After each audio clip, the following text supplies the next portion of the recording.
beber. Una vez de buen humor me escapé para el club. Encima dentro había amigos que eran de la cruz. Ahí como que todo se descontroló y terminé con menos plata que víctima Robin Hood. Y ay, te juro que no me di cuenta. Ay, ahora como vuelvo pa' casa, solo me quedó algo en el bolsillo. Era una moneda para el casino. Ahí comprendí que era mi destino. Solo tenías un tiro y aposté al 23. Entonces todo me robé. ¿Qué me va a decir usted? Like a lick, but I'm not one. Get in a cut with it. One up top to the top. One up top to the top. Just let me know if it's a problem. Bobby, I make it hot, boy. I was really on the block, and now they see me on the top. Que no pare, que con mi gente ando de pare. Hoy día no nos frena nadie. Así que ahora mejor salte, no pare. Oh, be on the drums, yeah, Paulo Londra. All right, looks like we are about set to go as we're, I don't know, maybe 4 or 5 minutes out of game time. Wanted to take this time before we start introduce ourselves. I'm Eddie McCarthy. Today I'll be joined by Tim Moore, and it's the first of 7 today on Major League Ball, as we're starting with a good one at Citizens Bank Park in Philadelphia, and it's the Philadelphia Phillies hosting the Chicago Cubs. Tim, good to be working with you again today. This is now game number 3 for us. How we doing? Good. This is going to be a good matchup upcoming. You look at these two teams, especially the Philadelphia Phillies, who right now sit third in their division. They're kind of borderline in regards to where the Phillies season is. 35-31 record. The Cubs 44-25. By far one of the best records in baseball. In fact, the third best record in baseball currently. But look at it for this Phillies team. You don't really know where they are at this point. They sit 4.5 games outside the second wild card, in which their rivals, the Atlanta Braves, currently hold that second wild card position. And they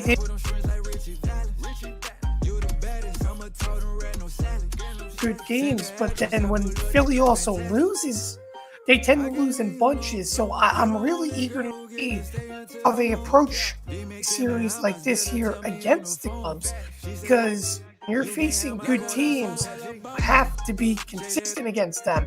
So for me, if you're Philadelphia, you're going to not only need in or in this one, but you're going to need to do this moving forward to make a push. And on the flip side of that, Tim, the Cubs, who after being nearly unconscious in the month of May, Tim, they are struggling a little bit here in early June. They've lost 2 straight. They're 2-8 in their last 10. And they have the Cincinnati Reds coming up hard behind them. They had a pretty comfortable lead at around May 15th when they had won around 10 in a row. But all of a sudden, Cincinnati only 1 back, and the Cubs all of a sudden in danger of losing their division lead. And the Cubs as well, I mean, I guess you could say that Philly's been streaky, but the Cubs of late have been a little bit streaky. Not as bad as, obviously, the Phillies, who are only 4 games above 500. But, this NL Central is so stacked. Sure, okay, the Cubs right now, they're struggling. They only own a 1-game lead to the Cincinnati Reds. It's a testament to how good both of these teams are. The Cubs, for a fact, are going to be a postseason team. It's a matter of they are a division winner or a wild card winner. And right now, Cincinnati's starting to put together some pretty good games. But you look here in this game, again, this is a great opportunity for the Cubs to take advantage, just like it is for Philadelphia. So this is going to be a back and forth series in which I think you start to see the seasons for both of these guys, or both of these teams, change a little bit, because we're slowly creeping in towards the midseason point now. Well, expecting a good game today. For the Cubs, it'll be Kyle Hendricks on the mound, their number 1 starter, while the Phillies, they'll be throwing Zach Wheeler, as we welcome you inside Citizens Bank Ballpark, a park that can hold 43,035, and I would imagine that most of those seats should be filled for this one, as it's the first place Cubs who are in town. Again, Eddie McCarthy and Tim Moore will be bringing you coverage of this one as we get a look at Zach Wheeler, who will be doing the pitching for today. And Tim, you want to take us through what Wheeler's plan of attack is going to be? Well, his first plan of attack is trying to find control of the strike zone. How he was back in New York, obviously starting to, re-find himself, but Buehler with his fastball, hitting locations, especially that outside corner, is going to be critical today. That's where most Cubs hitters struggle. So expect him to throw a lot of outside four-seam fastballs. Chris Bryant going to kick things off for the Chicago Cubs. Bryant having leadoff duties today. Off the plate, ball 1. And we are right on schedule. First pitch crosses the plate into the black mitt of JT Realmuto at 12:15. So the 12:15 game starting on time today. As Wheeler deals his first strike of the ballgame. For the Cubs, the order: Bryant, Rizzo, and Baez, the top 3. In the middle, it's Schwarber, Contreras, and Hayward. And then rounding it out, it'll be Happ, Bodie, and the pitcher Hendricks, who is hitting in the 9 spot. Go through the Phillies' defense in a moment as Bryant fouls that one away. Around the infield for the Phillies, it is Bohm at third, Gregorius the shortstop, Segura, his mate up the middle, he's playing second today, Hoskins at first, Realmuto behind the plate, and of course Zach Wheeler on the mound. Across the outfield, it's McCutchen in left, Kingery in center, and Bryce Harper, he will be in right field today. Beautiful day in Citizens Bank Park, 69 degrees, partly cloudy, not too much wind. It's a great day for baseball, as it's a 2-2 count here to Bryce Harper. To Chris Bryant. Don't know where I got Bryce Harper from. It's a little early.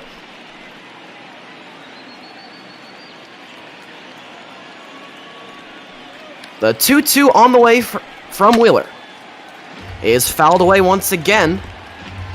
And Chris Bryant, Tim, doing a nice job spoiling some pretty good pitches here in the leadoff spot. The last time I called the Cubs game, Bryant as well in the leadoff hole, doing a great job of just spoiling, as he does yet another one there, just spoiling pitches and making pitchers have nightmares out there on the mound, just making long at-bats. Chris Bryant, a day off yesterday, did have to pinch hit though, had one at-bat, flew out to left field, 0 for 1 in his pinch hitting appearance, and that's now 4 straight foul balls.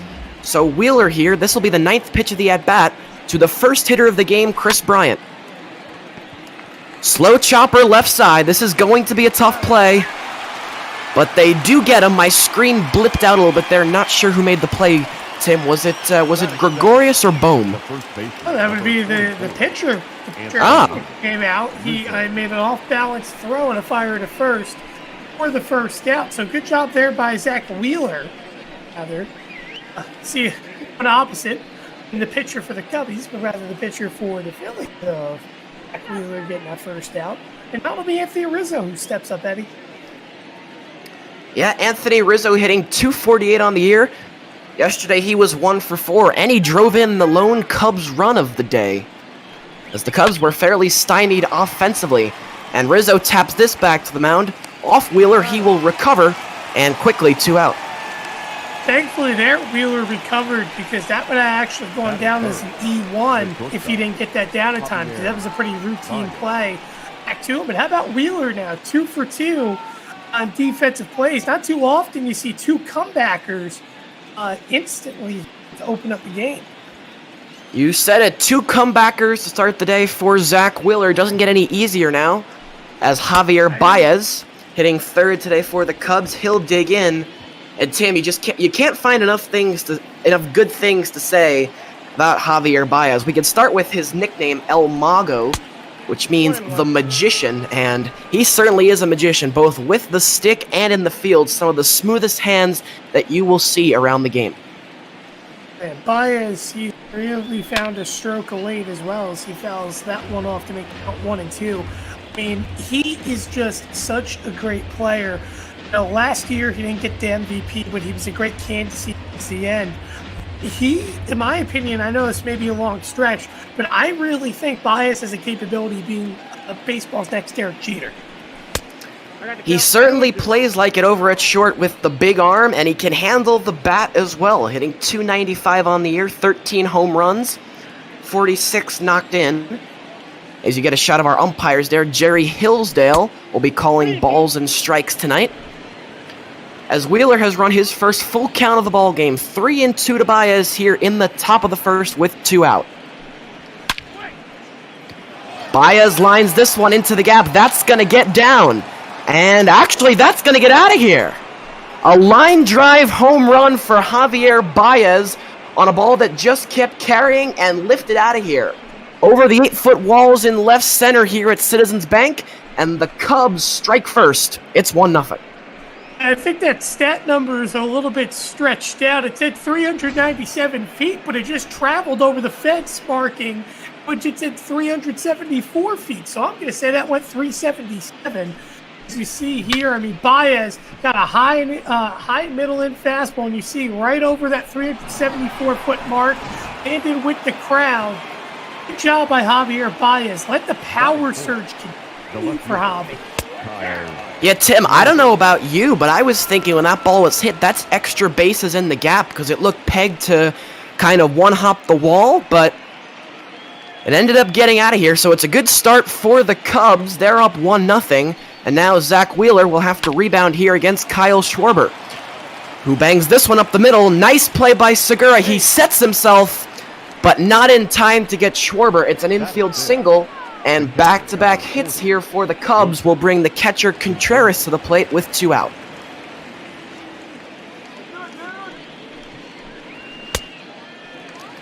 Contreras swings through the first one, a high fastball from Zach Wheeler.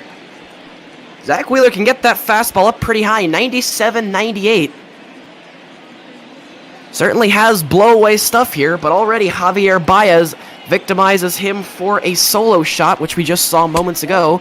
And now Contreras trying to add on. Going to go back and you look at it for the Cubs. You know, they love high and inside fastballs. So that's why I said today Wheeler needs having an outside approach against most of these handed hitters. And right now, he's really attacking inside, which is now why JT Realmuto is going to come over and talk to him, waste a mound visit. Because you really do not want to be throwing inside against a bunch of hitters that especially have pull tendencies. Yeah, top to bottom, this Cubs lineup just so dangerous. And Wilson Contreras, who would be hitting in the top 3 on most teams, I feel like, he's hitting a very respectable number 5 for the Cubs, but just gives you an idea of how dangerous David Ross's squad is. 1-2 the count here to Contreras, and that one misses for ball 2. Eddie brings a great debate as well, and we'll see this when we go back to the bottom half of the inning. We're talking about 2 great catchers in baseball. Got him swinging, and so Wheeler gets out of the first inning, but not before Javi Baez. A line drive that just kept carrying. Rolling into the bottom of the first, the Cubs already up 1-0. Alright, we're going to get a look at Kyle Hendricks now, who will toe the rubber today for Chicago. And Tim, what do you want to tell us about him? Well, Kyle Hendricks is so unique. 5-4 record, which is a pretty solid start for that 2.83 ERA. He's not a velocity pitcher.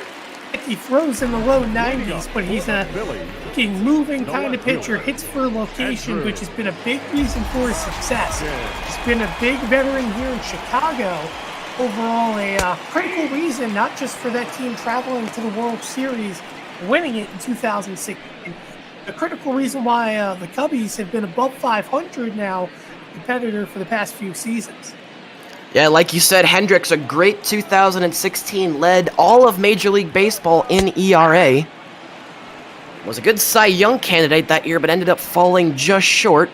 And he's ahead here, 0-2 on Andrew McCutchen to start the day. For the Phillies today, it'll be McCutchen, Realmuto, and Harper.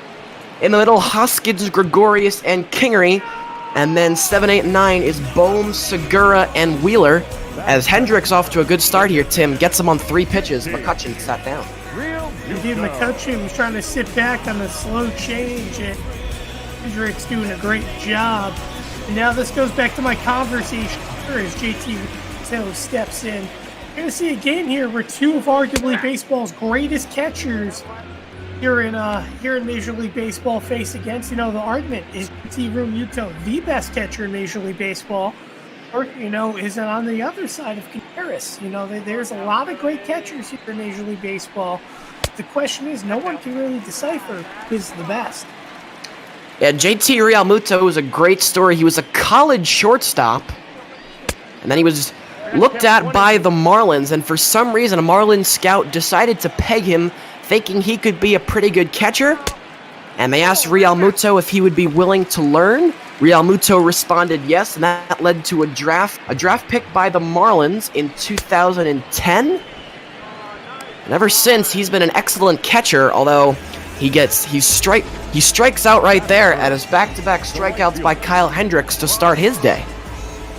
Hendricks again, going low and away. This is where Wheeler needed to attack, and you're seeing it for Hendricks right now be beneficial against the righties. Now he faces a hitter of Bryce Harper, who will likely roll over on a changeup if he...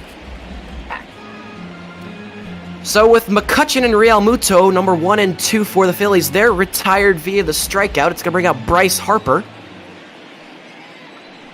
who's hitting third and playing right field today for the Phillies. And Hendricks quickly ahead once again, 0-2. 1 pitch away here from striking out the side. I believe he's looking for an immaculate inning. The 0-2 here from Hendricks. Harper gets a piece, and you mentioned it, Tim. 1 pitch away from the immaculate inning right there. Harper will guard against that from happening. But still behind 0-2 here is Harper, and he chases after the changeup, and what a start. Kyle Hendricks, 1, 2, 3 strikeouts. We're through 1 here in Philly, and the Cubs on top 1-0.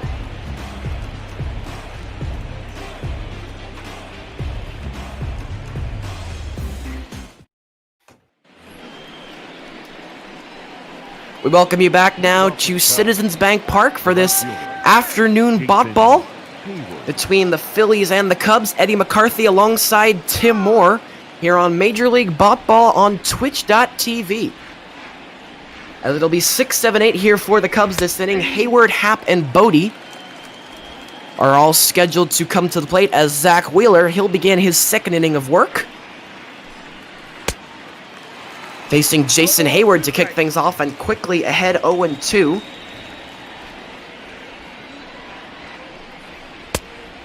That one is going to miss inside, and so the 1-2 here to Hayward. And Zach Wheeler was having a pretty good first inning, Tim, until Javi Baez struck for that home run. More on that in a second, though, as Hayward flies one into center, easy for Kingery, and one out. You know, Baez, again, he got a high and inside fastball, sent it over the 174-foot marker in left center field. And it's only a 1-0 game. Wheeler can't really look back and dwell upon it. He's got to go out there and get some run support, continue pitching your game, give your team a chance. And right now, early on, he is. But you can't keep on letting pitches up in the zone. A continuous factor like you did against Javier Baez is now he's also facing another hitter who loves high and inside fastballs. Down 21. Yeah, Ian Happ, although he had a poor day yesterday, 0 for 3, only able to get on base once, and that was via a walk. And he'll ground this one left side. Alec Boehm, the third baseman, his first touch of the day. And quickly, Wheeler has 2 out. The second baseman. Boy, Alec Boehm is a good story here for the Phillies. Man out of Wichita State, was not drafted out of high school, though he did enter the draft, and absolutely tore it up there in Wichita. That would lead to a 3rd overall selection by the Phillies in 2018. He was named the Phillies' best minor league player last year in 2019, made the team in spring training, and started things with the big league club, and enjoying a pretty good rookie season is Alec Boehm. But now the batter is David Bodie, and right back Boehm again, but as we sing his praises, Tim, this time under the glove, it's an error against Boehm, and it's a 2-out base runner here for the Cubs. Actually, you know what? They'll credit him a base hit. Really? Yeah, they credited him base hit, so that's interesting. In my book, that would have went down as an E5, but regardless, runner on first, and now the pitching slot up of Hendricks. Well, David Bodie, pretty good wheels, so perhaps it would have been a tough play had Boehm been able to make it. But yes, Kyle Hendricks now will be the batter. Man out of Dartmouth, and he's behind 0-1 here. Flied into center. Over is Harper. Plenty of time.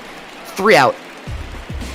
We are through an inning and a half here in Philly. The big bats coming up for the Phils. It'll be Hoskins, Gregorius, and Kingery in the bottom of the second.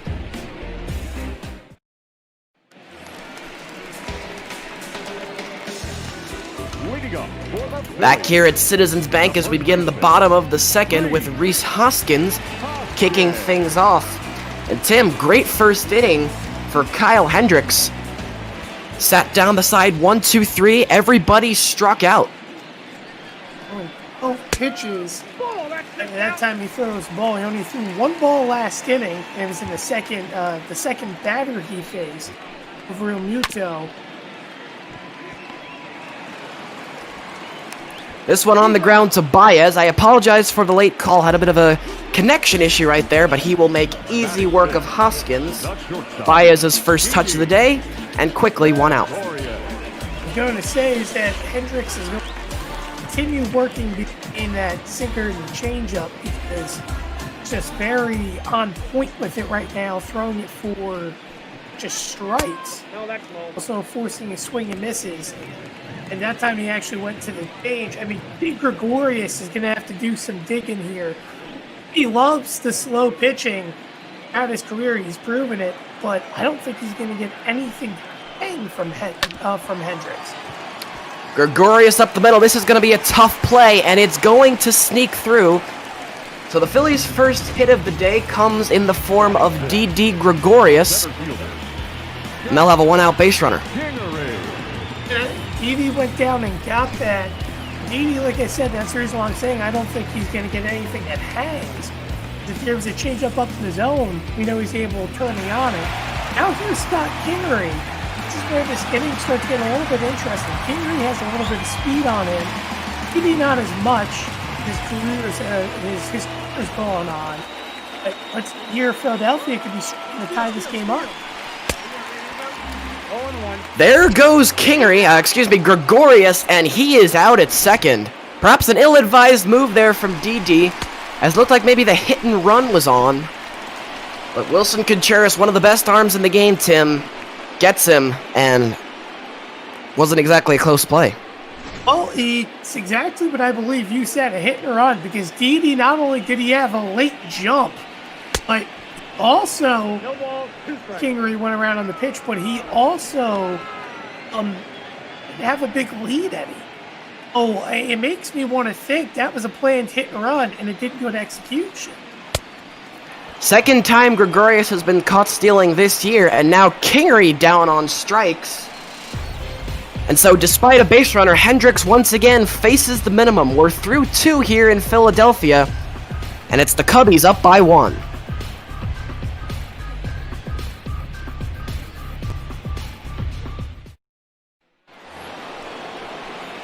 As we welcome you back here to Citizens Bank Park as we get set for the top of the third. And already the lineup turning over here for Chicago as Chris Bryant, the leadoff man, he will dig in for the second time. Bounce back to the pitcher in the first inning, in the first at-bat of the game.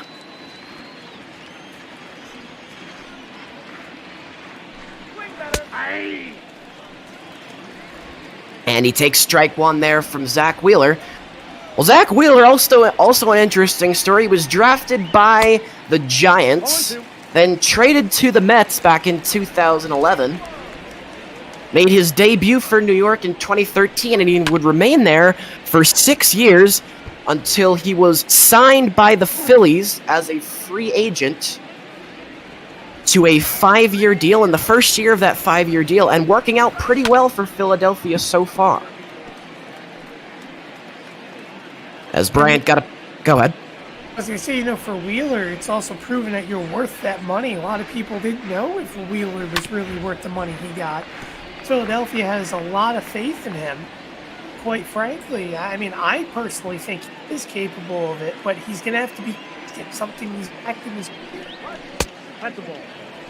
Wheeler just misses there down on the fastball. Yeah, Zach is a guy who's been racked by injuries throughout his career. Tommy John in 2015, he had a bone issue that cost him about 1.5 years. Finally got back on track for the Mets, though, last year and was pitching some really good ball games and really turned some heads. The Mets not able to lock him up in free agency, and to Philadelphia he has come. 2-2 the count now to Bryant, as this is slowly hit up the middle, but it's going to get through, and so the Cubs have their third hit of the day. Bryant is on to start the third. About Chris Bryant again, another 5+ pitch at bat, and this time he hits it right down the middle, right back down the chute, base knock, and just like that, again, the Cubs threatening, working that pitch count of Zach Wheeler. Yeah, Tim, usually you don't see 3 hops get through on a big league diamond, but right there, hit in the perfect spot. And like we said, Bryant is aboard, and now Anthony Rizzo, who tapped back to Wheeler in his first time up as well. And if he can get on, the Cubs can really start to threaten, because next up is Javi Baez. Tim, I am not sure what just happened right there. It looks like a double play, but my screen froze. Is that what we just... It'll be a 6-4-3. Rizzo hit a ground ball right to Gregorius. Get over, and Rizzo wasn't even halfway down the diamond, or rather halfway down the baseline. And an easy 4-3. Now it'll be Javier Baez with no one on. Up to the dish.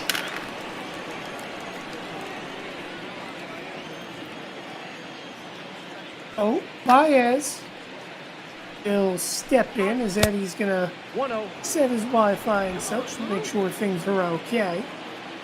His career versus Wheeler, 2 for 12. 1-0. An eye away, 2-0.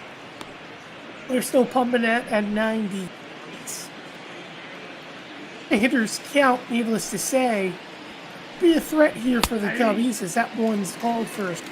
The count now 2-1. That is just so good with his swing. Patient. When he pops back and the count now 2-2. Try to work Wheeler. Wheeler already have 48 pitches here in the third inning. Oh, strike 3. How about that? Zach Wheeler, after allowing an early base runner off a leadoff single, ends up getting a double play and a strikeout. No runs, 1 hit, and no one left on.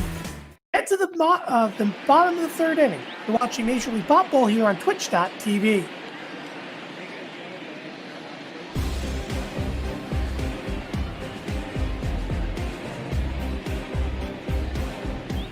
More Eddie McCarthy is Major League Baseball here on Twitch.tv. And it seems like Eddie has come back. Now we'll see if everything's all good here in just a moment. We work towards the bottom of the third inning. And Eddie, take it away. Thank you very much. And yeah, sorry I had to hop away for a second there. Things were a little bit glitchy, but hopefully we reset things. That'll kind of put a band-aid on the problem. Actually, though, Tim, would you mind telling me what Javi Baez did to end that inning, so I can mark it on my scorecard? We had the 6-4-3, and then Baez struck out. Ah, okay. So now it will be Bohm who steps up. He lines that one foul. All right, Tim. Thank you very much. All caught up now, as hopefully we can avoid any technical glitches throughout.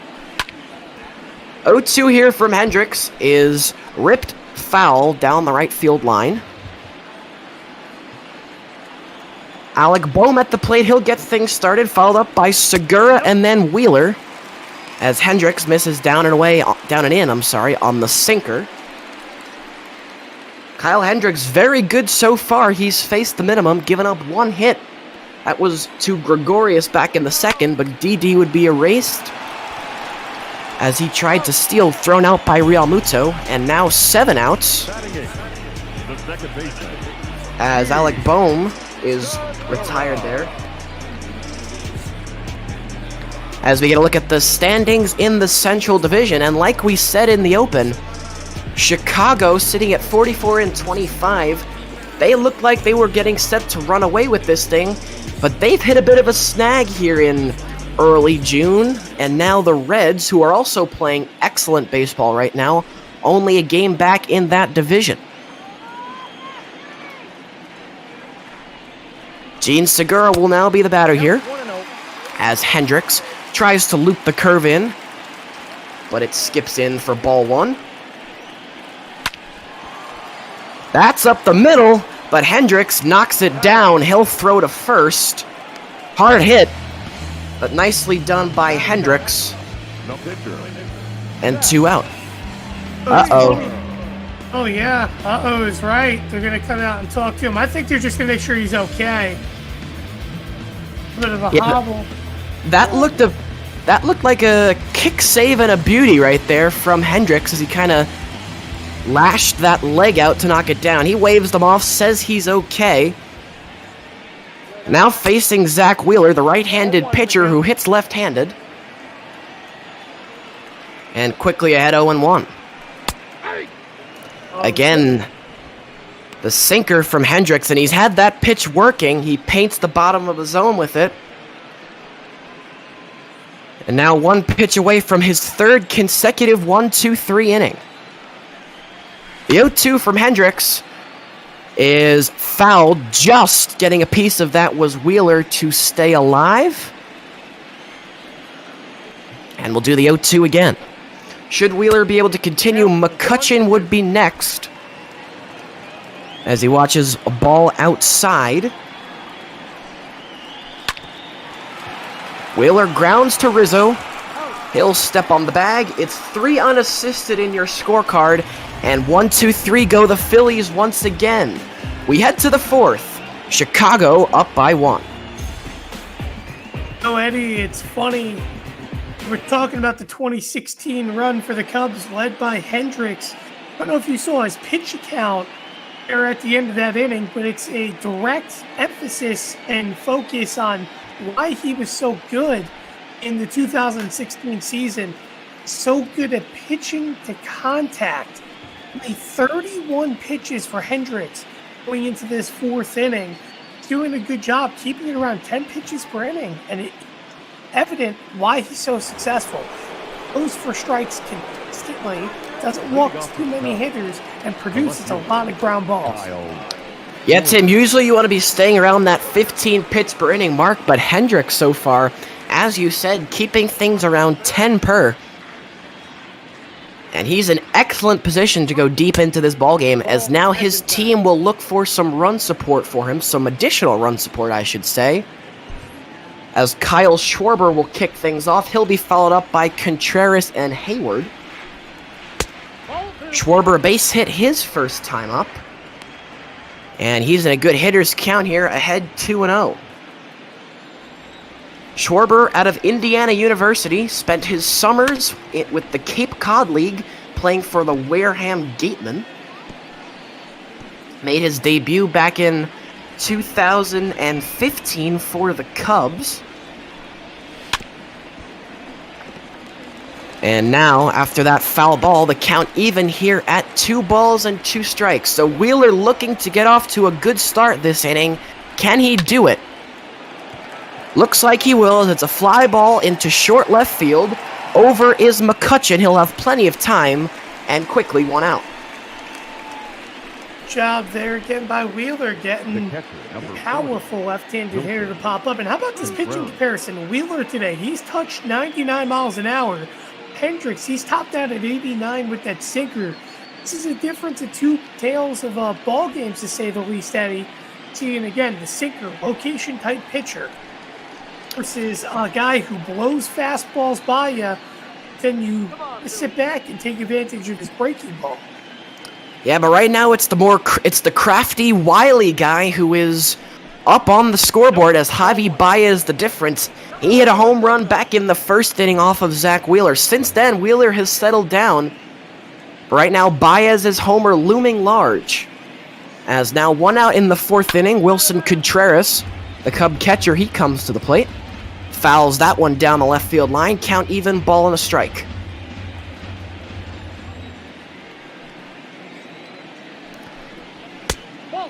The 1-1 here to Contreras. That's going to miss for ball 2.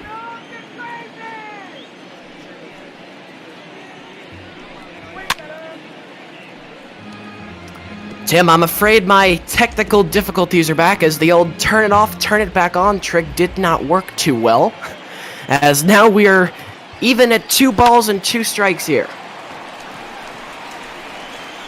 He'll be grounded and nearly sailed high from Gregorius, but that will be on the 6-3. If you can that fix steady. I'm working on it. I am. The Hayward who steps in. As here we go now with Jason Hayward. As that one misses down in the zone for ball 1. 2 out in the inning. Wheeler looking for an easy inning. It would be his first of the ball game. Last inning, he only faced 3 batters, but he was bailed out by a double play. Did give up a base hit to Chris Bryant. And over the plate that time, and the count now 1-2 on Hayward. Should Hayward continue, Happ would be next. Struck him out. A 1-2-3 inning for Zach Wheeler. It is his 3rd punch out of the game, and we roll into the bottom of the 4th. Chicago leading Philly 1-0. If you're Philly right now, you need to get a run on the board. You can't let this continue to happen right now. You gotta start finding Hendricks, and you gotta start putting effective balls into play. When you throw him 31 pitches, work him in the count a little bit. You know, Eddie? That's the big thing right now, is you head back to the top of the lineup. Hendricks in the count. Put balls into play, and what they need more than anything, Tim, is base runners. Only had one, D.D. Gregorius, a single back in the 2nd.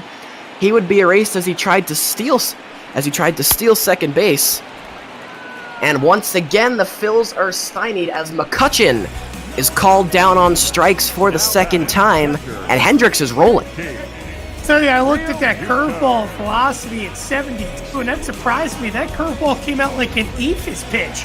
How much it hung into the air and it came back down, and it got McCutcheon looking pretty silly out there with his swing.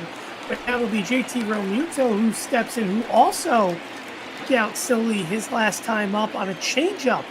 Kyle Hendricks. Yeah, Hendricks, as you said, known for pitching to contact, but 5 punch-outs so far today. As he has had his command, he's been locating, and altogether he has been tremendous.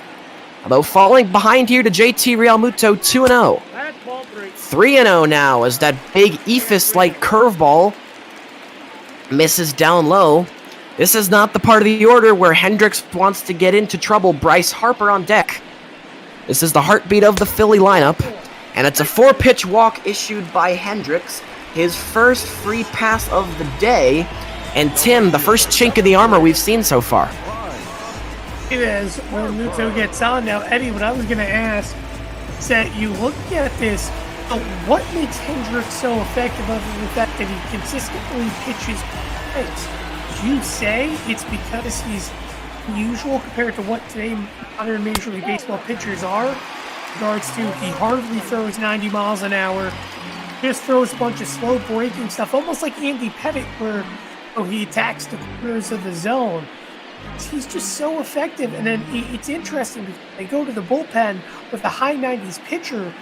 Makes you want to think maybe this is the reason why they always win with him on the mound. Yeah, certainly has a knack for kind of befuddling hitters with his pitch selection, and it's not really something you're used to seeing anymore in the big leagues. As you said, we're transitioning much more towards the high velo guys who are even coming out of the starting rotation more and more, and not just in the bullpen.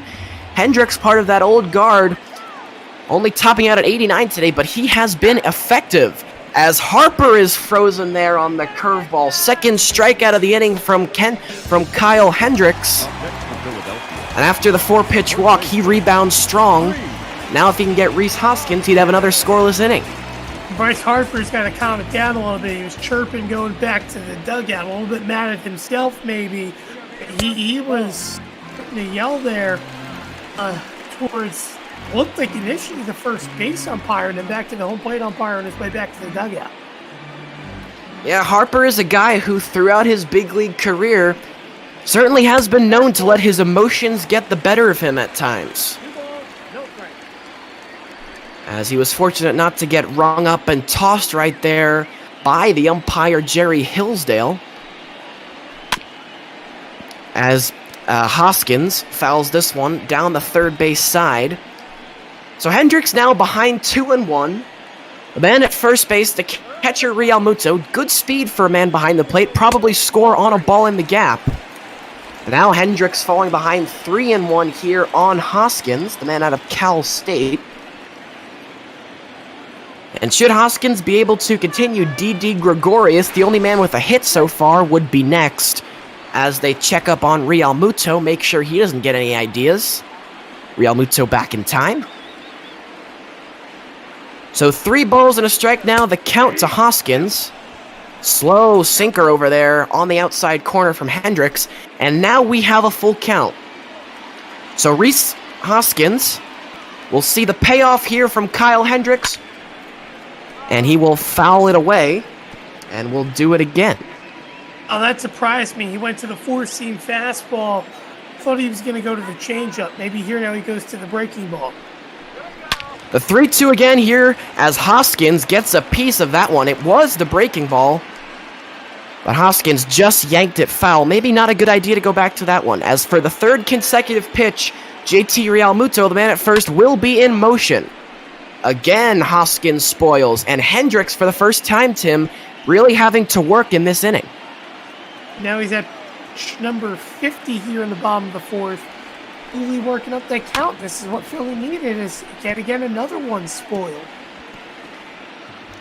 Still a full count here as Hoskins doing an excellent job extending Hendricks' pitch count. Can he do it again here? Yes, he can. It's a foul ball down the right side this time. And Rhys Hoskins, who has 95 strikeouts on the year, is doing a pretty good job spoiling. He'll get a piece of this one again and drive this one. Perhaps a look for Rizzo, but it goes into the seats. 22 pitches on the inning so far for Hendricks. That's double his total of any other inning so far. Once again, the full count here to Hoskins. And this one is flied into left, and it's going to get down over the glove of Baez. To third goes Real Muto, and it's an outstanding at-bat from Rhys Hoskins. And Philly runners at the corners with 2 out. That's a great job there by Hoskins, working a long at-bat, and now Davies steps up 1-for-1 on the day. All of a sudden now Philadelphia is looking to tie this game up, if not take the lead. They're going to put a lot of faith in their newly acquired shortstop of Didi Gregorius. Well, Didi is a man who, when the Phillies have put their faith in him, he has delivered. Hitting .270 coming into the year. Coming into the game. The National League leader in doubles with 24. And he sees the 1-1 offering here from Hendricks, chases after it, and behind 1-2. Although, as we saw in that last at-bat, Tim, the first time we've seen from Hendricks kind of missing, not being able to have that blow-away pitch. 1-2 here to Gregorius, fouled away once again. Also, I want to bring up the stat line as well. Gregorius 218 with runners in scoring position, so he actually struggles there a little bit. Can he bump that up? Well, he will prolong the at-bat as he takes the curveball inside. Count now moves to 2 balls and 2 strikes. Again, Hendricks misses. I had a bit of a screen glitch right there. And so it's a full count.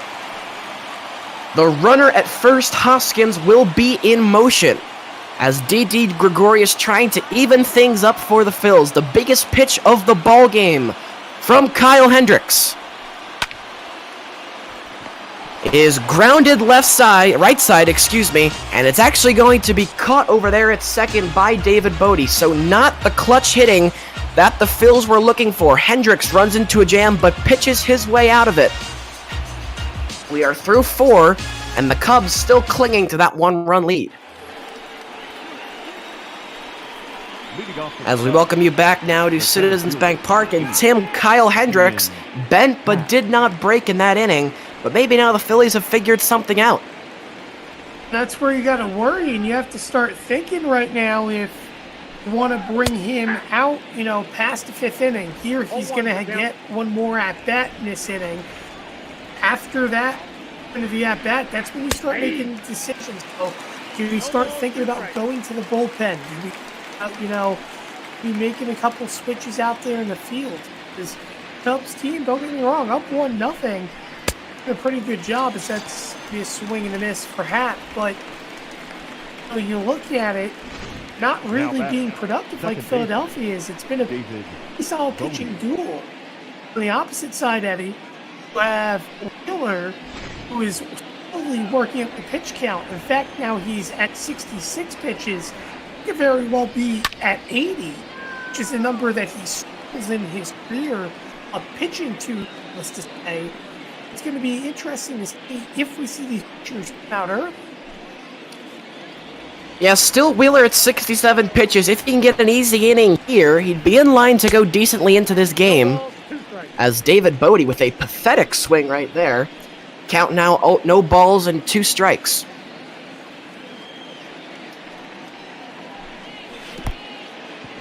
Bodie chases after the curveball. Look out, this may get away. Real Muto, the recovery. And they'll get Bodie by a step on the drop third strike. It's a great job there behind the plate by Real Muto. And just look at this.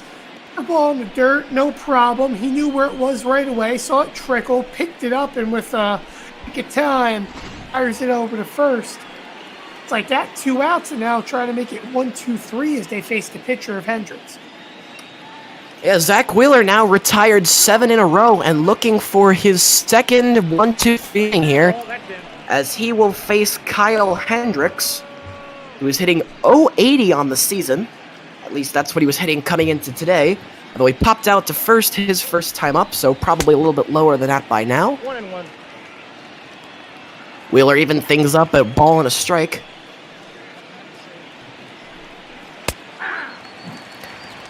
Again, Wheeler converts on the inside portion. And now, Zach looking for his second 1-2-3 inning. The 1-2 on the way to Hendricks. Called! Strike 3.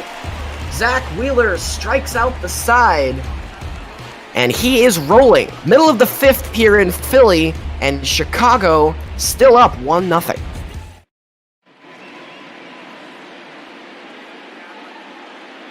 Back here at Citizens Bank Ballpark, Eddie McCarthy alongside Tim Moore as Heidi Watt. That today's charity of choice is Black Lives Matter. So if you are watching in the Twitch stream, please click the link and donate to the cause. For many weeks now, we've been doing Meals on Wheels, but we decided this week it's time to switch up the charities a little bit. On Monday for our minor league showcase day, we were contributing to Adopt a Minor Leaguer, and now for the past 2 days, it's been Black Lives Matter. So I'm sure Meals on Wheels will be back soon enough, but an equally important cause today, and we hope you can contribute a little bit. So as Kyle Hendricks begins his 5th inning of work, he will face 6, 7, and 8. The middle of this Phillies order, Scott Kingery, Alec Boehm, Gene Segura, all slated to come to the plate. As Hendricks misses low on the curveball, 1-1 now, the count to Scott Kingery, who was a walk-on bat at the University of Arizona. And the Arizona man chops it to second, where it'll be handled by Bodie. 2 pitches is all it took to get Kingery, and so Hendricks, again Tim pitching to contact, has got the first out of the inning. And a great job again getting ahead of the count. The last time we were announcing together, Eddie, he had the big guy 73 send out a couple trivia questions. I think this one's actually a pretty challenging one. Last time I had to answer, but he has a pretty good question this time as Home steps in. Here's the question. We'll talk about it again in the 8th inning. Sounds good to me. 9 relievers have won the Cy Young Award. Those 9 relievers to win the award, only 2 are actually World Series winners. Can you name the 2 relievers that have won the World Series and the Cy Young? Well, I would imagine that at some point they were starters, because how often does a Cy Young go to a reliever? When was the last time that happened, I wonder?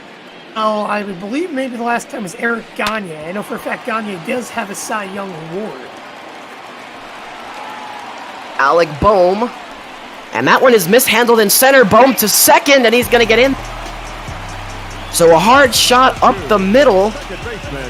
Kind of bounced around by the center fielder Happ. And so that allows Boehm to stretch what should have been a single into a double. It's a single with the advancement to second on the E8. And so now Gene Segura will be the batter as the Phillies have a runner in scoring position. We're going to see now, do you pinch hit? The pitcher on deck. They want to force decisions here if you're the Cubbies. Force Girardi to switch out. Again, Joe Girardi did have a former manager. That's up the middle. Great play is made by David Bodie. So Segura does his job, moves Boehm over to second, but a run-saving play there from David, and now 2 out. Bodie saves the run as he moves over to third. But I was going to say, Joe Girardi, he had his fair share of experience managing the Marlins when he was managing the National 2007 and such prior. Going to the Yankees. He's back in the NL East managing for the Phillies. And he hasn't really had to manage pitchers and when the pitch hit them in a while. Looks like he has faith in bringing Zach Wheeler out yet again in the bottom of the 5th. I don't know. I really think I would pinch hit and go to the bullpen here. Well, Wheeler hitting 192 on the year, knows how to handle the bat, has 1 home run in his career. That was last year with the Mets. Boy, would the Phillies jump here, and Wheeler though in an advantageous position to provide a head 2-0 here. Although Hendricks gets that one in there on the changeup. 2 balls and a strike the count.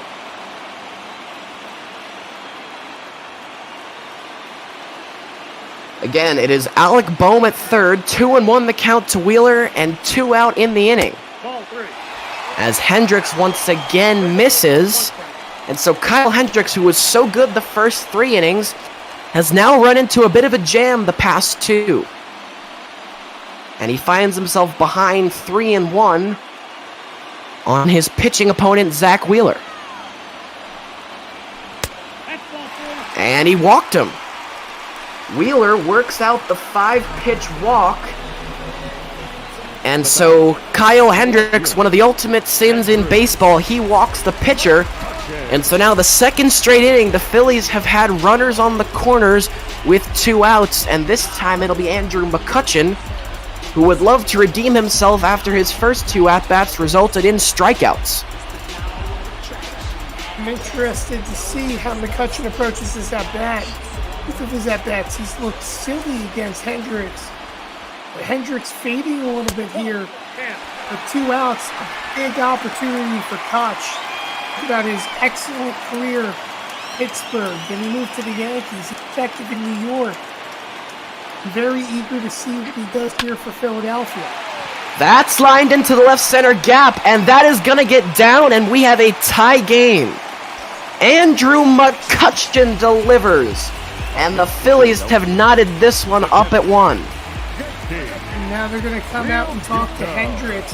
Again, let the fade a little bit. 3rd time through the order, velocity starts getting picked up, and that's the reason why I'm surprised that he's still out there, but they definitely have someone up in the pen here. All he needs to get is 1 more out, but now the fact that it's going to be a decision will potentially come back to bite him.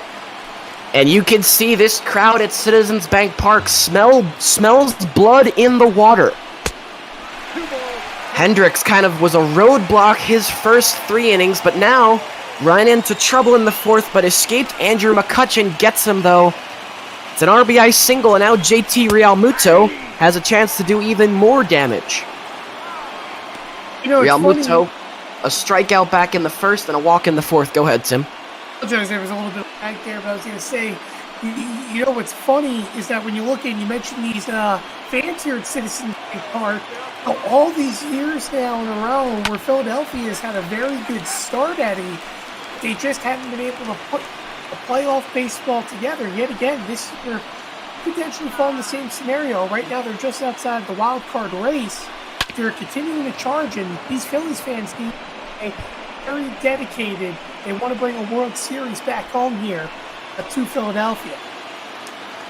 2-2 the count here to Realmuto. Struck him out. Hendricks gets Realmuto to chase, and he limits the damage to 1. As we roll into the 6th, Philadelphia has evened things. The score 1-1 heading into the top of the 6th.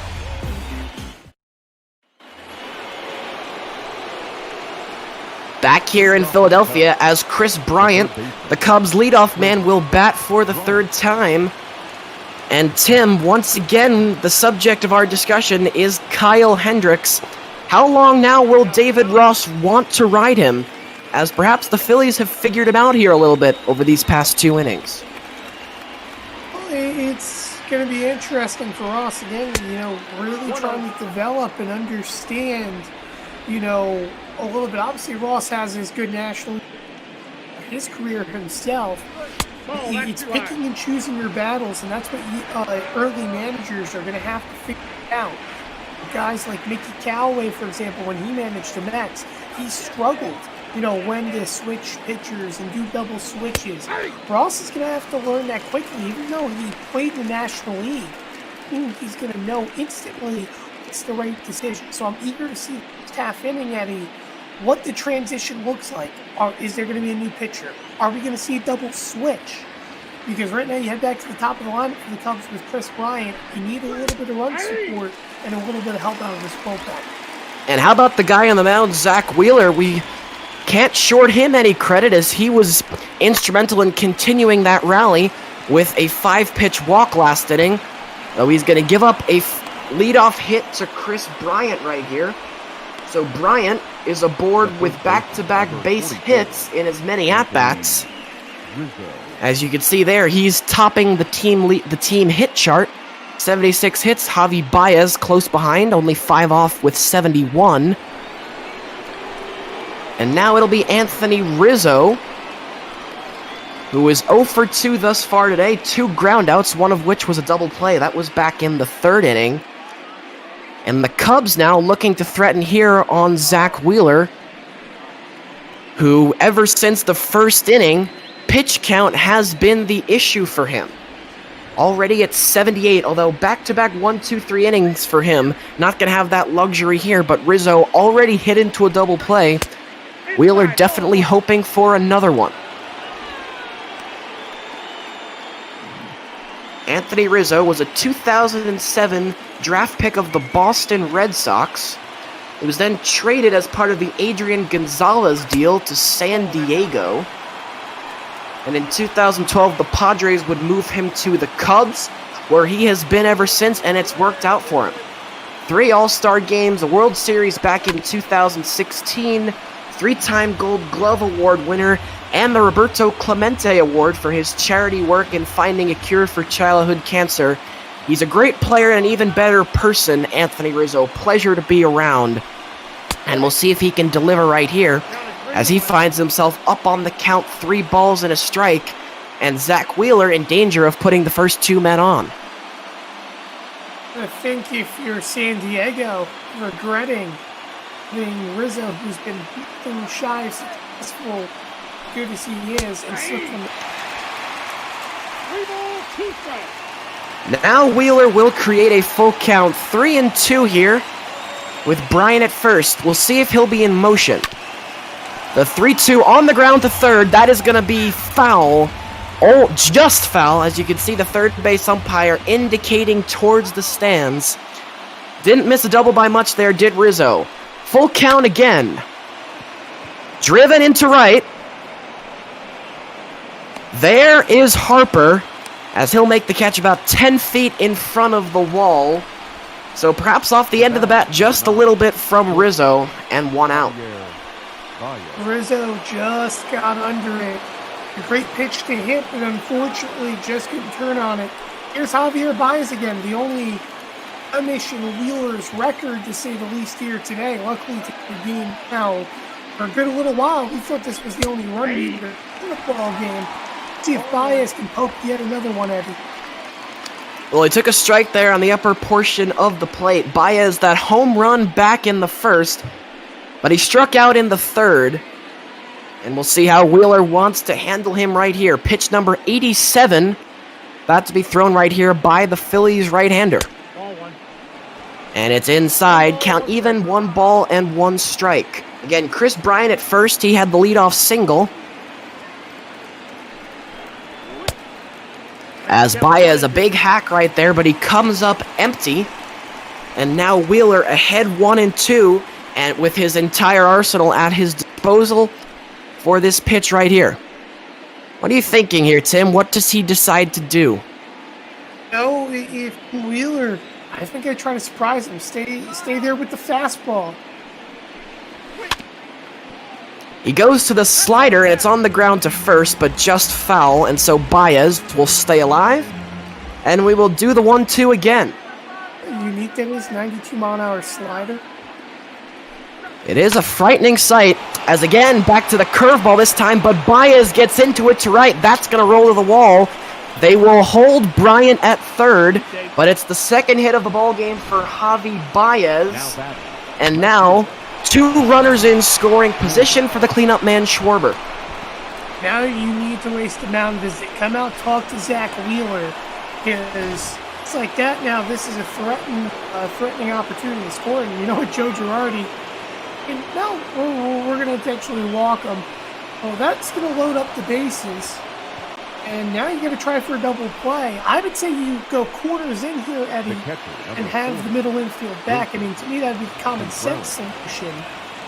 And with Wilson coming up to the plate here. I imagine that is what they will do. So it's a 4-pitch free pass to Kyle Schwarber on the intentional walk, and now they're loaded up for Contreras.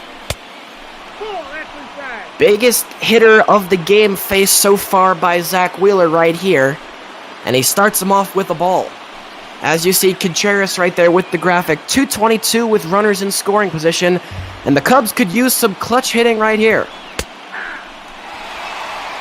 Takes a strike as Wheeler even things up. 1 ball, 1 strike. Contreras, the jewel of the Cubs minor league system for so many years, debut back in 2016, and now one of the best catchers in baseball. Trying to deliver in a big spot right here, as he flies that one foul down the right field line, and finds himself behind 1-2 as he's shaking his head. And Eddie, if you remember when I sit back in the top half of the inning, the number where Wheeler starts to struggle. That's back to the pitcher. They throw home to get the force. Real Muto steps on the plate. They'll go to first, but won't be able to get Contreras. So good job from Zach Wheeler as he fields his position. It's a fielder's choice 1-2 on your scorecard. And so Bryant is put away at home, but now the base is still loaded for Jason Hayward. Indeed, now Wheeler officially has an inning's worth of assists. He opened up the game with 2 1-3 putouts, this time a 1-4 on a fielder's choice. Now, Wheeler's got to pitch out of his trouble, but again, Eddie, I keep on mentioning it. Wheeler in his career has really struggled post 80 pitches. 95 now, it's allowed 3 base runners on. If he can pitch out of trouble here, I think that'll be enough for Girardi to call it a day. Hayward hits one into center. This chases Carey back. He will have room, and Zach Wheeler will survive the 6th. The Cubs strand 3, and the score still even, 1-1 as we roll into the bottom of the 6th.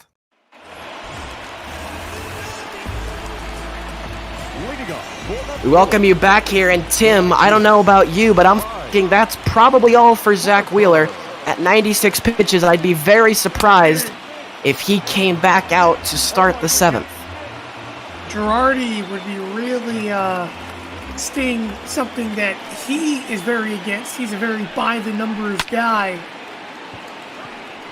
That's into right from Harper. A dive, but unable to come up with it is Jason Hayward. The Gold Glove right fielder gave it a good try, but Bryce Harper will be aboard to start the 6th. Piece of hitting there by Bryce Harper, but now going back to the point about Wheeler, Joe Girardi, very by-the-numbers type of manager. He will not test pitchers if it's against, how do I say it, rather if it's against odds, to say the least. I don't think you see Wheeler coming out throw here with 95 pitches in the bottom of the 6th, or rather the top of the 7th. I think he's going to go to the pen, pretty likely to one of his setup now. Well, if that is the end of the line for Zach Wheeler, it's an excellent start for him. And right now, his teammates trying to put him in position so he could pick up a victory. As 1-1 the count now to Rhys Hoskins. It'll be Hoskins followed up by Gregorius. 3-4-5 as the 3-batter Harper already aboard with a single. And now Hoskins behind in the count 1-2. Let's not ignore Hendricks had a very tough inning last inning as well. I'm very surprised there's no one up in the bullpen at the moment for the Cubbies. Hendricks at 88 pitches, and again, Tim, having trouble putting hitters away with 2 strikes. This is the 2nd time that Hoskins has already played spoiler, and he does so again. And remember, he had that long, I believe it was an 8 or 9 pitch at bat back in the 4th inning, which resulted in a single, and again, he'll work the count here in the 6th. Fouled away once again, and how about Rhys Hoskins? Now, came into the day 95 strikeouts, usually a man who goes down swinging pretty easily. He is making Hendricks work right here. Takes inside, and so Kyle Hendricks now, who was once ahead 0-2, or excuse me, who was ahead 1-2, now even things up 2 balls and 2 strikes with Bryce Harper at first base.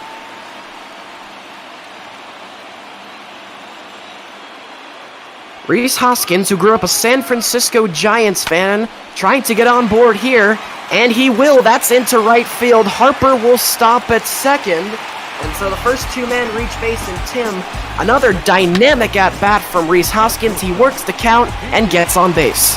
And he does a great job inside out and that sitting back and shooting an inside breaker opposite field. Now here's Didi Gregorius again. Listen, we talk about all the times Didi Gregorius was clutch in New York. Nothing right now would be more than clutch from Didi Gregorius. Up with a big hit here for the Philadelphia Phillies. We mentioned it, Didi's last time up. He is the NL doubles leader with 24 on the year, and the Phillies could use some of that gap shot power.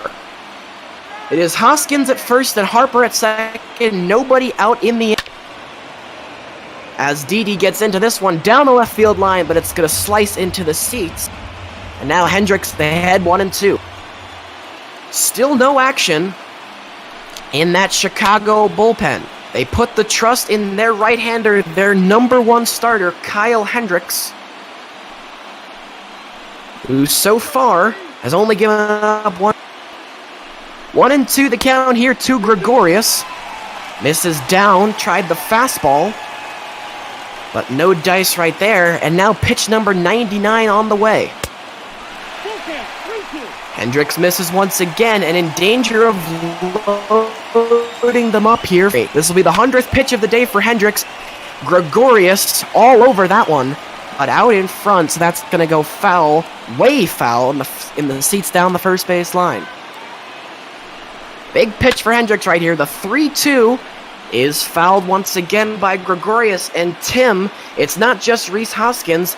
All these Phillies hitters really making Kyle Hendricks work.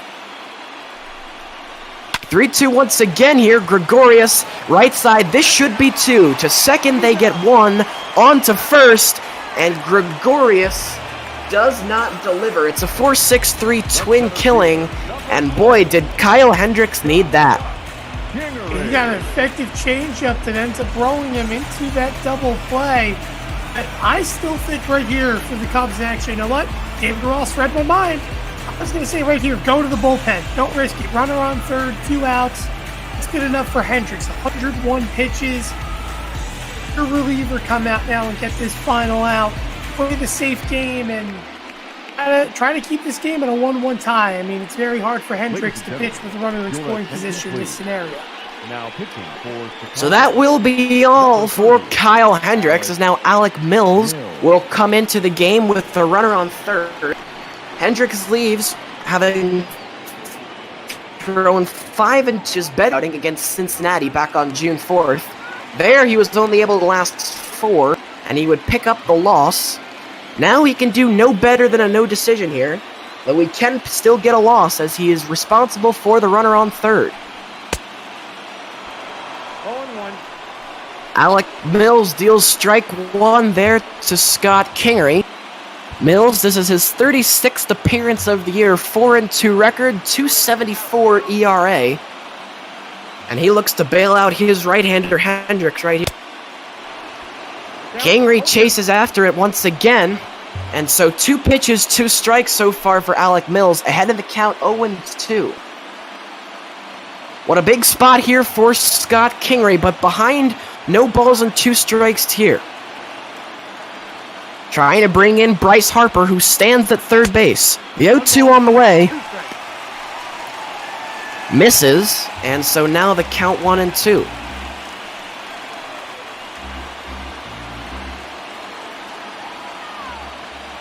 Again, Scott Kingery at the dish. Second round pick back in 2015 by the Phillies. That one misses inside, nearly plunked him. And so now 2 balls and 2 strikes to count.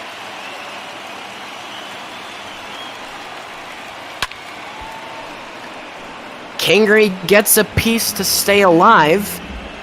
And Scott doing a good job spoiling some pitches right here. 6th pitch of the at-bat will be on the way. Got him swinging. Alec Mills comes in and mops for Kyle Hendricks. We are through 6 in Philly. It's a good one. or knotted up at once. And Tim, as we transition here into the top of the 7th, it appears Joe Girard going to ride Zach Wheeler. He'll face Hap, Bodie, and the pitchers spot this inning, but for now, Zach Wheeler will remain in the ballgame. I know Philadelphia's pen has struggled, but Joe, I do not like this. This is a very hard place to keep Wheeler out there, but again, he picks the stats. I don't know. I don't see Wheeler making a great decision here, especially now down the count. Well, face the end of this lineup. Wheeler's had a couple of tough innings. Oh, it's a very tough decision. It is, and he finds himself down 2-0 here, although he will get a strike back as Hap fouls that one down the line. And Tim, we've hit a good spot lately. We've been doing some pretty good games. Last time we did a game, we got an 11-inning affair. I believe that was the Rockies and the Dodgers, and we have another good one here as we're all tied up at 7. Good pitching, good defense. Both sides playing a very clean game, as this one is into left center, and that one's going to get down. Maybe extra bases here for Hap. He'll try for second, and he'll get in there standing up.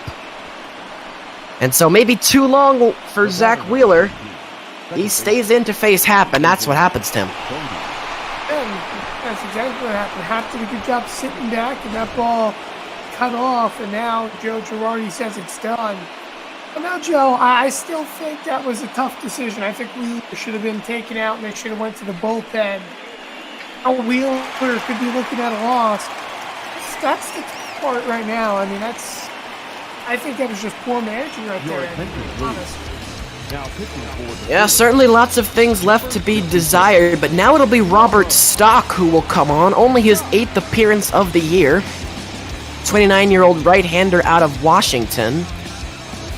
And I can see that now we are joined by Shark Shavery in the booth. And does that mean, Shark, that we are going to have another 7th-inning take me out to the ballgame rendition? Indeed it does. I've been enjoying this game, been quite a duel, and I realized, why not get a good stretch in for those enjoying it with me? We certainly have had a good one so far. And now a runner in scoring position for David Bodie, who is 1 for 2 so far tonight. He takes outside for ball 1. Robert Stock has not given up a run yet this year. The ERA, 3 goose eggs, 0.00. And the Phillies look for that luck to continue. This is downstairs on the curveball right there, as I was a little delayed on the call. My apologies. But 2-1 now the count to Bodie, and he flies this one deep into right center, going back, and it's going to get to the wall. Over to get it is Kingery, but that is going to score Hap. And so the 7 and 8 hitters, Hap and Bodie, they trade doubles. And the Cubs now on top 2-1, Tim. Great job again, sitting back in this one opposite field that ends up corralling off the fence, and now Cubs back on top. I'm interested to see what Philadelphia does here, as it looks like Mr. Peralta will pinch hit. So this is going to get interesting now for the Cubbies. Obviously, got a reliever up in this spot. So now you're going to go for lefty versus the righty. It's tough because Stock has to continue pitching now against these matchups. With the new rules in baseball, you must face 3 batters while you're out there on the mound. With that run coming across, we can successfully close the book on Zach Wheeler.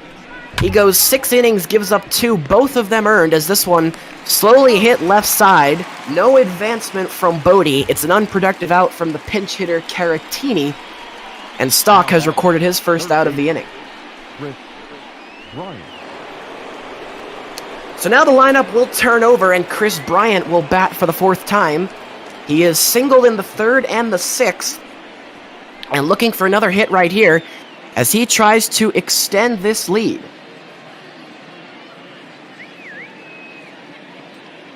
The opportunity to hit very well today. Chris One in. Bryant was drafted by the Blue Jays back in 2010, opted not to sign, and instead attended the University of San Diego, where he would win both the Golden Spikes and Dick Hauser trophies as the best player in college baseball, as he grounded that one foul. From there, he was the second pick in the 2013 draft by the Cubs. It's worked out pretty well for him so far, as that's into right, chasing Harper back, leaping, and he won't get there. It's off the wall, a nasty carom, but having to hold up at third will be Bodie, who had to make sure that ball was not caught. And so it's a double for Chris Bryant, his third hit of the day. And these Chicago hitters are dangerous right now, Tim. Am I not mistaken, that's 3 doubles? Yes, that is, Shark, that is 3 doubles this inning. Happ and Bodie 7 and 8 with back-to-back doubles, and now Chris Bryant has joined the double party. Bryant's 23rd double of the year, so only one behind D.D. Gregorius for the lead spot in the National League, and now Anthony Rizzo going to be given the intentional free pass here to load him up. And we saw Girardi do this just before, and it worked out in benefit of Philadelphia the last time. And I don't know here, Javier Baez with the bases loaded. Yeah, maybe not the best idea to load him up for Javi Baez, who had a line drive home run that just flew out of here in the first inning. You know, it seems if you get a double play off it, it's a great call. If it's a homer, it's a terrible call. I think it's the kind of thing that you'll see with how it plays out if it is a good or bad decision. Baez grounds to third, fielded by Bohm to second for one, to first, double play, and Shark, right you are, Joe. A 5-4-3 ends the inning as the Cubs strand 3, and the Phillies only trail by 1 heading into the bottom of the 7th. Let's just stretch it out now.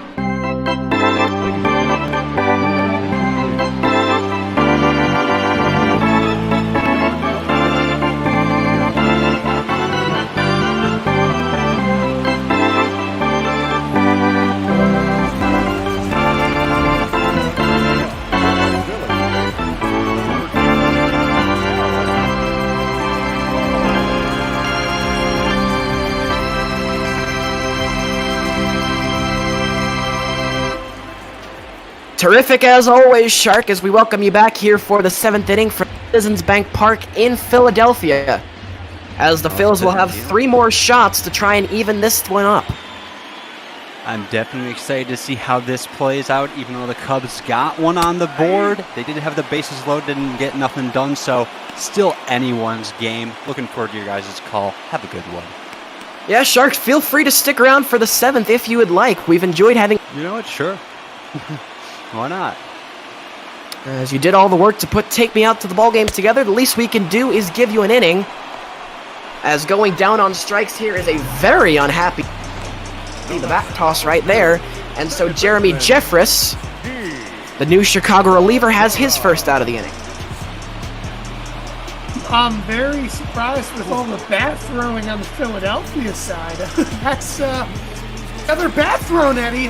This is about, the 4th time today? I guess these Cubs pitchers really frustrating the Phillies right now. Yeah, a lot of angry guys over there on that Philadelphia side, but it's not like they haven't had their chances. In the 4th, 5th, and 6th, the Phillies have left 2 men on base in each inning. So, they have had their chances, but for the most part come up empty. As now Gene Segura will be the batter here. He is 0 for 2 so far, 2 groundouts. He looks to extend things, as we'll likely see a pinch hitter with the pitcher's spot on deck. Is there anyone you would pinch hit in particular that you would put in? Well, the most likely guys are probably Jay Bruce. I would say Jay Bruce would be my choice. He's the left-hander. Although if you wanted to go with slightly the better hitter, Josh Harrison, the speedy guy who used to play for the Pirates, he's also another excellent candidate. Both are on the bench today. Segura fouled that one off his foot, and 2-2 now the count. Yeah, if I'm if I'm sitting there with any sort of managing decisions being done, I'm going with a better hitter simply because it feels like a pitcher's duel and it's about getting hits. That being said, there is something for the speed because we've seen people stranded, so a little bit of that. What is the right call? What is the wrong call? But Now batting. Well, we'll see who is right as Gene Segura chases after. Back-to-back strikeouts here for Jeffress. Tim, very strong so far. I mean, we're seeing it right now. You know, a couple strikeouts, Segura hustling the line. And to go back to what Sharks just asked, you know, the way you look at it, Shark, is so you want to hit, you want to be able to be effective in regards to what's going to hit you do, and they're going to go with Hazley. By the way, is a pretty good average hitter. Now the question is, you hit the bottom of the ninth, because the odds are if a couple more hits come up for Philadelphia, and let's say it stays a 2-1 game, they're going to have to pinch hit again. So leave the pinch hitter or when it matters in the bottom of the ninth, or do you switch now? We'll see if Joe Girardi decides to make the double switch, but now he leaves his team's fate in the hands of Adam Hazley, who started here, and he will. It's a 2-out single, so Adam Hazley, the pinch hitter, who had a home run yesterday, does his job, and he'll turn the lineup over for Andrew McCutcheon, who will bat for the 4th time. And based upon what I've seen, Hazley usually is in the game. They probably will go to that double switch, Eddie. Yeah, Tim, not sure who would you think that they would swap out. Looking at the lineup, at some of the guys who have struggled so far today, Gene Segura would be a logical move. He's 0 for 3, but not sure if Hazley can play second. I don't think he can. What would be his primary listed question on the show? That's the problem for next inning, though. 1-1 the count now to Andrew, who flies this one into center. Coming on is is Happ. He won't get there. He'll field it on a hop. And so the Phillies now 2 straight hits with 2 outs, and they start to threaten here against Jeffress. When you see now that you have a runner in scoring position, we talked about speed versus hitting. The hitting gets you on, but now that you're in scoring position, having legs is much more important, so especially with 2 out. JT Realmuto takes a fastball that had all kinds of plate, but he elects not to jump on it. Realmuto 0 for 2 with a walk so far. Struck out twice, however, as he looks to tie this thing up here as 2 men are on for the Phillies. It is McCutcheon at first and Hazley at second. Realmuto trying to come through. Chases after that one inside, and now Jeremy Jeffress, pitch 18, though he's given up 2 hits, could get out of it right here. The 1-2 from Jeffress, inside, 2 balls and 2 strikes now. I apologize, Eddie, had a little bit of lag there. Is this potential answer maybe Cleary? That's who I think he may go in for. Could be, as Jeffress dealt that one in, but it's fouled away again, and Realmuto, Phillies hitters, working the count with 2 strikes. The 2-2 here from Jeffress, fouled away once again. And how about these Phillies hitters? I have not kept a running tally, but have to be close to 20 pitches that they have wasted with 2 strikes here today. A very good job in here again. Another 2-2 sitting back. This is remarkable. This is a very good job right now by these Phillies hitters. Realmuto getting a 3-2 count. All of a sudden, a base hit will tie this game and maybe even give them the lead.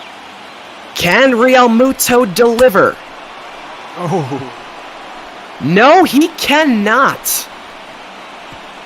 Jeremy Jeffress does his job. He strikes out the side as the Phillies strand 2 once again, and we go to the 8th. Chicago up by 1. Yeah, and before I step on out, I gotta say, those Phillies really did extend that pitch count to get him, getting him up to over 20 pitches, so this game continues to be very entertaining. Looking forward to seeing the rest of it. Hope you boys have a great rest of your call. Well, thank you, Shark. We're glad that you were able to join us. Excellent 7th inning stretch rendition of taking up the ball game as always. As now for the Phillies, the new pitcher will be Jose Alvarez, 30-year-old left-hander from Venezuela. And Tim, tough task for him as he is going to get Schwarber, Contreras, and Hayward here in the 8th. Tough task, but mostly lefties. But the thing again is that you're going to have to face 3 batters. There's no more thing as a lefty especially. So he'll face most of the lefties. I'm eager to see it because I didn't see the manager come out hard, so I don't think there's a double switch there in place, Eddie. So that means that Philadelphia and Girardi very happy with that. Grounded into the shift. Easy for Segura. 1 out. And so, not sure you guys were able to pick up or not, the attendance graphic just flashed up across the screen. Today we are at 15,584, so a sparsely attended afternoon game here at Citizens Bank. Only 1/3 attendance here today, but the fans who are here have been treated to a good one, as it's been tightly contested the whole way through.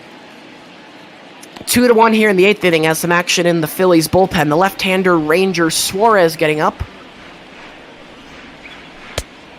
As that's the 0-1 Contreras inside. Ball on a strike.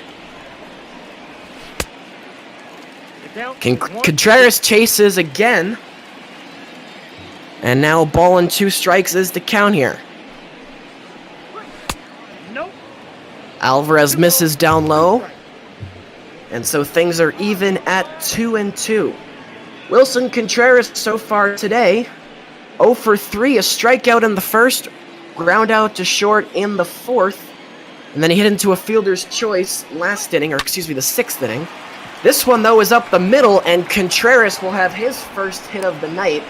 1 out and a man aboard for the Cubs. That'll bring Jason Hayward to the plate. For the Cubs, the right fielder, Jason Hayward. Apologize, a little bit of lag, or maybe you, Eddie. I have your audio cutting out a little bit. But Hayward now steps in. Critical opportunity. Big spot here for Jason Hayward as the Cubs try and pad this lead. Again, it is Contreras at first, Hayward at the plate. As Hayward barely gets a piece of that one, fouls it back to the backstop, and the count now 0-2. So Jose Alvarez in a similar spot, had 2 strikes on the last hitter, but they still reach base. Not this time, though. Jason Hayward down on strikes, and now 2 out in the inning. The center fielder, Ian Happ. Great job there. Great pitch. It's Hayward swinging down, and for an easy breakdown, Eddie. It seems like, again, we're having a little bit of lag here. I think we're both going to have to reset. Not sure if it's us or maybe on their end. Yeah, not sure what it is as of right now. We'll probably find out after the game. But we can't let a little technical glitch spoil what has been a very good one. As now Ian Happ will bat as Tim steps out to reset things.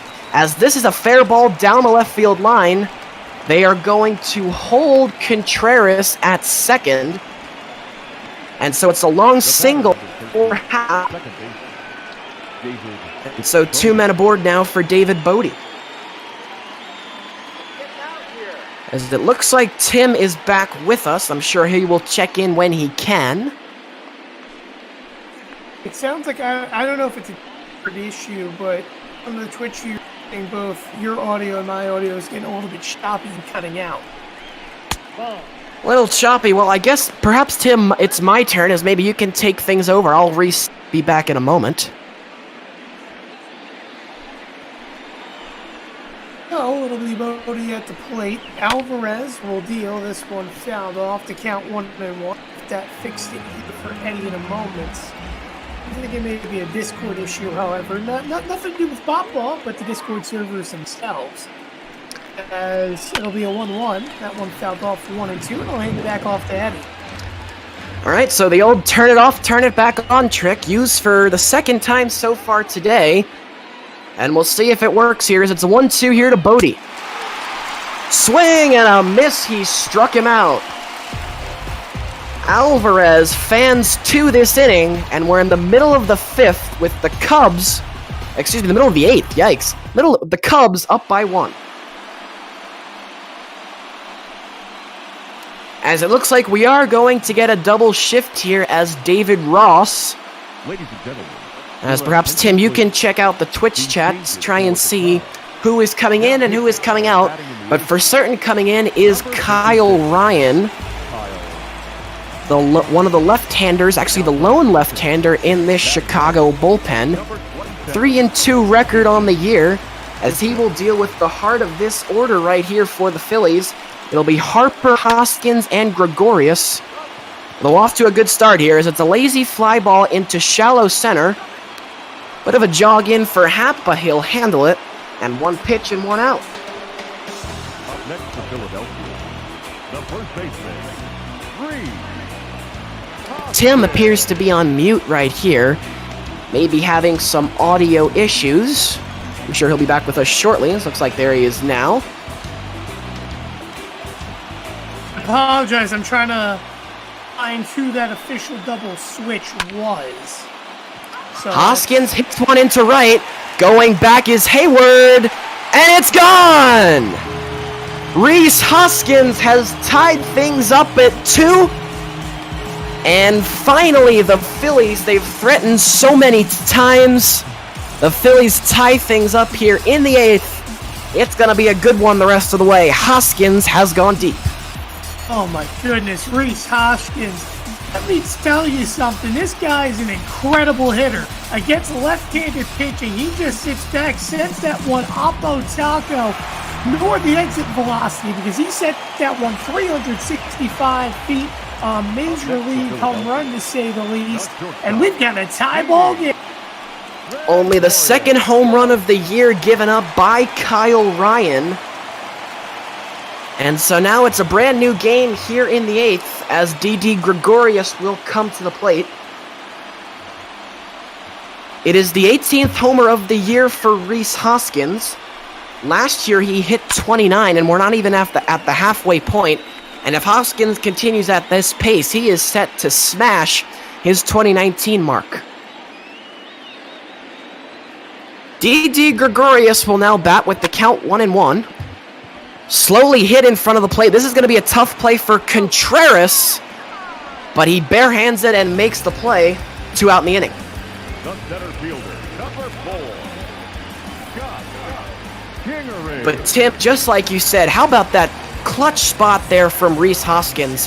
Haven't been able to get it done, have the Phillies with men in scoring position, but Hoskins does it himself. It's a solo shot, Tim, and we are tied.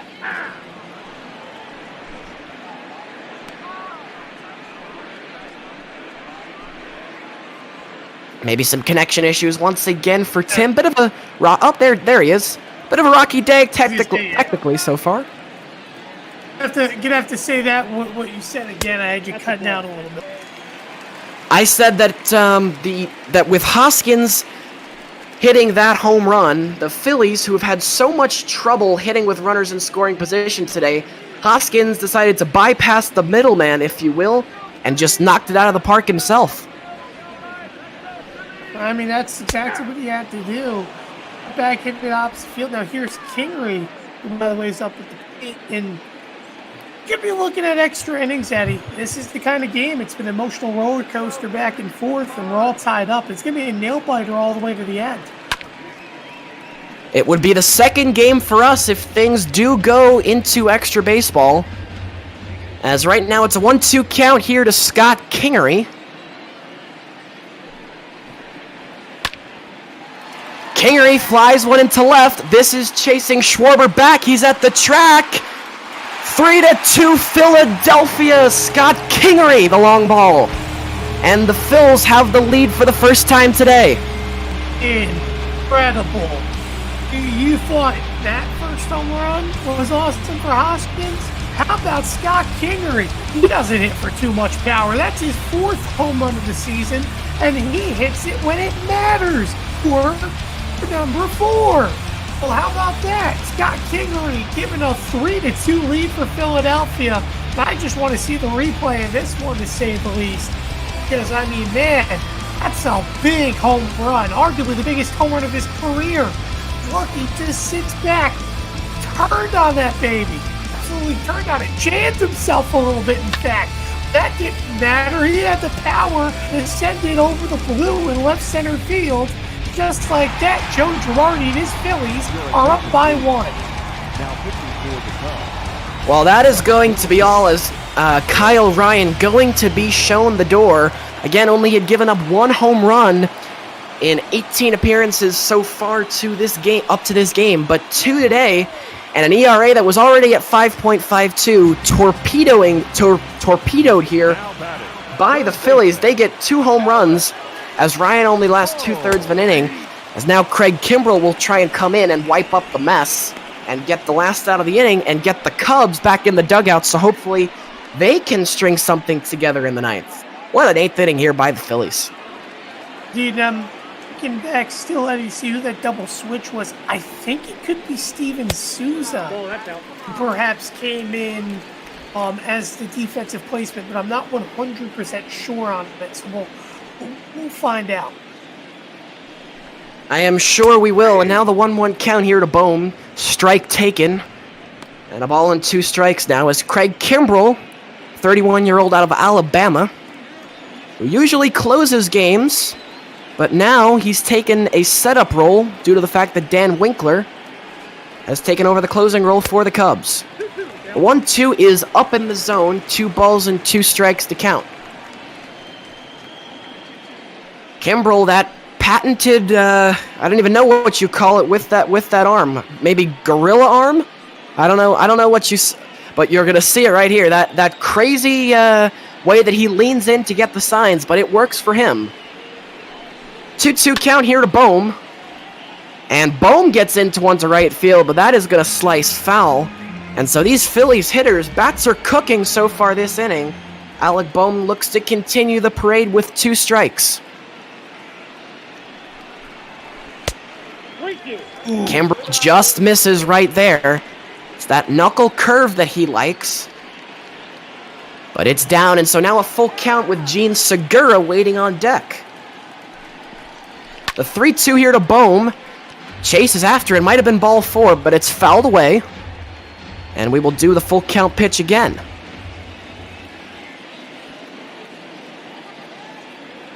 The 3-2 on the way here from Kimbrell. Struck him out, and Craig Kimbrell comes in, does his job. He retires the only batter that he faces, but not before. Home runs from Hoskins and Kingery give the Phils a 3-2 lead. Last chance for the Cubs as we head to the 9th. And here comes the closer. Already going to the bullpen. Looks like we're going to see Hector Neris here in the 9th. Now pitching and batting in the Another double switch as well. Yes.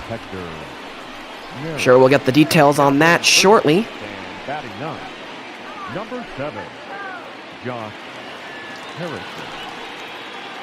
But so now a pinch hitter for the Cubs. It'll be Jason Kipnis, the former Cleveland Indian, who looks to get things going here in the 9th for his team. Against Hector Neris, who in 27 save opportunities has only blown 3 this year for the Phils. So it's a tough save here, though, as it'll be 9-1-2 coming to the plate for Chicago, starting up with Jason Kipnis, who actually grew up a Chicago Cubs fan, now finally with his boyhood team, and he flies this one into right. Back is Harper looking up, and on the warning track, he will run it down. A sigh of relief there from Hector Neris, and it's a long out, but an out nonetheless, as Chris Bryant will now come to the plate. Oh my goodness. By the way, Nerys, the National League save leader. Oh my goodness. I thought that was a deep ball. But now here's Chris Bryant. He has a double and 2 singles on today. And what would be more fitting to tie this game up with a home run? Chris Bryant, probably the best man to do it as he gets into this one to center, but this time right at Kingery. The man who hit the go-ahead home run, and Bryant is retired, and the Cubs are now down to their last out. What a ball game this has been, Tim. It's a great job there again by Nerys getting a quick out. He's only at 3 pitches. And you go to a struggling Anthony Rizzo down to the final out. It's the Cubs. Rizzo 0 for 3 on the day with a walk. And the 30-year-old out of Florida is the Cubs' last hope at extending this one. Though he finds himself ahead 2-0. Hector Nerys trying for his league-leading 25th save of the season. 30-year-old right-hander from the Dominican Republic. But he misses inside on the 2-0, maybe staying away from Rizzo here. And now it's a 3-ball, no-strike count. And Tim, what do you do here if you're David Ross? Do you turn Anthony Rizzo loose here with 3 balls and no strikes? You've got to take here. No swinging to bat to Baez. I think so as well. But Rizzo attacks late on it, though, and fouls it down the third base side. Good pitch to swing at, though. Had all kinds of plate. And now the count 3-1. The 3-1 to Rizzo. Hits it high. Does it have the distance? Yes, it does. We are tied. Anthony Rizzo. My goodness, as Doc Emmerich on NHL and NBC would say, what chaos. We are tied at 3 here in the 9th. You know, Eddie, I thought in my head, and I was going to say it, if you're the Cubs, you can't lose like this.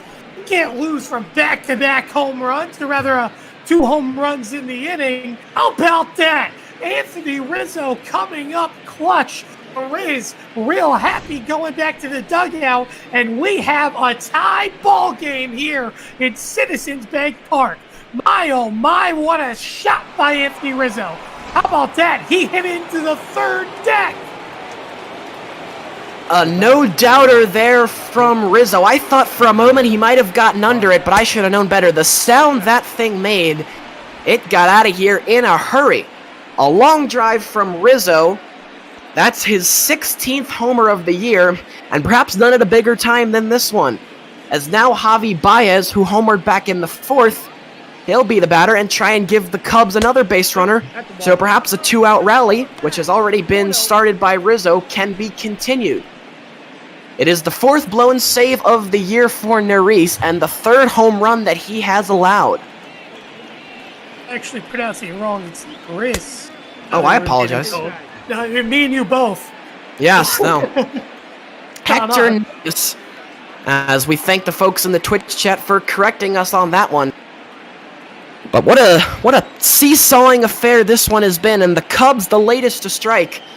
As now things falling apart for Nerys, as he has walked Baez now on 4 pitches. And in this type of game, anything can happen. Kyle Schwarber, big power bat coming to the plate. Maybe he will join the hit parade. I think you've got to go to the bullpen here, get a lefty out if you're Girardi. Again, if you bring a lefty out now for 1 out, if they get out of the inning, you can go back to another pitcher. If you're Girardi, be safe. But right now he's having faith in his closer to get out of the inning. He may bite him.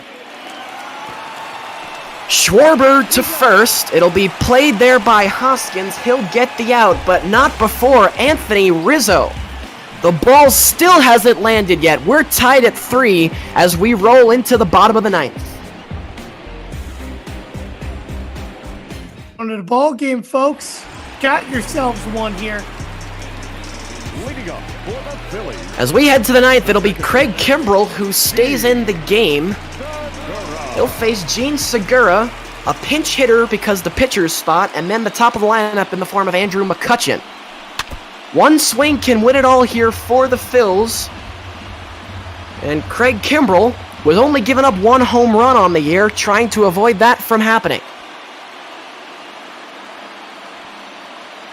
Again, folks, we have been treated to a good one here in Philly. It's Eddie McCarthy alongside Tim Moore on Major League Ball on Twitch.tv. Reminder to please donate to Black Lives Matter. That is the charity of choice this week. Link is in the Twitch description as the 0-2 here from Segura fouled away.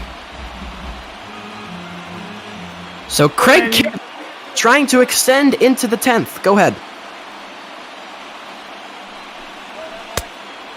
Go ahead, Tim. I think we may have been talking on top of each other there. I was going to say, you know, this is one of those, about these Cubby games, where it's always a close game to the end, went down to the wire. The last time I announced the Cubby game, it was the Cubs versus the Reds. It was a home run fest, but the game was a one-run game all the way through, and here it is, another great game, arguably another candidate for Game of the Year. Segura strikes out, and another bat chuck there by these Phillies. I don't know what's up with that. But Craig Kimbrell, back-to-back strikeouts, carrying over from last inning. I don't think chucking the bat wakes it up, guys, but gonna have to hit. And this is who the double switch was. That's who I thought it was. Josh Harrison will come up to play, or come up to hit, rather, for the Phillies. The acquisition. Harrison, the Ohio native, a 32-year-old, spent a lot of time with the Pirates, now playing with the Phillies. As he faces Craig Kimbrell here trying to get something going here for this Philly ball club. But he swings and misses, and Tim, Craig Kimbrell seems to have his good stuff here so far. All his pitches working, and that knuckle curve looks particularly nasty. Indeed, but all it takes is one little slip up for Kimbrell to allow a home run. If he hangs something, it's going to be troublesome. Even Josh Harrison, who's mostly a contact hitter, take advantage, as he nearly did right there. Kimbrell jams him inside, and so we now have a 1-2 count. The Cincinnati Reds probably watching eagerly as they trail the Cubs for the NL Central lead by only 1 game. And so the Cubs, if they wish to hold on to that lead, gonna have to try and pull this one out. The 2-2 here from Kimbrell is fouled away by Harrison. And Harrison, although this is his first at-bat of the game, continuing the trend of these Phillies hitters, so difficult today to sit down with 2 strikes. The 2-2 from Kimbrell, his 20th pitch, is down in the zone for ball 3. And so now a full count with Andrew McCutchen on deck. A full count here to Harrison with 1 out in the inning, facing Craig Kimbrell. The 3-2, again, jammed him inside, but Harrison fights it off. So Harrison, like the rest of these Phillies hitters, in spoil mode with 2 strikes today. It's a great at-bat so far. What will he do here? He will shoot one up the middle. Diving play by Baez, but he won't get there. It's into center field, and Josh Harrison, another great at-bat by these Phillies hitters. He's a 1-out base runner. Indeed, now you get a base hit. Now the question is, Harrison's not too slow, but do you think about utilizing pinch runners if you have them? McCutchen back up at the plate here to avoid a double play and bring home a run as soon as possible. And Tim, what would you say to the idea of maybe a sacrifice bunt here from McCutchen? Try and get Harrison into scoring position for Real Muto. Hard to take the bat out of McCutchen's hands, but runners in scoring position matter right here, so I'd be interested to hear your take. McCutchen into right, slicing, foul. Oh, I would think about bunting with McCutchen, but he's hit very well. And I think he can hit Craig Kimbrell well. 1-1 here to McCutchen is swung on and missed, strike 2, and now the sacrifice bunt, if it was even ever thought about, goes out the window here with 2 strikes. Harrison's got some speed at first. Will he try and steal second? As a called strike 3 on the inside part of the plate there to McCutchen. And Craig Kimbrell now has gotten 3 outs in this ballgame, all 3 via the strikeout, and he is one away now from sending this one into extras. Was a great knuckle curve there by Craig Kimberletti. I mean, you want to talk about something that I like to call it a tabletop curveball. It starts about chest high, drops right back down to the knees. It's as good as a knuckle curve as it's going to get. And Craig Kimbrell leaks with his knuckle curve. Kimbrell, one of the best he has always been. Now trying to extend this ball game. Getting a good piece of that one was Real Muto, but it's fouled down the right field line. And again, Josh Harrison has got some speed over there at first. Perhaps a steal here, although he's only attempted one on the year. It was successful, though. As now JT Real Muto behind in the count 1-2. The Cubs 3, the Phillies 3. 1-2 here in the ninth. Real Muto, the batter. And Kimbrell will miss inside. So the count now 2-2, and we see Kimbrell really having to sweat it out this inning. 22 pitches this inning. This will be number 31 on the day for him. The 2-2 is a high fly ball into center. Over is Ian Happ, and ladies and gentlemen, extra innings coming your way here at Citizens Bank Ballpark in Philly. We've played a full 9. It's not enough. To the 10th we go, knotted up at 3. And if I'm not mistaken, this is the second game in a row now we've done together. That's going to extra innings. Second game in a row. The first one, I believe Cody Bellinger, he'd end things with a walk-off solo shot. As yes, Nightbot is elated in the chat. Free baseball. And that is what we have here. And this is a good game to be treated to some free baseball. Outstanding so far from these two teams. And they will continue here as Contreras will be the batter. 5-6-7 here for the Cubs. As the new pitcher is the left-hander Ranger Suarez for the Phillies. One of the best names in baseball. I'll tell you what. I mean, you talk about pitchers have awesome names. Ranger Suarez, by far one of them. We'll see if the awesome name translates to an awesome inning of work. As he comes into the day, this is being his 35th appearance, 3-2 on the year, and a 2.7 ERA. Suarez, the 24-year-old left-hander out of Venezuela, as Contreras just manages to stay alive on that one.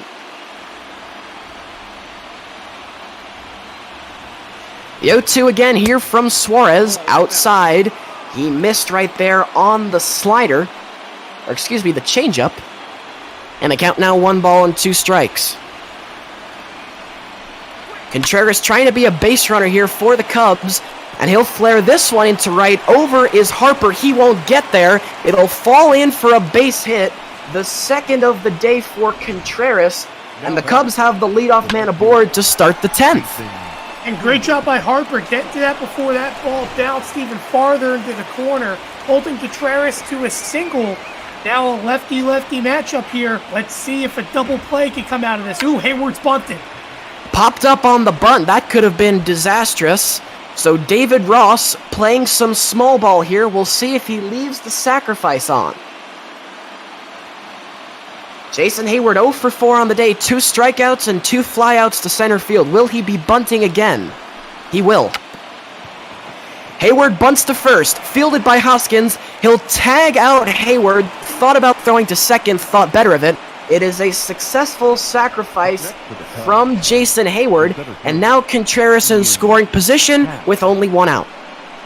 And Hoskins nearly made a mistake there. If you saw, he was getting ready to turn around and throw, and obviously knew he didn't have enough time, and then he almost missed the tag. Now here's Ian Happ. He's 2 for 4, but this time, the first time we're seeing him on the right-handed side batting. Yes, Ian Happ has reached base in his last 2 at-bats, a double in the 7th, a single in the 8th.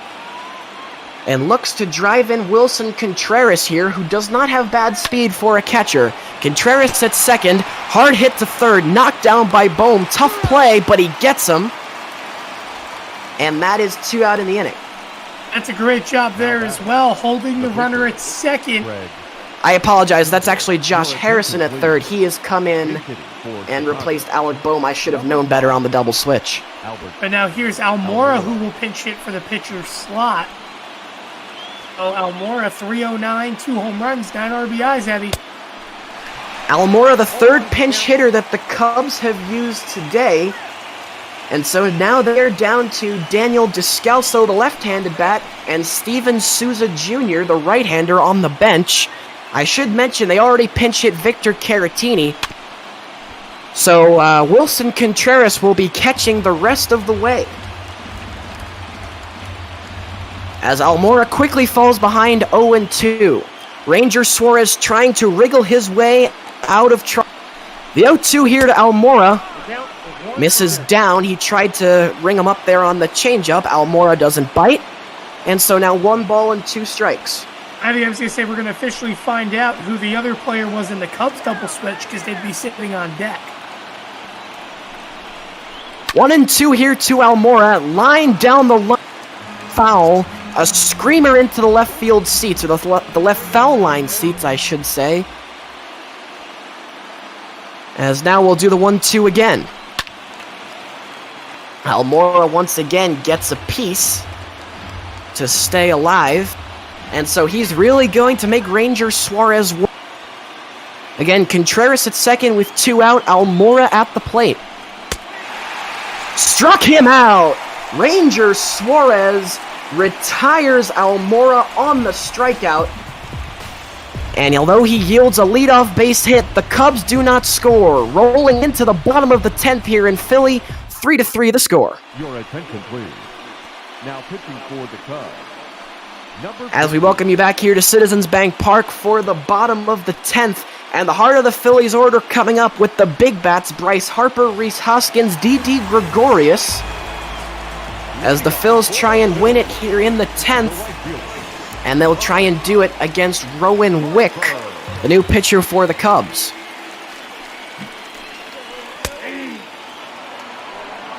Harper takes a first pitch strike. Bryce Harper, 1 for 4 so far today. The 6-time All-Star, National League Rookie of the Year back in 2012, 2015 MVP, has been kept relatively quiet so far today. That could all change, though, with 1 swing of the bat. Big home run cut there as Harper trying to end it, but he'll come up empty, and so now the count 0-2.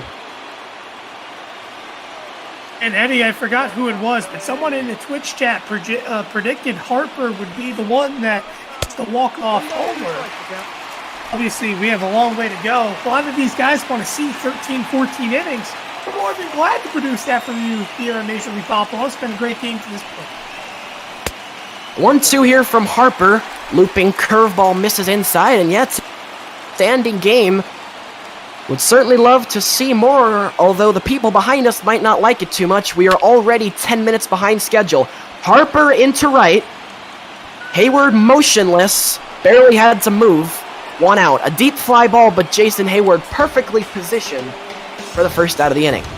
And Rowan Wick thought he allowed a home run there for a second. That ball died back down. And now you look back here at Rhys Hoskins. I mean, this home run set up the game. It was incredible. And Philadelphia took the lead off the Kingery, but I mean, look at this shot.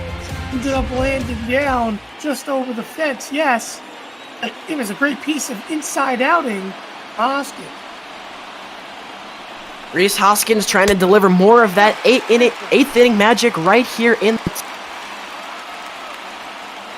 As you see some action in the Cubs bullpen, Ryan Tepera, Dan Winkler, the closer, both getting loose. Of course, we're starting to get to the point where it's all hands on deck. Both starters, Hendricks went 5 2/3, Wheeler went 6. Neither gave them much length, as Hoskins is going to be aboard here with a base hit. And so the Cubs have a 1-out base runner here in the 10th. He sat back, it was a routine ground ball, but to send it back down the chute, down the middle. He ends up getting a base not just out of reach there. Oh, now we Didi Gregorius who steps in, trying to bring the Phillies fans home happy. Gregorius grounds it left side, fielded at third, to second for 1, to first for 2, they got him!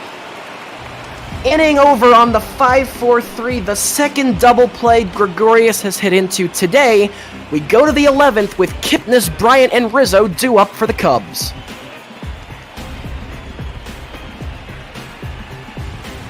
You pinch hit here for Kipnis is my question, Eddie. Struggled this season, but he was the guy they went to in the double switch. The second baseman. Yeah, Jason Kipnis. Interesting story about Kipnis. You know who his neighbor was growing up?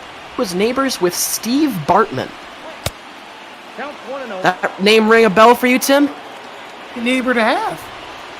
Good neighbor to have. Oh, and he was chased out of Chicago.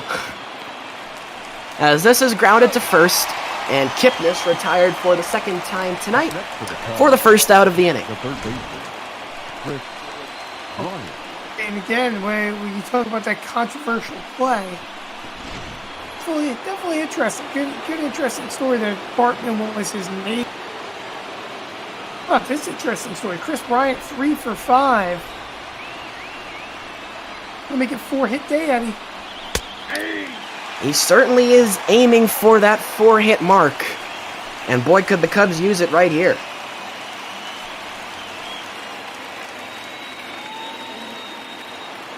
Takes one pitch. Go. Bryant chases inside, and a good job by Ranger Flores. He's pitched to Bryant well here, and it's an 0-2 count. 0-2 from Suarez, comes in high, and so now the count is 1-2. Again, if you are looking for Texas and Houston, that is going to start as soon as possible following the conclusion of this game. Jordan Smith, Jeremy Goldstein on the call for that one. As now the 1-2 from Bryant. Ooh, just missed. I thought that may have caught the corner. Jerry Hillsdale, though, kept a pretty good zone so far today. 2 balls and 2 strikes, though, the count now.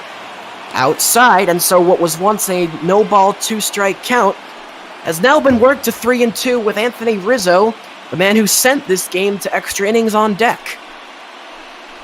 And for Suarez, that's a little bit of a better matchup, obviously being lefty-lefty, but you gotta get Bryant out here. Full count offering to Bryant outside. Ball 4, the first walk issued of Ranger Suarez's outing. The first baseman. And now Anthony Rizzo will be the batter with Chris Bryant at first base. I think we see another double play here, Eddie. We saw it the last time in the benefit of the matchup. We see a second one here in the top of the 11th. Rizzo hit into a double play back into the third. That was a 6-4-3. But a home run in the 9th, which is the reason we are in extras in the first place, as now he looks to move things along for Chicago. And in a good count to do it, 2 balls, no strikes, and that's 4 in a row, I believe, from Ranger Suarez, wrapping around to the last hitter, Chris Bryant. He's starting to lose control a little bit. Again, a relief pitcher for Suarez. 5 pitches, really getting up there. Girardi may need to go to the bullpen again. 2-0 here to Rizzo. Big cut at that one, but he comes up empty. Yep, Ranger Suarez and Cole Irvin. Suarez, who is in the game now, and Cole Irvin, a starter for the Phillies. Is the only 2 left-handers left in that Philly bullpen. So Girardi trying to eke what he can here out of Ranger Suarez, who has rallied in 2 straight strikes to Rizzo. The 2-2. I had a bit of lag right there. Tim, do you care to tell us what happened? Indeed, it was a line drive, and it was a little bit. I think that was a second baseman. I as well had a lag, but it was line drive to the infield for the second out. I think Gene Segura, the second baseman, managed to catch that one. And now Javier Baez, who hit a home run back in the 3rd and doubled in the 6th. And looking for some offense here for the Cubs in the 11th. As again, Rangers and Astros coming up as soon as we are through with this one. But we are going to have to go at least one more half frame.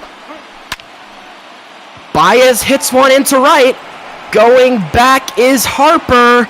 And this one is out of here. Javier Baez, his second home run of the day, a 2-run shot, and Chicago surges ahead 5-3 here in the 11th. It's got a great pitch to hit, and he sent that baby opposite field to right center.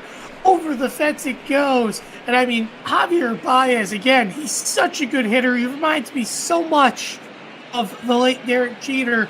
Obviously, he's working his way as a Hall of Famer, but I mean, just look at this. Look at this. I mean, Baez, he makes it so easy. So easy. Floats that over the right center field fence. Just like that, here comes yet another call to the bullpen. Perhaps yet another double switch. But my, oh my, the Cubs have the lead 5-3. Javier Baez, you know, won MVP last year, but he's the MVP in Cubs fans' hearts. So now Adam Morgan will come into the game, and he'll replace Ranger Suarez. There you can see the numbers for Morgan. 30-year-old left-hander out of Florida. This is his 26th appearance of the year, and his task will be to get Kyle Schwarber and then hopefully get the Phillies into the the bottom of the 11th, where they will hopefully be able to strike up some sort of a rally. Kingery, Kingery, Harrison, and Segura in the 9th for the Phils, but for now the task remains to be getting Kyle Schwarber. I didn't hear what position, Eddie, by the way, but Jay Bruce does come in the game here on the double switch for the Phils. So Jay Bruce entering the ballgame probably because he's got some home run power, and the Phillies could use a home run next inning, but right now the task is Schwarber and Morgan behind 2-0. It's, look here actually on the broadcast screen, the NL Central, again, the Cubs, they're only up by 1 game over the Reds. This means more than anything. Obviously, the NL East and thinking for that wild card, the Phillies really want to answer back. Eager to see what the bottom of the 11th brings. That's outside. That's outside to Schwarber. And so Morgan has thrown 3 pitches. All 3 of them have missed the strike zone. And he's fallen behind 3-0 to a very dangerous hitter in Kyle Schwarber. Nope, that's ball 4. That's 4 in a row from Morgan. Not the start he was looking for, and so Wilson Contreras now will come to the plate with Schwarber on first after the 4-pitch walk. And again, I mean, the way you look at it, can't take him out, Morgan, so you're going to have him keep on pitching here, and at least right now could be at a little bit of a disadvantage. Finally, Morgan locates. It's a slider for a strike, the first strike that he's dealt so far today. And 0-1 the count now to Contreras. Ball, that pitch is up. That one misses down in the dirt, though. And things are even at 1-1. If Contreras can continue, Jason Hayward would be next. Ball, that's just out. As that one just missed again. Perhaps Morgan's getting squeezed a little bit here, but he's been wild so far. And when you're wild, you tend not to get those called strikes. Contreras chases after a fastball, and we're even at 2-2. All you need is 1 out. That's all you need now. Get out of the inning, get base runners on the bottom half, and try to tie this game back up. 2-2 the count to Contreras, and he got him swinging. So Adam Morgan walks Schwarber, but then he strikes out Contreras, but not before. A 2-run home run from Javi Baez, and Chicago leads 5-3. Last chance for the Phils in the bottom of the 11th. Coming right up. Your attention, please. Now pitching for Chicago, number 43, Dan. As now we head into the bottom of the 11th, it'll be Dan Winkler, the Cub closer, who will come on for the save. 20 save opportunities so far this year, 17 successful. Although we already saw a blown save so far today. Hector Neris from the Phillies. He blew the save back in the 9th. Winkler trying to avoid that very same issue happening to him. Off the plate, ball He'll one. face Kingery. Then we're not sure who's going to bat in the 7 spot. I believe it's going to be Harrison, but not too sure. And then Segura. Again, Rangers Astros coming up next. Jordan Smith, Jeremy Goldstein will be on that call for you. We apologize, this one is running long. We're now 22 minutes past first pitch of the Ranger-Texas game, at least when first pitch was supposed to be. But these two decided to go into extra innings. The 2-2 here on the way from Winkler struck him out, and Kingery down on strikes to start the 11th. And Kingery had a home run type swing there, but what a beautiful curveball from Winkler. That thing went from top to bottom, got him swinging out of his shoes. Big first out there for the Cubs. As Tim likes to say, a tabletop curve right there. And it's not going to be Josh Harrison. It's going to instead be Jay Bruce, who's got home run power here. 8 home runs on the year, only hitting .228, but he's up there for one reason and one reason only, and that's to hit the ball out of the ballpark. He loves right-handed pitching. In fact, I'm pretty sure all 8 of his home runs come against right-handers. All Bruce needs is a high and inside fastball, and he'll take it a long way. Well, he got his pitch right there, but he missed it. And now the count 1 ball and 2 strikes. Jay Bruce, a very large 6'3", 225, 32 years of age from Texas. The 1-2 here, Bruce. He'll stay alive. Grounded foul down the third base side. He was such a critical piece for Cleveland a while back. He faded since he left to play for the Mets and here for the Phillies. Older in his career, but he's still a very solid player, not just off the bench, key pinch hitting piece.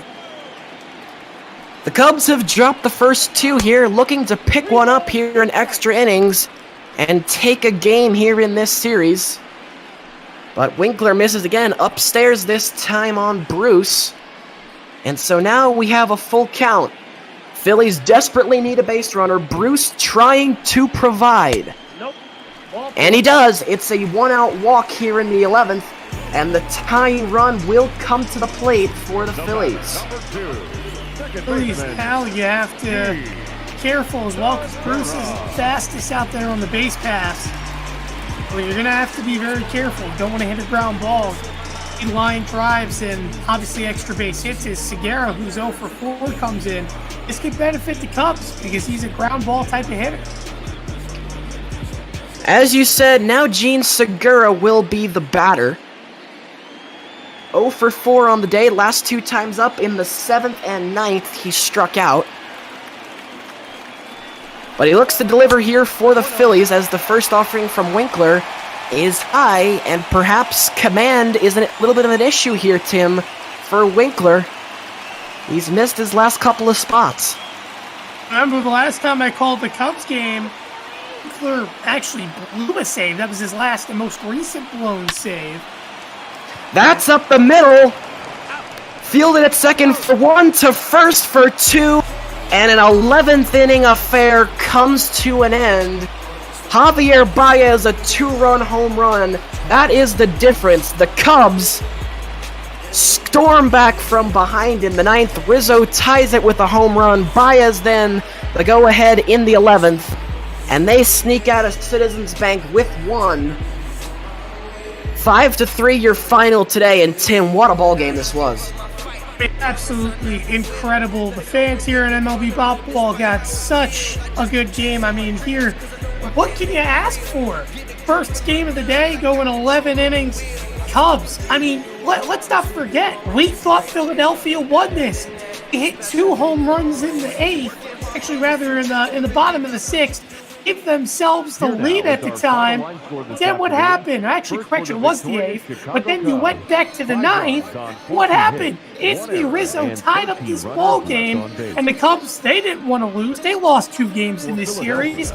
Come up big. Javier Baez, who started this game, and was the only source of production throughout most of the day. Robinson hits a clutch 2-run home run. Well, we'll take a look at some. Yeah, we'll take a look at some highlights now. We're going to start in the top of the 7th. This David Bodie double would give the would give the Cubs the lead, and the Phils were looking pretty good. They would try and get more, but Baez would ground into the 5-4-3, and this was big because it kept the Cub lead at 1. Then the 8th inning would roll in, and that would be a big one for the Phillies, or excuse me, the bottom of the 7th would roll in. And I'm getting a little bit of your Real Muto strikeout on the fastball in the bottom of the 7th. And then the bottom of the 8th, Rhys Hoskins, he would homer into right, 2 batters, and then, as I think we'll see, I'm getting ahead of myself again. Hoskins homers to right, he ties the game. 365-foot shot. And then Scott Kingery, 362 to left. 2 batters later, this is the go-ahead home run as of right now. Would have been his 4th on the season, but then as you see, as we head to the top of the 9th. Top of the 9th with a 2-1 count and 2 outs in the inning. The last chance for the Cubs, Anthony Rizzo, a moonshot to right. Second deck action right there, 434 feet, and that would tie things up at 3. Top of the 10th, Albert Almora Jr. He would have a chance to drive in some runs, but Ranger Suarez would get him, and then a big play again in the bottom of the 10th. Double play hit into here by D.D. Gregorius, and that would send us into the 11th, partner, and in the 11th, things would get interesting. With Chris Bryant on first base, Javier Baez would shoot this one into right, and it would get out of here. And Tim, that would be the difference. 2-run home run for Baez, his 2nd of the day, 3 RBIs so far for him. And then this would end the game. A nice play over at second by Kipnis. They'd get the 4-6-3. Gene Segura would finish up a spectacular 0-for-5 day, and spectacular for all the wrong reasons. No surprise, Tim, player of the game, Javier Baez. And final thoughts before I turn it over to Jeremy and Jordan. Again, I mean, the Cubs, this was a must-needed victory, and I was going to say, Baez going bye-bye twice today is a critical thing because they were only 1 game above. Sure, the Phillies, they won 2 games in the series. The Cubs get the last laugh, and they go right now a game and a half up in the division. But I'm going to be very eager to see how the Cubs continue to answer after a tough game like this in extras, especially wasting most of the bullpen. But a great win today by Chicago, and for Philadelphia, again, they've been streaky this year. They lose more now that they lost to the Cubs. We shall see a big win, Chicago. So I'll give you the final line here, and then we'll turn it over to and Jordan for their game, which they have been waiting a while now to do. Chicago wins it 5-3 on 14 hits to 12. 1 error made in the ballgame. That was made by the Cubs. The winning pitcher, Rowan Wick. The loser, Ranger Suarez. The save, Dan Winkler, his 18th. And that is going to do it for us at Citizens Bank Park. Again, the final. The Cubs win 5-3. They salvaged 1 in this series. For Tim Moore, it's been Eddie McCarthy, Tim Moore on the call with you. It's been a blast. We had a great time. But now we'll turn it over Jeremy Goldstein, Jordan Smith, the Astros, the Rangers from Minute Maid Park. Guys, take it away. That was some intro. Yeah, that was a great intro. I mean, I tell you what, I couldn't have asked for anything better myself, to be honest. But yeah, thanks, guys. That was a heck of a ball game there. Going into extras, I mean, hey, if you're going to have some free baseball, if you're going to have some free baseball, you got to, that's the best way to do it right there. Get some late dramatic action and have just honestly, like we said, just a great contest. Absolutely. I mean, Javier Baez with some extra inning free baseball heroics there of Ranger Suarez, and great transition to get us into a nice AL West duel between 2 teams from Texas. Yeah, as they call it, the Lone Star Showdown down here in the Lone Star State. Minute Maid Park Game 1 went to the Astros yesterday, an 8-4 final. the first of a 3-game series. This, the middle game, the second game here this Wednesday afternoon. Glad you could join us after a thriller for some late lunch baseball, I guess we'll call it, here on ML Bot Ball. So glad you can make it. Like they said, my name is Jordan Smith, alongside me, Jeremy Goldstein, for this Game 2 of the Lone Star Showdown here in Houston, Texas. We got two teams clustered together in that AL West. Athletics still the only team in the division over 500, 39 wins. The Angels not too far behind them, but the Astros and Rangers hold those third and fourth place spots. However, they're not far out of a playoff spot, let alone first place. So an important game for both of these ball clubs nonetheless. You know, like you said, the Astros 1.5 games behind the Rangers in the division, and the Rangers 1.5 behind the Angels, who are in second place. Both of these clubs within 7.5 games of first place in the division, that being the Athletics at 38-29. As you see on the mound there, Josh James, the starter for today's game. For the Houston Astros, so we have Elvis Andrews head to the plate. Get things kicked off here in this one. Josh James, more so featured out of that bullpen in 2019, but has been promoted to a starter role of such in 2020. First pitch outside for ball one as we get things started here at Minute Maid Park in Houston, Texas. The 1-0 delivery. That one swung on, fly to right field. Getting underneath it is Reddick. And he make the catch for out number 1. Batting second, the left fielder, Nick Solak. The defensive alignment for the Houston Astros as Nick Solak heads to the plate.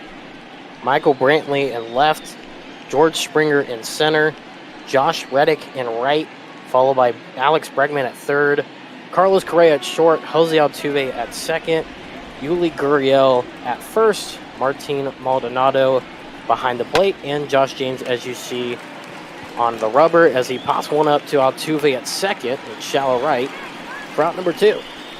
Nick Solak, one of the Rangers' top prospects, made his debut in September 2019. Has struggled in that 2 spot in the batting order thus far. Quick start for Josh James, only 3 pitches into this one and 2 outs recorded. Willie Calhoun to the plate now for the Rangers with 2 outs and nobody on here in the top of the first inning. That one will miss inside for ball 1. You see there Calhoun with 29 RBIs so far on the year, second on the team for the Rangers as this one is flied into left field. Covering a lot of ground is Brantley, still going back and will make the catch in front of the outside scoreboard, and that will make it out number 3. So an easy 3 up, 3 down for Josh James. We head to the bottom of the first, no score. 5 pitches for Josh James. That's exactly what you want if you're the Astros. Turn it over. Mike Minor now, his 13th start. 3-5 record thus far, 4.24 ERA. He struck out 45, and he's given up 65 hits in the year. So not the start during the year Mike Minor had last year that he could have wanted, but still one of the Rangers' most reliable guys, and they're relying on him to toe the slab and pick up a victory here. Leading up for the Astros. Here comes Jose Altuve to the plate, that .314 batting average. Third in the American League. All-Star voting at second base. Yesterday in Game 1, he went 0 for 4, got on base once with a walk and struck out in that matchup. However, it didn't matter as they got the 4-run victory with an 8-4 score, as the first pitch will find that top inside corner for strike 1. Crazy to me, Altuve has seemingly bounced around that 1, 2, and 3 spot in the order. Been very reliable for Houston in all 3 spots, and they can place him wherever they want. I think 314 as a leadoff hitter. Altuve grounds one to second. The throw on to first from Odor is in time. That's a quick out number 1. We're seeing a lot of impatient swings thus far from the hitters. Maybe a more patient approach is what's going to lead to some runs on the board. It is still early though, so I shouldn't jump to conclusions. Minor sees Brantley at the plate. The first pitch to him is swung on and fouled into the stands for strike number 1. The defensive alignment for the Rangers in left field, Nick Solak, Danny Santana in center, as that one is fouled away for strike 2. Joey Gallo is in right field, along with Todd Frazier at third, Elvis Andrews at short, Rofned Odor at second, Ronald Guzman at first, as that one rings him up on the outside, catches him looking for strike number 3. 2 outs here in the bottom of the first strikeout of the game for Minor. Talked about impatient hitters. Michael Brantley a little too patient there. Fouled off the first pitch he saw and then looked at 2 pitches right there in the strike zone, 2 fastballs. Another easy out for Mike Minor. First pitch to Bregman is outside for ball 1. That .362 batting average, as you see, number 1 in the American League so far here on the season. An exceptional hitter so far for the Houston Astros, as that one misses outside for ball 2. And to finish out the defensive alignment, Robinson Chirinos behind the plate, and as you see on the mound is Mike Minor working a 2-0 count. That one slapped down the third base line. That one will be fair. That'll be a single on 2 outs for Alex Bregman and the first base runner aboard. Big break there for the Texas Rangers as that hit the short area of sidewall on the third base line. Todd Frazier, not the best defensive player, able to make a play on it. You see our first base runner of this contest.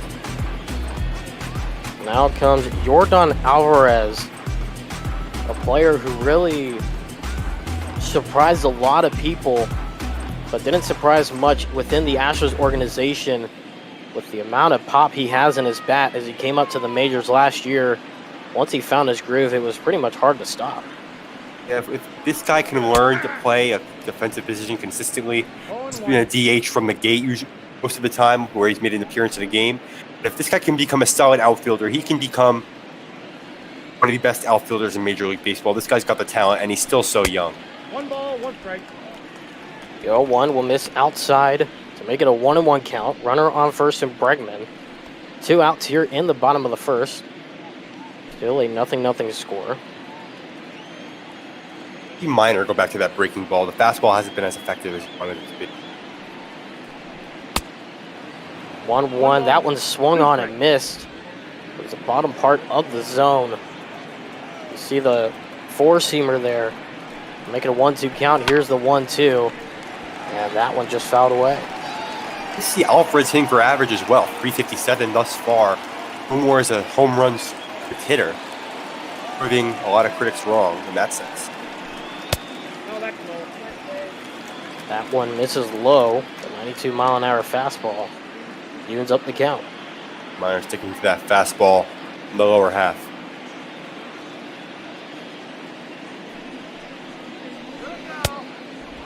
That one swung on, and the good breaking ball there is it gets him to swing and miss. The breaking ball outside for strike number 3. Strands Alex Bregman at first. Head to the second with no score here as Joey Gallo heads to the plate. Disappointing year for Joey Gallo. We saw last year before that injury, maybe he learned to hit for average more and be less one-dimensional at the plate, but 194 is probably the worst he's ever had as a major league player, and only 9 home runs too. So the Rangers definitely need Gallo to step up his game if they want to make a run in that AL West and compete for a playoff spot. 0-1 pitch. To the inside. For strike number 2, something that Gallo has done well this season. He has 30 walks on the year, which is good for 13th in the American League. So he's definitely been able to get on base when that batting average is low. It's just a matter of now getting a few more hits to balance it out a bit. Yeah, he's probably establishing himself as one of those players who either has a walk or strikeout scenario or hits a long ball. And we're satisfied with that if I'm the Texas Rangers, if that home run total was up from 9. I know the season's still fairly young, but with a power hitter like that, you expect it to be higher. Wing and a miss. First strikeout of the game for Josh James. The third baseman. There's now 1 away here in the top of the second. Great job by Josh James using all 4 quadrants of the strike zone, having Gallo mix up his swings a little bit, and being multidimensional with his pitches. I like to see that from him. First pitch, low and outside For ball one, Todd Frazier at the plate, 205 batting average on the season, 12 home runs as well to his name. 1-0 from James. That one right down Hollywood. Caught him looking for strike one. I think Todd Frazier is an underrated pickup from the Rangers this season. They had a lot of lefty bats in Calhoun, Odor, and Gallo. Todd Frazier gives them some power from the right side. Nope. That one will miss high. Count is 2-1. Making 2-1. And Ronald Guzman has a good lefty power bat too, so they're stacked on that. Big swing and a miss 2 strikes. from Frazier. It'll make it a 2-2 count. 2-2 delivery. Swung on and missed once again. Second time this inning for James.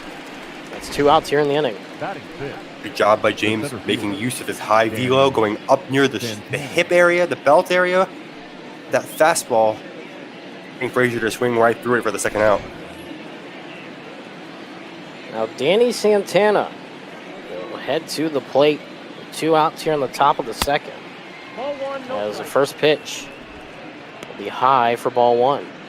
And Santana coming over from the Twins, not a big name over there, but came to the Rangers, and he's one of the reasons why they turned their heads towards Texas. Even though they didn't make the playoffs, they were competitive for a while. That's because of Santana's career year. 2-0. Oh, and missing high for ball two. You see they're signed out of the Dominican Republic. 232 hitters so far on the season, as that one just misses the outside corner for ball three. Looks like the umpire there gave Santana the benefit of the doubt. That looked like it might have flipped the corner on the lower right side of the zone. We have a 3-0 pitch here. Rio right down the middle. 3 balls. That'll be strike one. And usually, as you see on those, you're usually expecting something in the zone. On a 3-0, you usually don't have the green light. Exactly, and Josh James threw pitches last inning, so the Rangers are doing a good job here, getting that pitch count back up to a normal total. Batting seventh. The second Santana baseman, walks there. Odor. As you said, Santana getting the walk, so forcing a runner on base here with 2 outs. Top of the second inning. Now Rofned Odor will head to the plate. The pitch out. Keep the runner at first. It'll be ball one. Odor had his average as low as 180 last season, and while it's in the 230s right now, you'll take that from a guy in your 7-hole who struggled to make contact, get a lot of normal singles and doubles on base knocks a whole season. So you see Rofned Odor contributing more with his bat and not as much with his power. It's a weird saying, but it makes sense. No, he's safe. Pickoff attempt, not in time at first base. Trying to keep the runner honest there in Santana. On the stretch, here's the 2-0 pitch. That one swung on, hit sharply. Altuve will grab it, throw on to first. And that'll take care of the top of the second. 1 runner stranded in Santana. Still a 0-0 score heading to the bottom of the second inning.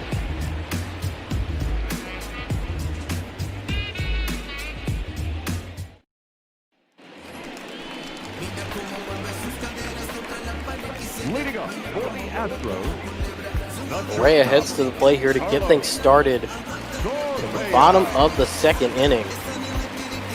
0-0 score here at Minute Maid Park.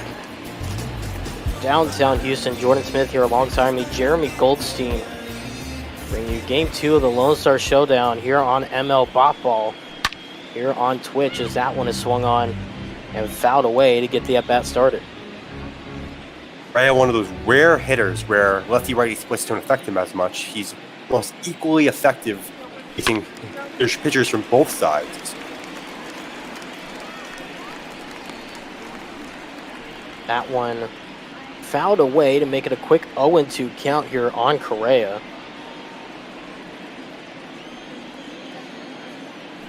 Minor, ready now. The count is 1. That one misses outside for a ball. Ready now with a quick 1-2. And that one, I believe, hit Correa. And that will send him to first base. Batting sixth. No intent there, I'd assume. Juliet. So a lot of people might jump to conclusions based off of the Astros scandal emerging this past offseason, but the sparks appear to be emerging here, and they're going to carry on. Here comes the number 6 hitter, Yuli Gurriel, to the plate. Orbit there, trying to get the fans excited for this one with runner on first and no outs here in the bottom of the second inning. Orbit voted just a few years ago as the #1 mascot in all of sports, and I believe it came just a couple years right after his return to the Astros franchise, as that one will be in there for strike one.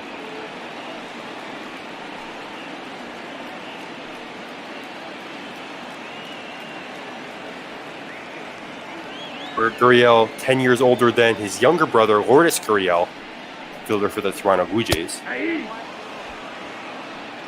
That one in there for strike two. Now quickly an 0-2 count. Gurriel, a .238 hitter, would love to see that improve as the 0-2 pitch. This inside for ball one. What I was going to say there, pitchers have been ahead of the count most of this game, and it seems to be the theme thus far. That one low and in the dirt. Doesn't get away from Chirinos enough for Correa to make an attempt at second. Everybody stays put.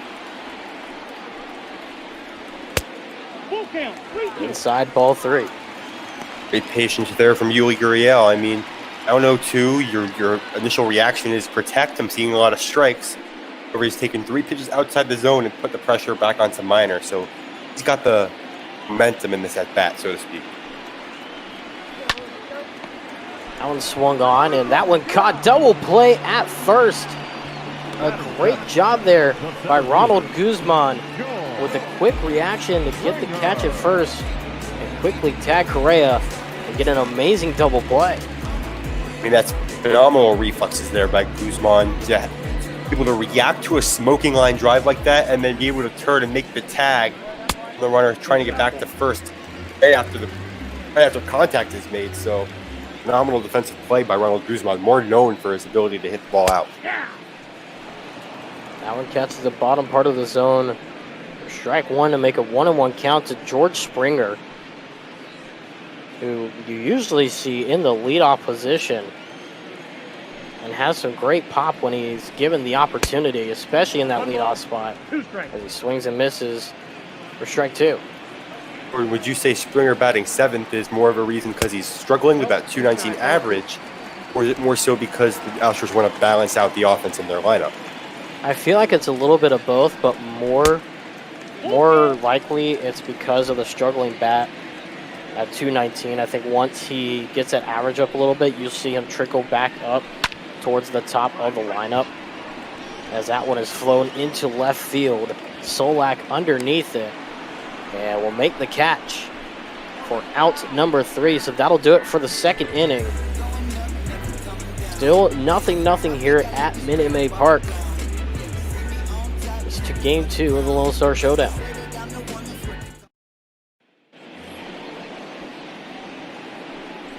Leading off for Texas, the first baseman. Top of the third is Ronald Guzman. Made the incredible play there. A double play at first base. Will now get his opportunity at the dish for the first time today. As the first pitch is in there. Strike one.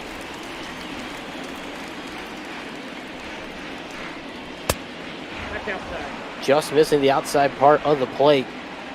It's in a 1-1 count here for Guzman. Getting the vibe here that the umpire is calling a lot less pitches on the outer half. The pitch near the corner on that side, I think it's been more beneficial for the hitter. I think James has got to attack more of the inside half here to get results. And there you see it right there, attacking the lower half. And 2 straight pitches, that 197, the pitch right before, a 100-mile-an-hour fastball. Just absolutely insane speed that you see there. Likely the skill sets between James and Minor are more diverse. James more of a fastball-like pitcher. Minor relies on the breaking stuff. There's a huge swing and a miss. Third strikeout of the game for James. One away here in the top of the third. Chirino.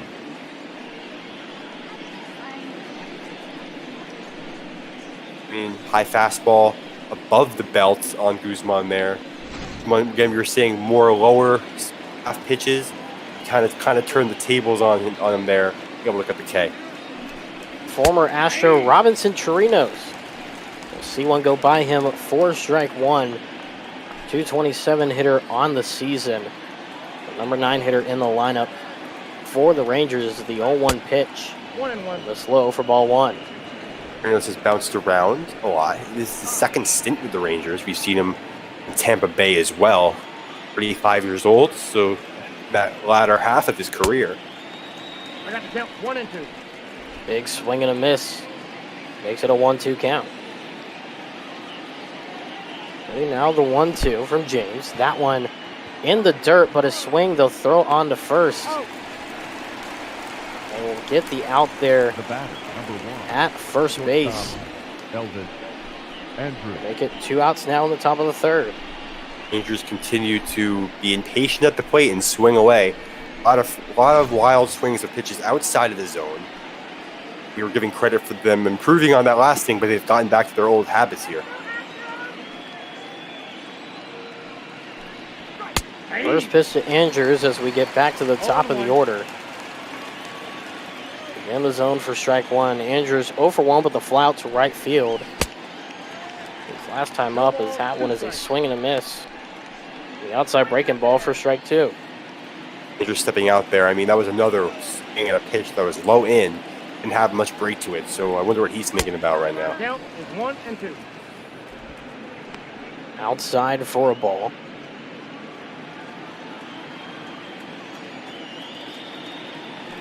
Here comes the 1-2. That one inside, that pops him up. To center field, underneath it is Springer, and he makes the catch. For out number 3, we head to the bottom of the third. Still a 0-0 ball game here from Minute Maid Park in downtown Houston.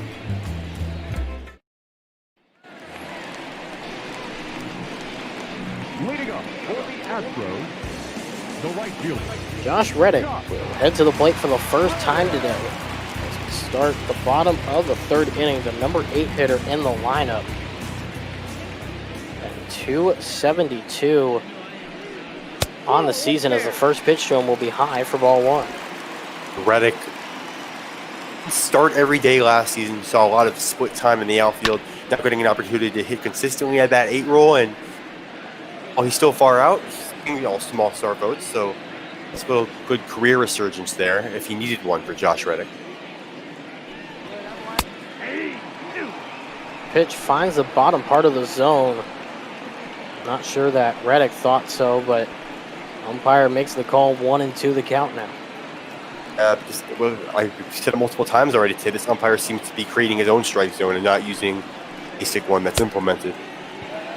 Drop third strike, they'll head to first. And they will get the out at first base to start the bottom of the third inning. Batting ninth, the catcher, Martin Maldonado, today's catcher for the Astros. Number 9 hitter in the lineup. Will get the first swing. He'll hit it to the shortstop. A throw from Andrews in time for out number 2. Another first one pitch, one out at bat. I mean, both sides here. This game's flying by to start. However, if either of these sides want to win, we're going to need to work the count to get base runners, and that's how the hits are going to come. Pitchers are both on their game, and they're, as lookouts keep coming, the confidence increases. First pitch to Altuve is in the zone for strike one. Minor with 2 outs here in the bottom of the third inning. No one on base for the Astros. The 0-1 pitch, a big swing and a miss. Looks like Altuve swung underneath that one for strike 2. Ready now for the quick 0-2. That'll be outside for ball one.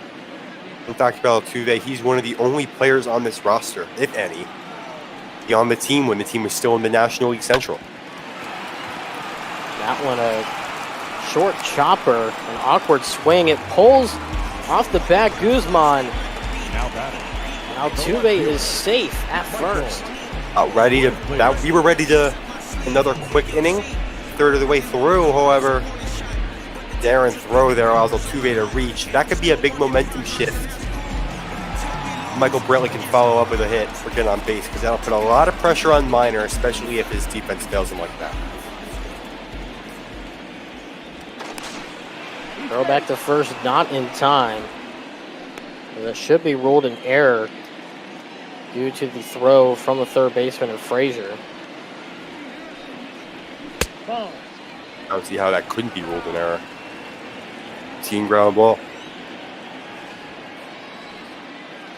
1-0 to Brantley, who's 0 for 1 on the day. Struck out his first time up as he fouls that one back. Get up and in fastball by Minor. I criticized his fastball early on, but he's proven to me it's effective thus far. Bringing on the upper inside half, quarter. 2-1. Got foul ball.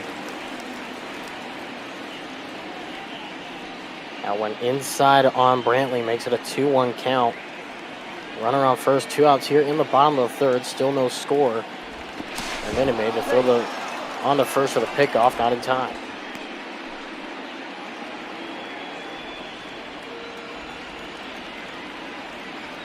Minor from the stretch. 2-1.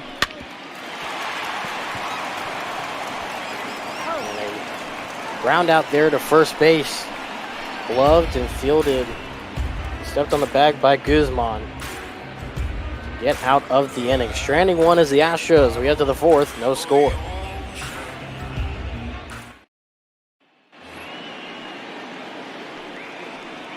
Leading off for Texas, the left fielder. Nick Solak will get things started here. Top of the fourth inning, 0 for 1 with a pop-up. Shallow right. First time up to the plate as that one finds his own for strike one.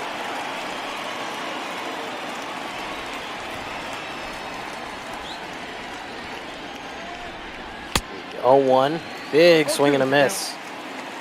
I'll make it a quick 0-2 count off the 98-mile-an-hour four-seamer. Just continuing me to get ahead of counts despite this being now the second time through the order on both sides. I'm very interested to see who's going to break through the rally first. Seems like pitchers both have good holds of both of these lineups right now. Ready now, here's the 0-2. Big swing and a miss. Got him on the breaking ball, 83-mile-an-hour slider. There's one out here in the fourth. Designated hitter, Willie Calhoun. You see minor league report. The AAA and AA teams for the Houston Astros. Round Rock Express, who used to be the Astros AA team back in the early 2000s, then became the Rangers AAA team as a recent memory, and then of course now in its second or third year, the Round Rock Express becoming the AAA team for the Houston Astros as the first pitch is outside for ball one. Calhoun will see one at the top of the zone for strike one. Josh James still being very reliant on his fastball, and rightfully so. That's his best pitch. And a lot of strikeouts on it so far. That one will miss inside for ball two. Calhoun 0 for 1 with a fly out in his first plate appearance on the day. James now at 44 pitches. Ball 3. 45 will be outside for ball 3. Who now taking pitches. He had a quick out back in first inning. Now he's able to see what James is releasing, and now is a pitch away from getting on base. And that one just getting the bottom inside corner, just scraping by for strike two. Payoff here. Rangers can get a man on base here and threaten with Gallo and his power. That'd be huge. Big swing and a miss. A missed opportunity for sure by the Rangers, as James will collect his 6th strikeout already in 3 2/3 innings work. The best. Took the words right out of my mouth. Missed opportunity. But Calhoun got tense once he was able to get ahead in the count. And James take it right back. First pitch is low for ball one. Gallo at the plate, the cleanup hitter for the Rangers. 0 for 1, struck out swinging. First time up to the plate, that one fouled away.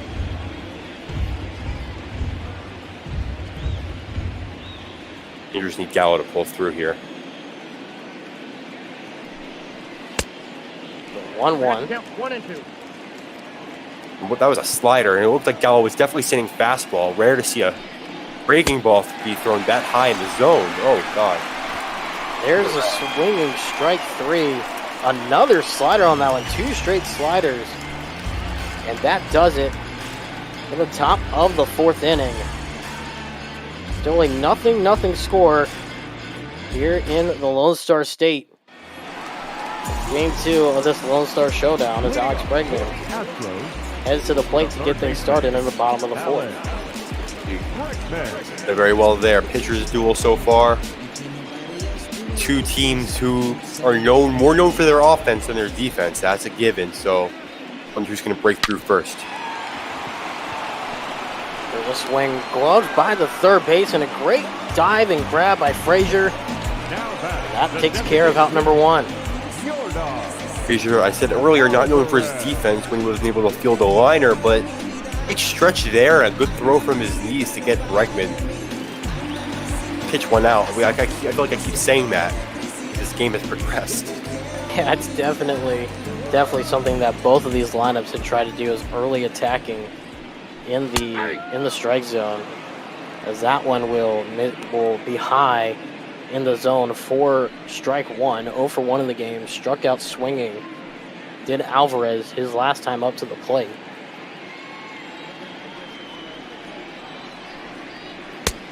For 1 as that misses inside, a 1-1 count.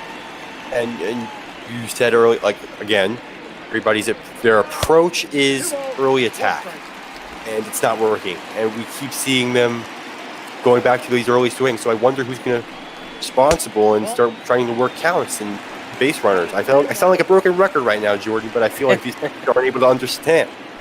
I don't feel like they can hear us loud enough here in the booth. I have to go down to the field and tell them. Right. Put a mic there somewhere. That one will miss high, and there's a walk. Just that time. Alvarez doing a little bit of what you were saying and working the count a bit. He gets 4 straight balls to head to first with 1 out in the bottom of the 4th. So now we see the Astros get that all-important base runner. Now we have Carlos Correa, who's more than capable, continuing this rally, moving the chains, and if we get a run on the board for the Astros. First pitch to Correa is outside for ball 1. Was hit by the pitch. Last time up to the plate. I'm sure he'd take that again. 2 for 11 for stats first minor, as you saw that graphic pop up there on the bottom right. That one finding the zone. We'll make it a 1-1 count. Pitch number 52 for Minor. Will miss low. We'll make it a 2-1 count. Oh, I like this. Correa's making Minor throw strikes. Oh, he's ahead in the count, and now he's going to have the advantage. Minor's going to be more careful than Correa here, obviously. Runner! On the stretch, the 2-1. And that one swung on and chopped foul. First base side, it'll make it a 2-2 count.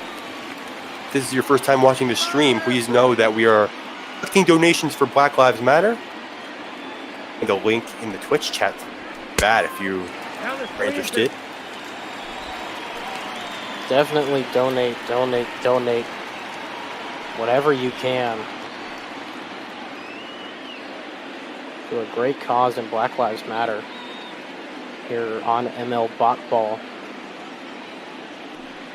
As the 3-2 will be fouled away the top inside corner of the zone. Has turned this into a battle here. Whoever wins, it's going to be a big swing either side. That one, a big swing and a miss. Minor winning the battle, getting his 4th strikeout of the game. There's now 2 away here in the bottom of the 4th. And going back to what I was just saying, if Correa puts that into play or walks. It's 2 men on with 1 out for the Astros, but now there's 1 out away from getting out of the inning. That walk means absolutely nothing. Here's Gurriel, watches one go by on the bottom part of the plate. 4 strike 1, 0 for 1. Line drive to the first baseman in Guzman, who got the double play his last time up. With a series of clutch homers in playoffs. In Game 6 of the ALCS last season, 3-run home run in the first inning. We saw him homer in Game 7 to start the World Series. In 5 of the 2017 World Series, he had a big 3-run bomb off Kershaw. Gurriel is known for his power when it's needed. The Astros need it now. That one chopped off the bottom part of the zone. 1-2 the count now.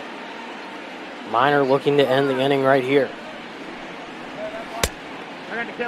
High for ball 2. I think the Astros do have the advantage in his Minor's pitch count. Now we're going to be climbing above 60.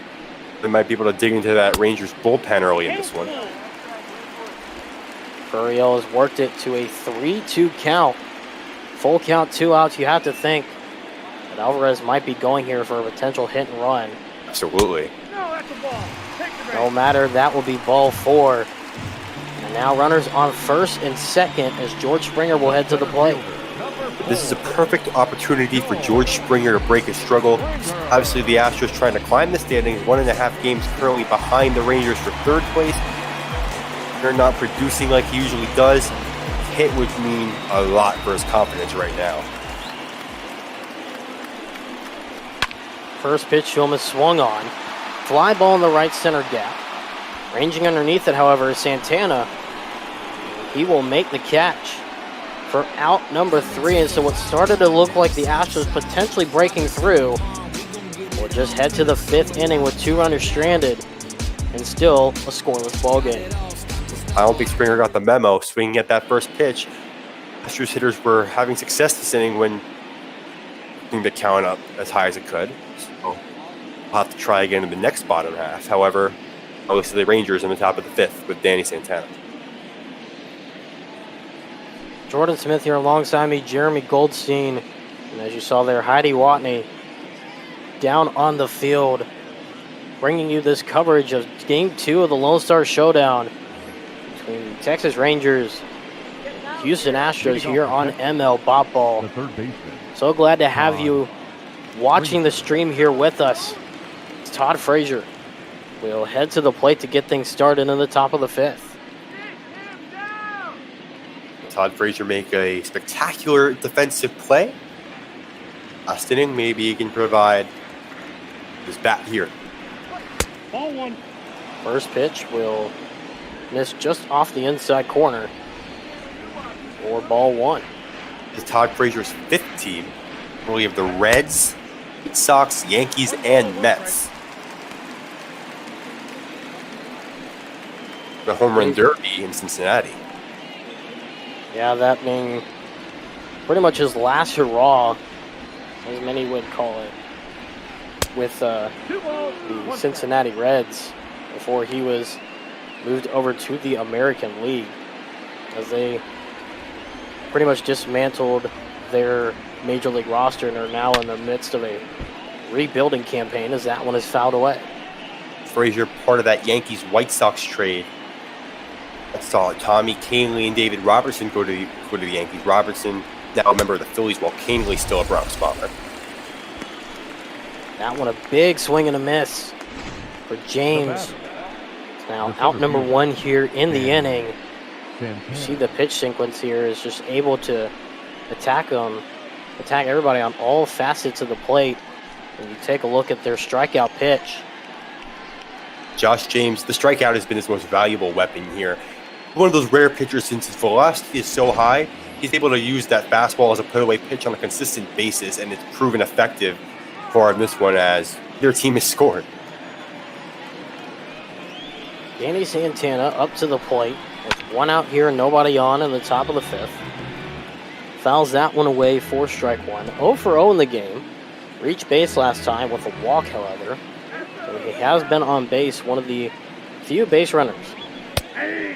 Texas Rangers today, as that one will find the zone for strike 2. I mentioned in his last at bat, formerly of the Twins, and he's one of those players that symbolizes opportunity can give you a newfound look in this league. I mean, he was stuck to that bench on Minnesota when the Twins were struggling, so nobody really looked at him as possibly a good option. He's really found a new home with Texas, and reading to any offense that they produced throughout the whole season. That one in the dirt for ball 2. This one a swing, hit sharply down the first base line, but foul. Do it again here at 2-2. Pitch from James, that one a pop-up. Turned into a fly ball as it heads into center field. Springer doesn't move much, but makes the catch for out number 2. Noticing on both sides is a lot of hitters are out in front of these balls, and they're on balls that could be hit hard, yanking them foul. And I understand that on Minor's side with his fastball not being too high velocity, so it's hard to calibrate it. But with Josh James, I still can't believe they're out of some 100-mile-an-hour fastballs. It doesn't make much sense to me. First pitch outside for ball 1 to Odor, and yeah, like you mentioned, the high heat that James is still putting up here in the 5th inning. At 63, now 64 pitches. Doesn't really make too much sense as to how and why they're getting in front of the ball so much instead of just waiting for it to come to them. See if Odor takes on 2-0 where he goes for that long ball like he normally does. Watch it go by for a high ball 3.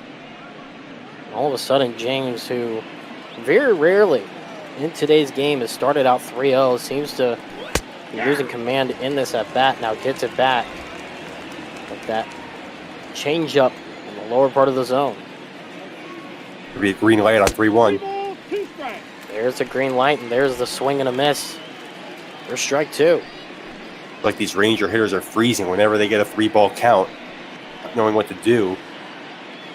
As they're looking for base runners here, and they're not getting many of them. James looking to get out of the inning here. This one, a ball that will land in deep center field. Odor around first, head to second. He will be in there with a standing 2-out double in the top of the 5th inning. Finally, somebody was able to figure out the strike fastball thrown by Josh James. Will get it over George Springer's head. Great hit by Rougned Odor. Perfect setup here. Now, hopefully, for Texas Rangers' sake, can get a nice Ronald Guzman RBI single out or something like that to get them on the board. James from the stretch. First pitch high in the zone for strike number 1. 0 for 1 in the game. Struck out swinging. His first time up did Ronald Guzman. Run 1 for 4 in the last contest. The Astros victory. Count 0-2. That one finds the zone as well. Didn't really seem to agree with the umpire. Now it's an 0-2 count. And change up there, or saying fastball rather, and got the change up. So, job by James to mix up his pitches, get ahead 0-2 in a big spot. Or fouled away, keeps it 0-2.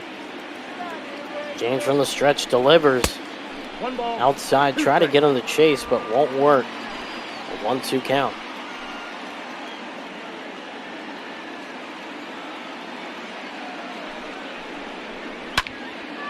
Big swing, that one down the right field line, hooking, and it'll stay fair. That one a home run. Actually, it'll be called foul, just barely. Hard to see.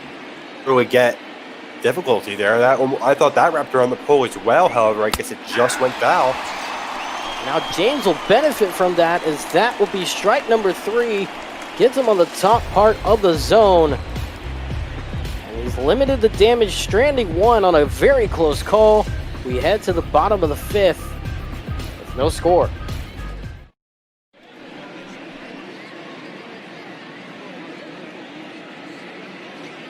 Watney again giving us a report from the sidelines. As you see, the bottom of the 5th inning upcoming here. Reddick up to the plate. The Astros, the 8-9-1 hitters due up. The Astros in this bottom of the 5th inning. Reddick 0 for 1 with a strikeout, back in his first plate appearance in the 3rd inning. So looking to become only the 2nd hit for the Astros in today's contest. Rangers bullpen, we see now Kobe Allard, the lefty reliever, getting loose. Minor's pitch count is getting towards the 70s area. And are not known for his stamina, more so his ability to get hitters out. His strikeout stuff. Inside, ball 1. A 1-1 there as that one will miss inside on Reddick.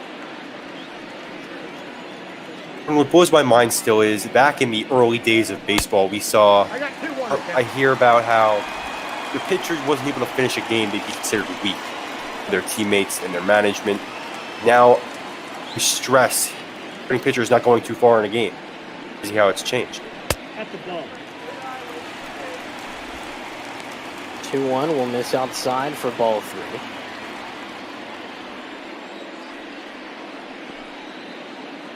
3-1 pitch.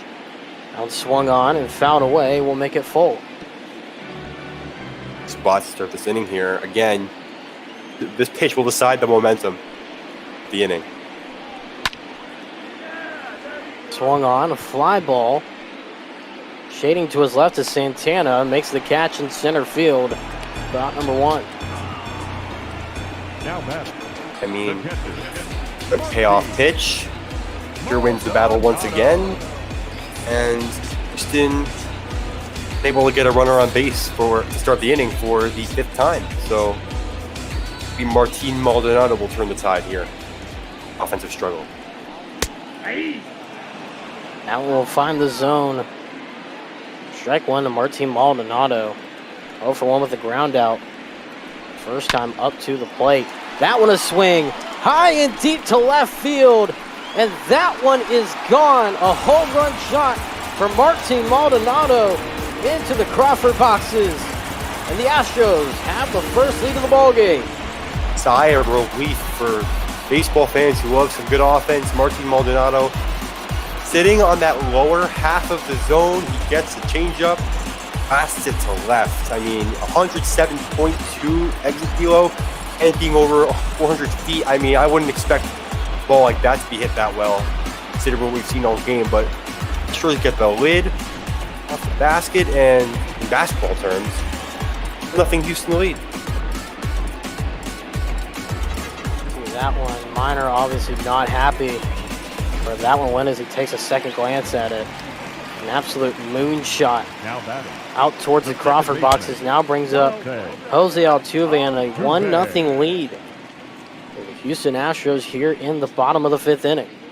More activity in that Rangers bullpen. We see former Indians closer Cody Allen, as right-hander Jesse Chavez getting loose. That one swung on, a deep fly ball to left field. Gonna play it off the out-of-town scoreboard. And Altuve will head to second with a double. The back extra base hit for the Astros. Altuve able to get a good piece of this one. The Crawford box right there. I mean, that's what you want to see if you're the Astros. They've been desperate for some offense. Both teams have. Be a huge sigh of relief for Houston to be the first team to break through. So a chance for some more runs coming up. Great level swing there by Altuve. Just missed a home run ball by just a few feet. And now you can see Orban and really the rest of Minute Maid Park really getting into it, as now the lid has somewhat been peeled off by the Houston Astros offense. Here's Michael Brantley, who swings at one, a fly ball. Right center gap, and Santana will make the catch. Not deep enough for Altuve to head to third base. Great comeback by Mike Minor. I'm sure his head is spinning after the turn of the tide right there with the back-to-back extra base hits, but huge on his part to getting out. Now he's one batter away from limiting the damage to one run and giving his offense another crack at it. Bregman will head to the plate. 1 for 2 in the game with a single ripped down the third baseline his first time up. That one will find the zone for strike 1. We're hitting a nice 320 with runners in scoring position, as you see the graphic, bottom right of your screen. Ball, that's down. That one missing low and outside for ball 1.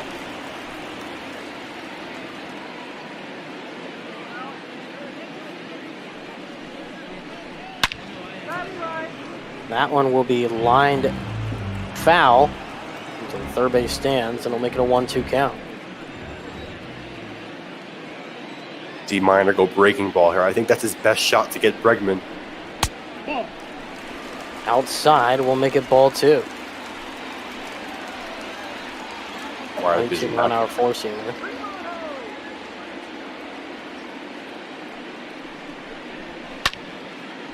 Swung on and fouled away.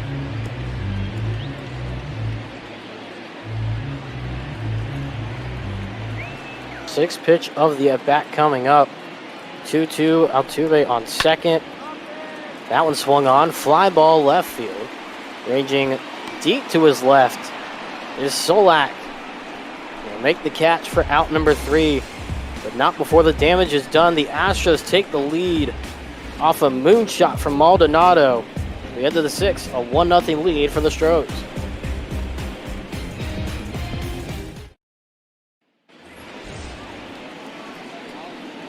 Leading off for Texas, the catcher, Robinson Chirino. A couple pitchers warming up in the Astros bullpen now. Looks like this could be the final inning for James potentially, as Robinson Chirinos heads to the plate looking for his first hit in the game to start the top of the 6th inning. 1-0 Astros lead over the Rangers here in this second game of this 3-game series. Count 1-0. Jordan Smith here alongside me. Jeremy Goldstein. As you see, Davinsky and Pruitt in the bullpen for the Houston Astros right now. So now both teams with some action in their pen as James from the stretch will get a strike in there to even it up. It'd be crazy if Maldonado and Chirinos back-to-back catch and home runs here, I think. I don't know, I just feel like that could happen. So, Maldonado and Chirinos, I think they have very similar builds as players, skill sets. The count is 3-1. Right now, Chirinos with a heavily favored batter's count right now at a 3-1. Here's the pitch from James. No, ball 4. And that one missing low, ball 4. Chirinos on with a walk in 5 pitches. Now batting. And that's exactly how you want to start the inning if you're Texas. It's not a homer, the guy might have envisioned, but it's a base runner. With a great hitter like Elvis Andrus coming up here, he's a great rally continuer, to speak, and that would be huge to come back from that Astros homer. Nope, that's down. First pitch will miss low for ball 1. The Astros bullpen has changed up a little bit. Instead of Pruitt, the right-hander, now they have the left-hander and Framber Valdez working alongside the right-hander Davinsky in the Astros bullpen as the 1-0 will find the zone. Strike 1. Well, that makes sense because you have Willie Calhoun and Joey Gallo approaching in the order, 2 lefty bats. They're much better against the right side. Swung on and flown to right. Reddick comes up a little bit, throws to first, and that one pulls him off the bag. Otherwise, that would have been a double play. The left fielder. But getting the out in right field. Not sure what Chirinos was thinking right there. That ball had no chance of dropping unless Reddick made an error on it. And Chirinos he's not known for his speed whatsoever. So, a little daring. The catcher. Ball, that's inside.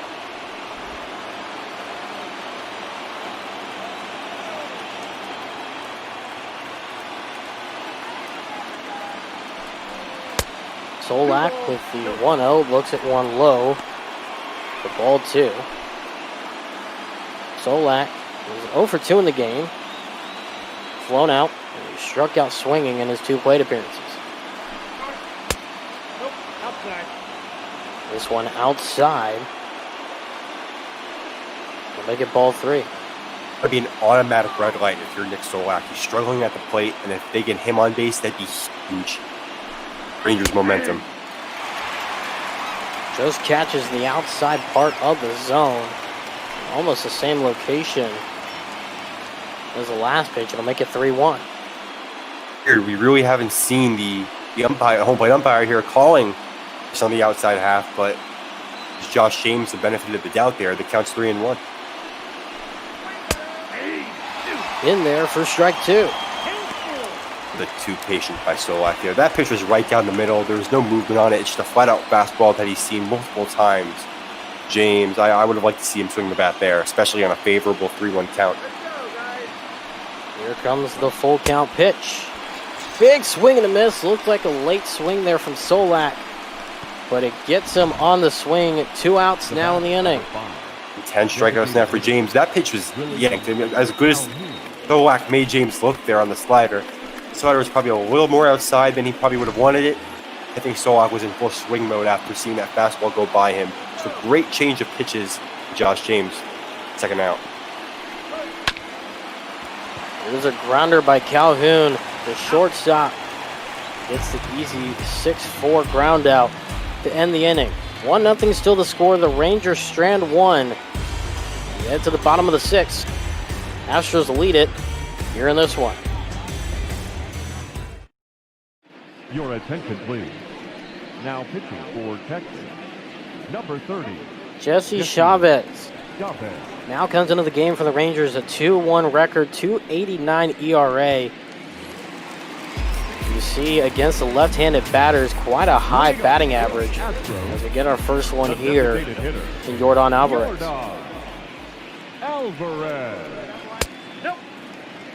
First pitch outside for ball 1.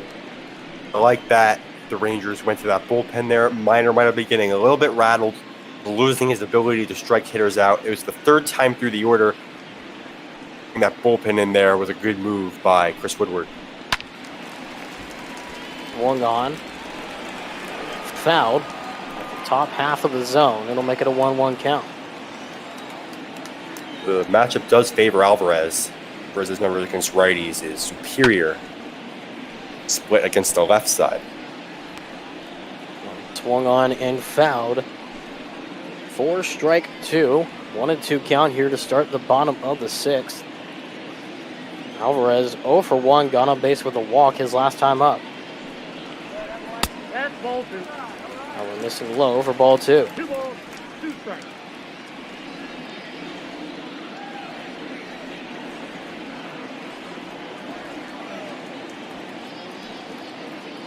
Chavez with pitch number 5 upcoming. That one swung on high and deep to right field. And there's the pop from Yordan Alvarez. It gets the train moving. It's a 2nd home run of the ball game for the Astros, and it comes courtesy Yordan Alvarez. Jordan, I didn't know if we were going to see it, but Yordan Alvarez hit that harder and farther than Maldonado's 414 feet, 109.4 off the bat. Absolute missile. Yordan Alvarez, we saw that countless times 2019's campaign, and here in 2020, Alvarez continuing right where he left off after being Rookie of the Year. Going to be a major, major asset to the Astros offense. It's 2-0 here against Texas.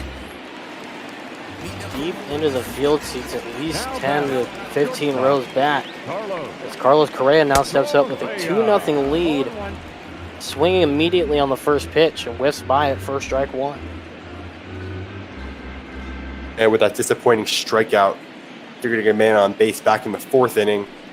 He's looking to get some good riddance here and get on base. Nope, ball 1.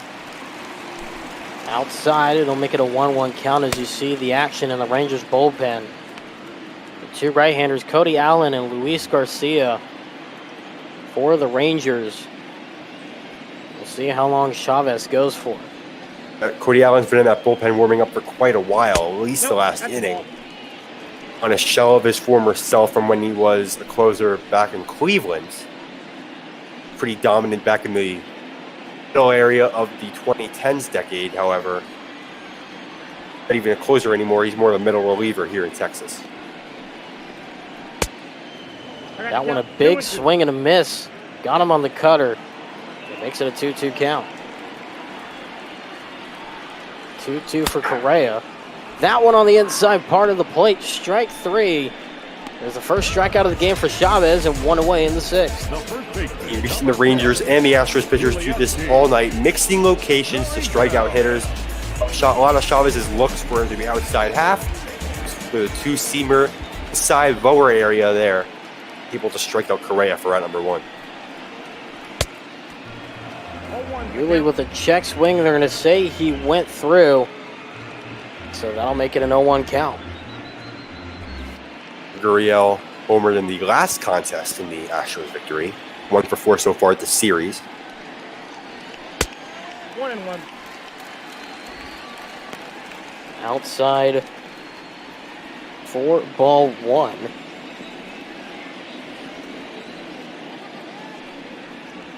One will catch the outside part of the plate. Got him looking for strike 2, and you mentioned it earlier in this inning. It seems like the home plate umpire is starting to call a lot more on that outside part of the plate, as the grounder by Frazier will head to first in time for out number 2. Jordan, you nailed it right on the head. I mean, you mentioned earlier how a lot of these umpires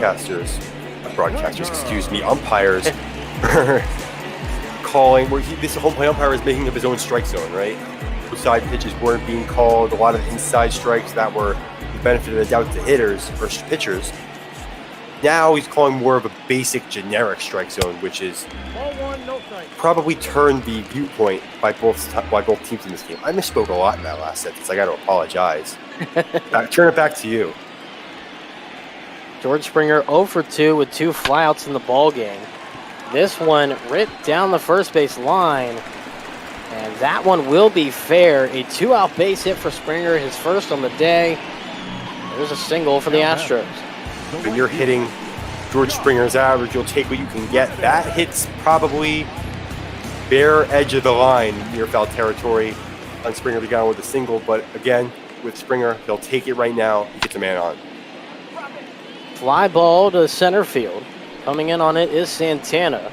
And Reddick will fly out, but the damage once again has been done. Yordan Alvarez hitting one to right field to extend the lead and give the Astros a little bit of insurance now, 2-0. So we head to the 7th.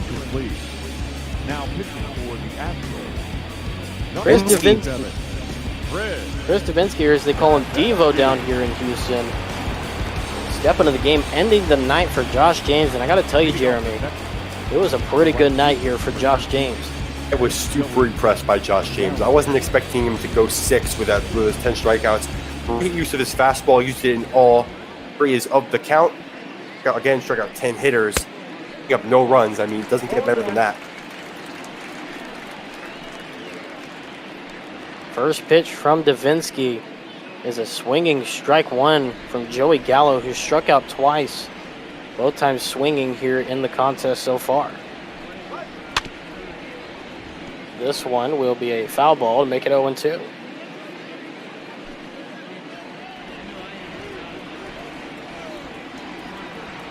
Ready now once again. Here is the 0-2 pitch. That one missing the bottom part of the zone.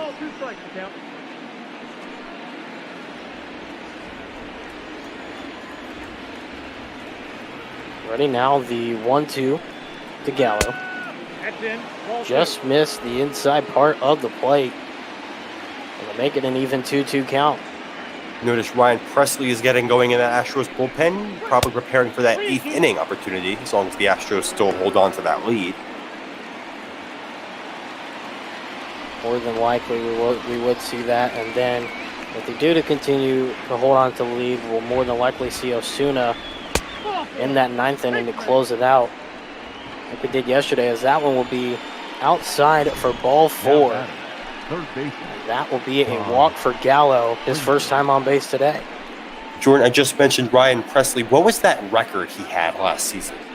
Did most outs without giving up a hit? I believe so. That was super impressive. I remember waking up every day. We had the chance to pitch and being excited to see if he continued with that, because I don't think people understand how much skill you need to have to not give up a base runner for an extended amount of time. It's harder to even go batter without letting him get on base. I mean, very impressive record-breaking by Ryan Presley. Yeah, I see. Frazier sees the first pitch inside for ball 1. Runner on first, top of the 7th, no outs. 2-0 lead for the Astros here in Game 2 of this Lone Star Showdown. See on your screen, pretty interesting matchups coming up, both in the National League. The Padres and Brewers at 3:45 Eastern. Of course, the Cardinals and Mets at 5:30 Eastern. Of course, the start of both of those games may be a little delayed due to the extra inning game that we had right before us to start the day here on ML Bot, as that one will be in the zone for strike 1. Yeah, they called. Peter went around there. I mean, that was outside, bad break. He could have gotten a 3-0 count, automatic red light with a man on base there and Joey Gallo. So, turnaround for Davinsky. He's now evened up the count 2-2. 2-2 pitch. Trying to get him to chase, no bite though. It's at a full count. And this is one of his momentum pitches. If 4 or a hit, 2 runners on at least, threatening the Astros lead, but an out, even a double play could take the momentum away from Texas, effective immediately. There's a swing, grounder to third base, the second for 1 to first. There's a double play, and now 2 outs here in the top of the 7th, and the momentum continues for the Astros off of that 5-4-3 double play. Whenever the Rangers seem like they might be getting a rally started or something sparking, be a chance to score a run, something like that happens. The momentum shifting, negative offensive results. That's what's kept the Astros in front ever since they were able to take the lead on the Martin Maldonado home run to left. Santana will step up to the plate. 0 for 1 in the game. Got on base with a walk his first time up. Interesting graphing there. No one on. Excuse me, sorry for that. Interesting graphing on the right. For 7 with 6 strikeouts against Davinsky, so he's had his major struggles against the Astros right-hander. He definitely has, and Davinsky is somebody who can mix up his pitches pretty well. He can mix up his off-speed stuff. He can mix up his heater, and when he gets ahead in counts, he's pretty dominant out of the Astros bullpen, as that one will miss outside for ball 2.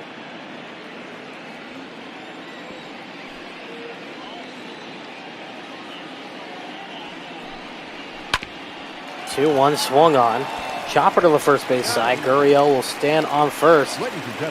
That'll do it for the top of the 7th. It's 7th inning stretch time here at Minute Maid Park.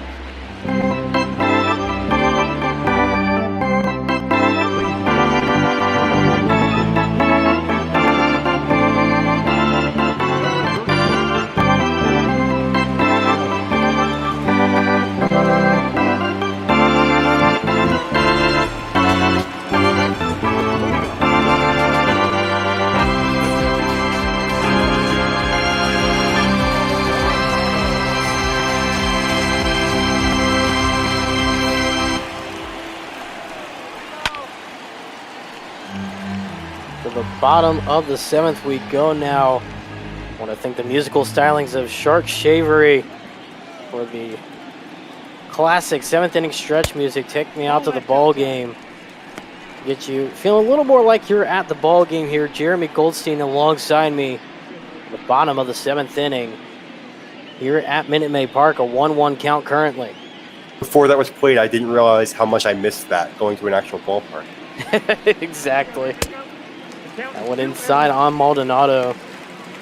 Ball 2, and yeah, as soon as you hear it, you just kind of think, well, maybe I do need to go back at some point and just find a ballpark and just kind of sit somewhere or get to a game, whatever they can. That is, granted, if they do have a season this year, depending on whether the owners and the players can make an agreement. But for now, you can enjoy some baseball right here on ML Bot Ball. Thank you so much for tuning in so far. Despite the scoreboard, it's pretty much been a close game and a good duel by the pitching staffs, as this one is a fly ball to left center. Santana to his right will make the catch. Route number 1. So it looks like this Texas Rangers bullpen, somewhat effective. Good start for Cody Allen there to get the first out of the inning. But all this really means nothing. The Astros are able to get runs on the board while the Rangers struggle to get hits. So if Brett Martin and Luis Garcia get loose for Texas, their impact on this game will really have little to no effect as long as Texas continues to not be able to score. It'll make a big impact as well when it comes to the standings. Right now, the Astros currently 1.5 games behind Texas for that third place spot in the American League West. Because the first 2 pitches are outside of Altuve. Now make it 3 in a row, ball 3 quickly here. 1 for 3 in the game with a double his last time up is Altuve.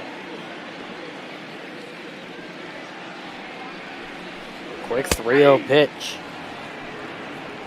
That one inside off the 96-mile-an-hour heater from Cody Allen for strike 1. The result of this at-bat really mostly comes down to what he can do on this 3-1 pitch. He can get it full, put more pressure on Altuve, give Altuve a nice free swing here. That one in the top part of the zone. Watched it go by. Strike number 2. Good pitch by Cody Allen there. I mean, fastball in the upper half, one of Altuve's weak spots. It's full. Got him buckled inside. Strike number 3. Got him swinging. Out number 2 in the inning for Allen. It's the old Cody Allen.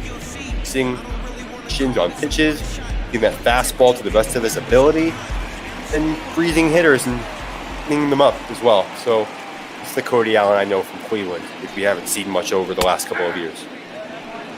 One on the outside part of the plate. For strike 1 to Brantley, who's 0 for 3 in the game.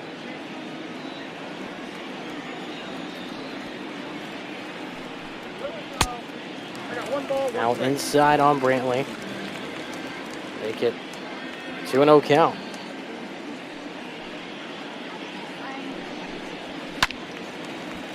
Swung on. Fouled away. Make it a 2-1 count.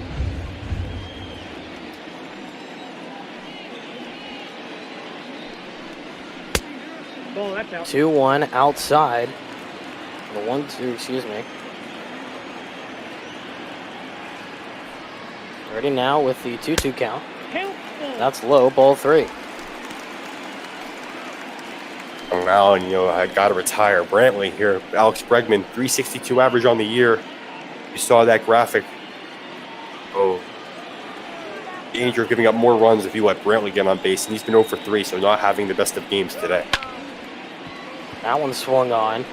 Fly ball center field. Santana underneath it. That'll do it for the 7th. We head to the 8th. Rangers trying to claw their way back. The defense has held up since giving up the home runs. But they're needing to get the offense going. We'll see if they do it here with the 7-8-9. Now pitching for the Astros, number 66, And Abreu now towing the slab, 24 games on the year. 3, going 47 in the 3rd innings, 5.32 ERA. It's looking to continue to silence the second base. Ranger offense. I'm shocked we're not seeing Presley here. Ozuna. Yeah, me either, to be honest. I'm kind of surprised we don't see Presley here right now as the first pitch is outside for ball 1. I know Rangers offense has been dead most of this game. However, still only a 2-run game, so I feel like you'd want your best assets from the bullpen in at such a game. But it's like Steve Baker has confidence in his right-hander.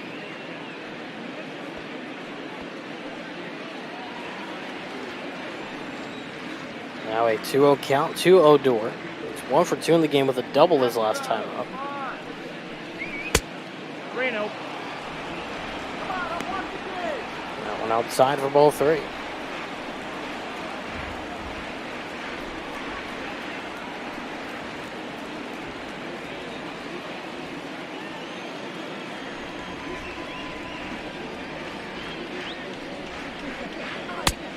Nope. Ball 4. One outside, ball 4. Now back. A walk The first baseman. For Odor, he now stands on base for the second time today. We've sung this song before.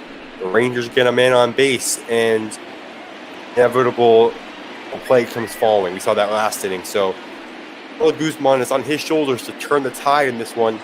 Actually put a dent in that Astros pitching staff, give them less confidence because it's through the roof right now. Rangers having to be able to produce all game. So, he at bat for Guzzi.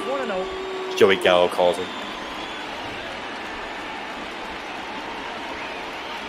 1-0 as that one misses low. Here's Guzman with it. That one on the inside part of the plate. Make it a 1-1 count. 0 for 2 in the game. He struck out swinging and looking. Right now is a runner on first. He represents the tying run at the plate. As they take a look at first for a pickoff move, not in time. I wonder if the Rangers could look to maybe pinch run for Odor there. I don't think they're going to need his bat necessarily in the 8th inning here, and they might want some speed on the bases. Try to change something up here because nothing's working for Texas. We've seen it in the past.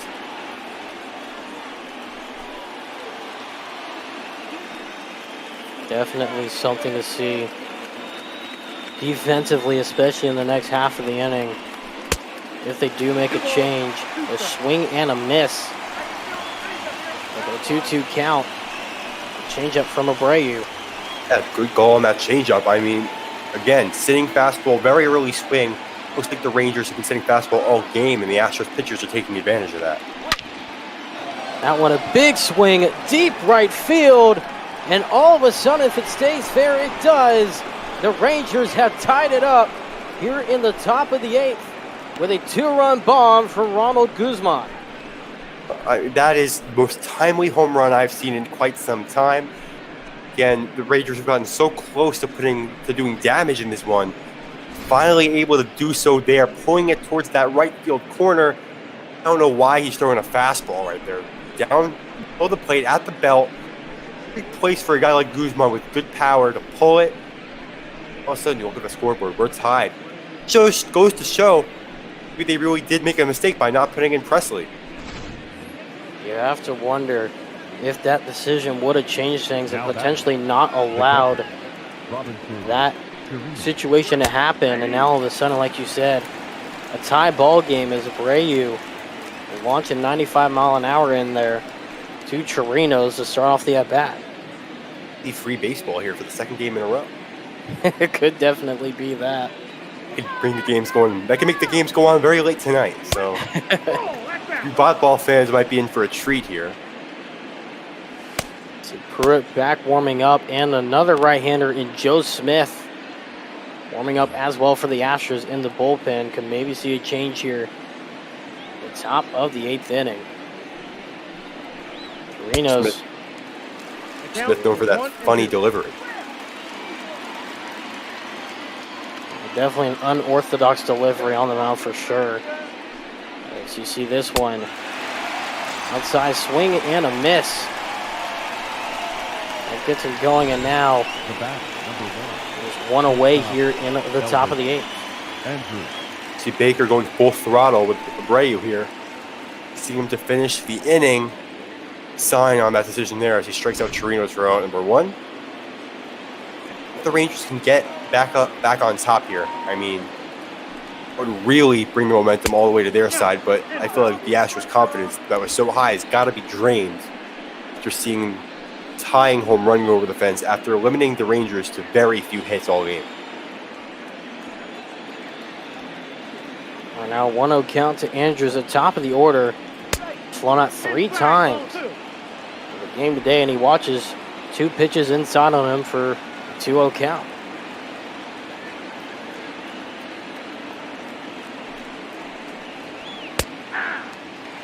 That one catches the outside part of the plate. Make it a 2-1 count. The Andrews so far. 2-1 swung on, hit sharply, but foul on the first base side. Make it a 2-2 count. You unleashing the fastball there. Night a foul ball. The 2-2 swung on, fly ball into shallow left field. Making the underhand catch is Brantley. Up next for the I'll make Rangers, it out number 2. the left fielder, Nick Abreu has settled in, it seems like, after that disastrous start. He'll record 2 outs on the board. Well, let's see if he can tire Nick Solak, who great start in that first game, did 4 game and a home run. So got bad here for Nick. This one a fly ball, shallow right. Reddick going to race towards it, and that will fall for a single.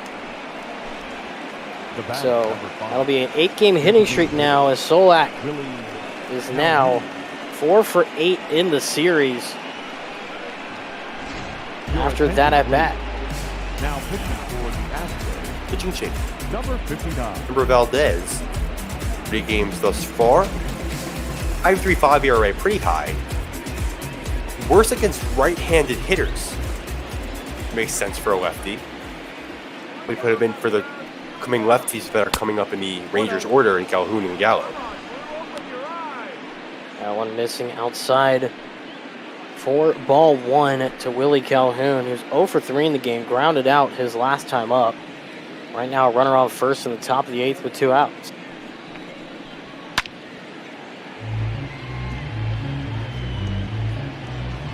One finding the zone.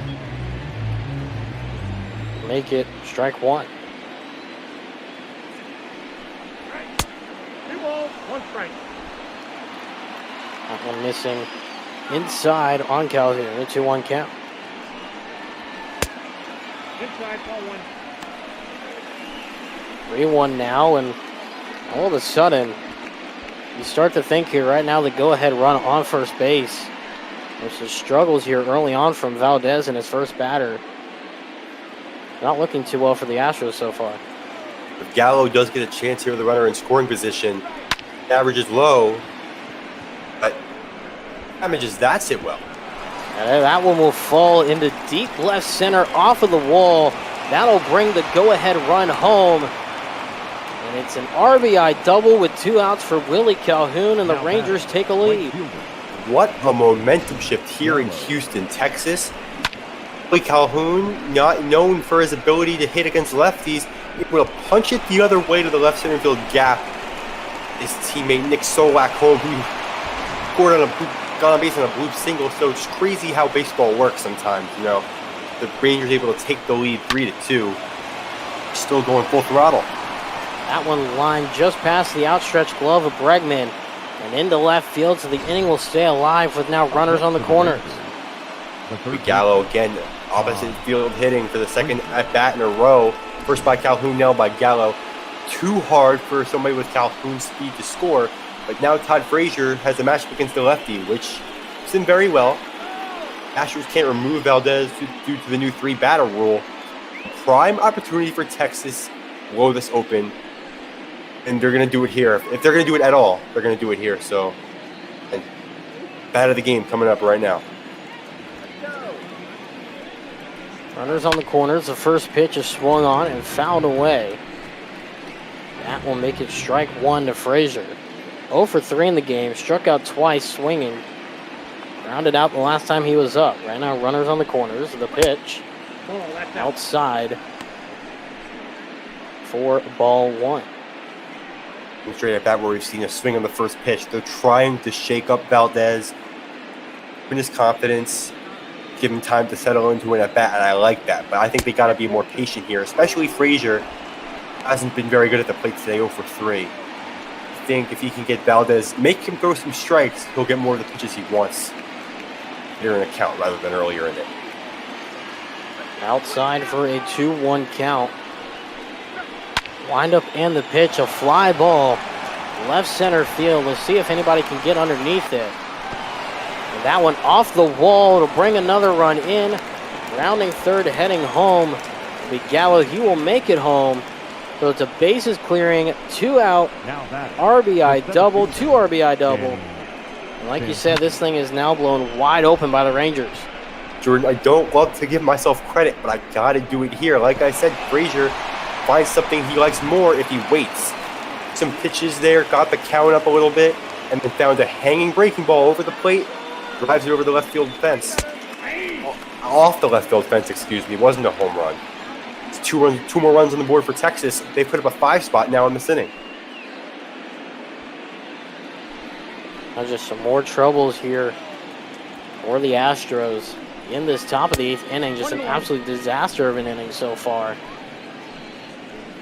It's a 1-1 count. Sorry for that. Something that doesn't make sense for me.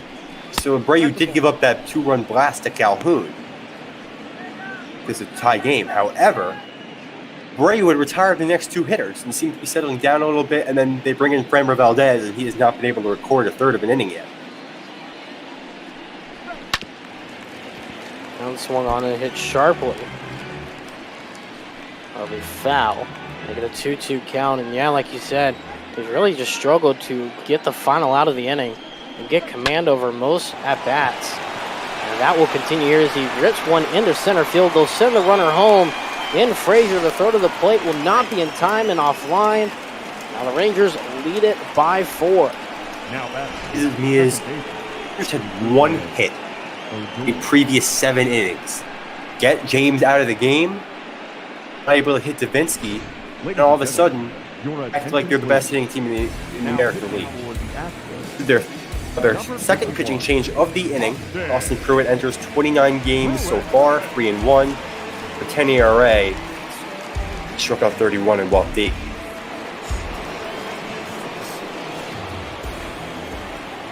Austin Pruitt on the mound like you heard the first pitch. In there. 4 strike 1 on the outside corner to Roughneck Odor. He's gone on base his last 2 plate appearances. The double and a walk. Right now the Rangers with a 4-run lead as they check the runner at first. Again, it's just baseball. Offense is shut down for all 7 innings, and then you drop a 6 spot in the 8th. Potentially more coming. That's my mind. Swung on and fouled. We'll make it 0-2 now here in the top of the 8th. Pitch for Pruitt here. Be afraid to waste one. The 0-2 swung on and missed. The nightmare inning is now over for the Astros. The Rangers capitalize and score 4 and take the lead 6-2 as we head to the bottom of the 8th.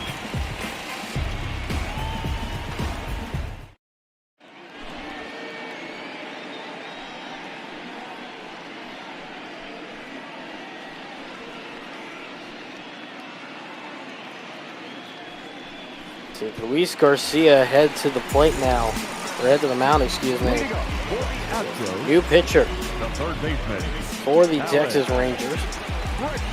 Bregman to the plate to get things started here at the bottom of the 8th. Wonder if the Rangers lead remains at 4 going to the bottom of the 9th, they'll use Jose Leclerc, who's far and alone the best reliever in that bullpen. A lot of young and up-and-coming relievers and some wily veterans, but Clerk is probably the only pitcher they have that's well established in this league. Seen him open games and close them.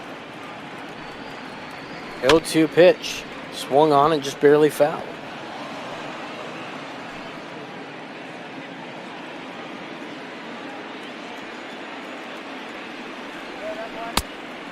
Oh, swung on and missed. Got Bregman a chase on that one.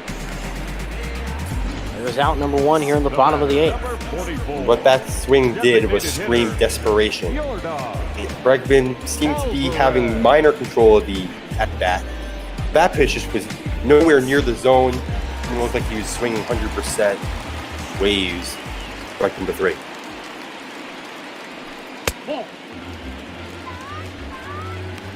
Outside for ball 1 to Alvarez. 1 for 2 with that moonshot to right field. To give the Astros their second run of the game, and right now it seems like an eternity ago, as that one is fouled into the third base stands. Yeah, Alvarez can hit another one. They're in desperate need of one of those moonshots again. Even still, it'll only be a 3-run game if he provides that. I got the count 1 and 2. Someone finding the outside part of the plate. Strike 2. 1-2 count now. This one, big swing and a miss. retire him on a swinging strikeout. 2 away now in the inning. The batter, number 1. Nice mix of pitches there. Sitting in a spot where I think Alvarez is the perfect location for him to pull the ball lower inside area of the strike zone. However, Alvarez is able to calibrate the fastball and puts down on strikes. That one on the outside corner for strike 1 to Carlos Correa. He's gotten on base once with a hit by pitch, that in his first plate appearance. Has since struck out twice. I like it starts the series for Correa. 288 on the year, so he's had a great overall year. However, his impact in the series has been little to nothing.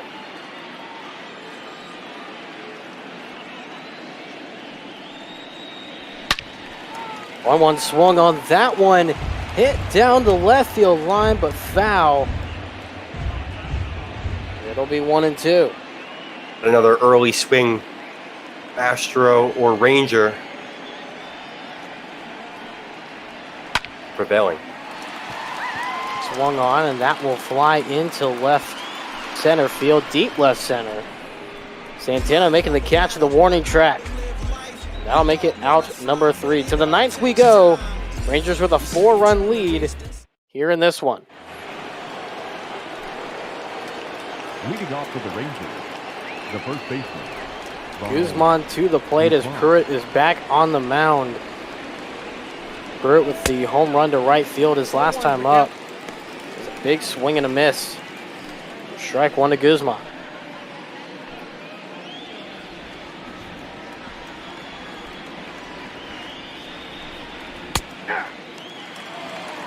That one will find the outside part of the zone for strike 2, and quickly now Pruitt ahead in the count.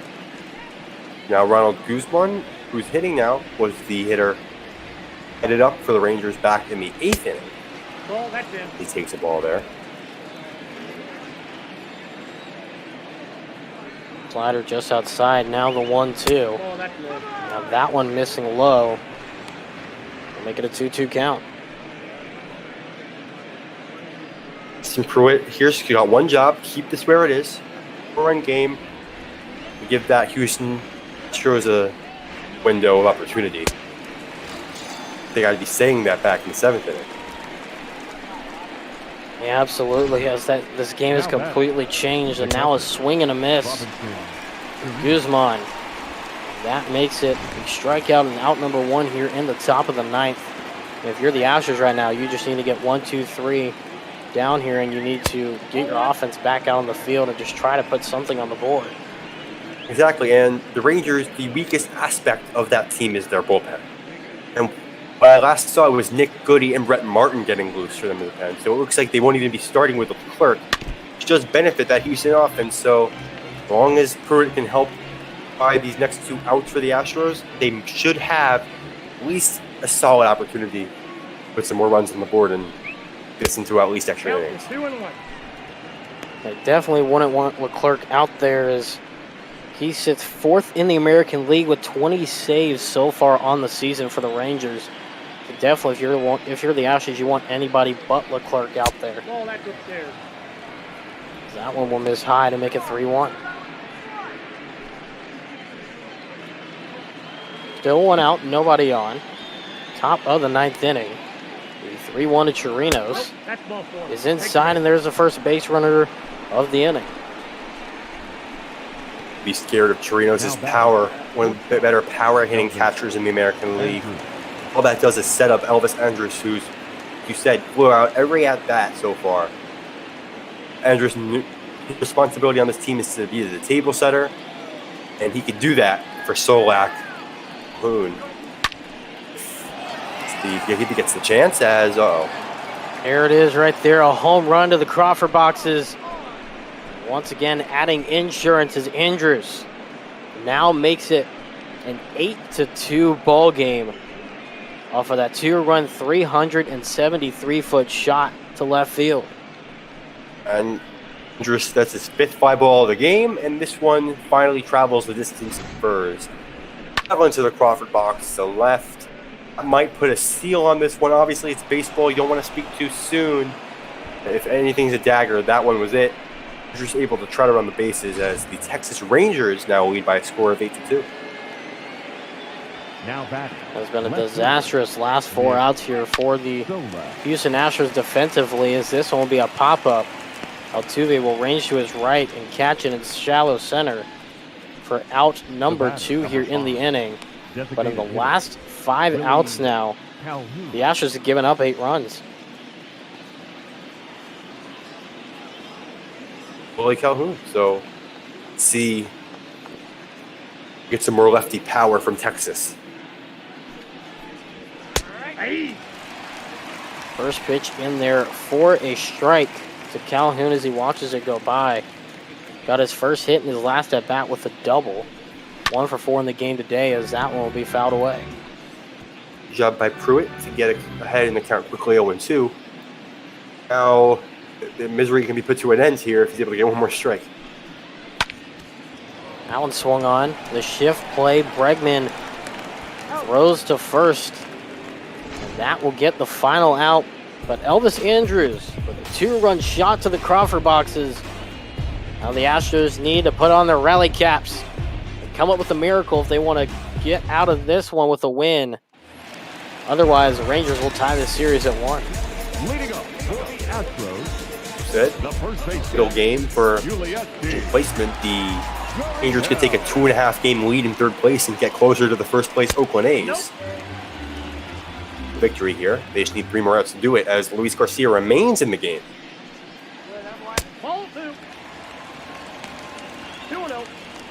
That one will miss outside.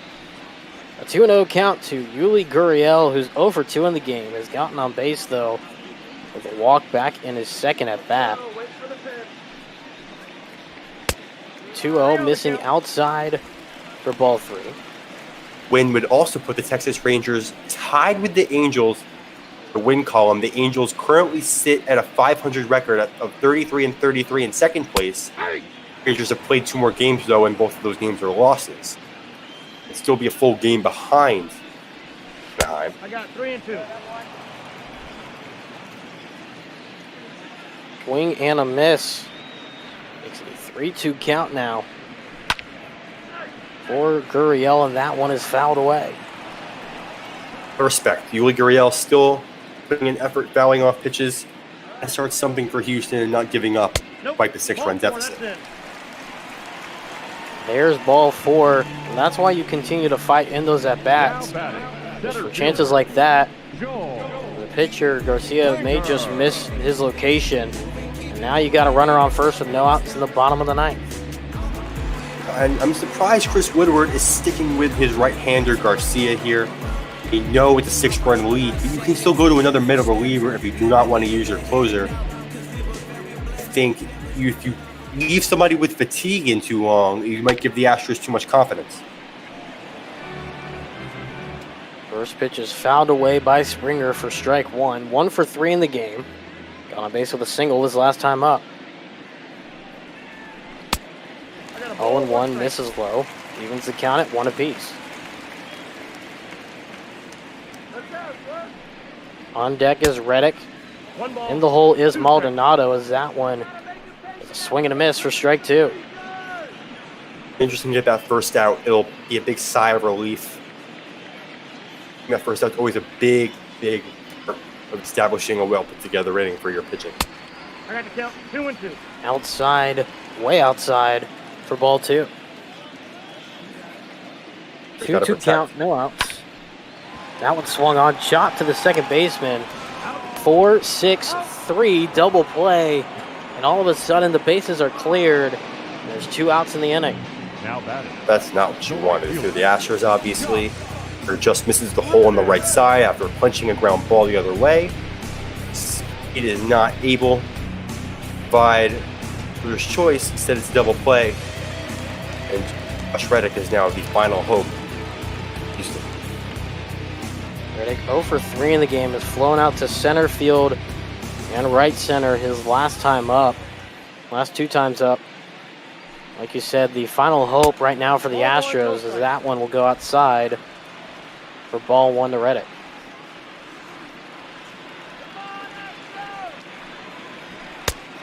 2-0. Outside ball, too, as they try to get on the chase.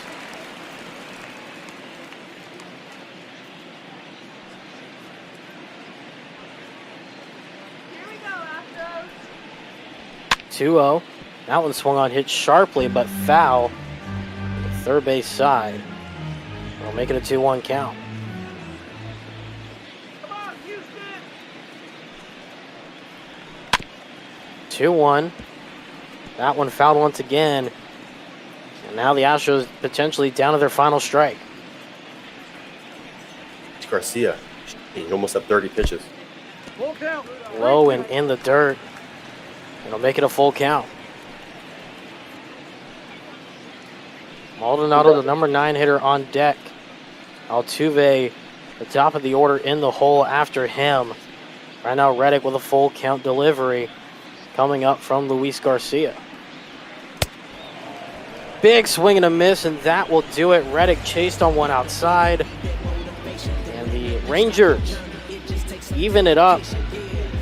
1 game apiece here in this Lone Star Showdown with a final score of 8-2 here in Game 2 of this 3-game set. And I tell you what, it seemed like the Astros for the majority of this game had a lock offensively once they started scoring in the 5th inning. And of course, both pitchers doing a really good job up until the floodgates really opened up. And the Rangers able to get 6 of their 8 runs in that top of the 8th inning. Jordan, you're absolutely right. I mean, 6 innings, of 10 strikeout ball from Josh James. Couldn't have asked for anything more. 1 hit given up through 7 with Davinsky as well. That 8th inning was just not managed well by Dusty Baker and the Astros. Great hitting by Todd Frazier and Joey Gallo when necessary in that 8th inning. They're able to put together a 6th spot, along with a 2-run home run by Anderson in the 9th. Winning this 8-2. Big for their separation in the AL West as they look to get closer to that 2nd place spot. So the win went to Allen. You see a few highlights here. Big stop there by Frazier back in the 4th inning. And of course, you have to give credit to Josh James. He had an absolutely sensational game on the mound, able to strike out 10 in his 6 innings of work. He's just not able to, I guess, have the bullpen really, for lack of better terms, the bullpen just fell apart on him. And like we said, Jordan, I mean, we were surprised that Ryan Presley was up ready to go for the 8th and he didn't come in. And Brian Garcia comes in along with Framber Valdez, and they're not able to get the job done. Abreu, surrenders tie game on the 2-run home run by Calhoun. And Valdez comes in, he's up 4 runs on top of that. So again, I don't think Dusty Baker managed the bullpen well. Presley, to me, was the guy in the 8th inning. He'll provide trust for their right-hander. It results in a huge groundbreaking loss. The Astros. Any final thoughts as we watch the last bit of the highlights before we head out of here and send it to our next game between the Padres and Brewers? Just that, this is a huge win for the Rangers. There's a big cluster in the middle of the AL West. Nobody's really establishing a comfortable lead. Oakland A's are the only team in that division with an above 500 record of 39 wins. Rangers now are about 6 games behind that. This needs to be a momentum game for the Rangers. Use this to build momentum, the series from Houston, and then continue to win games across the stretch. Starting pitching needs to continue the stretch they're on as well. As long as the hitting can get a little more consistent, I can see a playoff appearance together by the Rangers, but we win for sure. Rangers now only half a game behind the Los Angeles Angels of Anaheim for 2nd place in the American League West, and they get it done with an 8-2 victory here tonight in Houston, Texas for Game 2 of the Lone Star Showdown. Game 3 tomorrow. But right now, let's send it out to Cole Ringeisen and Jaden Becker for myself and Jeremy Goldstein. Thank you so much for tuning in. We will see you next time. Now over to the guys for another National League matchup. All right, thank you guys. Great call. As they were saying, I am Coleraine Eisen, and I'm joined in the booth today by Jane Becker to see this NL Central versus NL West matchup between the Brewers and Padres. This will be game 2 of a 3-game set. Padres were able to take the first one quite confidently, 9-2. We'll see if they can carry that momentum into this one, Jaden. Yeah, 100% Cole. And coming into the season, you look at the Padres and the Brewers, and you don't really think of them as a team that would be scraping at the bottom of the barrel, but they've had so far this season. The Padres being 15 games back of the NL West behind the Dodgers, and the Brewers being 13.5 games back behind the Cubs in the NL Central. Last season, we saw the Brewers, they were a playoff team. They made it all the way to the wild card game, and now they'll be scratching for a spot. Yeah, talking about those Milwaukee Brewers, definitely a lot of changes in the offseason. It seemed to be going well early on back in April where they were above 500, but a very disappointing month of May has them trying to push back and get into that wild card conversation possibly. And the difficulty has been all around for the Brewers as well. They're not really fast on the base path, ranked 28th in the league, and their pitching has struggled as well, ranked 20th in the league, 20th overall for the Milwaukee Brewers. We'll see how they do today as we are here in beautiful Miller Park. Rain expected in the forecast, so we should have a closed roof today, and hopefully, well, for sure, wind won't be a factor here as we see both teams coming in here not even breaking 30 wins. Padres actually second worst record in the National League, and the Brewers definitely falling behind here after starting off above 500 as we'll see Peralta here take the mound. Peralta has started the season pretty strong for the Brewers, surprisingly. Holds a 3.64 ERA on the season and has the lowest whip all Brewers starting pitchers with 1.16 on their around 16 starts. Peralta signed that 5-year deal in the offseason worth about $15 million, so it's obvious that the organization has high hopes for him as the first pitch here will get in there for a strike against Fernando Tatis Jr. Fernando Tatis Jr. last season was a top 3 MLB prospect and came into the league and ended up becoming one of the best shortstops in the major leagues. Definitely one of the bright young stars as the 0-1 pitch will be high and our fastball gets it to even. Peralta sets. Tatis fouls that one away. Batting lineup for the Padres today will have Tatis leading off, followed by Tommy Pham, Hosmer, and Machado for the first 4, followed by Jerkson Profar, Brian Dozier, Franchi Cordero, and Austin Hedges for the first 8. Tatis has struggled this season a little bit. Batting average was above 300 last season, now looking around the low 200s at 225.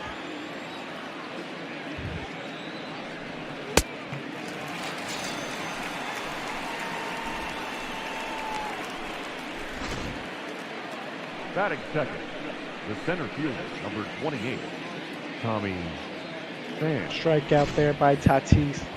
Tough one there, especially when the ball is chasing away from you. Next, Tommy Pham. 0-1's the count. Tommy Pham has traveled around the MLB a bit, best known in St. Louis, and also played for the Tampa Bay Rays. Traded to the Padres this offseason. Yeah, it has some trouble getting there. My stream got a little choppy here. I assumed that was like a strikeout or ground out for Tatis. It was a strikeout swinging. All right, Peralta off to a decent start here as he also finds himself in a favorable 1-2 count against the Padres center fielder.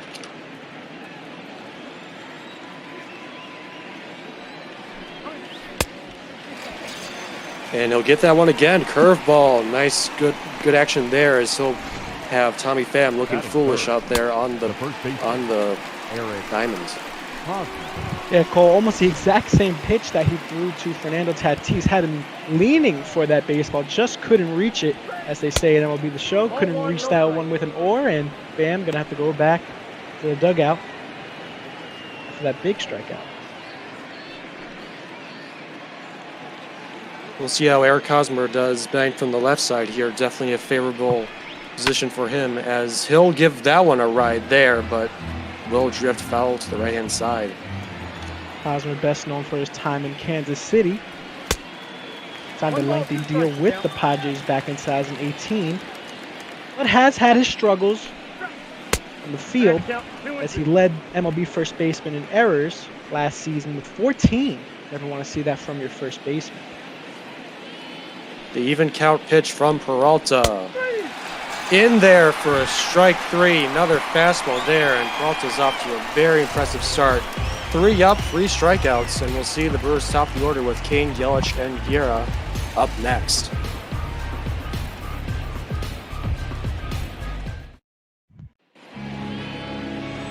But first, the Brewers will welcome their former teammate, Zach Davies, back to the mound. Davies, part of the acquisition with the Padres not last season, during the offseason that sent him and Trent Grisham to the Padres in exchange for Luis Urias and Eric Lauer. Last season, Davies had a 3.55 ERA on 31 games pitched for Milwaukee's, now facing his former team for the first time. Has had his struggles this season with an ERA of 5.45. Also low on strikeouts, 47 on the season. We'll see how he starts as he faces the leadoff man, Lorenzo Cain, batting an impressive .318 to start the year as he'll get that one in for a strike. As you mentioned, that .318 batting average from Lorenzo Cain, not really known for his bat throughout his career. Last season was awarded the Gold Glove, but has been a nice centerpiece, if you will, for the Brewers outside of Christian Yelich. 1 ball, 1 strike. With all the veteran experience Cain has, I bet the Brewers are happy to get the most out of him this late into his career as the 1-1 pitch will find the strike zone once again. Nice curveball action by Davies. Last season, Cain did struggle a little bit through injuries. If he's able to prevent those this season, we can see another good run as an All-Star, which he has been awarded twice. The 2-2 from Davies. Cain gets that one fouled away. And I do believe last time I checked the All-Star rankings, Cain was up there, I believe, possibly still leading the NL with Cody Bellinger having a rocky start to his campaign. As he'll get a grounder there to the second baseman for an easy out. The throw from Dozier. Batting second, the left fielder. We'll see Christian Yelich up next, followed by Keston Hiura and Garcia for the 2 through 4. Then Smoke, Holt, Narvaez, Sogard, and the pitcher Peralta to round it up for the Brewers.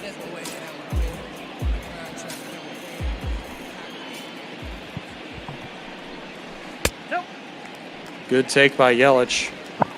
Looked like that curveball once again. We'll see if Davies can get that one going here. It would be a great secondary pitch option for him. Yelich gets wood on that one, though, and that's fouled off to the opposite side. You got to be careful if you're throwing that curveball against Yelich. Yelich leading the Brewers with 18 home runs this season, also leading the Brewers in RBIs with 47. Hasn't pitched as well, hasn't hit as well for average compared to last season, but 287 is nothing to scoff at either. Indeed, the 2-1 from Davies. Yelich gives that one a ride. To the right-hand side this time. Makes it an even count.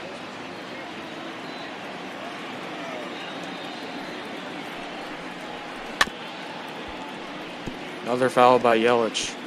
Good on him for making Davies work this pitch count up early on. And some pitchers, you would try to pitch around Christian Yelich, the amount of power that he holds. As he'll get Yelich to swing at a decent one there, as that's an easy ground out to Hosmer at first. And we'll see if Hiura can get something going here for this Brewers offense early on.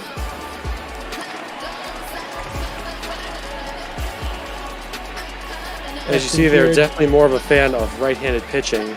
As we see, after an impressive 20-plus home run season last year, Hiura only so far with 3. Yeah, Keston Hiura, not really known for the power in his bat, but will do a good job getting on base. Also likes to drive in a couple of runs. 27 RBIs on the season. Debuted in the MLB last season after 2 years in the minors. Had trouble staying in the major leagues after being sent down with Travis Shaw last season.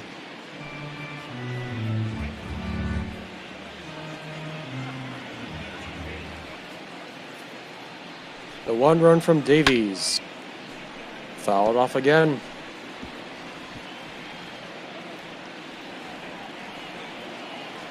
I do mention that Davies is low on strikeouts for the season, but as we've seen, has a little bit more of contact pitcher. Not a pitcher that throws for power. Not going to shove it in there, but let's try his best. His ERA is a little high, however. ERA gets that one, and that will get in there right before the arm of Jerks and Profar. And here's got something going here for the Brewers here at the bottom of the first. That's exactly what you want from Kesson here. Just get on base in the first inning, not looking for anything special. Batting in the 3 spot, you do want to give your 4-hitter an opportunity to drive in some runs. And that 4-hitter will be Avisail Garcia, one of the many new additions to this Brewers lineup, as the cutter will get in there for a strike to start him out. Signed a 2-year deal worth $20 million this offseason. Last season had a career best 20 home runs. Oh, Dozier bobbles that one. Will there be a play? Avisail with the great wheels to get in there, and that'll be scored as an error.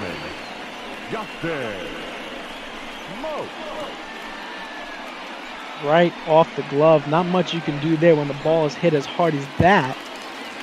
Surprised he was safe there. The lack of speed going down the baseline, but either way, runners on first and second. We now see the veteran switch hitter Justin Smoak see if he can get the Brewers on the board early with at least a single. He'll watch that 2-seamer fastball go right in there for a strike. Speaking of new acquisitions, Smoak did sign a 1-year deal this offseason. Ball one. He'll watch that fastball not hit the zone for a ball. And Justin Smoak, he was off to a very impressive start to the year. Both him and Brock Call at one point were hitting over 300, but that less than ideal May for the crew had a lot of bats cooled down, as he'll get that one to foul it away. Falling down to 246 doesn't help, but the 9 home runs do show a little bit of impact. It would be nice to see more from him, given that power spot at the first base position. Smoak fouls that one off again. You gotta give credit to these Brewers batters, just keeping alive in these at-bats and driving that pitch count up early to start the game. The 1-2. Another foul by Smoak. Speaking of rankings, Brewers who ranked 8th in contact, so you're correct there by Brewers doing their best getting that ball into play. Another foul by Smoak, 3 straight. We'll stay at 1-2. Best thing you can do if you're the Padres, drive up that pitch count. Already at 25 in the first inning. I got the count. 2-2. 2-seamer not really throwing in the zone there. That evens the count. Davies already at 26 pitches, looking for a way out here to get these at-bats going once again for his Padres.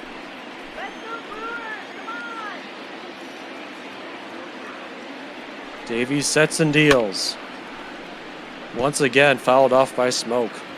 Great at-bat from him here. Yeah, great at-bat, putting up a big fight in the 5 spot. The 2-2 once more. Got 3-2. Not gain the zone there. Good pitch, but Smoak with his veteran experience is not going to swing at that one. Got to protect here. It's a little bit tougher when the ball's coming towards you. I want to watch out for the high fastball. Full count pitch. Gets Smoak swing there. Nice changeup. Probably was saying fastball like you were saying. And that'll do it. Brewers drive up that pitch count, but not much going on the scoreboard, as we'll see the 4 through 6 hitters up for the Padres. As now steps in one of, if not the most hated men in all of Milwaukee, Manny Machado. That's a great point you bring up there. It signed a 10-year deal beginning of last season. And when he signed that contract, a lot of people were surprised that he made his way over to the West Coast instead of possibly the New York Yankees or maybe re-signing with Los Angeles Dodgers. But you're correct, maybe one of the most hated players in Milwaukee. Well, I know from Peralta is not able to hit the zone.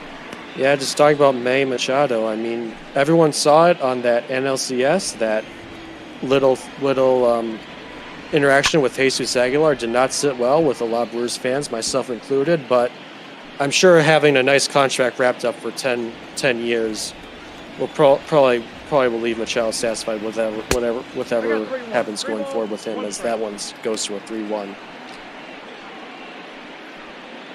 His contract hasn't lived up to his batting average so far this season, batting .211 and only 6 home runs. Peralta's not able to get that two-seamer where he wants it, as that one will be a walk to start off the top of the second. The left fielder, number 10, Jurickson. We'll now see the left fielder Jurickson Profar up next. As you see there, a solid 4th in the NL All-Star vote for second base, off to a pretty impressive start to the season. That's due because of his 11 home runs, leading Padres this season. Also leads the Padres in OPS with 859. He was traded to the Padres this offseason. Has had his struggles in the field, but still doing his own at the plate. Definitely one of the few bright spots for this Padres team, as he finds himself in a favorable 2-0 count here. Peralta needs to get it together. The 2-0 pitch. Not finding the zone once again. Peralta not really capitalizing off his three strikeout inning, I should say, to start off the game. Might have wasted all his good stuff in the first inning. It's tough to see that. You don't want to give up 2 walks in the first 2 batters of an inning. Able to find the strike zone there.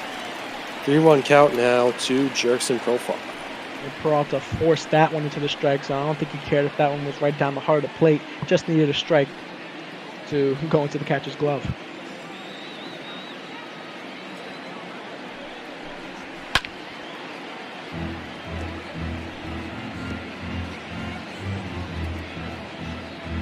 We'll now head to a full count for Peralta. We'll see what he does here at the pitch. Not throwing the zone whatsoever, and just like that, we have 2 runners on with still no outs. Batting 5th, the second baseman. Peralta was able to fight back into that count, all the way up to his full count, but just couldn't get that final pitch over the plate. Couldn't get Profar to bite either. It was on first and second for Brian Dozier. Dozier with a respectable 250. We'll see if he can get some action going here from this Padres early, as that fastball won't find the zone. Dozier best known for his time with the Twins, and as we all know, the Twins this season have been almost unstoppable. Also spent some time with the Dodgers and Nationals. Also a new member of the Padres, signing a minor league contract this offseason. Another 2-0 count for Peralta. Seems like something must have happened between these half innings, as that one will be laced foul. We'll see if Peralta can bounce back at all with already giving up 2 base runners. The pitch. Ball 3. Not able to find the zone there. Not looking very pleasant for Peralta. And Cole, is very odd to see it like this. Usually you find a lot of walks in the first inning and they adjust in the second. This is the complete opposite, where he was dominant. 3-2. Indeed, but we'll get that swing strike there. We'll head to another full count. The pitch. Fouled away.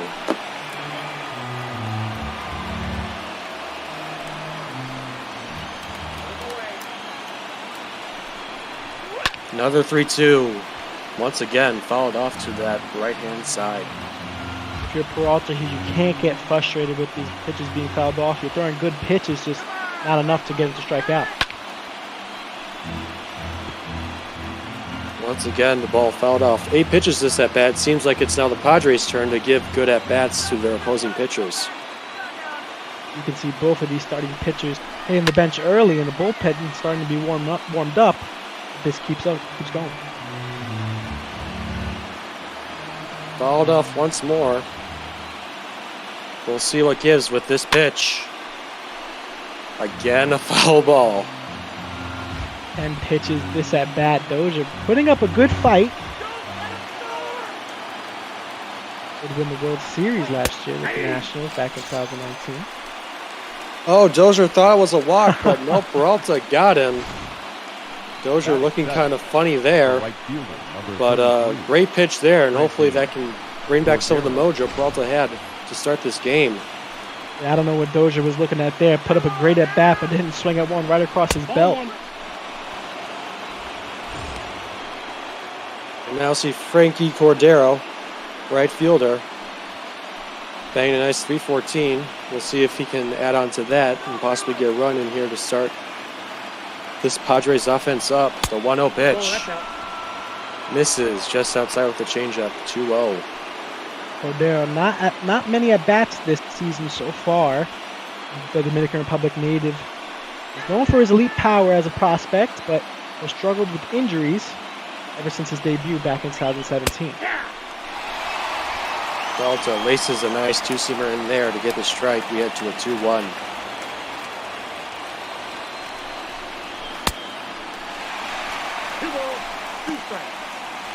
Cordero now able to get up to that one, and Peralta is able to work it to even. If you're the Brewers here, you got to try driving a run, especially after those 2 walks to start the inning. Peralta sets for the even count pitch. Ooh, close one on that top corner, but the ump doesn't think so. We'll head to another full count. Another full count is right. Peralta putting himself in tough situations, already 42 pitches through 2. Let's see if he can escape this one. The pitch gets him swinging there. Big strikeout once again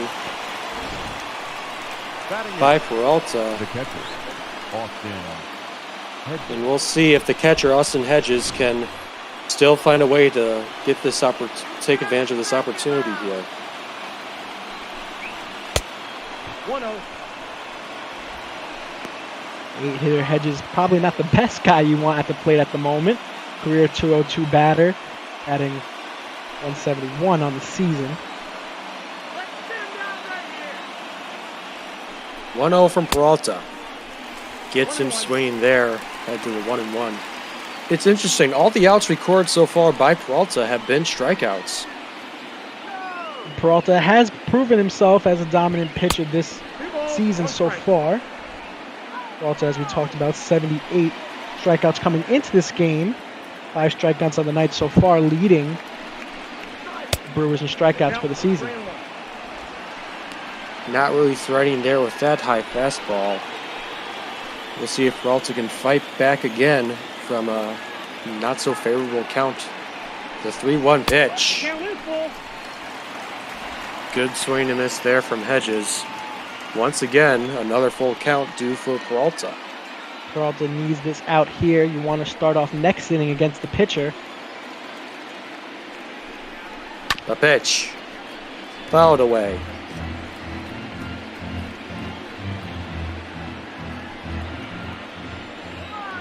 We'll do it again. Again. The full count pitch. Oh, this one's hit, but right to Garcia, barely having to move there. And Peralta is able to get out that one, but not without giving up a good amount of pitches as we will head to the bottom of the second.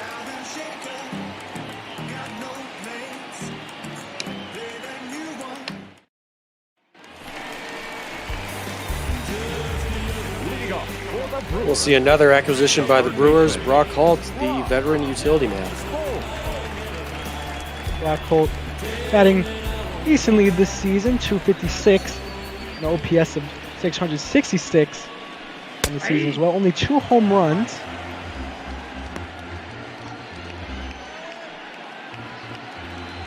Yeah, as I was talking about earlier in the broadcast, he was definitely one of those guys who caught fire early. It seemed like he was always finding a way to get on base, but that dreadful May seemed to cool everybody down as we head to a 1-1 count.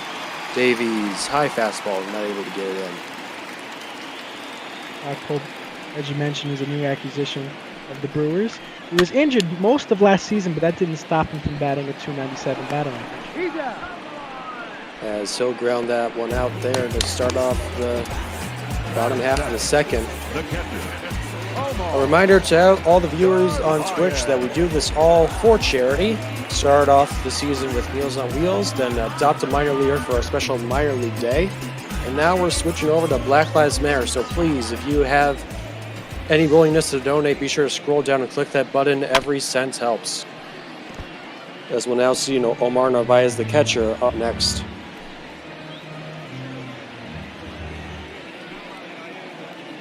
Yo one from Davies. Fouled off again by Narvaez, quickly into an 0-2 count. Narvaez, 213 on the season. A little low, but no more for his glove.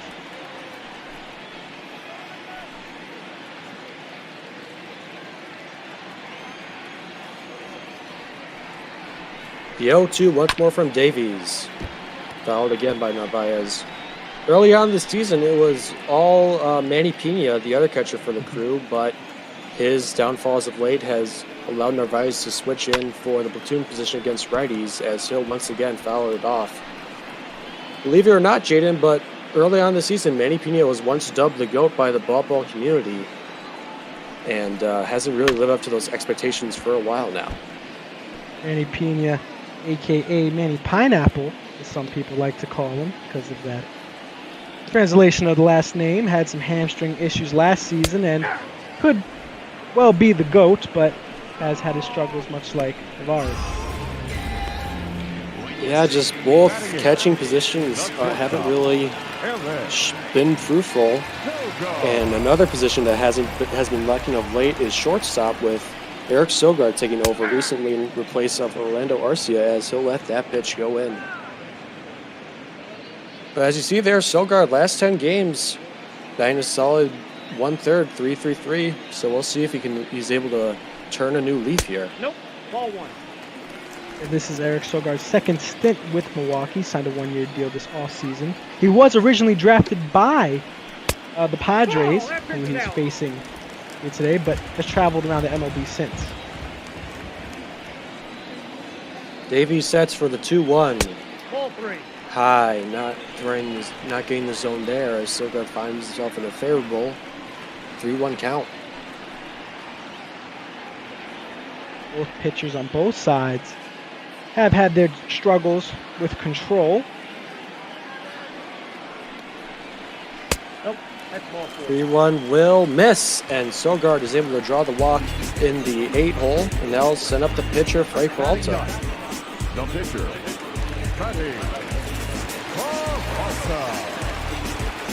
Has had a few hits already this season, so we'll see if he can add on to that here now. Against his former teammate, Zach Davies, the pitch. Peralta gets wood on that one and fouls it away. Sometimes when you're teammates, it helps you out because you see them all the time. You know their repertoire, you know how they like to pitch, you know their little quirks, and as a pitcher, you might not be the best hitter, but you might have that little advantage to get you over. No ball, we'll see as that high changeup's able to get in the zone there. And Peralta finds himself down 0-2. The pitch. Gets him swinging, and that will do it for the second. Davies is able to make his former teammate Peralta look a little foolish on the mound there as we head to the third inning.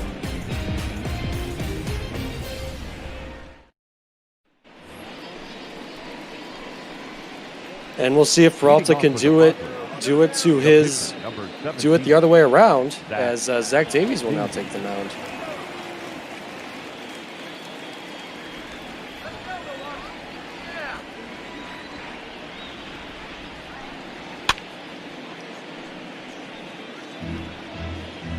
And as we talked about earlier, Davies has had his struggles this season on the mound. Win-loss record of 1-6. Sometimes that's not always your fault, especially with the Padres' struggles at the plate.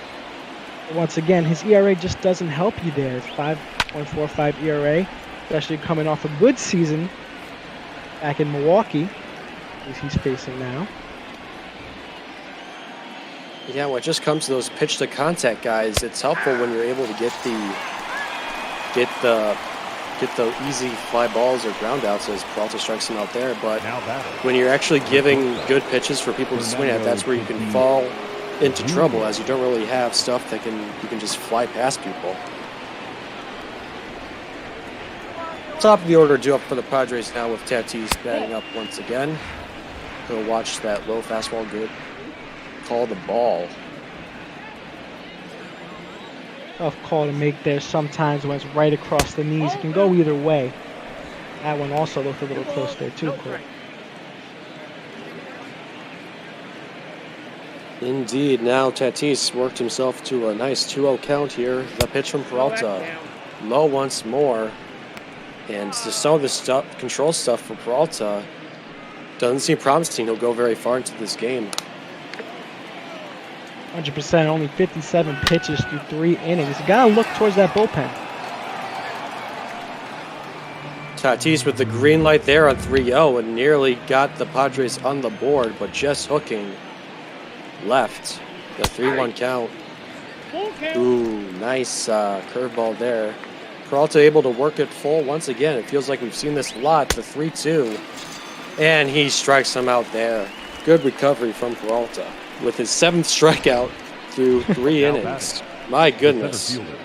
Yeah, it's like you don't know what you're going to get when you see Peralta come to the mound. Goes first inning, strikes out the side. Then the second inning, walks the first 2 batters, able to get out of it, but still had a tough time with his control. And now, in the 3rd inning, has struck out both the first 2 batters. Definitely a roller coaster. If you're a Brewers fan, as we'll now see Tommy Pham try to recover from his first inning strikeout.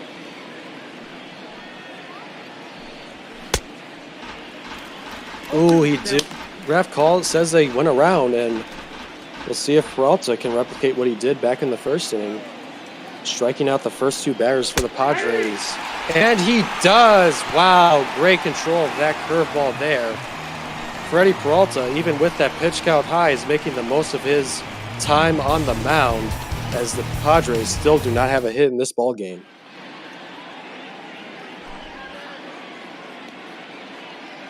Oh, the tale of 2 tapes as we've seen from Peralta. Almost amazing of how he's been able to do that. Get right back on the horse. It had to be something that had been said to him in the dugout by either the pitching coach or manager Craig Counsell to help him get back into the rhythm. You see now some stats for the Brewers. Definitely a big thing they're lacking is the home run ball. Outside of Christian Yelich, and I guess you could argue Justin Smoke, not a lot of real power bats left on the lineup.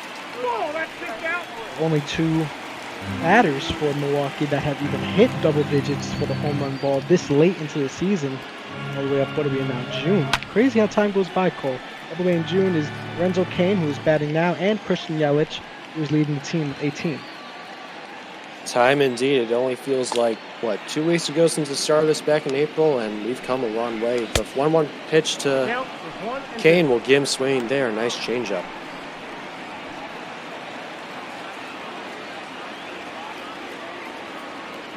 A lot of people forget about Lorenzo Cain. He did start his MLB career with the Brewers, but ended up going to Kansas City, where he's best known. And he'll get a good opposite field hit there to start off the inning. As you see there, Cain, one of the best hitters in the NL, and of course all of baseball. Definitely one of the bright spots for these Brewers on offense. 84 hits on the season, tied at 3 with Freddie Freeman. You couldn't ask for more at your number 1 spot. A guy that can get on base, and for Christian Yelich to drive in.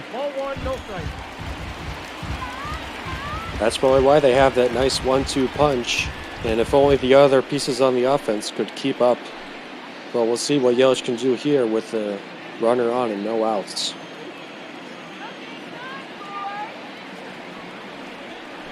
The 1-0 from Davies. Gets the low corner for a strike.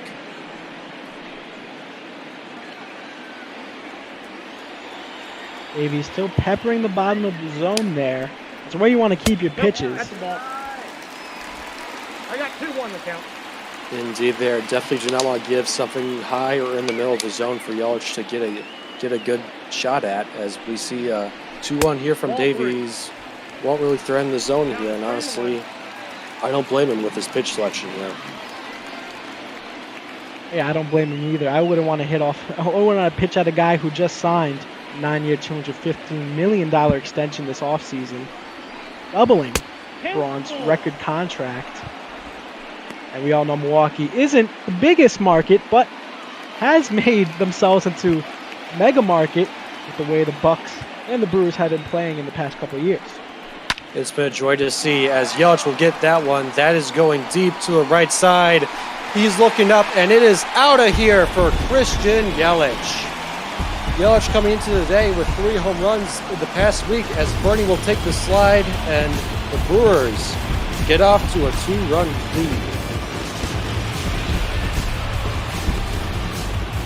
Christian Yelich definitely turning it up as of late, hoping to make the case for his all-star spot out in left field. And as I sing his praise, he sends one right over the wall. Look at that swing. You can't teach it any better than that. Rips it and rips it. I'm surprised right fielder even gave an attempt at that ball because that one was gone right off the bat.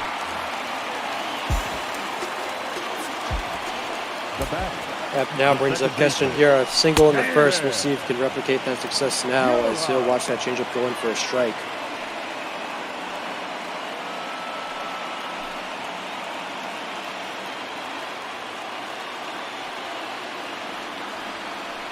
The 0-1 pitch.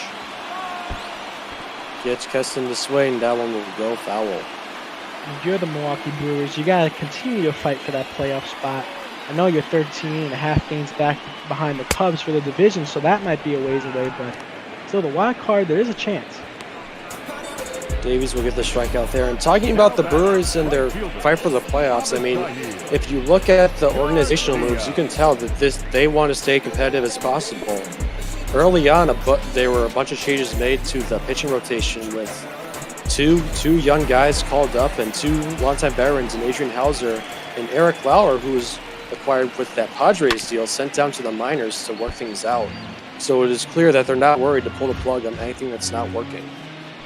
Yeah, 2 rookies starting in the rotation, and sometimes that's a little scary if you're management and you don't know what's going to happen from there from the pitching standpoint, one of the most important positions on the field. But these 2 rookies have held their salt. One for the most part in Dylan File, Alec Bettinger, has needed some improvement with his ERA being above 6 on the season, but still only very young in his MLB career.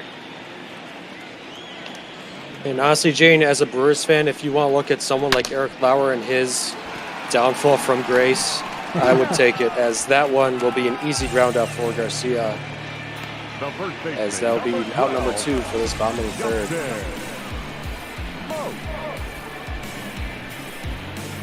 Dozier has had some struggles in the field, but is a 2017 Gold Glover. Also a 2015 All-Star, able to make a good play there. Sometimes it's tough when that ball's coming right at you. Smoke thought about it, but regardless, that 2-seamer finds the zone. As we get a nice stat from our producer there, 200 home runs for his career. Still looking to keep it up, as he was once an All-Star back in 2017. Spent some time with Rangers, Mariners, and Blue Jays.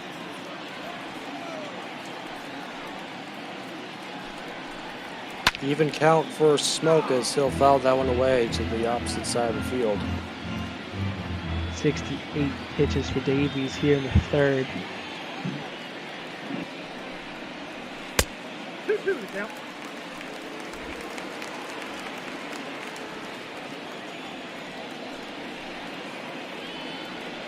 Even count pitch. Smoke fouls it off again. Once again, Davies already at 70 pitches. Once again, the Brewers keep on fighting. They don't know how to strike out, especially when pitches are coming in that slow.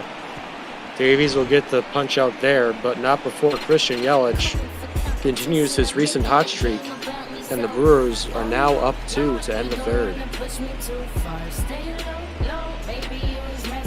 It does seem like we have a good trivia question in the Twitch chat, but I forget exactly what the question was. So it's the top 10 all-time hitters to only play for one team his entire career. And it looks like we still have some open spots left that people haven't guessed.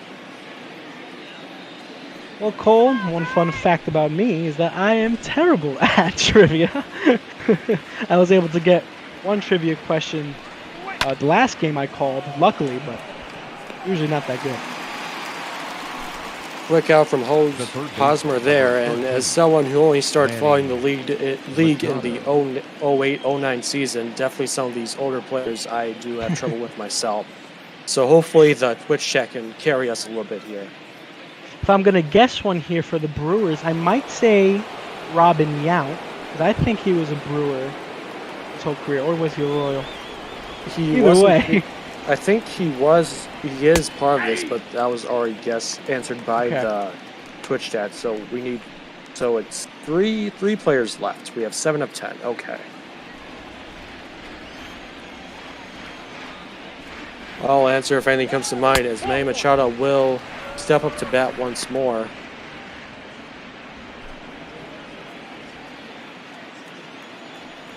One deal from Peralta.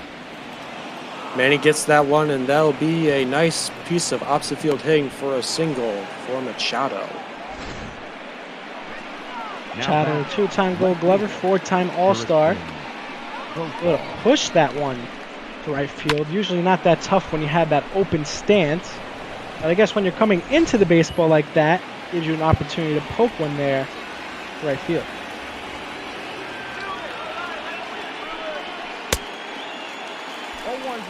And now see Jerkson Profar step in for a second time, gets a hack on that one, but misses with that nice changeup from Peralta.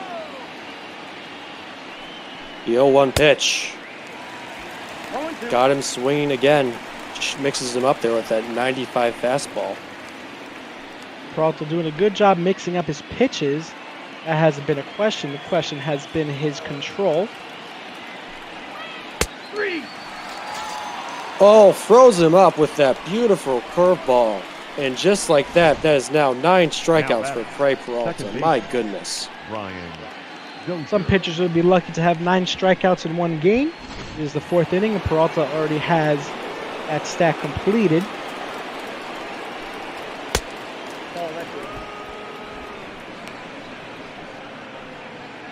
Brian Dozier now steps in, hopefully not trying to make himself look as much of a fool as he did last time, thinking it was a walk, turning out to be a strikeout, as he'll find himself with a nice 2-0 count here. Don't want to be overconfident in this league, especially when Peralta can sit you down just like that. Pops it up, but not enough height on that one for Narvaez to try to get it, as we now head to a 2-1 count. I got the count, 2-2. Good strike there from Peralta. We'll see if he can go for strikeout number 10, the even count pitch. Due up. Ooh, that one gets by Narvaez, and that'll allow Machado to easily advance to second. Padres now have a chance to get someone on base. I mean, not on base, to home if Machado knows how to hustle here. And the Padres actually done a great job of getting runners on bases. It's been the struggle to get them home. We've seen back in the 2nd inning, runners on 1st and 2nd after 2 walks. 1st and 2nd with no outs, and no one could drive them in. Going around second base now. Full count, anything can happen. It's a full count pitch. Outside, and that'll be a walk. Big shout out to the Twitch chat for carrying us unknowledgeable booth commentators on baseball trivia from the big guy. I'll raise a glass to that one as a Brewers fan. Big guy always does a good job giving us great trivia questions. Almost every game we've seen him float around with some knowledge here and there. Rodero was able to drop that one in, and Machado will not. be sent home, and Peralta finds himself in a Now batting. bases loaded situation with 2 outs. Boston. I don't blame you not sending Machado there. The speed isn't really exactly what you want as a base runner, but still able to hit for some contact. Got to be careful, especially when you have other hitters in the lineup that can drive you in. We now see a very familiar story when it comes to Peralta pitching, where you get the strikeouts, but at the same time, you do give up those hits, and we'll see what the Friars can do here with the bases loaded.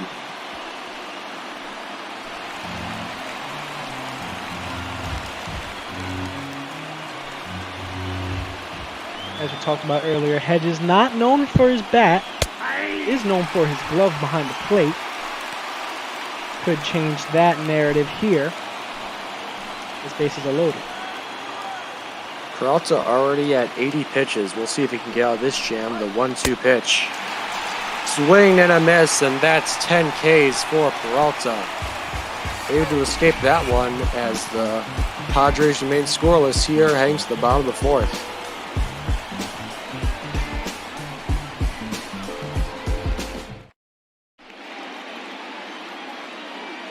Once again from beautiful Merrill Park, I'm Corey Eisen, joined by Jaden Becker.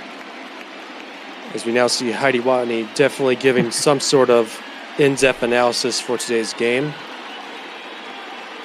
Heidi Watney always does a great job. Sadly, her mic has been working for the past couple months. Gotta work on that one. I said MLB Bot will try our best to give you the best production possible. Brock Holt will lead things off here for the Crew. Gave up a ground out in the second. We'll see what he does here.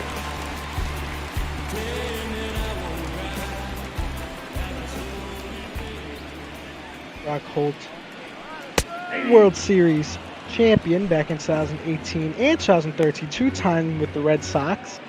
As we see the bullpen starts to get warmed up for the Padres. That 2018 World Series is in question. I guess you could put an asterisk next to that one. Some people will agree with me. Some people definitely will not, especially if you're from Boston. But won't you be the judge of that?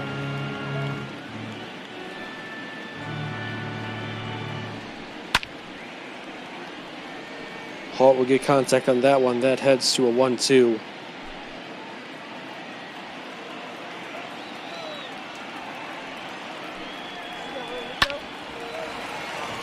Holt will ground that one this time to the first baseman, Hosmer. And that'll be a quick out here for Davies, who needs as many quick outs as he can, as he's already at 75 pitches. As we saw the bullpen starting to get warmed up for the Padres, Quancho and Pomare.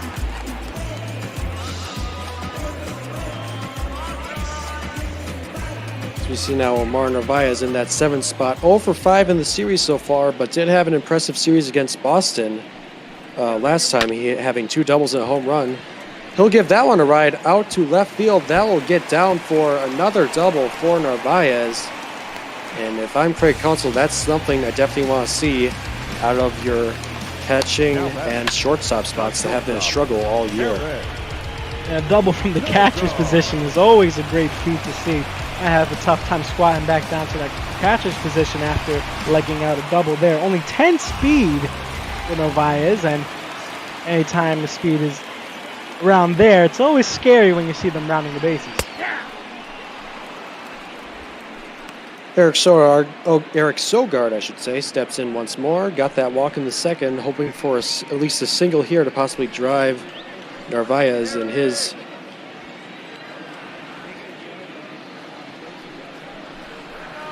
Oh, 1-1. Low, not really threatening the zone there. Sogard with an impressive average with runners in scoring position was able to drive in a key run, I believe 2 games ago against Boston. That put the Brewers up. Even though that batting average is low, 217, does have 14 RBIs on the season. Also a little low, but could pad that stat here. The 2-1. Fouled away. We go to even.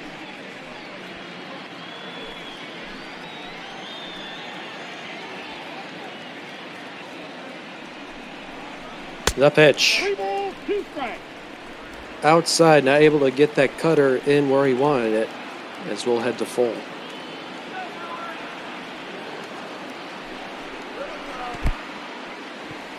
Ooh, in the dirt, but Sogard still swung at that. Interesting choice there, and Davies is able to get his 6th strikeout of the day. Yeah, drop third strike there. Ball almost hit the plate. Gotta be careful when you're batting there. Your attention, please. When that pitch is coming in, sometimes it falls right off the table. Number 8. And just like that, Peralta's day will be done as the veteran Brewer himself, Ryan Braun, will step in here and try to drive in that run on second. I think Braun might be the answer to one of those trivia questions that you saw before, because he's becoming, if not became, one of the best Brewers of all time. You look at all his stats and what he's accomplished throughout his career. He's first in home runs for the Brewers career-wise, and second RBI-wise as well. Off the plate, ball 1. You'll watch that changeup go by for a 1-1 count here. The pitch. Gets that one, but that's popped straight up. Not something you want to see for that veteran Brewer there, and that'll do it. We are through 4. San Diego, nothing. Brewers at 2. And I hate to inform Doc Shamrock in chat, but I'm afraid that the sausage race is now programmed into MLB The Show as much as myself and many other Brewers fans would hope that would be the case. Fun fact about me, I have competed in multiple pre-meal sausage eating contests. If you are a fan of the Northeast and gone to Citi Field a couple times, you might have seen my face on the screen. He's scoffing down pre-meal sausages. Very difficult, but free dinner that night. Please. Now pitching for the Brewers. Well, if you ever find yourself near Milwaukee, you would fit right in like a glove, man, as we'll now see Zach Brown come in for the long relief role here. Zach Brown pitching a 2.68 ERA on the season, has 5 holds on the season as well, is a rookie pitcher, pitched 3 years in the University of Kentucky, drafted by the Brewers in the 5th round, 2016, and holds a minor league ERA of 3.80. So if you're Brewers here, this is the guy that you want pitching, as he leads Brewers in the lowest ERA this season. Zach Brown gets a strike there to Greg Garcia, the also pitch hitter, so both starters only get through 4 innings, and Peralta having the better day as he wasn't able to. He held the Padres to no runs compared to Davies giving up that Yelich bomb. Yeah, it's not like Peralta had a bad game at all. I just had a tough time keeping the ball over the plate, causing a lot of walks, and obviously the pitch count was up as well. So only going 4 innings doesn't look good, but it didn't give up any runs. Very Peralta-esque start from him, just thankfully didn't give up any of those runs, as that will be a pop-up to Brock Holt making the running play there. Yeah, just talking about Zach Brown for a sec. Definitely seems to be the answer for this long relief spot, as the Brewers went through quite the shift there with trying to convert former stars Hauser and Lauer both to that long relief spot, but much like their starting roles, did not do much help. We'll see how he does here against the leadoff man Tatis Jr., yet still without a hit in this game. As you see there, the 223 average is actually 3rd on this team. That really goes to show how lackluster this offense has been for the Padres. Yeah, that's a great point. The Dominican Republic native, as we talked about earlier, came into the MLB on fire. Like, everyone's buying his rookie cards, everyone's buying his uniform, and you got to talk about these uniforms. You got to love them, especially with that brown color to them.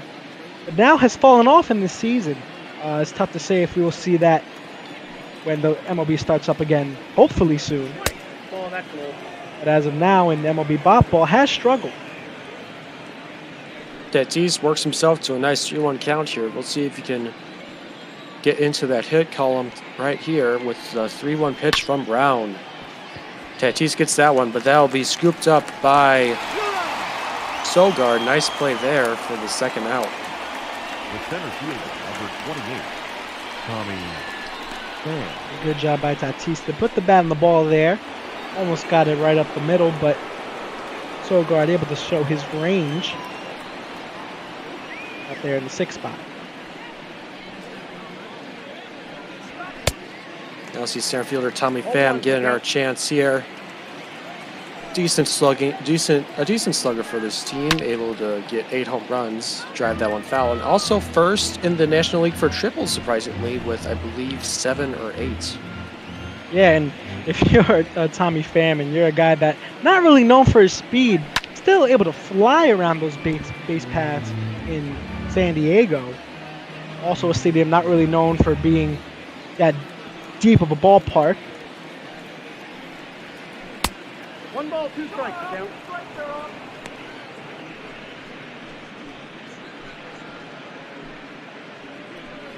And big shouts to Tardy16 in the chat. And it appears like we have a possible sausage race command in the works, and that would just make my day. It really would. The 1-2 pitch from Brown gets a nice pop up here. Will Smoke able to get that one? He leaps. Ooh, barely gained that one. Huge shouts to Smoke putting in all the effort for some guy in his mid-30s to haul his hefty body over there. Doesn't matter though, Zach Brown with the beautiful high fastball to strike him out, as the Padres have not done much on offense so far as we head to the bottom of the 5th. Ladies and gentlemen, your attention please. Now see Cal Quantrill up here for these Padres in the long relief spot. Definitely wants to get that ERA down and not so hot against right-handed pitching, which he'll have to face with both Kane and Hira up next. The center fielder. As you mentioned, ERA has been a struggle, but it was even worse in his rookie debut last season, pitching a 5.16 ERA. Once again, having some struggles, not as bad, but as you mentioned, with the 4.62 ERA. The 1-0. Kane fouls that one away. As you're most likely aware, Jaden, both teams coming into this year have spotted new rebrands. Brewers going back to their older ball and glove logo, while the Padres turning back to their brown and gold jerseys. And I'm just curious, from a more neutral stance that you are in, which team do you think pulled off the better rebrand? Pulled off the better rebrand? That's a great question. I might have to give to the Padres here because I do like that brown look, especially on the road. It's not always that gray that you see from every MLB team, but Brewers also have that off-white from a home perspective, which I also like as well. Sometimes when it's too bright and it's too white, especially in an indoor stadium, it looks like your ice cream men walking around in the stadium. So the off-white does give a nice touch in an indoor stadium, or a stadium that does have a roof. Kane will give that one a ride, but plenty of time for Cordero to get rid of that one. And honestly, I can't blame you both. I'm obviously, as a little bit biased, lean towards the Brewers, but Padres as well pulled off a very impressive rebrand. I would put these two teams definitely right up there in terms of how they have improved. The only bad rebrand I've seen in a while was the Miami rebrand with their stadium. I really liked the green wall. Some people didn't, some people did. And I can't believe they got rid of the statue in center field. They moved that to outside of the ballpark, but I thought that just added so much character and life to Miami. It's not like they needed to put extra seats into the stadium over there in Miami. Sorry if I'm offending anybody in the southern Floridian area, but yeah, I thought the original Miami look was a lot nicer than what they changed it to.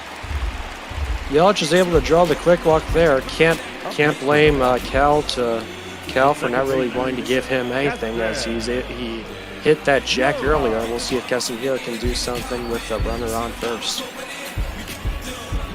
Yeah, don't blame him there at all. Also, fun fact about him, his father Paul played 14 years in the MLB with many teams, I believe including Padres at one point late in Paul's career. You see a pitch out here, but they aren't able to get Yelich there. Definitely a threat on the base paths, as Yelich is kind of one of those guys that can do it all. You want to talk about a 5-tool player. There he is standing at first base. You know, almost do it all. He has had his struggles in the field in the past couple seasons, but at the same time has made it up with his bat tremendously, and not to mention those awards that he has been able to grant. The 2018 MVP award, 3-time Silver Slugger, 2-time Hank Aaron Award. Couldn't really ask for more if you're looking for a star player. Yelich making the move to left field this season to accommodate Avisail Garcia in right, and he seems to be handling that pretty well, at least from my experience, as we'll see the 2-1 pitch from Quantrill here. Here drives that one, and that will get down for a base hit. That will advance Yelich to third, and we now have runners on the corners with 1 out. At 74 speed at first base, able to round those bases hard. Keston Hiura, as we know, not a power guy, but is able to slap that ball right past the first baseman with some force. Now runner in scoring position. We now see Garcia step in from that 4th spot, 0 for 2 so far. Definitely a good spot here to get some insurance runs. Garcia only 6 home runs on the season from the 4 spot. Does have 23 RBIs. Could pad that stat here, as a lot of players on the Brewers are.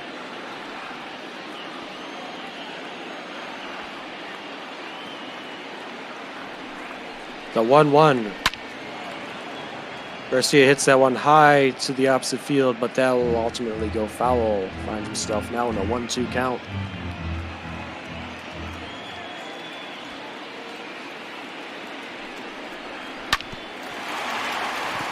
Garcia gets that one, but will that be a double play? It will not be. Once again, those wheels from Garcia paying off, but it actually looks like he may have gone off the bag. I don't know if I don't think Hosmer was able to keep his foot on there with that throw. I don't think that was Hosmer's fault there either. The throw was a little air in there. And the shortstop, Fernando Tatis, says we get a nice shot of him there.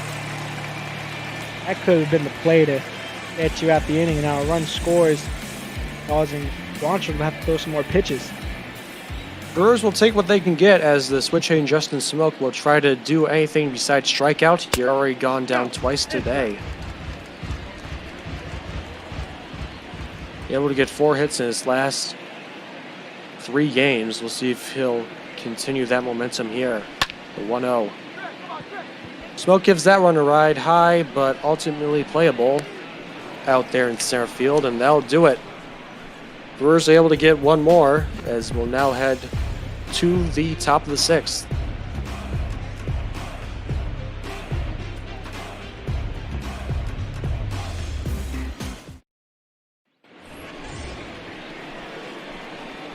Leading off for San Diego, the first baseman, Eric. Zach Brown will stay out there. No real surprise there, as he was able to pull off quite an effective first inning at the dish there. We'll see how he does against Eric Hosmer. Now's going to be the time for the Padres to start trying to string some runs together. It doesn't have to be all by the long ball, but that definitely could help. Hosmer will give that one a ride, but ultimately within the distance of Yelich, and that'll be another quick out for Zach Brown. We'll see how long Craig Counsell will let him stay if he keeps up that production. Zach Brown also being the long relief guy. So both long relief guys out for both teams, as we saw earlier. Both starting pitchers getting pulled early, not for pitching poorly per se, but for pitching a little bit wild outside the strike zone, throwing a lot of pitches, causing a lot of walks, and ended up being pulled early in the game. Nope, outside. Zach Brown not finding the strike zone there, but I mean, honestly, if that was probably the best 4 innings I've seen. If you have to pull a guy after 4 innings, Peralta probably had the best case scenario there. Very exciting stuff from him, as we see Brown in a favorable 1-2 count here.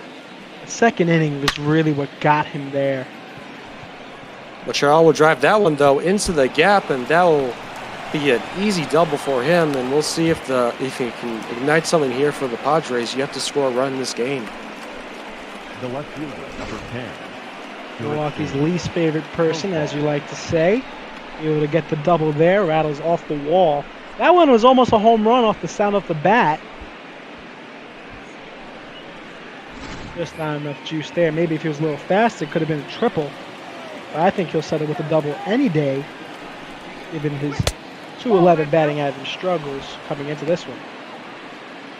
Yeah, I'm pretty sure Machado said himself that him and hustling don't really mix well together. As we'll see, we'll see if Jerks and Profar can try to send him home. Oh, that's off the plate. Ball 2. Yeah, an impressive game yesterday in that 2-9 route to start the series. 2 for 4 for double. It's going to be interesting to see what Manny Machado does, or how he does in his career going forward after signing that 10-year contract. Ball in the dirt there, but not a lot of movement from second. Not really a threat with Machado on the Pavs, as we'll see if Zach Brown can rebound from this 3-0 count. Profile with the green light, but will scorch that one foul. Now you look at Machado and you think he made the right decision, going with the very young team, going with great minor league class, and trying to get a World Series ring off of that.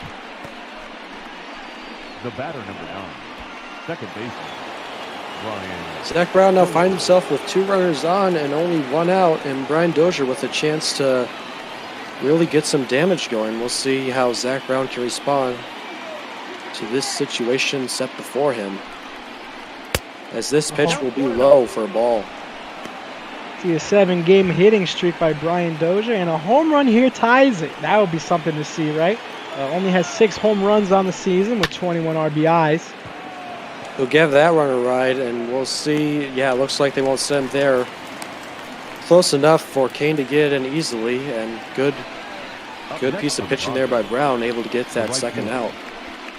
Kane able to track that one down there. I wouldn't test his arm at all, even if that one was closer towards the warning track.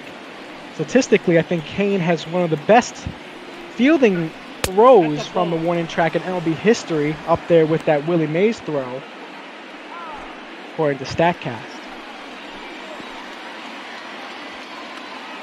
Very interesting stuff, as we'll see Zach Brown here falling behind 2-0. We'll see if Franchi Cordero can try to put the Padres on the board. The pitch. Fouled that one away.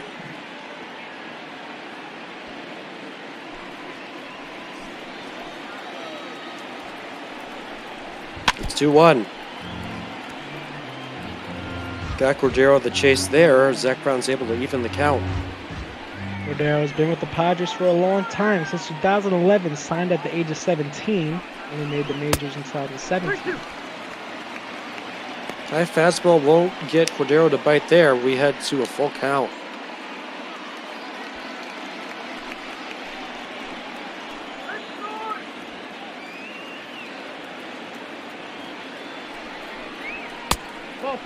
Fastball high, doesn't threaten the zone, and that will load the bases for Austin Hedges.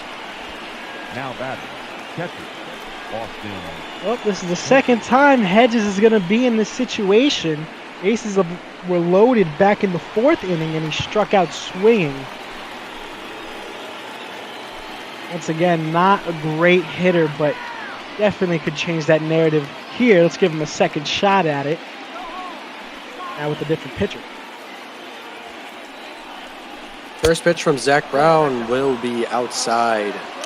Machado, Profar, and Cordero on the Pavs. All he needs is a single to cut the lead down to 1, assuming both runners on second and third come in. Good spot for Hedges here, up 2-0. We'll see if he can step up here in a big spot for his Padres. Brown deals. Low. You gotta hit the strike zone here, dude. I might hear some Milwaukee bias coming out of you, Cole, but I'll let that one slide under the table. I try to suppress it as much as I can, but it's hard when you have a 3-0 count to one of the not the best batter in this lineup. He'll get the strike there.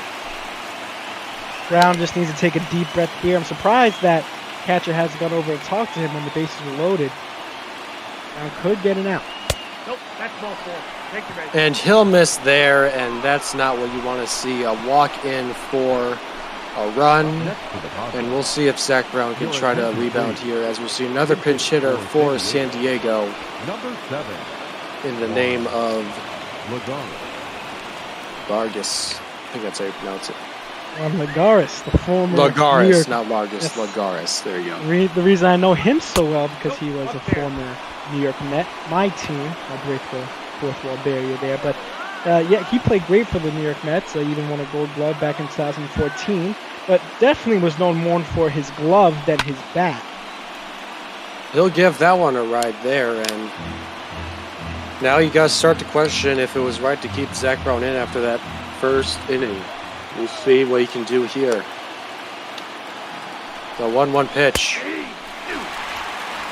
Check swing's there, but the ump will call it there, and we'll now see a 1-2 count. Gotta get this out here if you're Brown. You don't want Tatis coming to the plate as long as in scoring position. The pitch.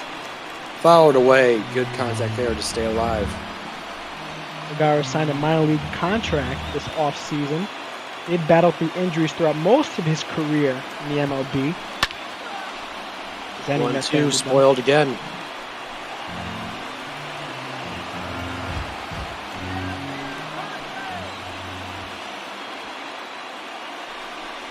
One-two once more. Gets it in there. Great bounce back by Zach Brown, and he'll only give up the 1 run. Led to the bottom of the 6th. Paul Navarez and Sogard due up for the crew. Your attention, please.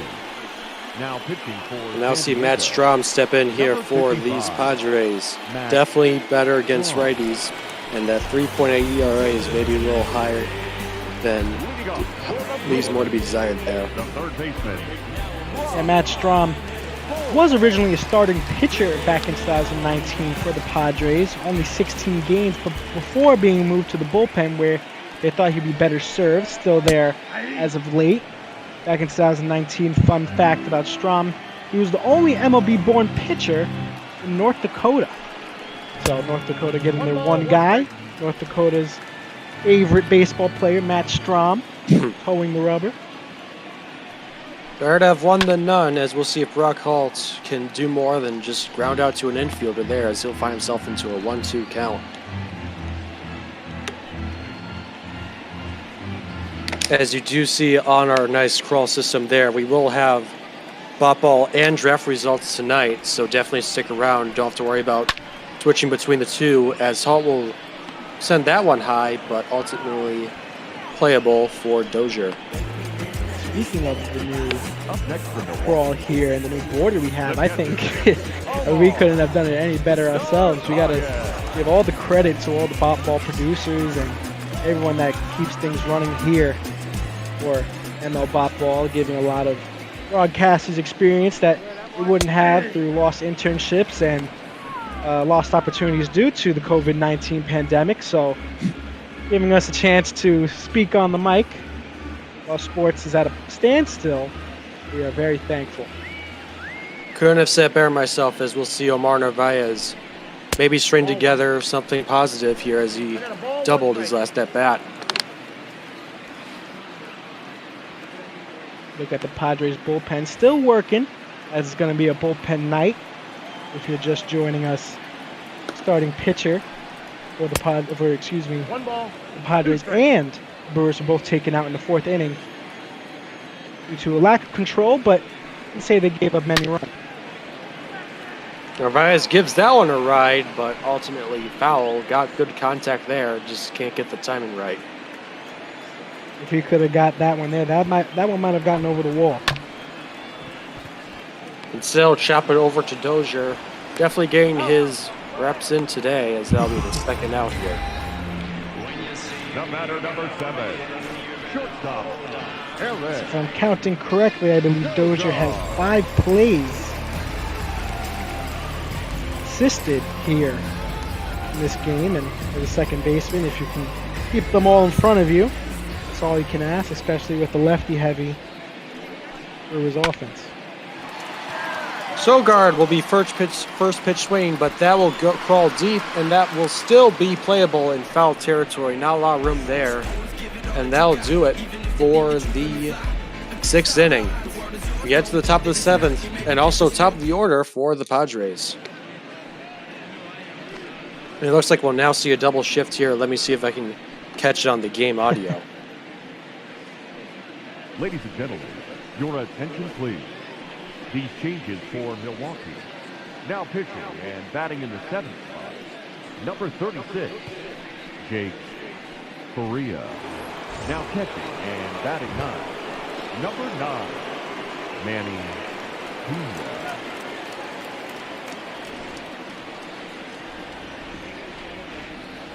That's cool. All right, so you got there? Yeah, I just got the shift here. We got Jake Correa up bat, and also appearance from Manny the Go Pena in the catcher spot. So I'm sure the ball community will be happy about that, as Tatis will drive that one deep into the corner. That will most likely be a nice stand-up double for him. And also we are joined by the booth by our favorite piano player, Shark Shavery. How are you doing today? Oh, not too bad. We've had quite an interesting game. Could have had some craziness break out at several points. Looking forward to seeing how it wraps up. And now, Shark, I listened to your organist playing last game, and I was taken away. I thought that was recorded, but no, you're doing this one a little live here. So, hey, I gotta say, that's a little special. You don't really hear that a lot anymore in Major League ballparks. I believe only a couple have them now, the main one being in Chicago. So, how's it looking for you going forward? Like, looking forward in terms of playing it, in terms of live, in terms of not live, or what? In terms of live, in terms of the big moments in ballparks. Oh, I mean, personally, I've always enjoyed live music everywhere. In terms of baseball games, marching band at college, we see it less and less, but I don't think it's ever going to go away. It's such a huge part of the experience. You know, whenever you hear the stretch and you know it's done live, it just hits you in that special way that pre-recorded doesn't. 100% Shark. I'm really looking forward to it. Tommy Pham in a 1-2 count here. The pitch. Pham will give that one a ride. That's going deep to left field. Back is Yelich towards the wall. He's not able to reach it. And it looks like Tatis will be able to come home here. Will there be a throw at the plate? There will, but still Tatis will get there in time. And just like that, another runner on second for the Padres, and they trim this lead down to just 1 run. Pham leading Padres in triples. That one was a double there, but who cares? Extra base hits brings in a run. And Tatis did hold up there at second base. Was a little scared that he wasn't going to run all the way home, but with over 80 speed there's no reason why they should hold him. Now Sierra Cosmer still hitless, but definitely the proven bat to possibly even hit one over the fence to give the Padres the lead. We'll see how Faria responds here. And just to think, it's a 1-run game here. First pitch swing, he'll give that one a ride, but Yelich will have plenty of time to get under that, as great work by Faria to rebound quickly with a quick first pitch out. Now batting, third base. I believe we got to properly introduce Faria. Did start his career with the Rays, but was traded to the Brewers as Jesus Aguilar was sent to Tampa Bay in July of last season. He was outrighted to the minors this offseason, but has found his way back to Major League roster. Manny Machado will step in once more, 2 for 2 on the day. We'll see if he can continue getting hits for his Padres here.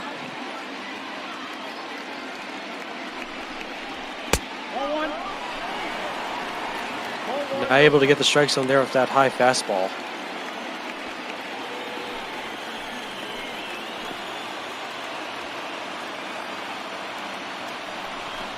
The 1-0. Doesn't threaten the zone with that curve, or splitter, I should say. And Machado finds himself in a very favorable 2-0 count. That's how you know it's a good splitter, when you think it's a curveball, because that's how hard that ball is cutting, dropping off the bottom part of the plate. You can only hope that he can find that somewhere close to the zone here, as he'll be able to get the strike with the fastball. The 2-1.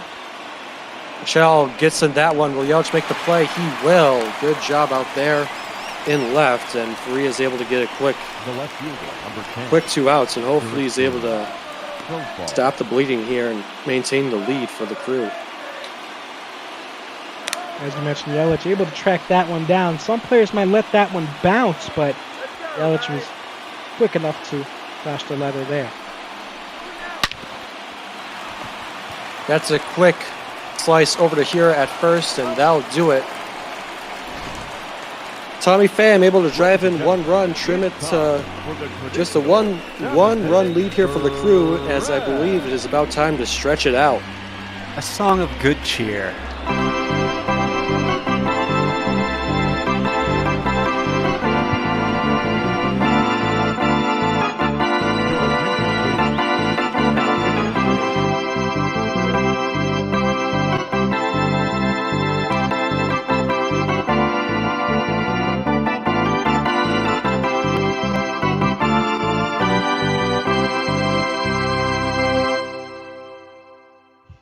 BEA, beautiful as always, Shark. Thanks for stopping by. Thank you for having me. Hope you boys have a great rest of your call. Will do. Gotta say, Cole, no one does it better than Shark. Nobody. We are very blessed as a ball community to have someone of his skill on board with us. As we'll now see Craig Stammen try to keep the Brewers only a 1-run difference. Stammen, best known with his time with the Nationals, signed a minor league contract back in 2016 with the Padres, but was able to earn his way to a 2-year deal back in 2018. Did have his struggles as he led the MLB in blown saves last season, but also led in holds. So maybe this is the best spot for him. Not in the save spot, but someone trying to keep the game manageable. We'll see how he does against Manny Pena. Pena only batting against lefties was, as I said before, off to a great start earlier in the year, but has fallen off a little bit and has also fallen himself into an 0-2 count. And he'll strike out there. Not a great look for dare I say, former GOAT. Yeah, injury issues have plagued him through his real-life career and at times in his MLB ball career.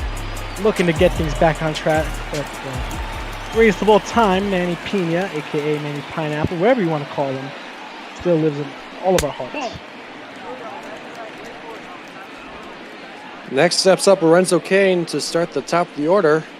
Cain has a single earlier, wouldn't hurt to get another one here to bring up Yelich in a nice situation. We'll see what he does here, already up 1-0. Cain was one of the 3 runs that came across. That 1 run was back in the 3rd inning. And that's a great piece of hitting there, able to scorch one past Hosmer. And right on cue, Cain with another single. Last time he got a hit, it was opposite field. That was back in the 3rd inning. And as once again, as we see, opposite field hit. Flash it back to that Christian Yelich moonshot, able to get a good height on that one, and enough to get over comfortably to that right side of the field. We see a happy fan there. Love to see virtual happy fans. Hopefully soon we will be the happy fans at the stadiums. Ball 1. Yelich with a good line against Strawman. 4 for 10. Maybe make it 5 for 11 here. A 1-0 pitch. Gets that one early, and that'll be a hit. Oh, and he bobbles it. Yelich is going for 2. Will he be able to get it? And he will. Great heads-up play by both Cain and Yelich to advance on that, as that'll be counted as a single and an error. And Cain did the exact right thing there. Kept his eye on the ball as the left field. The left fielder. No, the right fielder. Oh, I got my left and right mixed up. As the right fielder is making the play there, and as you're looking, you got to make sure that the player has the ball at that time. If you notice a bobble, you notice anything, you have to run. And he went head down and completely sprinted to third base. Well, now see, Hura will be intentionally walk here to bring up Avisail Garcia. And in most situations, it wouldn't be great to walk the 3 guy to bring up the 4-hole hitter. But if you look at Garcia's averages as runners in scoring positions, it's been less than ideal to start the season. Yeah, Garcia has had a tough start, as we talked about throughout this game. Only 6 home runs on the season with 23 RBIs. Did sign a 2-year contract this offseason, looking to make the most of it here. This has been something the Padres have been struggling with all game. Runners on base can't drive in the run. Garcia will drive that one, and that is why you intentionally walk him, as that will be a double play, and no runs will be scored there. Yet another unclutch moment from Garcia, as the Padres are able to get out of that one with no runs scored.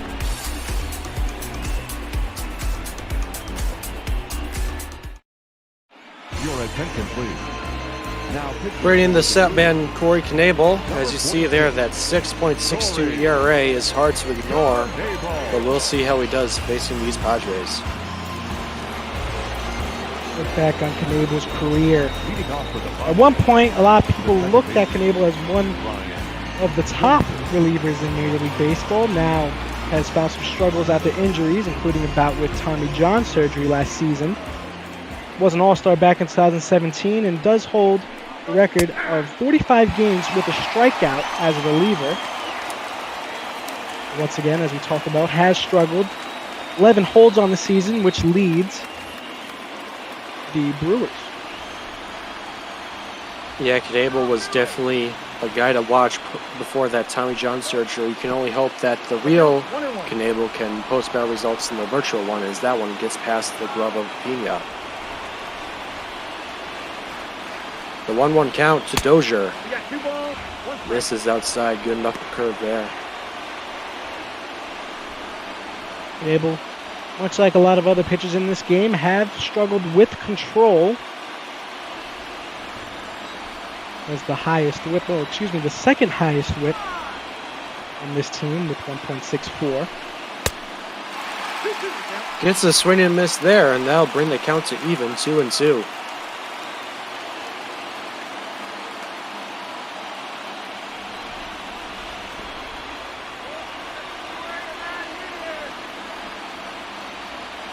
Knebel sets and deals. Outside, once again trying to get that swing and a miss. Won't get there with the knuckle curve. As the Padres have been doing all game, they've been pretty patient at the plate. Just haven't been driving in those runs. He'll get a swing there, but enough contact to drive it foul to the right-hand side.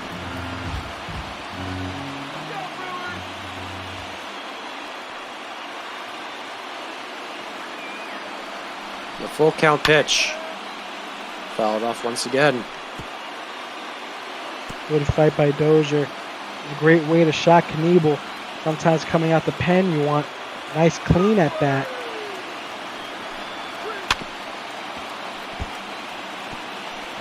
Dozier will spoil it once more, keeping it 3-2 count.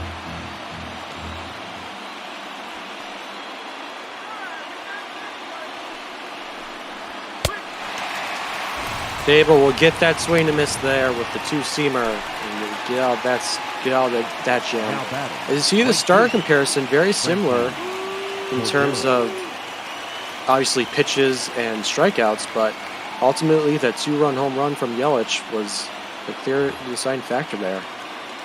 As we talked about earlier, having 10 strikeouts in a game will be something you'd probably see of a pitcher that pitched maybe 6 or 7 innings. Only pitched 4 innings on the day. And to get 10 there, pounding through the lineup, only giving up 3 walks as well. This really was his demise, being sat down.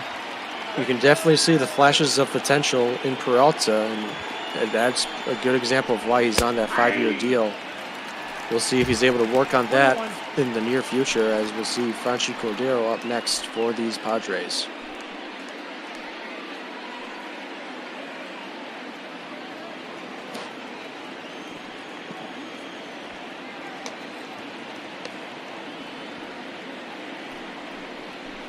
The 1-1 from Knebel.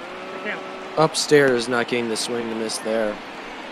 And the bullpen for the Brewers has been a struggle as of late, especially looking at the closer position where Hader, who is warming up in the bullpen now, He's going to see some work here as the Brewers are only up by 1.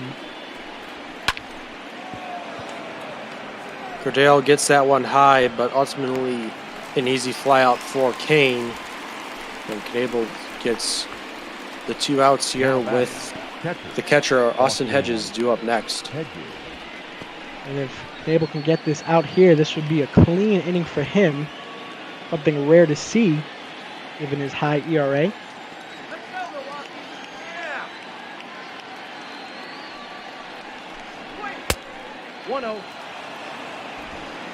Very close fastball there. Luckily, it didn't hit him. It led to a 1-0. When you're going against a poor hitter, sometimes you want to scare him a little bit. Throw him high and inside. Test his feet, test his metal. I know it would scare me with how fast he throws it, and we head to an even count. I think it would scare any of us if a ball was coming at us at over 95 miles per hour. The 1-1 from Knable. Knuckle curve able to draw the foul tip from Hedges.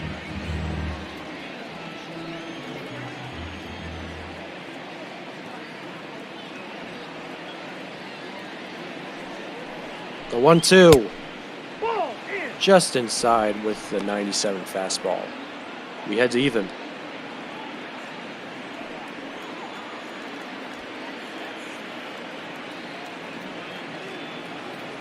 Knable sets and deals. Knuckle curve spoiled again by Hedges. If you're the Padres, it's great to see that even your 8-hitter is still battling along in a game that's only 1 run away. He'll get the swing and miss there, though, and easy throw over to first, and that'll do it. No runs scored there from the Padres. They're still down by 1 run as we head to the bottom of the 8th. Smoke, Holton, the pitching spot will be due up next. And it looks like another double switch here. I will have to listen in once more. Ladies and gentlemen, your attention please. These changes for San Diego. Now pitching and batting in the 7th spot, number 65, Jose Castillo. Now playing right field and batting 9, number 2, Trent Grisham. As Cole listens in, Justin Smoke coming up to bat. Smoke having a tough time this game so far. All right, looks like we see Jose Castillo is stepping in here for the pitcher spot, and we now have a new right fielder, which will be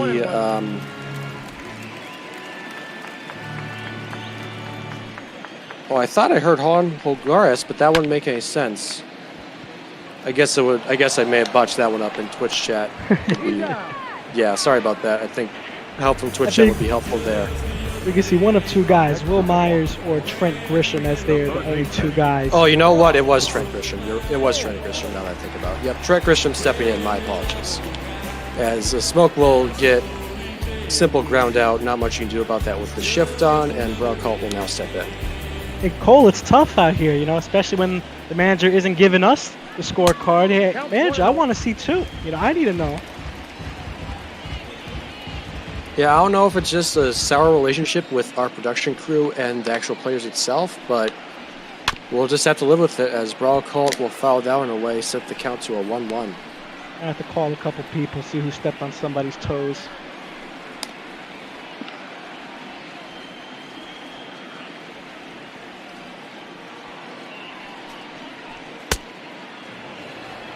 Colt will swing through that fastball, 95 on the radar gun. We'll see if he can bounce back from the 1-2. Slider just outside. Didn't give a proper introduction to Jose Castillo. Gets a nice strikeout there. Jose Castillo trying to make him a name for himself in the majors, debuting back in 2018. Holds a career ERA of 3.23. But has failed to secure a spot in the major leagues. Castillo right now holding an ERA of 4.45. Only 1 hold on the season. Pitch hitting for the Brewers. Yeah, it looks like we'll see a pitch hitter. Makes sense for Knable as Jed Jerko, the veteran, will take his at-bat here.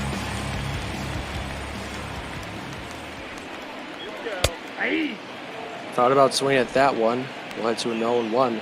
Jerko definitely impressive out of that pitch hitting spot, batting a nice 304, and I believe one of those home runs he launched this season landed about 470 feet. So definitely another bomb potential right here. Jerko, some of the West Coast fans may know, was a Padre back in the beginning of his career and then became a Cardinal. Signed a one-year deal with the Padres, with the Brewers this offseason. Jerko has had a tough time on the base pass, as last season had the slowest sprint time of any MLB third baseman. I do believe his speed is 0 as he'll strike out there, and that'll do it. Quick bottom of the 8th, I should say, as, yep, here he is. Josh Hader will try to get his 16th save of the year. Now, Cole, I'll try to tell you, don't be scared here because he has had a good job in save situations as he's only blown 3, and as you mentioned, trying to go for his 16th, but his ERA is at 5.32. Last year, he did win reliever of the year for the National League, but looks like he's not on that same track this season. So we'll try to get the first out here against his former teammate Trent Grisham. And if these two together may ring a bell, you won't have to look any further than last year's wild card game. As Hader will not able to get the slider in there for a ball, we head to 2-1.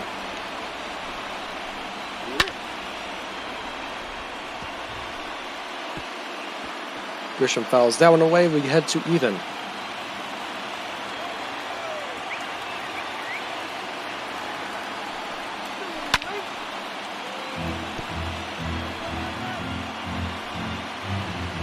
Jane, as we wind down this game, you have to commend both teams with their strong at-bats.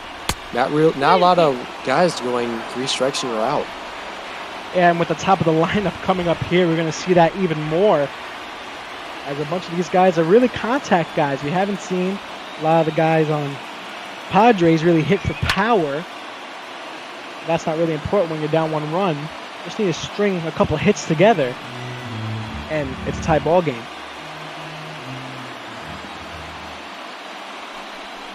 Full count pitch from Hader. Grisham will drive that one just out the reach of Smoke, or here I should say, in the shift, and just like that, Grisham's able to deliver in a key spot to get that tying run on base. Well, here you go. Time to be careful and time to be anxious if you're a Brewers fan, on the edge of your seat, both in the stadium and at home. The top of the lineup is up against the struggling Josh Hader. T. Steiner will step in here with a nice double his last at-bat. I'm sure with Grisham's decent speed that if he gets another double in the gap, they might have a chance to tie the game up just like that. The 1-0 pitch from Hader just finds the bottom corner of his zone for a strike. Nice pitch. It's pretty surprising how hard Hader has fallen off this season. As you mentioned, NL Reliever of the Year award last season, only with a 2.62 ERA last year. Now with an ERA over 5, almost night and day. Tatis gives us the ride deep. Yelich looking back, but he'll make the catch on the run. Nice play. And I will breathe a sigh of relief in the booth here, as we will now see Tommy Pham up for the Padres. And look at Yelich here going straight back. No hesitation there. One misstep and that ball was over his head, and it's probably a tie ball game.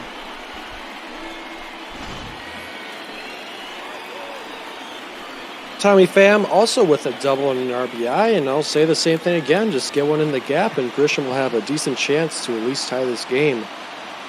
Hader will try to prevent that one, though, as the first pitch will get in there for a strike. Ground ball is a double play here. Tommy Pham not blazing speed on the base pass, but can get there. Going to look to keep the ball on the ground.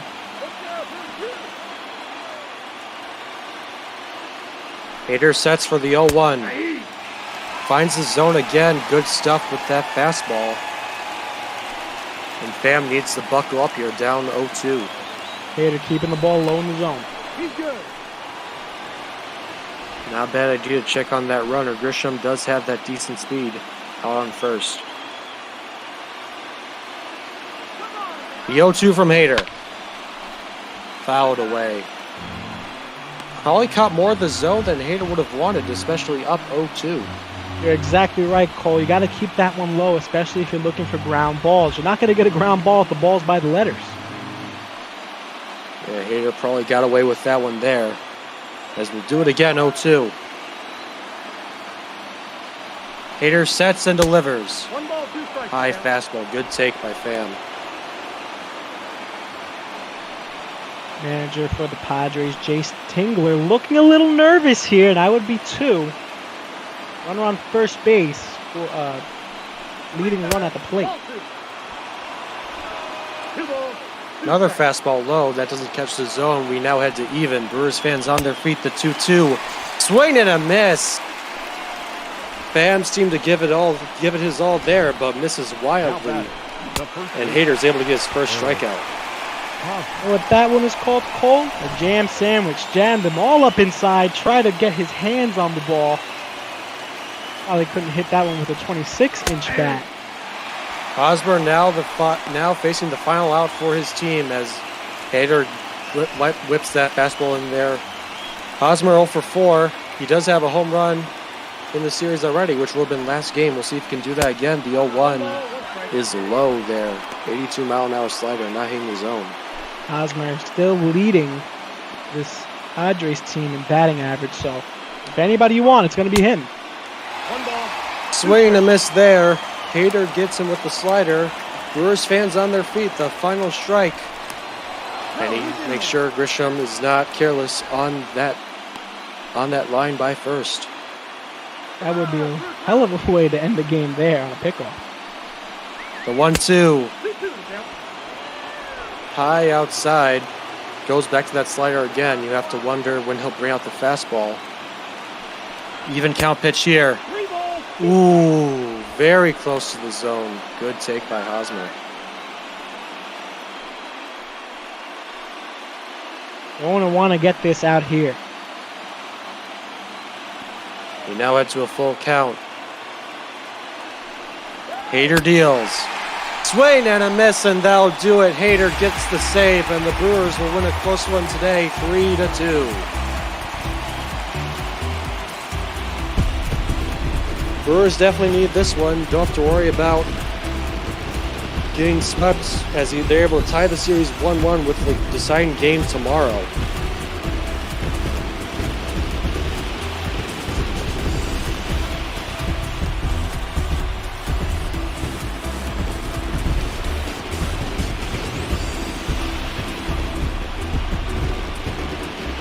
Both teams able to have their chances late. Brewers definitely could have had more insurance runs, but at the end of the day, they're able to squeeze this one out. And the tail of the tape here is called that both teams were able to get a lot of runners on base and even more runners on scoring position, just not able to drive them in. If you're the San Diego Padres, you got to be kicking yourself because this one definitely could have been a victory. Zach Brown with the win. Zach Davies obviously with the loss, and Josh Hader is able to get the save with the 1 hit and 2 strikeouts. Player of the game, Christian Yelich, makes sense. Got that 2-run jack early, and with the extra insurance run was enough to get the Brewers to the win. In that play of the game, I would have given it to him at the end of the game where he made that big catch going towards the warning track. Not one misstep as we saw. And if that one wasn't, if he didn't make that catch there, I think this could be a completely different ballgame. Brewers will improve to 30-17. After their series finale tomorrow, they will face the red-hot Reds at home for 3 games, and then the Padres will be heading back home to face Arizona. Looking through these highlights, obviously the Yelich decent shot out there to right field, got the Brewers up 2-0 early.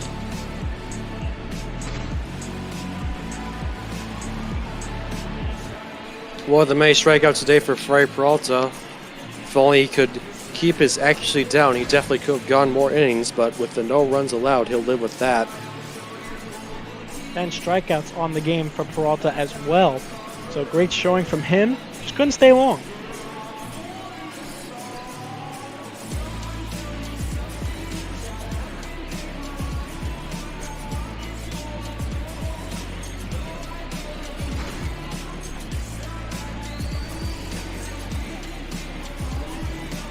Hedges just walked, drawing in that run as the Padres started to tighten up that lead a little bit, and then Pham doubled to left field, 1 RBI, trimming that lead to the final score of 3-2. Ellis just not able to get that one as his range was challenged there towards the warning track. And Garcia grounded out into a double play, something you don't want to see, especially when the bases are loaded and you're trying to win a ball game. Yeah, just as of late, Garcia hasn't really been able to produce in those big situations, especially something you don't want to see as your four-hole hitter, as Hader's able to get that strikeout with the slider and once again with the fastball to close out this game.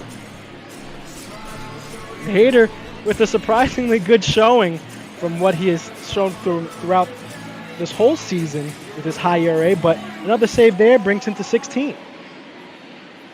And I do believe we are joined now by our next pair of broadcasters, Big Fun and Matthias, for our next game on the dock. Cardinals heading to New York to play the Mets. Gentlemen, how are you guys this evening? Quite all right. Getting ready for Game 3 between the Cardinals and the Mets. Mets looking to finish off the 3-game sweep before the Cardinals go international. Me as a Brewers fan, that's something I can get behind there, as you see Christian Yelich with player of the game. But we need to do a little bit of admin first. Fix up these lineups for the Mets and the Cardinals. Our beloved janitor, Garrett Hall, we're going to give the Cardinals a little sprucing up. Get Tyler O'Neill into that left-handed no DH lineup now that he's back from injury. And then the Mets are going to have some guys take a few days off. Michael Conforto, Yoenis Cespedes, Ahmed Rosario will all be getting the day off before the Mets get an off day and then welcome the Washington Nationals to Queens over the weekend. Yeah, that's going to be big for them just to have a couple of players take off. They've played better as of late, but they've had a couple of big pieces for them that are going to be important for them if they want to turn their season around, kind of start to slump a bit. So a much needed day off for some of these names. Yeah, as you see the changes that are going to be implemented. Brandon Nimmo is actually going to play right field today, as Jake Marisnik is going to get a rare start. Thanks, Garrett. Conforto's out for Marisnik. Rosario will be out for Eduardo Nunez, and Robinson Cano will get a rare start against a left-handed pitcher. So you see it pop up on the side of our new overlay, which was constructed by our beloved janitor. We love the new look of the overlay. Provides a lot of great information. We've got that rotating screen on the left-hand side now. So we're almost there. Just got to get McNeil into left field, and then Cano at second. All right, well, while you guys are working on that, I believe that'll do it for myself and Jaden in the booth. We'll leave you guys to it. Have a good one. Thank you very much. And if we just flip Cano and Marisnik, that'll sort us out as we get ready for Game 3 of 3 between the Mets and the Cardinals. And as you see, we have changed our charity partner for the week to Black Lives Matter. I can't speak for Matthias, but I personally will be matching donations during this game up to $200 from first pitch all the way through to the sign-off. So any money that you donate, the viewer, will be going to Black Lives Matter. I will be splitting my matching donations equally between the New York Urban League and the St. Louis-based Organization for Black Struggle. So anything that you donate will go to 3 very worthy charities and organizations, and I will absolutely be putting a receipt of my donations on my Twitter feed at Eric Garment. That's ERIC, then Garment like an item of clothing, to attest to it. Welcome to Major League Volleyball on Twitch.tv. On this late Wednesday afternoon, we bring you Game 3 between the St. Louis Cardinals and the New York Mets. New York Mets looking for the sweep of the visiting Redbirds. Picked up a tight win yesterday. Michael Wacha started off with 6 perfect innings, and then the Mets had to end up getting a dance out of danger save from Jerry's Familia. They'll have Steven Matz on the mound. Matthias, welcome to the broadcast, and let's get a little bit about Steven Matz. Yeah, Steven Matz is some of the struggles that we're used to seeing from him. There are some good numbers to look at from him, and then there's some numbers that lead you wanting some more. That 4.7 ERA is not great, and 35 earned runs is not exactly what you want to see, but he's top 10 in the NL in home runs allowed with 7, and first with walks allowed, only 12 walks allowed. The only problem is he hasn't really had that strikeout pitch this season. And the first pitch of the game to right fielder Tommy Edman is in the dirt. Rest of the Cardinals lineup, same as it's been all series. Matt Carpenter, Paul Goldschmidt, Paul DeYoung, Yadier Molina, Tyler O'Neill, Colton Wong. Then the pitcher's spot, rookie Austin Warner hits 8th, and center fielder Harrison Bader hits 9th. 1-0 is swung on and hit to the right side. That's going to get downfielded by Brandon Nimmo over in right field today. Thrown back in. It's a leadoff single for Edman. So we had to wait quite some time to see the Cardinals get their first hit of the game yesterday, and today it's on the first batter. 3 off days for the Mets. First pitch to Matt Carpenter, swung on and missed. Yoenis Cespedes gets an off day, Ahmed Rosario gets an off day, and Michael Conforto. All 3 of them getting off days today. Tell you about the Mets' defensive alignment momentarily. He's going. 0-1-2 Carpenter running is Edman. Throw down by Ramos on the other side of the bag. So Tommy Edman in scoring position just like that.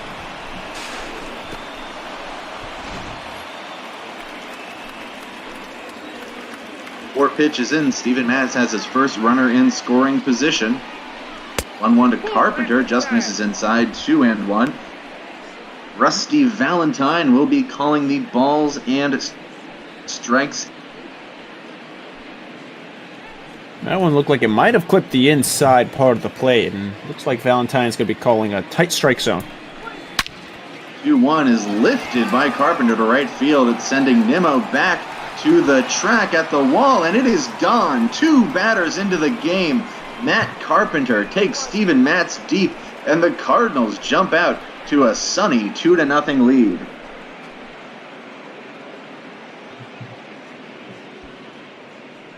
Home run number 9 for Carpenter. 107 miles an hour off the bat. He got a lot of that one. Well, the Mets fans in attendance just have their heads down shaking it because Steven Matz has not allowed a lot of home runs this season. The hits number for him has been very high. Coming into this game, 83 hits allowed through 67 innings. That whip was high, but at least he could keep it in the park. And Carpenter just takes that pitch and goes yard. Lefty on lefty crime. Chat says it. You say it absolutely right, Matthias. Now it's lefty on righty as Paul Goldschmidt comes in. Goldschmidt leads the National League in on-base percentage at a .424 clip entering today, June 10th. Remarkable, especially from a guy who's more of a power hitter. As Goldschmidt swings and pulls that foul, count now 0-2. So defensively for the Mets at third base is J.D. Davis, shortstop Eduardo Nunez, second baseman Robinson Cano, first base Pete Alonso, doing the catching Wilson Ramos. As this one is lifted into right field, Nimmo settles under it. He'll make the catch for the first out. Left to right in the infield, on the outfield for the Mets. In left field is Jeff McNeil, center fielder Jake Marisnik, and right field is Brandon Nimmo. So a few off days for the Mets. Some key contributors who have been struggling lately. Rosario's seen that average dip by about 25 points. Michael Conforto's been up and down. Pitch outside to Paul DeYoung. And Yoenis Cespedes has just been struggling, since he returned May 1st.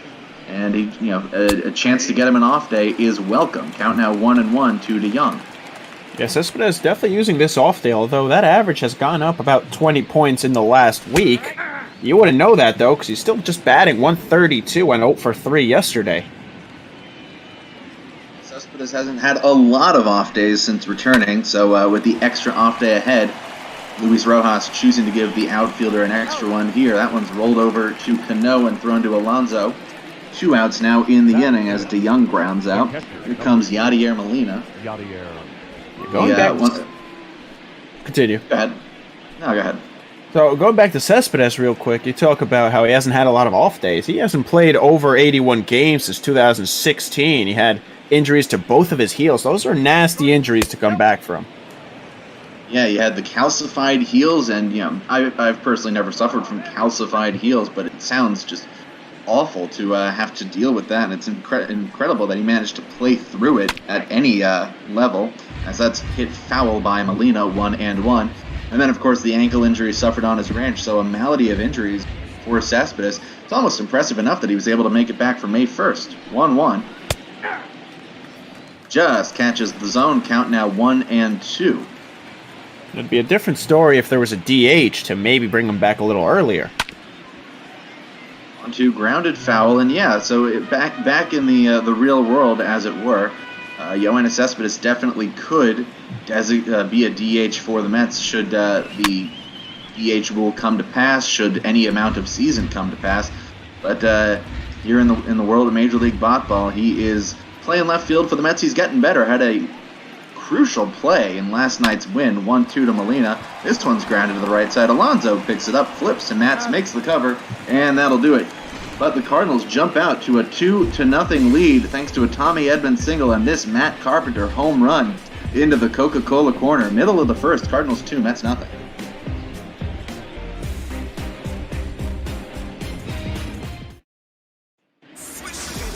Take a look at Cardinals rookie left-hander Austin Warner making his third start. Matthias, give us a little bit more about the young lefty. Yeah, Warner hasn't had too much time to pitch, as you can see there. Just 10 innings of work, but pretty good stuff so far. Just a 1.8 ERA. The strikeouts have been there for him. He just has to keep those walks down. A couple walks through his first 10 innings of play. He's got that strong four-seamer. He backs it up with the curve and the changeup. Classic 3-pitch mix from a young starter. Brandon Nimmo leads off for the Mets today. Nimmo has been quite hot in this series. He gets the chance to move into the leadoff spot with Rosario taking his seat. Tell you about the rest of the Mets lineup, even though you can see it on the outside of the screen right there. Not used to that. Not used to having that information readily available on screen, but I'll read it off anyway because I'm used to it. After Nimmo, it'll be Jeff McNeil, Pete Alonso, J.D. Davis, Wilson Ramos, Robinson Cano, Jake Marisnik, Eduardo Nunez, and then the pitcher, Steven Matz. 1-1. Low in the dirt, 2-1.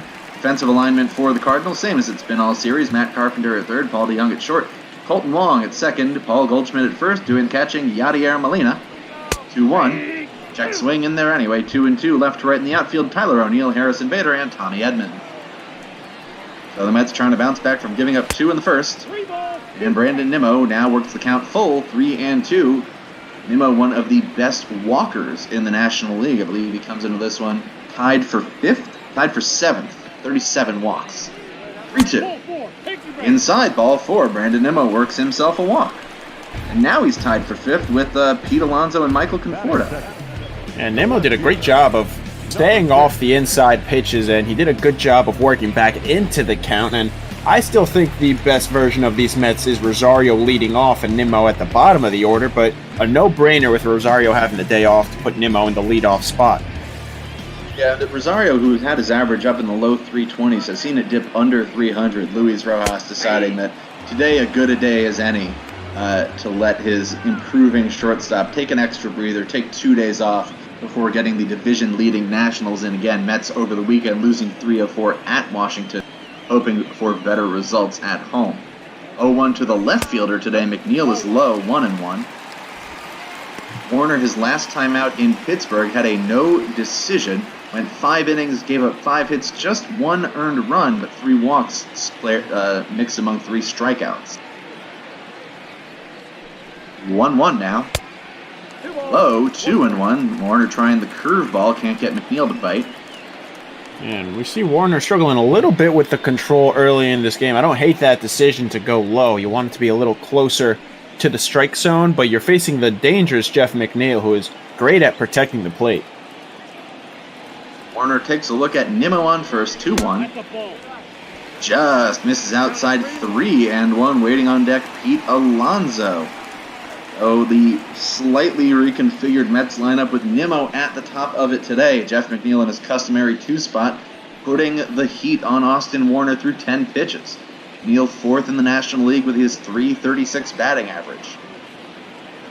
3-1 from Warner is low. Back-to-back walks have the Mets in business with 2019 Rookie of the Year Pete Alonso coming to the plate. The first baseman, Pete Alonso. See there, Alonso on an 8-game hit streak. I don't know if it's too early to go out there for a mound visit if you're Molina, especially if Alonso reaches base here. I know you have a limited amount, but you have the veteran in the backstop, and you got the rookie pitcher maybe getting a little flustered here in New York. Go down and just calm him down a little bit. Takes a look back at Nimmo on second. First pitch to Alonso is low, 1-0. Yeah, you take a look down in that St. Louis dugout on the third base side. Mike Maddox talking to Mike Schilt, getting a little bit chatty here in the bottom of the first.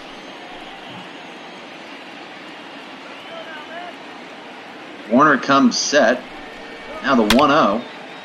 Swung on in, hit towards center field by Alonso, sending Bader back. He's at the wall, reaches up, makes the catch up against the wall. Just a little bit missing from that shot to center field by Pete Alonso. It allows Nimmo to move up to third. It'll bring up J.D. Davis, but a few more feet, and that's 2 runs home, at least, if it doesn't make it over the fence. Yeah, Alonso just barely missed that one. I thought McNeil should have tried to tag up on second there, because it was hit deep enough, and he has good enough speed. I get that you want to try to play it as if it's coming off the wall. Here's J.D. Davis playing third base. Normally hits 6th against left-handers, up in the 4 spot today. Luis Rojas giving Davis a shot in the cleanup position. Count now 1-1 with a good fastball. See on that rotating side screen, we got the Red Sox and the Rays up next, followed by the Dodgers and the Reds. Big shout out to the janitor Garrett Hall for setting up this new screen and display for all of you. That's looking to at least get one back here. Pitch to Davis, swung on ground to the right side and through for a base hit. J.D. Davis gets one back for the Mets with an RBI single, bringing home Brandon Nimmo. Jeff McNeil moves up to second, and it's 2-1 Cardinals. That's just what J.D. Davis does best. We saw it all last season when he broke out for New York. Just gets on base. Singles are just as important as home runs when you have runners in scoring position.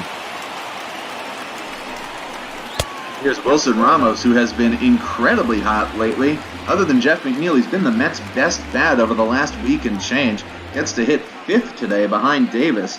So the 2 lineup changes for the Mets so far, Nimmo in the leadoff spot, Davis in the 4, have paid off. And we'll see if Wilson Ramos can produce for the Mets here.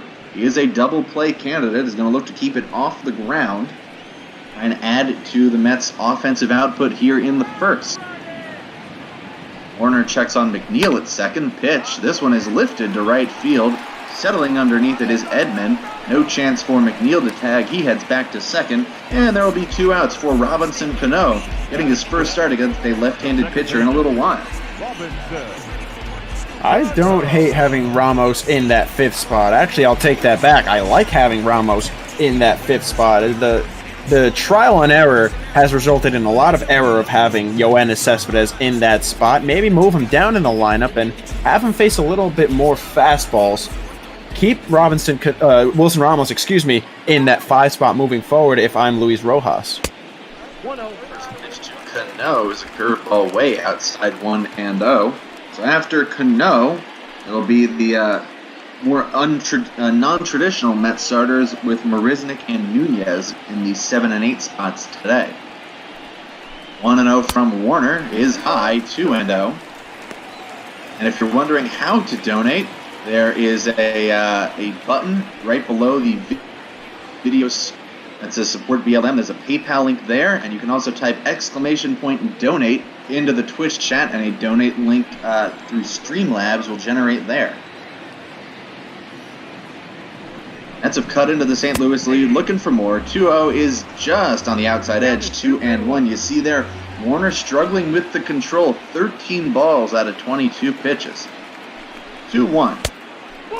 Check swing inside, 3-1. Jake Marisnik waits on deck. Oh, I think Robinson Cano got a little lucky on that inside pitch there. Looked like it caught the corner. Warner needs to bounce back, 3-1. Swung on, fouled off, 3-2. So the runners will get going. McNeil from second, Davis with the RBI single from first. Cano's single should score McNeil. Something in the gap could score too. The full count pitch. Low and away. Ball four. The bases are loaded for the Mets. Third walk of the inning issued by Austin Warner. Well, sometimes it's hard to come into another ballpark, go away if you're a rookie and come out strong, but this is about a nightmare start for Austin Warner. He's got to calm down here, and this is probably the easiest out besides Steven Matz to get in this Mets lineup. He's got to bounce back. First pitch to center fielder Jake Marisnik at the knees for a strike.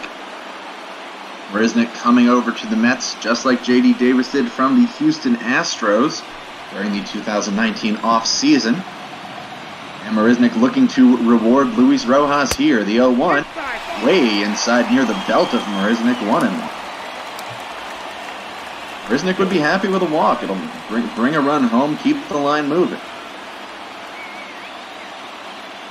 The 1-1 from Warner.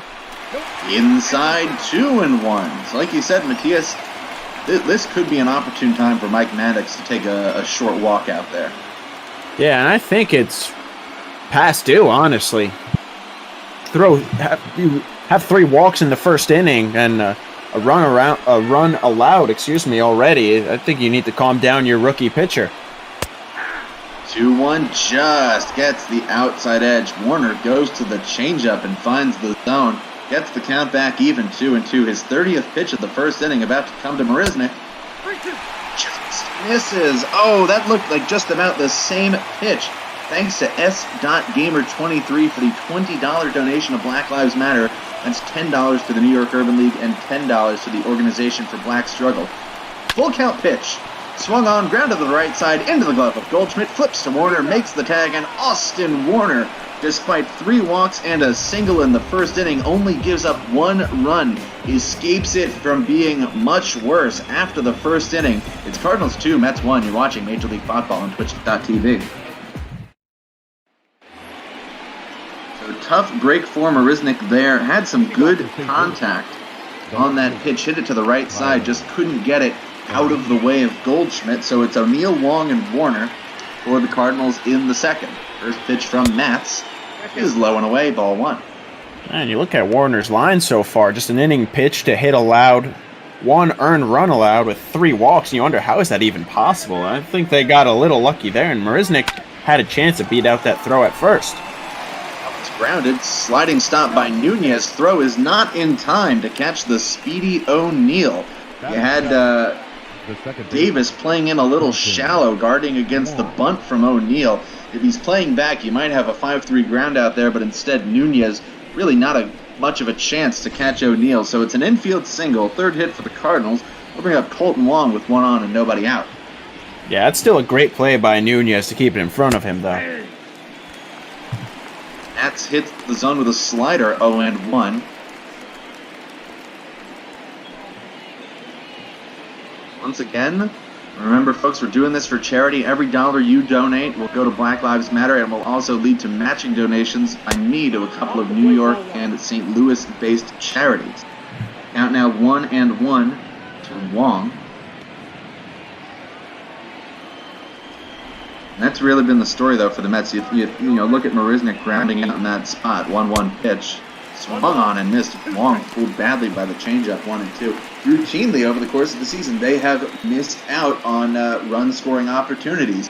Even if it's a even if it's a 2-out run-scoring opportunity, you got to cash in. 1-2, swung on and missed. First strikeout for Steven Matz. Sets down Colton Wong. That'll bring up Austin Warner, and the Cardinals will have to decide whether to have him bunt or swing away. Going back to the Mets' struggles to bring runners in, you can reach base all you want, but if you can't produce runs, you're not going to win baseball games. The Mets have allowed a whopping 343 runs so far this season. That is first in the NL East and by a country mile. Mets have had their pitching struggles. Notably, they're using rookie David Peterson. Rick Porcello has had trouble. Steven Matz coming in with a 4.70 ERA. It hasn't been great. Warner bunted the first pitch foul, bunted the second pitch foul, and we'll see if he's still squaring here on 0-2. Harrison Bader waits on deck. 0-2, squaring again, and it hits him! Austin Warner gets plunked on an 0-2 pitch while he's trying to square around a bunt. That is a disastrous pitch from Steven Matz. There is no excuse for hitting the opposing pitcher on an 0-2. All you need to do is put it over the heart of the plate there. Or even just go away. You're ahead in the count. 0-2, go away or go low, because chances are Warner's still going to try to lay that bunt down. And that is just a huge mental mistake from Matz. He had an opportunity to just have a runner on first with 2 outs, and instead it's first and second with 1.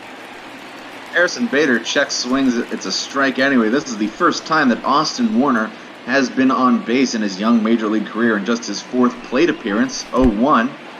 In the dirt, nicely smothered by Ramos. No chance for O'Neill to advance. Count 1-1. Matt's got to find the strike zone once again here. Missed way too low and has not gotten that in. Just refine the inside corners that were working well for him. 1-1 stays low. 2-1. Bader with a lot of speed, not necessarily a double play candidate. And with O'Neill on second, anything into the outfield that drops or is on the ground probably gets the Cardinals another run. 2-1. Swung on, grounded sharply. Nunez to Cano. Return is in time. So Harrison Bader hits it a little bit too hard, and Eduardo Nunez starts this clean 6-4-3 to get Steven Matz out of the top of the second, and now Nunez will lead off the bottom of the second. The shortstop, Eduardo Nunez. Nunez, Matz, and Nimmo. First pitch to Eduardo Nunez, a curveball over for a strike. 0-1. Nunez brought into the Mets organization as a non-roster invitee to spring training, and he lifts this one to left field. It is carrying, sending O'Neill back. He settles under it on the track and makes the catch, though, for the first out. Nunez only 1 RBI on the year. Came last week as a pinch hitter against the Astros. Yeah, Nunez is really that key piece for them off the bench. They're looking for him to be a reliable piece as a pinch hitter, and the numbers just aren't quite there. They like to see that RBI production, because usually when you come in as a pinch hitter, it's to score some runs. I don't think that's exactly rocket science. Here's Steven Matz. 0-1 pitch to him is high and inside. 1-1. So the Cardinals in the first inning, a 2-run homer from Matt Carpenter. Mets got an RBI single from J.D. Davis in the bottom half, and they see an awful swing there on the changeup by Matz. Now 1-2. It's on the way. Swung on and missed. Austin Warner records his first strikeout of his opposing number. 2 outs in the bottom of the second, and Brandon Nimmo will come back up. Nimmo walked and scored in the first, one of 3 walks issued so far by Warner. And I know Warner just got the 8 and 9 hitters out, the 9 hitter being the pitcher, obviously, but he's doing a much better job with his control. He wanted to go inside and then out in the first inning, and it really wasn't working. He was going too far inside, and he was telegraphing his pitches outside, and the batters were able to lay off quite easily, so he's finding the zone a little bit more here. 0-1 to Nimmo is hit the other way. Fair down the line, going into the corner, fielded by O'Neill, rounding first on his way to second, sliding in is Brandon Nimmo, who keeps his hot series alive with his 14th double of the season, gets him in scoring position for Jeff McNeil with 2 outs. And that's part of why Luis Rojas felt comfortable giving Ahmed Rosario a day off, because part of the problem with the Mets early in the season, they didn't really have a leadoff hitter. Jeff McNeil was leading off with Pete Alonso hitting second. Didn't feel right, and as soon as Ahmed Rosario went back into that leadoff spot in the middle of May, the Mets started to turn around offensively. They've been a little bit up and down, a little bit roller coastery. But Nimmo at the bottom of the order has seen his production improve as well. Had a big 3-run homer in Monday's game, and he's on base twice already. Jeff McNeil swings at the first one, lifts it to right field, though. Settling under it is Edman, makes the catch, so the Mets waste a 2-out double by Brandon Nimmo. No runs, 1 hit, 1 left on. After 2, it's Cardinals 2, Mets 1. You're watching Major League Baseball on Twitch.tv.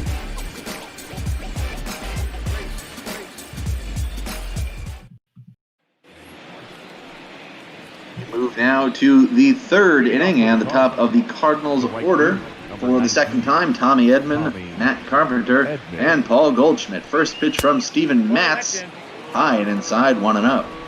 Big fun to Eric Garment, Matthias Weilman with you here, right in the middle of our Wednesday Major League Baseball schedule. Swung on and lifted foul, 1-1.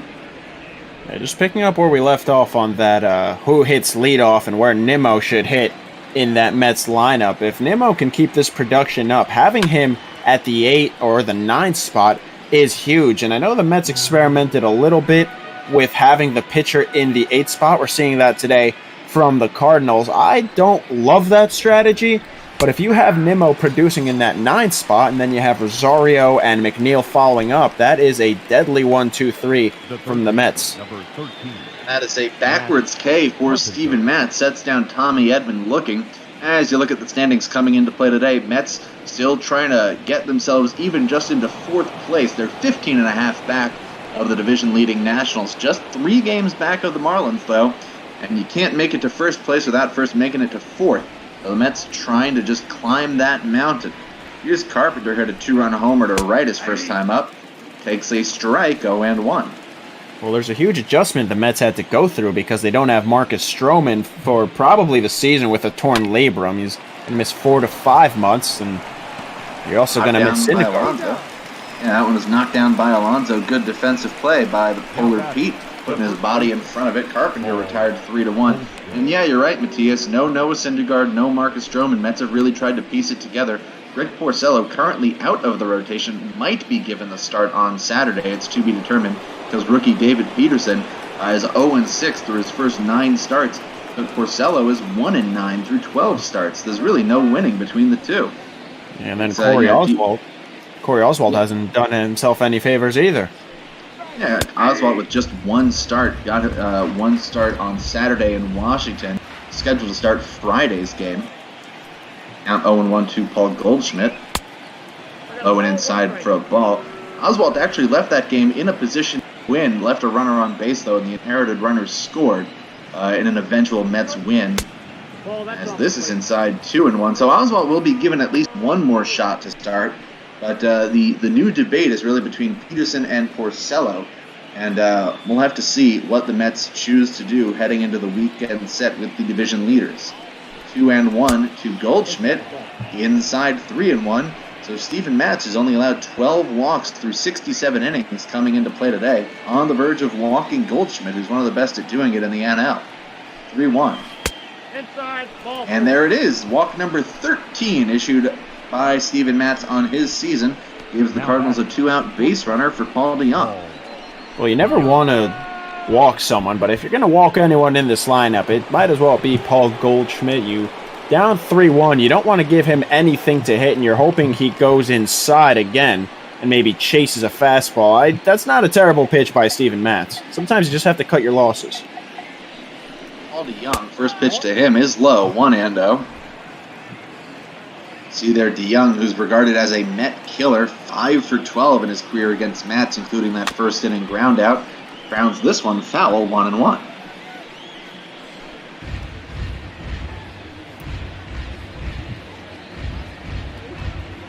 Goldschmidt on first after the 2-out walk.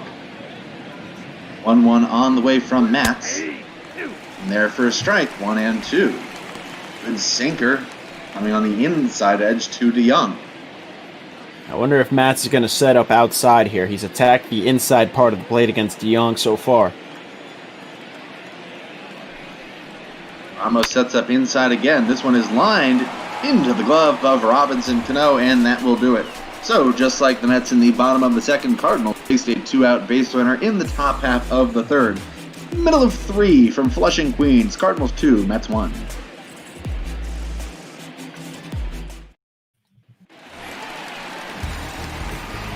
3, 4, and 5 for the Mets due up against Austin Warner here in the third inning. A trio of right-handed bats, Pete Alonso, J.D. Davis, and Wilson Ramos. Warner 40 pitches through the first two. This is near the back knee of Alonso, 1-0. It was really the lefty hitters that Warner was struggling against. He issued a walk to Nimmo and McNeil, the first two batters. Then Cano in the sixth spot, also a lefty, drew the walk. Davis, the only righty to get a hit against him so far. This is inside the curve, 2-1. Alonso looking to set the tone for the Mets here in the bottom of the third. Pitch on the way. Swung on and missed, 2-2. Got a little bit messed up by that fastball from Warner that doesn't come in too hot. Only 90 miles an hour on it. 2-2 pitch now. Swung on and missed. Austin Warner sets down Pete Alonso swinging on back-to-back low fastballs. Those are the kind of pitches that a guy like Alonso normally feasts on, but just got a little bit fooled against Warner there, swinging over the top of both. Yeah, we've seen Alonso at times this season struggle on the low pitches, and I put struggle in quotations because they're not real struggles. He's done a great job of cutting down the strikeout numbers as well, but DeYoung was going with, not DeYoung, Warner was going with the four-seamers on back-to-back pitches and then came back with the two-seamer low and outside. That's a good pitch location there. Yeah, good sequencing from Warner. 1-0 to Davis, misses 2-0. There's another pitch on the outside edge. No reach from Davis, though. J.D. Davis with an RBI single, scoring Brandon Nimmo in first for the Mets' lone run in this one. Mets loaded the bases with 2 outs, but couldn't add to their scoring in the first as Davis takes it high and away and up.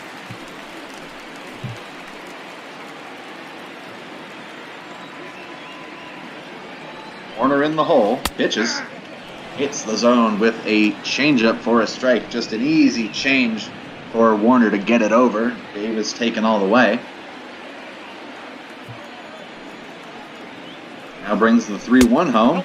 Inside, ball 4. So Austin Warner, who had 8 walks in 10 innings pitched coming into this one, has already issued 4 walks in his start today.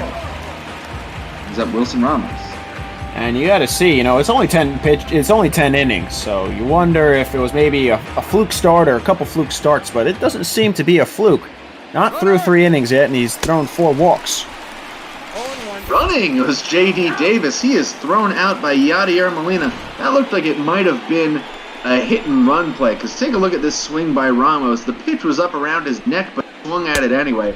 So full commitment from the Mets there, trying to get a little offense going against Austin Warner. But it turns into a swinging strike and a caught stealing, and now there's nobody on with 2 outs. That misses 1-1 now. Yeah, I don't like the idea to hit and run there. Ramos is a good hitter, and J.D. Davis is not the fastest player over on first. Pounded to the left side, scooped up by Carpenter, makes the throw. So the Mets got a 1-out walk, tried a little hit and bit them, and they end up with nothing. No runs, no hits, nobody left after 3. Still Cardinals.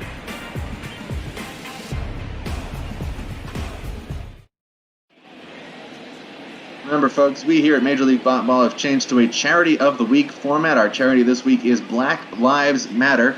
Every dollar you donate will go to Black Lives Matter, and I personally, during this game, will be matching donations up to $200. Those dollars will not go to Black Lives Matter. I will be splitting by matched donation to local charities. The New York Urban League will get half of my match donation, and the St. Louis-based Organization for Black Struggle will get the other half, and I will post relevant receipt screenshots on my Twitter account @EricGarment later on, once our beloved janitor Garrett Hall gives me final donation totals. Top of the 4th, Yadier Molina leads it off, takes the ball 1-0. And if we get over $200, that would be incredible. Grounded to Nunez. Easy throw to get the slow Molina for the first out of the 4th. Now batting, the left fielder. You see there, Matz brings it in a little bit hotter. then Warner. Comparison of two lefties here. Warner topping out at around 92, Matz at 95. Now, do you think Warner's got a couple more miles an hour to build up over his career, Matthias, or is he kind of at where he's going to be? Well, you usually see that from rookie pitchers. They'll tack on an extra mile or two because the way that Warner's been throwing it, at least through his first couple of starts this season, he doesn't have that elite control, at least so far. So you want to tack on as many miles an hour as you can on that four-seamer. O'Neill takes a strike with a slider, 1-1. Matz brings in that slider pretty hot, 90 miles an hour on that. This one misses, 2-1. He's topped out at 92 this season. That gives him quite a weapon. That's something that we see from Jacob deGrom, too, on this staff, is he can really pump that slider. There you see the curveball hitting the outside edge at 80. Tyler O'Neill had an infield single in the first. 2 now. Inside, 3-2. Colton Wong waits on deck. One of 2 strikeout victims of Steven Matz in this one. Well, Matz at his best can really change up his pitches and hit the corners. 3-2 in there. Strike 3 called a high curveball from Steven Matz. Not a pitch that you see very often. It is rarely deployed, but that adds to the surprise factor of the high curve, and O'Neill had nothing to do with it. First pitch to Wong is low and away, 1-0. That is such a hard pitch to hit, especially against a righty, because if you hang that pitch, that's a hanging ball up in the zone, and they will go yard on you 9 times out of 10. That time, Matz perfectly hitting the corner. Fielded by Cano deep in the hole. Nice spin and throw to Alonso to retire Colton Wong. So it is the first 1-2-3 inning by either pitcher. Steven Matz gets it with a couple groundouts and a strikeout. Middle of the 4th, still 3-2.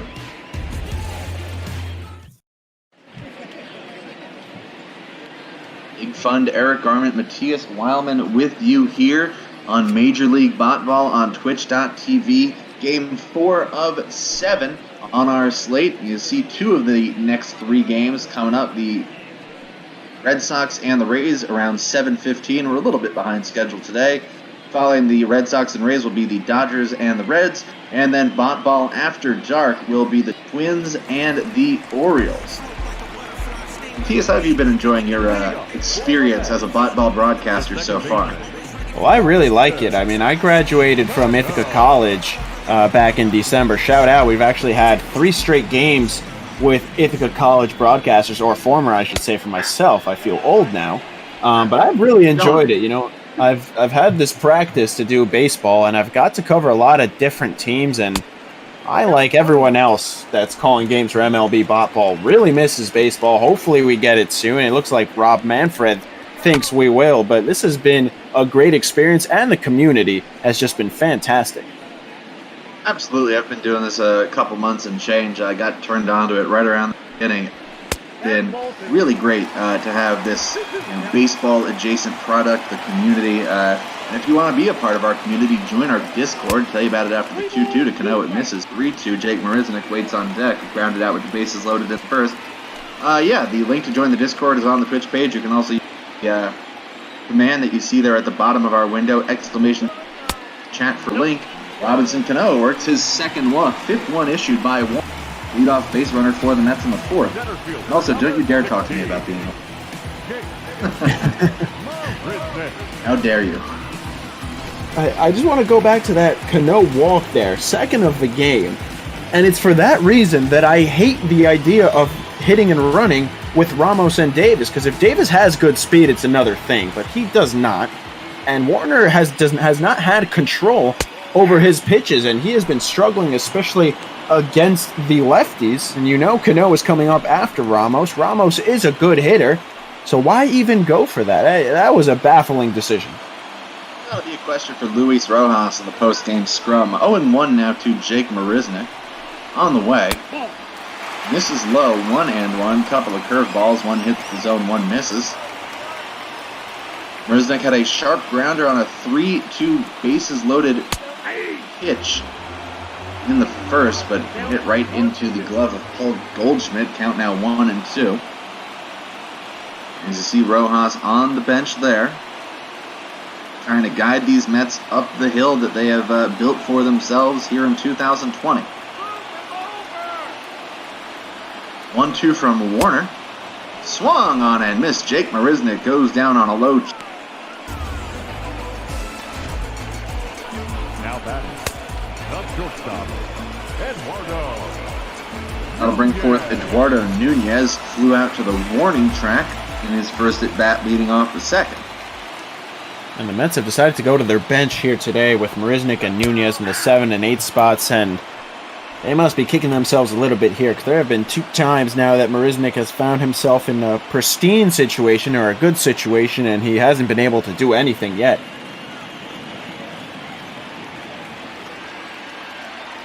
Oh, 1 now to Nunez is low, kind of skips in along the dirt. 1-1.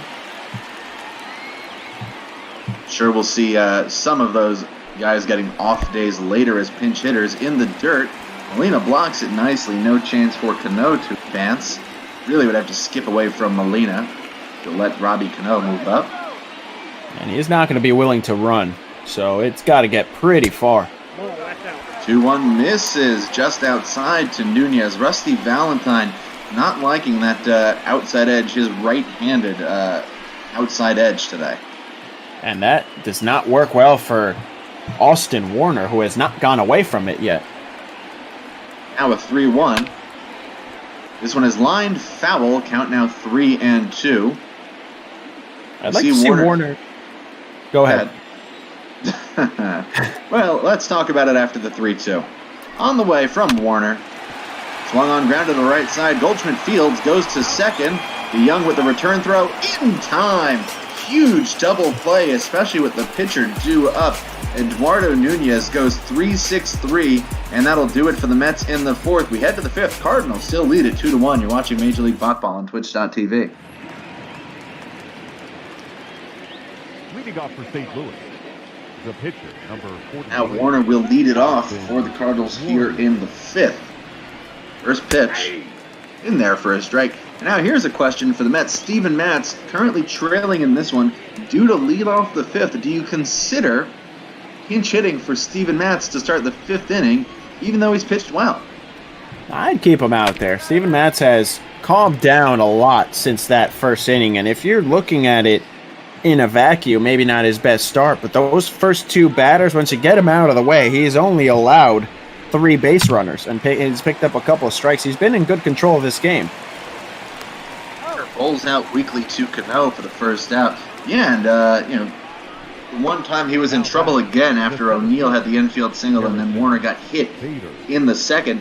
Just like that, rolled up a 6-4-3 off of Harrison Bader, who comes up now, and then just the 2-out walk to Goldschmidt other than that. So, yeah, you're right, Matthias. Take the first 2 batters away. Steven Matz has pitched great. Problem is, can't take those first 2 batters away. First pitch now to Bader. Misses 1-0. Oh, if that was a superpower that pitchers had, believe me, the Mets pitchers more than once last season would have used it out of that bullpen.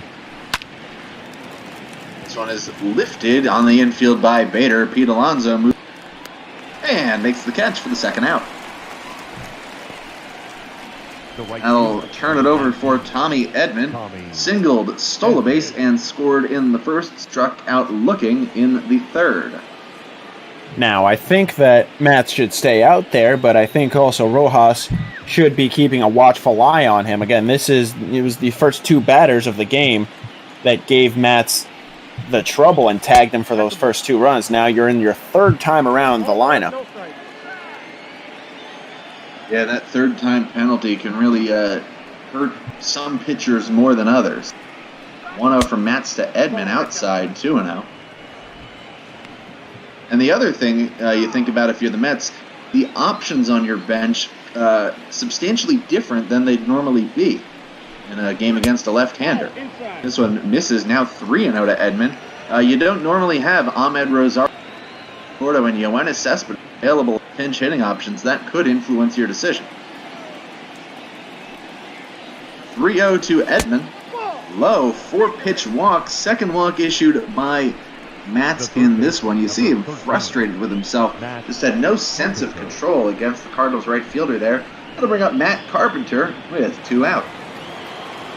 And that's the thing with Matz, is that you can really tell when he's on and when he's not, because when he's on, he can hit that high curveball on the righty for a beautiful strikeout, and when he's not, he can issue those 4-pitch walks, and he hasn't done it too often this season, but that's always been the knock on Matz. You know, he has good velocity on his pitches, and he can go the distance in his starts, but it's sometimes that control just really throws him off. 5 straight balls now with that first pitch missing to Carpenter, 1-0. This one is hit foul off the facing of the third base dugout. Count now 1-1. I'm surprised we haven't seen a mound visit or anything from either team so far. Toss over to first, checking on Edmund. Don't remember the question off the top of my head as there's another throw over. But if you're in the Twitch chat, scroll up, take a look at the Big Guy 73's trivia question of the game. I think it had to do with triples, homers, and steals. This one is hit foul, 1 and 2. I think the question, actually, I remember it. Who are the only, I think it was 5 or 6 players to have 100 triples, 100 homers, and 600 plus steals? Good question. That is 5 players in MLB history. I believe 2 have been guessed so far. Carpenter grounds out, Cano throws to Alonso. So once again, just like in the third inning, Cardinals can't do anything with a 2-out walk. Halfway home in Queens on a Wednesday afternoon, Cardinals still lead at 2-1. And the decision is going to be Steven Matz. He'll get to hit for himself here as the Cardinals start to warm up the bullpen behind their John Rebbia, Tyler Webb, both getting loose out there. If you're wondering about the trivia question, Tim Raines is one of the correct answers. Honus Wagner is the other one. So that's 2 out of 5 have been guessed. And not sure some of the names that have been guessed. I'm sure if I were to try to rattle some off, I'd bunch. First pitch misses to Matz, 1-0. Let's see, no Joe Morgan, no Ozzie Smith, no Crawford or Ichiro. All solid guesses. It appears to be a 7-line Wednesday. You see the orange there in the Big Apple reserved seats. 1-0. Check swing, a strike anyway. 1-1. Maybe I'll hazard a guess. How about Rogers Hornsby? Maybe Rogers Hornsby as 8:55 guesses Ken Griffey Jr. I'll throw out Rogers Hornsby as an answer yesterday. This one is popped foul. Goldschmidt settles under it, makes the catch, and there's 1 out in the 5th. As our sidebar appears to be having some rotation issues. You see it flashing black. Not quite sure what's going on there, but I'm sure Garrett will be... Looks like Garrett is working on something there. First pitch to Nimmo, ripped. Fair past the glove of Goldschmidt. So Brandon Nimmo, given an opportunity to lead off, has not disappointed. A walk, a double, and a single. Using all fields, too. That double was to the left field. And that is a just great piece of hitting from Nimmo. Just turning his wrist quickly, going down that first base line. Not easy to get it past the talented Goldschmidt over there at first, the former Gold Glover. And interestingly, Warner struggled against same-handed hitters continued. Nimmo's got a couple of hits. Cano has walked twice. Neal has walked. The only damage done by right-handed hitters against Warner has been J.D. Davis with an RBI single and a walk. Now the first pitch to Jeff McNeil is in there for a strike at the knees, 0-1. Lou Brock, great guess, 8:55, gets another answer right. Still really shocking that Ricky Henderson not a part of that list. 0-1. Swung on and pulled. Foul. McNeil a little bit out in front of that one. 0-2. Vince Coleman, guessed by Saray33. I feel like Coleman doesn't have the home run numbers, but I could be wrong. Now an 0-2. Swung on and lifted into shallow. Right field. It was actually hit more on a bit of a line. Kind of had a bad point here in the ball booth. Jeff McNeil makes it back-to-back singles by left-handed batters, and it'll bring up Pete Alonso with 2 on and 1 out. And if you remember back to that first inning, Alonso got just about everything of a fastball and send it into deep center field. He'd love to get another crack at one of those, and Austin Warner has a little bit of pressure on him here, so maybe Alonso can make do with that. Took a fastball on the inside edge for a strike. 0-1 pitch is on the way now from Warner. In there with a strike again. Warner using that changeup. Alonso sitting fastball. Now the 0-2. Swung on and missed. Pete Alonso has struck out twice against the rookie Austin Warner. Now there are 2 outs in the bottom of the 5th.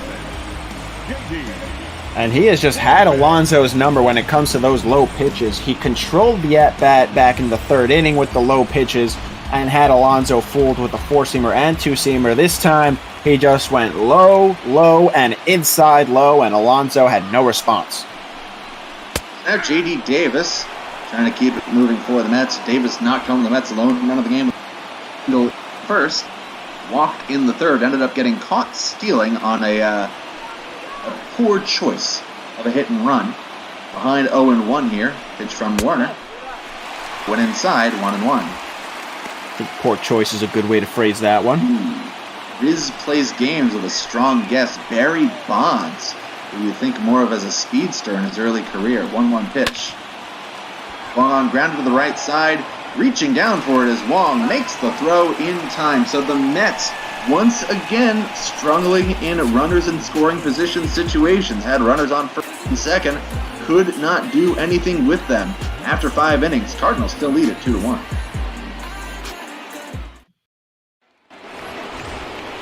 Even Matz will continue on in this one. He'll get Goldschmidt, DeYoung, and Molina in the 6th. No to Bonds, no to Carl Crawford. Both good guesses as well. I'm gonna hazard a guess that I'm sure is wrong, but maybe Willie Mays? First pitch low to Goldschmidt, 1-0. I don't think it's possible. Mays. Justin Wilson, Edwin Diaz get.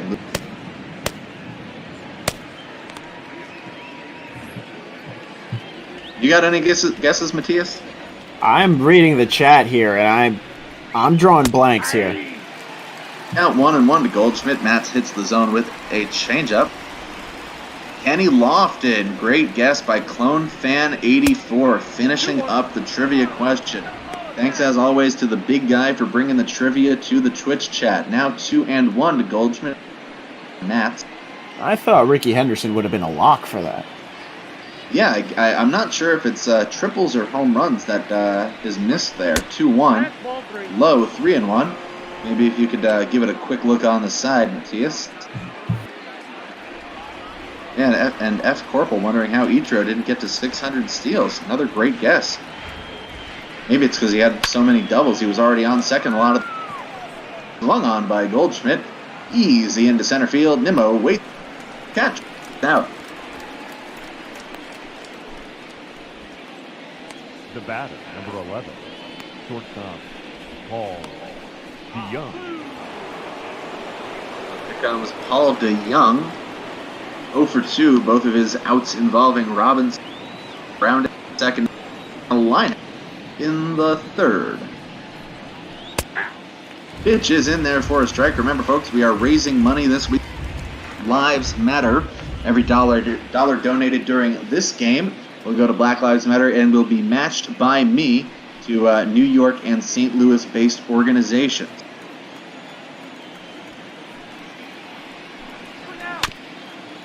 This one is grounded foul, 0-2. I have your answer. Ricky Henderson only hit 66 triples. That is surprising, honestly. And I say only 66 triples. 0-2 is grounded to 3rd. Davis makes the pick and the throw. 2 outs in the top of the 6th. Oh, it actually took Alonso off the bag. Wow. I looked away for a second to write that one 5-3. Now I'll have to make an awful scrawl on my score sheet and change that to an E5. I hope I can read that later. Bad throw by Davis, and you see why he doesn't get those starts as frequently. Yadier Molina takes a strike, 0-1. Yeah, that was the issue last season, is that you really missed having Nimmo and Cespedes not be in the outfield consistently because you had to play J.D. Davis at 3rd because it was Jeff McNeil a lot of times that had to play in the infield. And that one is lined by Molina into right field for a base hit. So that error really hurting the Mets here.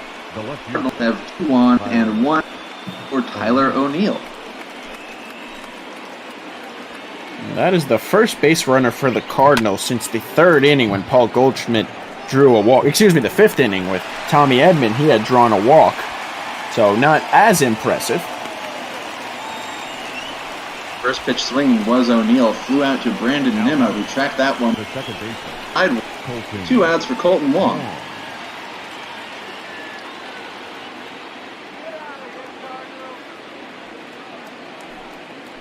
Wong 0 for 2 with a strikeout and a ground out, trying to get the Cardinals a run here.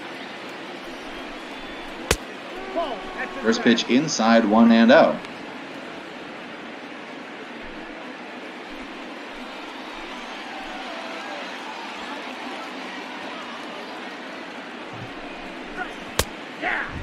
In there for a strike now, 1-1. I would imagine this is just about it for Steven Matz. Ooh, they're not going to let him go through a lineup the 4th time. As that one is grounded over to Alonso, Matz makes the cover, and despite the error and the single, 2 runners with 1 out. Steven Matz gets a fly out and a ground out to get himself out of the 6th inning. It is still St. Louis Cardinals 2, New York Mets 1.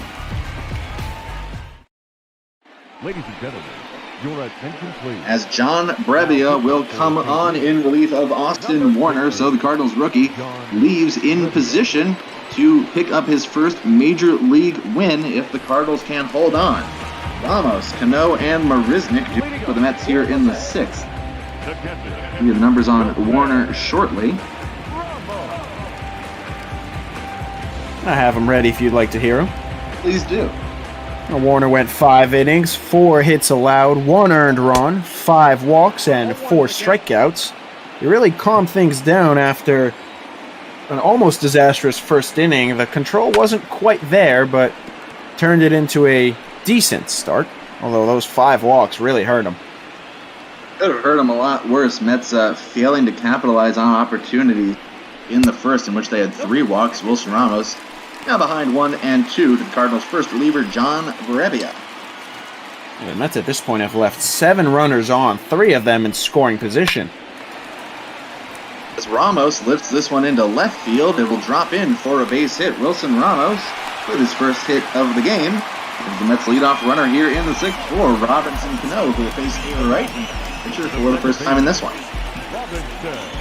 And Cano's probably one of the reasons that Warner came out of this game, because he had nothing that he could throw to Cano all game long.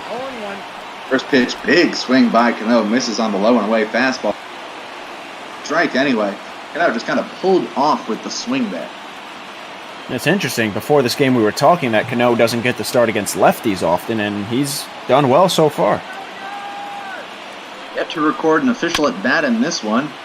And that'll be an official at bat as that one is floated into center field, coming on, making Bader for the first out. And here's Jake Marisnik. Marisnik rounded out with the bases loaded and 2 out in the first to end that inning. Struck out after the Cano leadoff 4th.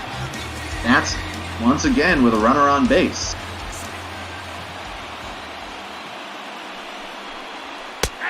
First pitch to him is in there for a strike, up and away, 0-1. As now John Gant joins Tyler Webb throwing in the Cardinals' pen. We are running a little bit behind schedule here on Major League Baseball. Your 7:15 game will be delayed. Fret not, we will bring it to you as soon as the Mets and Cardinals are done. Brebbia misses 1-1. Slider that he released a little bit late. 1-1 pitch. In there at the knees of Marisnik for a strike, 1-2. Good fastball from Brebbia. That's a great pitch to go back down low because you missed high upstairs. Swung on and missed. John Brebbia strikes out Jake Marisnik, who is frustrated with himself. First strikeout for Brebbia, second for Marisnik. Will bring up Eduardo Nunez, who grounded into a double play his last time up. So the replacements for the Mets so far 0 for 5. In Marisnik and Nunez with 2 strikeouts and a grounded out into a double play. And that was mostly to be expected. Obviously, you're not going to get the same production But really the disappointment, you go back to that ground out from Marisnik back in the first inning, but up and down this lineup, the Mets have reached base, but have been able to do nothing else after. Out now 0-1 to Nunez on the way. Swung on, grounded foul, 0-2. And now the question is, does Steven Matz get to start the 7th if he doesn't come up here? I'd throw him out there and have someone warming up in the bullpen. 0-2 in the dirt, blocked nicely by Molina. Count now 1-2. I think if Nunez reaches, there's no shot he comes back out. 1-2. Slider misses, 2-2. Sorry, a changeup. Looked like a slider the way that one moved out. And you got to imagine Michael Conforto would be first man off the bench against John Brebbia, although the Cardinals could counter with Tyler Webb, as Brebbia has now faced the minimum batters required for a relief pitcher. 2-2. Swung on, hit to the right side. Diving stop. Throw to second by Wong. I have no idea why he'd go to second. It's an error on Colton Wong. I guess he figured he wouldn't have a chance to get Nunez, who runs relatively well, at first base diving in the hole. Decides to try and get the slow Ramos at second, but the throw pulls him off the bag. Looked like Ramos might have beat it anyway, but they rule it an error, and it'll bring up instead of Michael in the pitch hitting spot. So Steven Matz done, has a quality start, hoping that Ahmed Rosario can get him in line to win, or at least get him a no decision. Yeah, looking at the replay, it looked like he might have been able to get Nunez at first. First pitch to Rosario, a fastball over the heart for a strike. Call that a fielder's choice E4. I think that's about the best you could do. And allow Nunez to reach for the first time in this one. And now the 0-1 to Rosario. Swung on, hit to left field, and that one is going to drop. Rounding third, coming towards the plate is Wilson Ramos. He is safe, and the 2-out error immediately bites the Cardinals as Ahmed Rosario with an RBI single to left gets the Mets back even at 2-2. And that is just great hitting. Brebbia hung that one over the plate, just caught too much of it. Rosario was struggling a little bit coming into this one, and maybe that'll break you out of your slump. A huge single down the left field line. And now Brandon Nimmo swings and misses at the outside fastball, 0-2. Nimmo 2 for 2 with a walk, a run scored, a double and a single. Looking to add to that here as he a right-hander for the time. Now scorching 4 for 4 in the series. 0-1. Low 1-1. Should Nimmo get on, Jeff McNeil would be next. So Austin Warner, once again, five solid innings out of the rookie, and another notice will continue to be 0-0 for his career as John Brebbia tries to work his way out of this. 0-1. Inside near the back knee of Nimmo, 2-1 with the slider. Man, it's not that Warner didn't earn himself a win that he could have possibly had, but it's not like he really did either. This one misses, now 3-1. John Brebbia losing Brandon Nimmo. Very dangerous hitter Jeff McNeil waits on deck.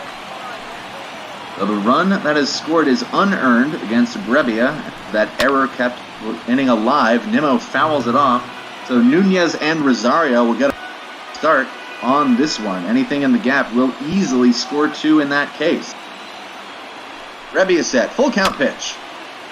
Grounded up the first base line. Goldschmidt picks it up before it goes into foul territory. Makes the play at first base, and that will end the inning.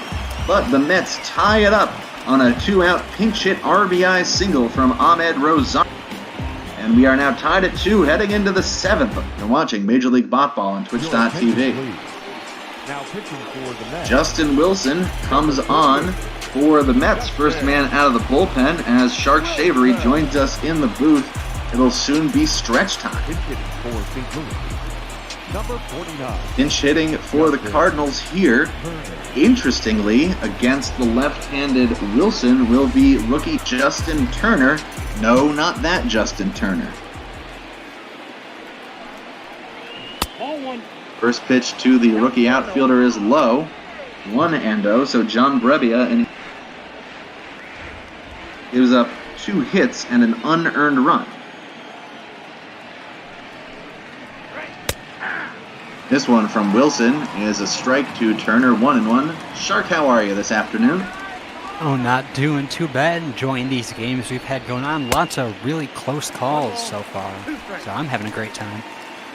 That's a strike from Wilson to Turner on the outside edge. Remember, folks, we're raising money for Black Lives Matter here on Spot Ball. I am matching during this game up to $200 as Justin Turner flails at a cutter from Wilson.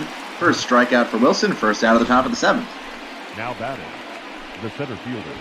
Now, Wilson's been fantastic this season, and that cutter has been a great pitch for him, that time attacking the outside part of the play, but I don't really understand the initial decision to put Turner in. Wilson is killing it against lefties, just a 165 average from lefty hitters against him, and that is the only lefty bat on this Cardinals bench. You have Dexter Fowler, the switch hitter, who has not hit well this season, Matt Wieters, the switch hitter, and Lane Thomas.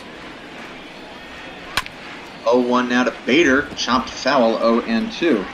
Of course, you have Brad Miller, too, who splits some time, usually out in left field with O'Neill. Now the 0-2, Wilson ahead, just misses. Rusty Valentine again, not giving that strike on his right-handed edge. 1-2, backs Bader off 2-2. I'd like to see Wilson keep that pitch a little higher up. If you're going to attack the inside and try to get Bader to swing over the top of the inside fastball, keep it a little higher up in the zone. It's a little harder to identify there. Now a 2-2 is high, so Wilson was ahead 0-2 on Bader. Now 3-2, Tommy Edman on deck. Final line for Steven Matz in a no decision. 6 innings pitched, 4 hits, 2 earned, 3 strikeouts, and a couple of walks allowed. A little uncharacteristic for Matz. 3-2 from Wilson. This one is lifted foul, and that is going to get over the netting down the left field side. Keep 3-2.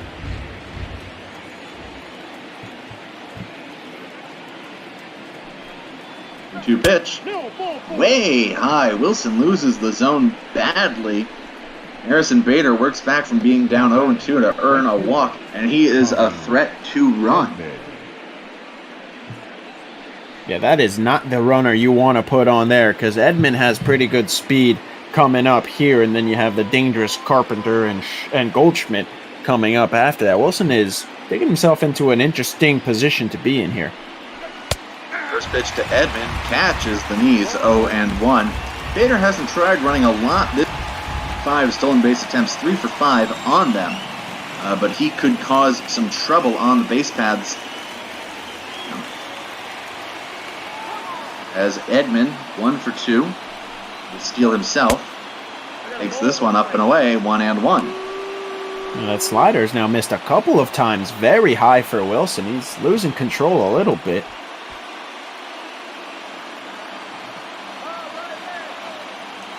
Bader leads off the first. 1 out here, top 7 in a tie game. Low. 2-1 now. You see Rojas throwing some signs out to Wilson Ramos. He's going to relay them to Justin Wilson before this 2-1 pitch. Nats have tied it up. They fell behind 2-0 in the top of the first. Got an RBI single from J.D. Davis in the bottom of the first. Nothing till the Ahmed Rosario pinch hit RBI single with 2 outs in the bottom of the 6th. 2-1. Swung on, grounded foul. Looked like that could have been ball 3, but Edman takes a hack at it and chops it against the Mets dugout. Count now 2-2. Pitch on the way.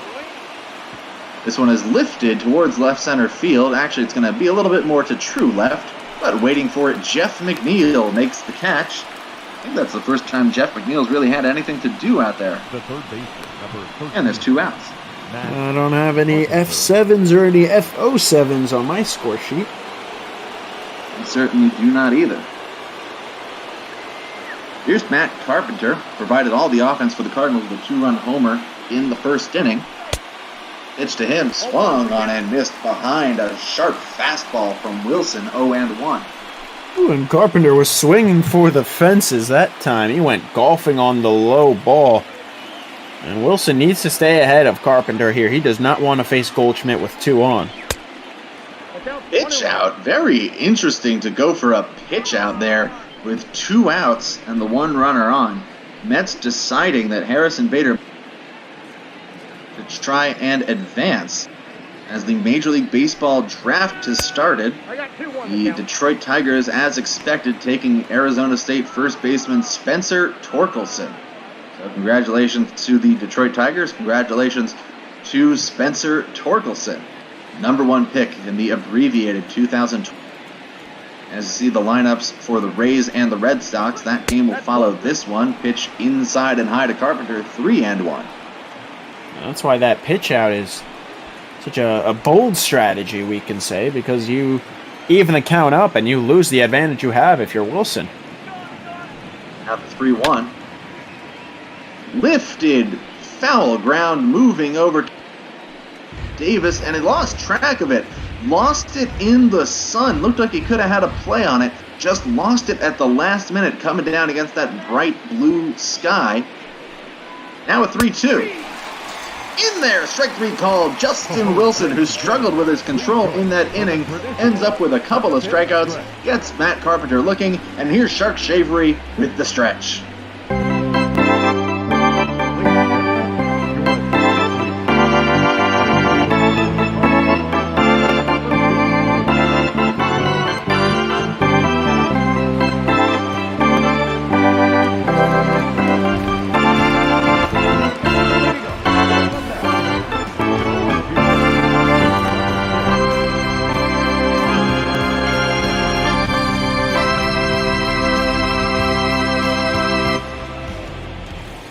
Thanks as always, Shark. Bottom of the 7th, John Gant on for the St. Louis Cardinals. First pitch, Jeff McNeil is in there for a strike, 0-1.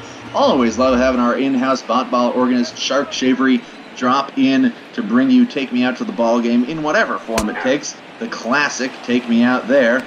And Jeff McNeil now behind 0-2. So thanks, Shark. Will we see you for some later games? Yeah, I am planning to do as many games today as I can. Just a reminder, this is for a great cause. Black Lives Matter. Anything you can get is going to great causes. So, with that being said, I hope you two have a great rest of your call and a great rest of your night. Very much, Shark. Count now 1-2. The rarely seen Vulcan change from John Gant misses outside. Count 1-2. Yeah, I like this bullpen because you got the Vulcan and you have the 12-6 looping curveball from Alex Reyes. Misses inside, as Shark said. All of our charity dollars this week being donated to Black Lives Matter, 2-2. Would have been ball 3, but McNeil punches it foul to the left side. Count will stay 2-2. And during this game, I personally will be matching any donations made up to $200. I'll be giving them to New York and St. Louis-based organizations. Count now 3-2. Half the matching donation will go to the Urban League, and half will go to the St. Louis-based Organization for Black Struggle. So get those dollars in. I can't guarantee what donation matching is, but I'm going up to $200. 3-2 to McNeil. Just got a piece of it, fouled it off. Keep it 3-2.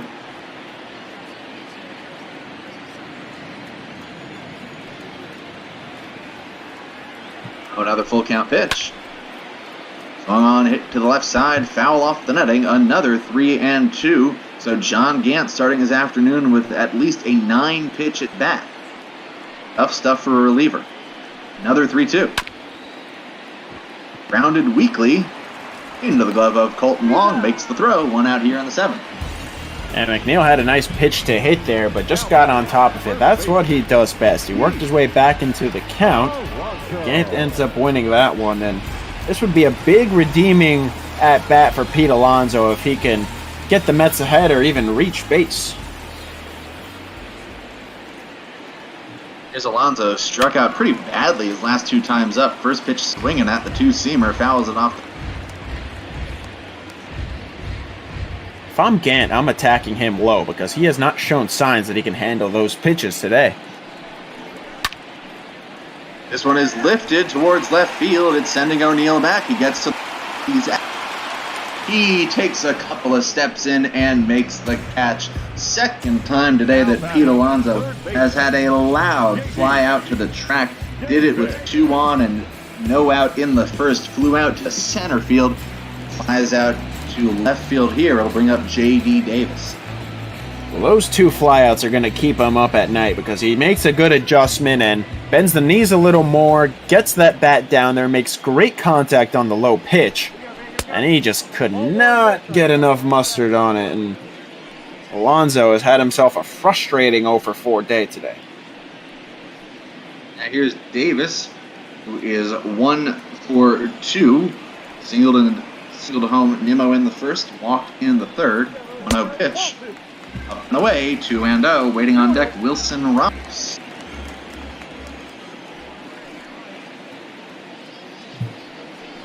The 2-0. Misses again, 3-0, so Gant losing the zone here. Just a reminder, folks, the donation matching does not end at the 9th inning. If this goes to extra, I'll keep matching donations until the game ends. In there for a strike, 3-1, as the Baltimore Orioles, kind of breaking from expectations, taking Arkansas outfielder Heston Kjerstad. I've seen some reports that the Orioles might go for Kjerstad to get a little bit under slot and use that savings to draft somebody who might be a little bit harder to sign later. So a couple interesting names still available as Davis grounds that foul. Full count now with 2 outs here on the bottom of the... Interesting. Last report I saw, it looked like the Orioles would go for some infield help. 3-2. Would have been ball 4, but it's fouled off by Davis. Keep it 3-2. So Gant, a couple of full counts, and is now on his third batter. Another 3-2 from John Gant. Popped up behind the plate. Molina loses the mask. That's a sky-high pop, but he puts it away. It's a 1-2-3 inning for John Gant. We're going to move on to the 8th inning. Still tied 2-2 here in Queens.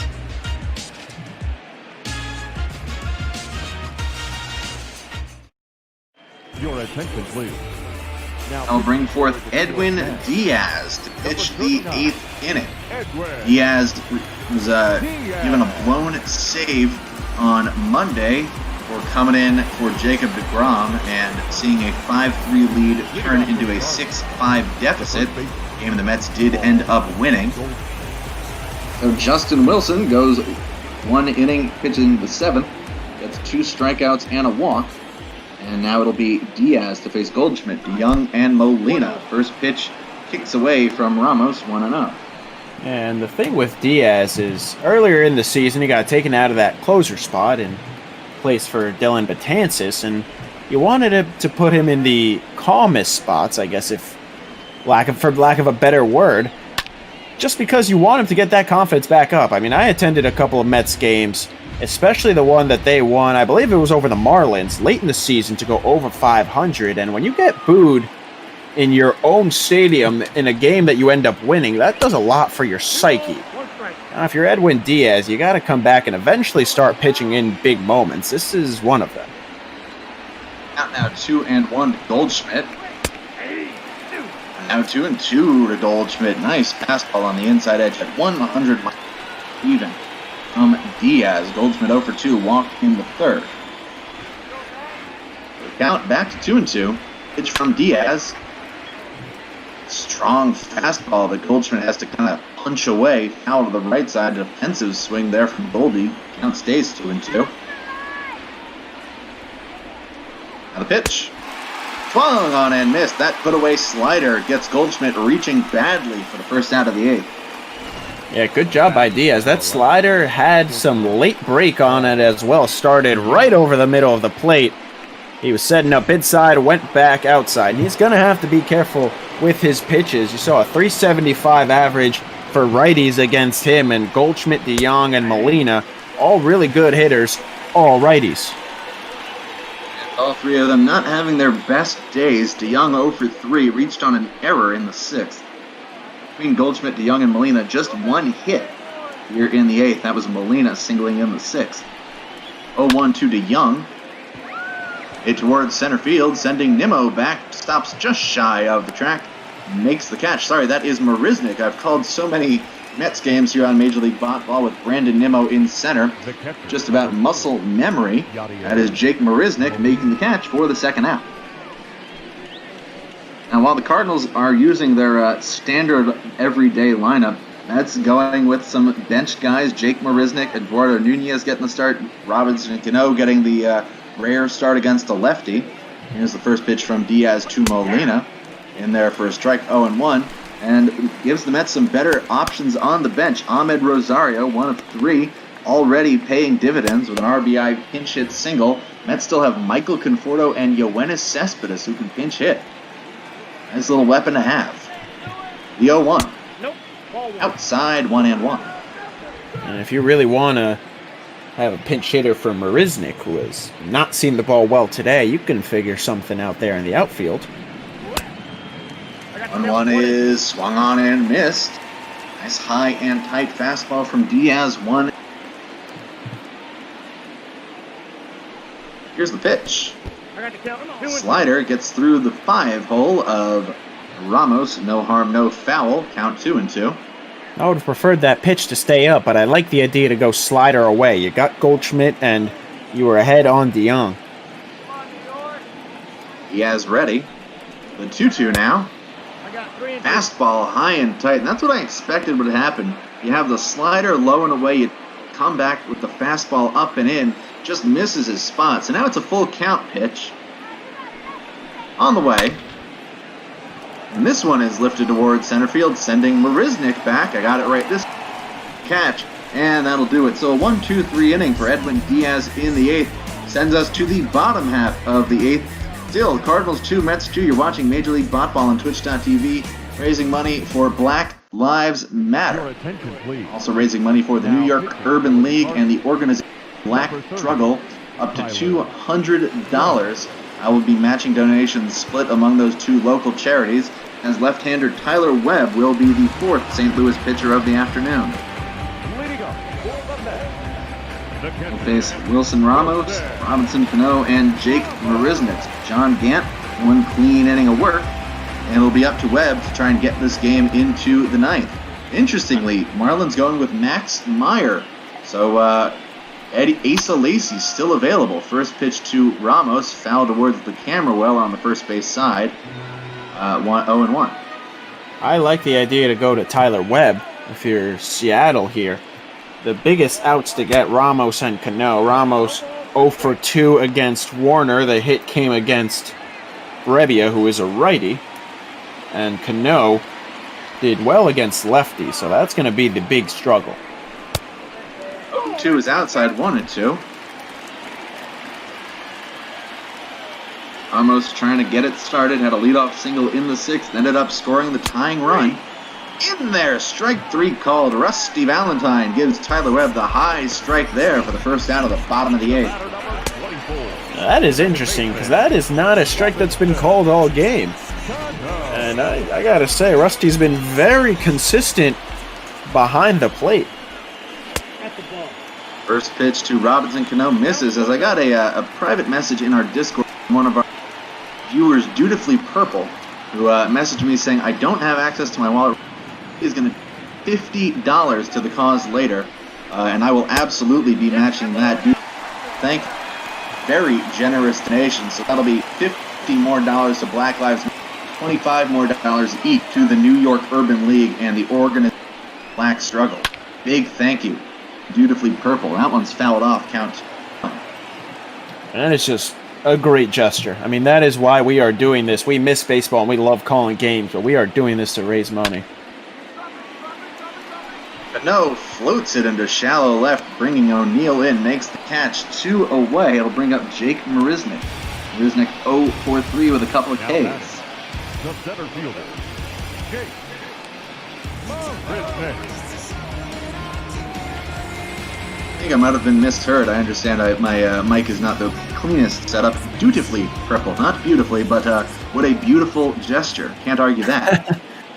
Well, maybe purple is beautiful. I really like the color. I can't argue that. It's got its place. You look at the Colorado Rockies together, a nice uniform set. Oh, I went through a big purple phase for some reason with clothes when I was younger. I had a Rockies hat. Don't blame you. Was it a minor league, a little league?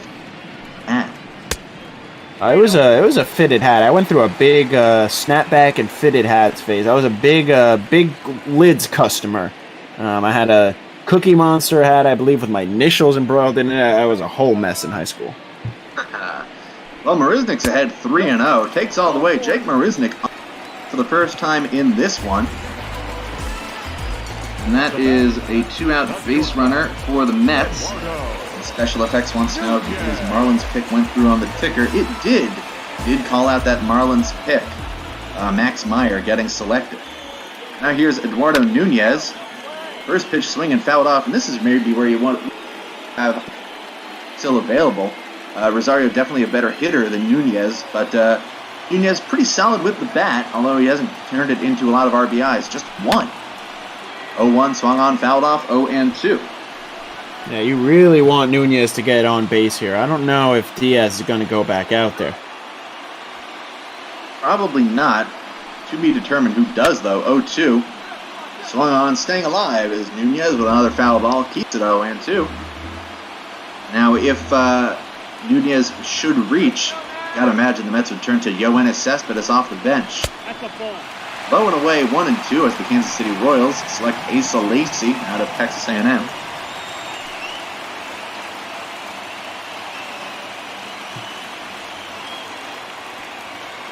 So it's Mariznik on first. 1-2 pitch.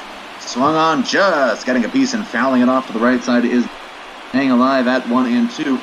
Mariznik could get running, trying to do a little hit and run, but risk as Webb checks on him. Well, he must have heard you, because if he takes another step there, he is cooked. Another toss over. Mariznik dives back in as our viewer count up 75. Happy to see a lot of you coming in. If you're waiting for the Rays Red Sox, that'll follow this game. 1-2. Nunez hits it to right field. That one is going to drift foul. Count will stay 1-2, but Eduardo Nunez working hard. And to all the people who just joined, remember, we are doing this for charity, raising funds for Black Lives Matter. 1-2 again. Low, 2-2. The Mets are pretty good in the bullpen department today. They got a lot of arms available. Eduardo Nunez has to reach base first. Nunez continues to stay alive, fouling that into the Mets dugout. Count is now 2-2. Webb up to 20 pitches in this relief. Mariznik on first with a 2-out walk. 2-2 to Nunez. Upstairs, 3-2. So now Mariznik will get a move on the 3-2 pitch. And if Nunez can place one in just the right spot, maybe the gap, maybe down the line, Mets could take a lead into the 9th inning. 3-2 pitch.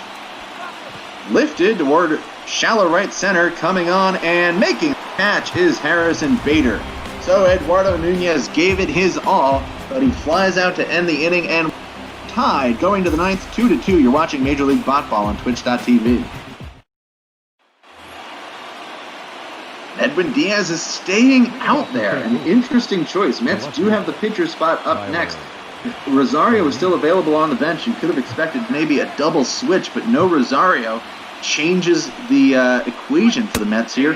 Diaz is going to try and get through two as he fires in a strike to Tyler O'Neill. Tyler Webb will be done unless he hits for himself here. Can't imagine that. 0-1. Misses high, 1-1.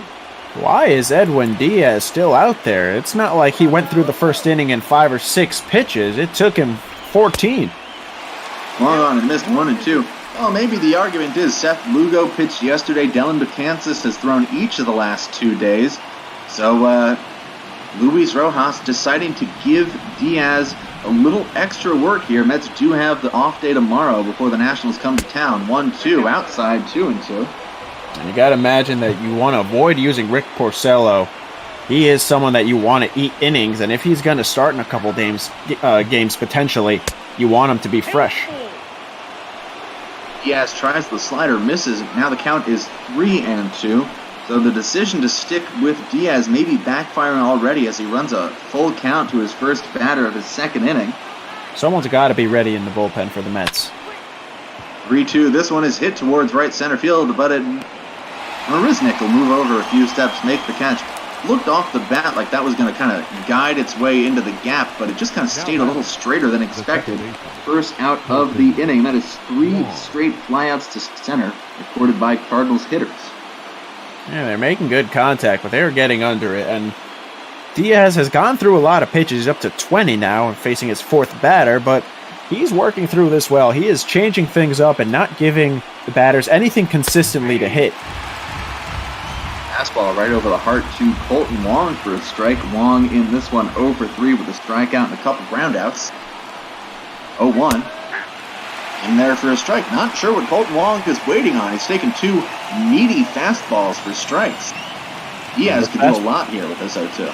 Those fastballs are running inside for Diaz. That one runs a little too far inside. Count now 1-2. Diaz still in a... Sorry, go ahead. I think Wong is expecting Diaz to go outside, but I would go there anyway. Swung on and missed. Fastball runs over the zone, but he swings through it anyway. Second strikeout for Diaz. Now he will get a pinch hitter with 2 outs here in the top of the 9th. Never mind. Well, could be Dexter Fowler, could be Brad Miller, could be Lane Thomas, and it will be Lane Thomas. Could have also been Matt Wieters, but can't imagine Mike Schilt would go to his backup catcher with 3 other players available.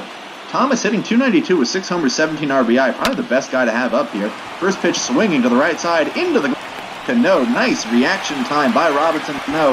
And Edwin Diaz, a rare 2-inning outing from him. 6 up, 6 down. We head to the bottom of the 9th. We're still tied 2-2. You're watching Major League Baseball on Twitch.tv. Your attention, please. Now, as Giovanni Gallegos, the Cardinals closer, will come in a non-save situation. You see there, he has pitched incredibly well. An 0.81 ERA across 22 1/3 innings. And it'll be Michael Conforto to start it off against him. So the Mets will get 3 quality left-handed bats against the right-handed Gallegos. Neil. Yeah, that strikeout to walk ratio is the biggest thing. He has just been all over these batters. A .67 whip has been one of the best pitchers in the whole MLB this season. 6th in saves with 17. It's a generous strike call from Rusty Valentine. Looked like that might have been a little bit under the knee of Conforto, but he gets ahead 0-1. Pitch to Conforto is grounded foul, 0-2.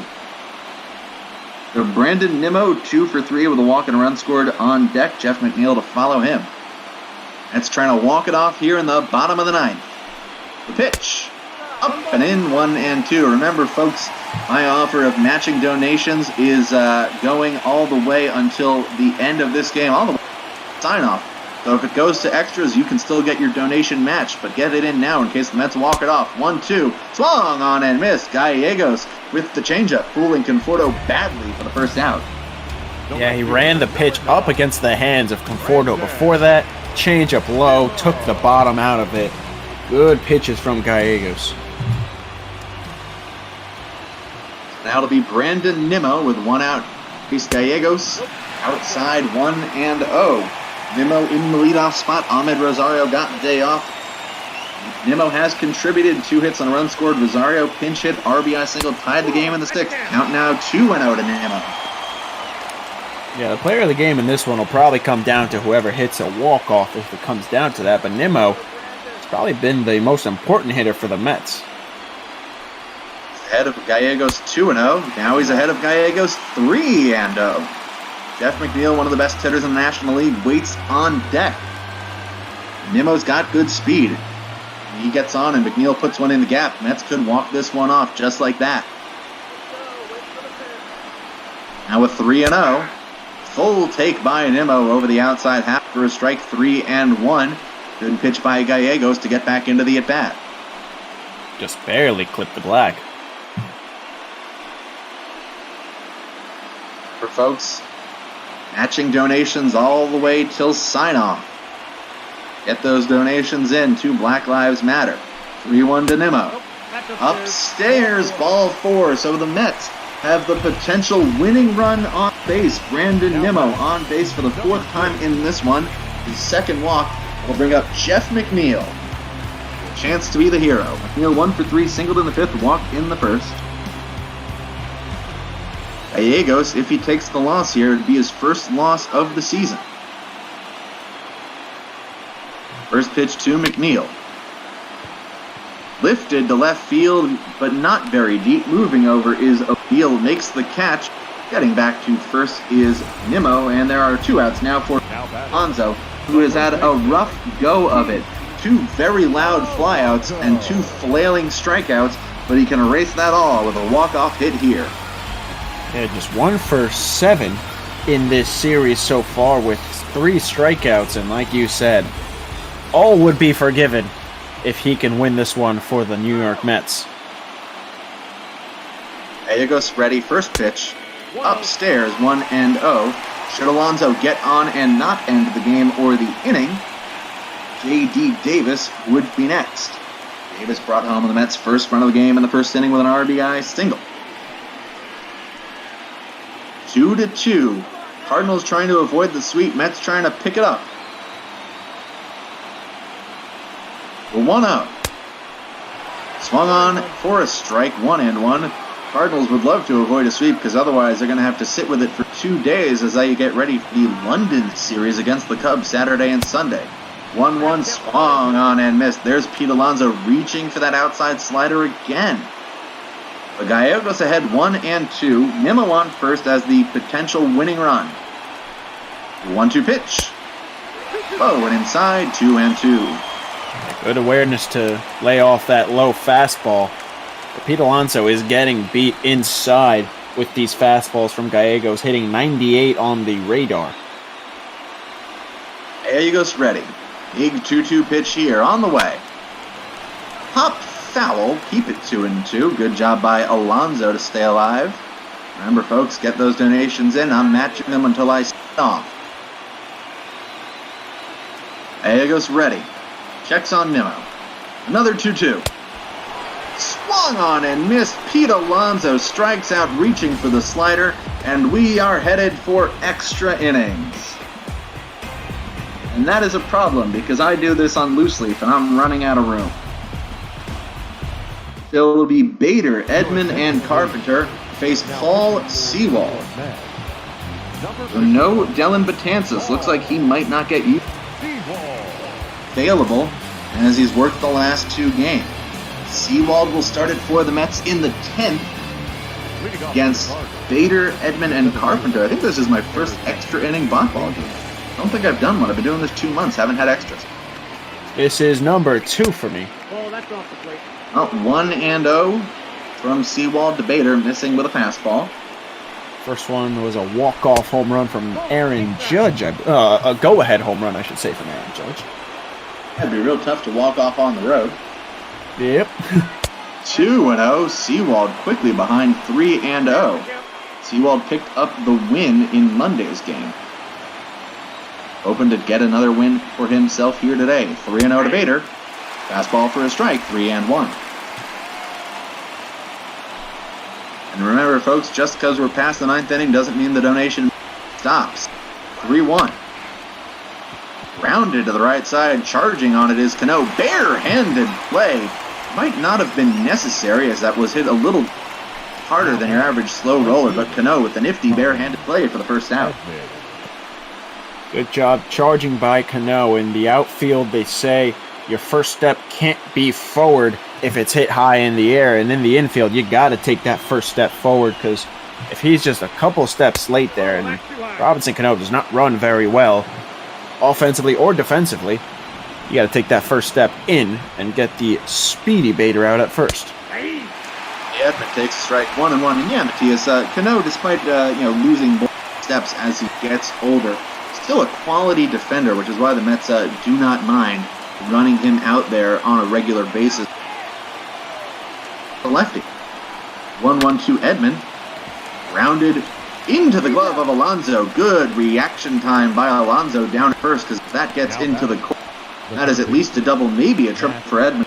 Might have had a good chance to field that one down the line. Could have been a close play at second. Instead, it is an unassisted at first base. And it'll bring up Matt Carpenter who got the Cardinals their only 2 way back second batter of the game with a 2-run homer. Takes a slider for a strike, 0-1.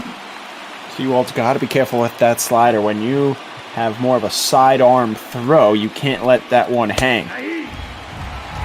But is in there for a strike, 0-2. Big thanks, by the way, to Dutifully Purple, who just showed me his donation receipt for $50 to Black Lives Matter. That'll be $25 more each to the New York Urban League and the Organization for Black... Can't think of the word. I've lost it. Organization for Black Struggle, as that is a weak pop-out to J.D. Davis. Paul Seawald comes on. Goes 1, 2, 3. We head to the bottom of the 10th. Mets will try and walk it off. Davis, Ramos, Cano due up. And Giovanni Gallegos will continue pitching. Not a surprise. Gallegos hasn't pitched in this series. And he'll have 2 days off to recover as the Cardinals get ready for the Cubs in quote-unquote London. First pitch swing and fouled off by Davis. Of course, London Stadium is not present in MLB The Show, but we here at ML Botball will bring you the best approximation of the stadium and dimensions that we can. We did for you with the Puerto Rico series in late April. Well, 0-1 to Davis in there for a strike. Gotta wonder how long Gallegos is going to stay out there. He's up to 18 pitches. Like you mentioned, he's got a lot of time to rest after this. Swung on and missed. 3-pitch strikeout for J.D. Davis. Not the start the Mets were hoping here in the 10th. Bring up Wilson Ramos, 1 for 4, scores the tying run in 6th.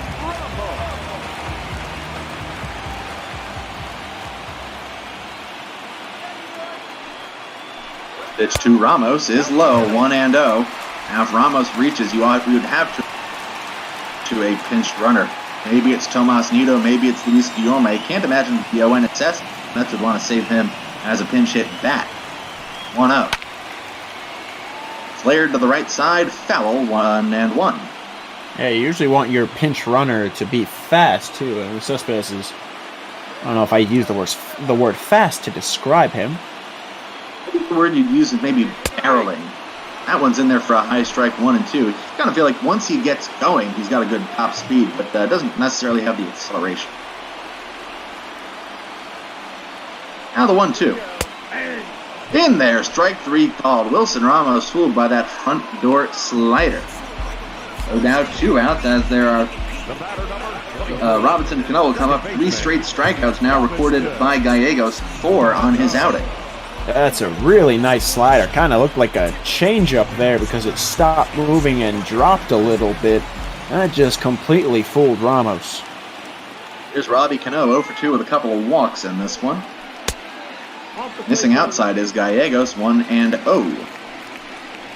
So Cano started against the left-hander. Doesn't normally get to start against the lefties, but made the most of it with a couple of walks off of Austin Warner. Hasn't done anything his last 2 times, though. 1-0 pitch. This one is hit towards right field. Going back on it and watching it go off the wall is Tommy Edman. He plays it in. It's actually going to be a close play at second, and sliding in is Robinson Cano. A great relay play. Great job by Edman playing it off that angled wall in right field. Nearly managed to relay it in to catch the slow Cano. Perfect positioning for Edman. Nearly got Cano, but just slides to the inside of the bag, so it's a 2-out double for Cano. We'll bring up Jake Marisnik with the potential winning run on second base. Yeah, you'd like him to be moved over a little bit, just so he's in the spot to get Cano in. Good call on Cespedes being the pinch runner. So Cespedes is going to run for Cano. Should this game continue, pretty easy to actually fix this one up. You just move Jeff McNeil from left to second, and then you can plop Cespedes out there in left field. So not too nonsensical having Cespedes run here. Yeah, and that's what comes back to benefit you if you're the Mets. Jeff McNeil, a good defender, can play second, third, and the outfield. Really a good piece to move around. Here's Jake Marisnik, chance to be the hero. 1-0 to him. Low and inside, 2-0. Marisnik is 0 for 3 when he's had runners on. Hoping to get a hit here. 2-0 pitch. Inside 3-0, Eduardo Nunez. Yeah, Nunez 0 for 4 with a ground ball into a double play to end the fourth. But in extra innings, anything can go. Cespedes now on second. The 3-0 from Gallegos to Marisnik. In there for a strike. Full take from Marisnik, 3-1. Well, I know these pinch hitters would love to end up being the heroes for the Mets and make it 3 straight wins. 3-1 now. Swung on and missed. The count will be 3-2. Gallegos. A good pitch on the outside half and then a changeup. Cespedes on second. Bottom of the 10th. 3-2 pitch. Grounded towards shortstop. Picked up by DeYoung. Makes the throw. Beats Marisnik by a step and a half. And we will head on to the 11th inning. We'll see what the Mets do defensively. Could even be a double switch that gets Marisnik out of the game, but not really sure who would be left to do it. Interestingly, Cespedes is going to be kind of given the full day off. Just comes in to run, and he is out of this one, as now Luis Guillorme is the second baseman batting in the 6th spot, as Paul Sewald will continue his second inning. I had forgotten for a split second that Sewald pitched. I thought it was still Diaz. I was really about beside myself. Sewald starts his second inning with a wild Goldschmidt. No. The way this is going, I mean, Gallegos has gone 2 innings. We're not used to seeing that. Honestly, just leave Diaz out there for the start next time. And Goldschmidt, 0 for 3 with a strikeout and a walk, starting things for the Cardinals in the 11th. First, and now it's 1-2 as he's ruled to have swung on that pitch by Rusty Valentine. Sorry to all of you who were waiting on the Red Sox and the Rays at 7:15. We'll bring it to you as soon as this game is done from Queens. Sewald misses with a slider, 2-2.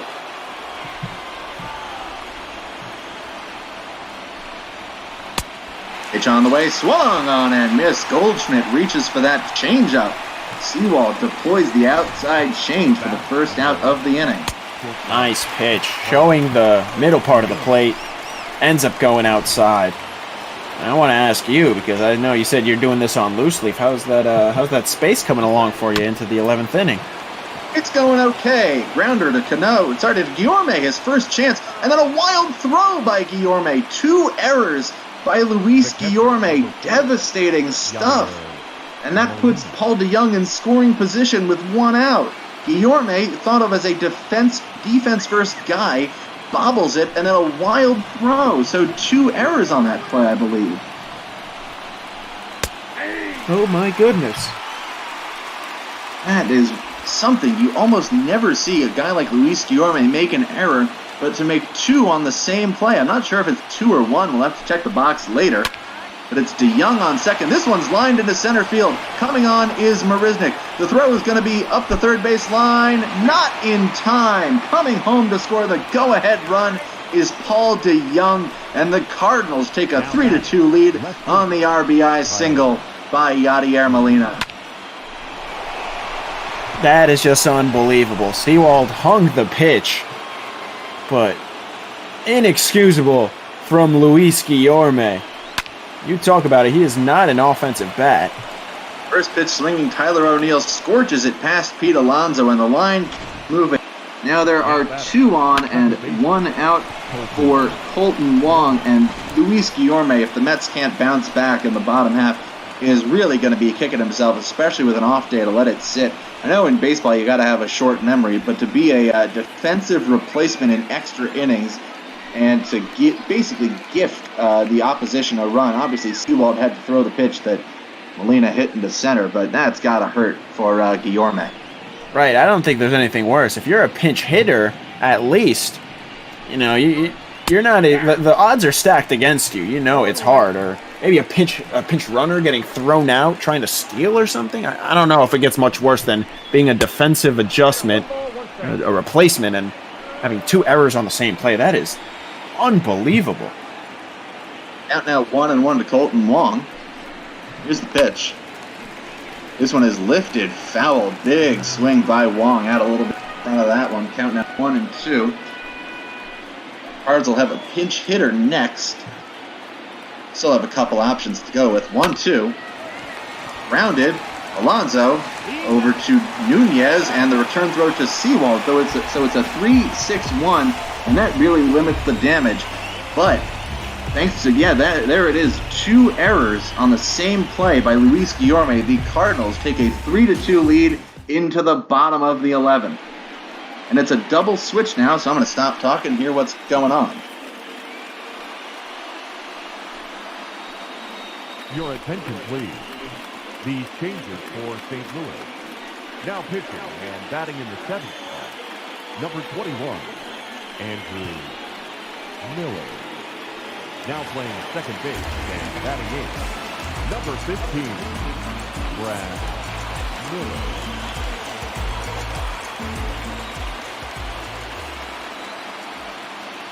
All right, so the changes, it's a double switch that brings Andrew Miller in, the left-hander, and it is double Miller time as Brad Miller will replace Colton Wong at second base. And should the game continue, Brad Miller would lead off the top of the 12th inning. Andrew Miller, missing twice to Eduardo Nunez, took the loss on Monday. Had trouble with the strike zone then, having a little bit of trouble against Nunez.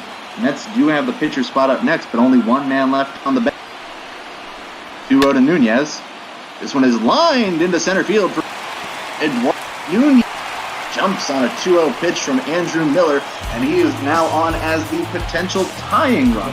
First hit of the game for Nunez. Nice piece of hitting from Nunez.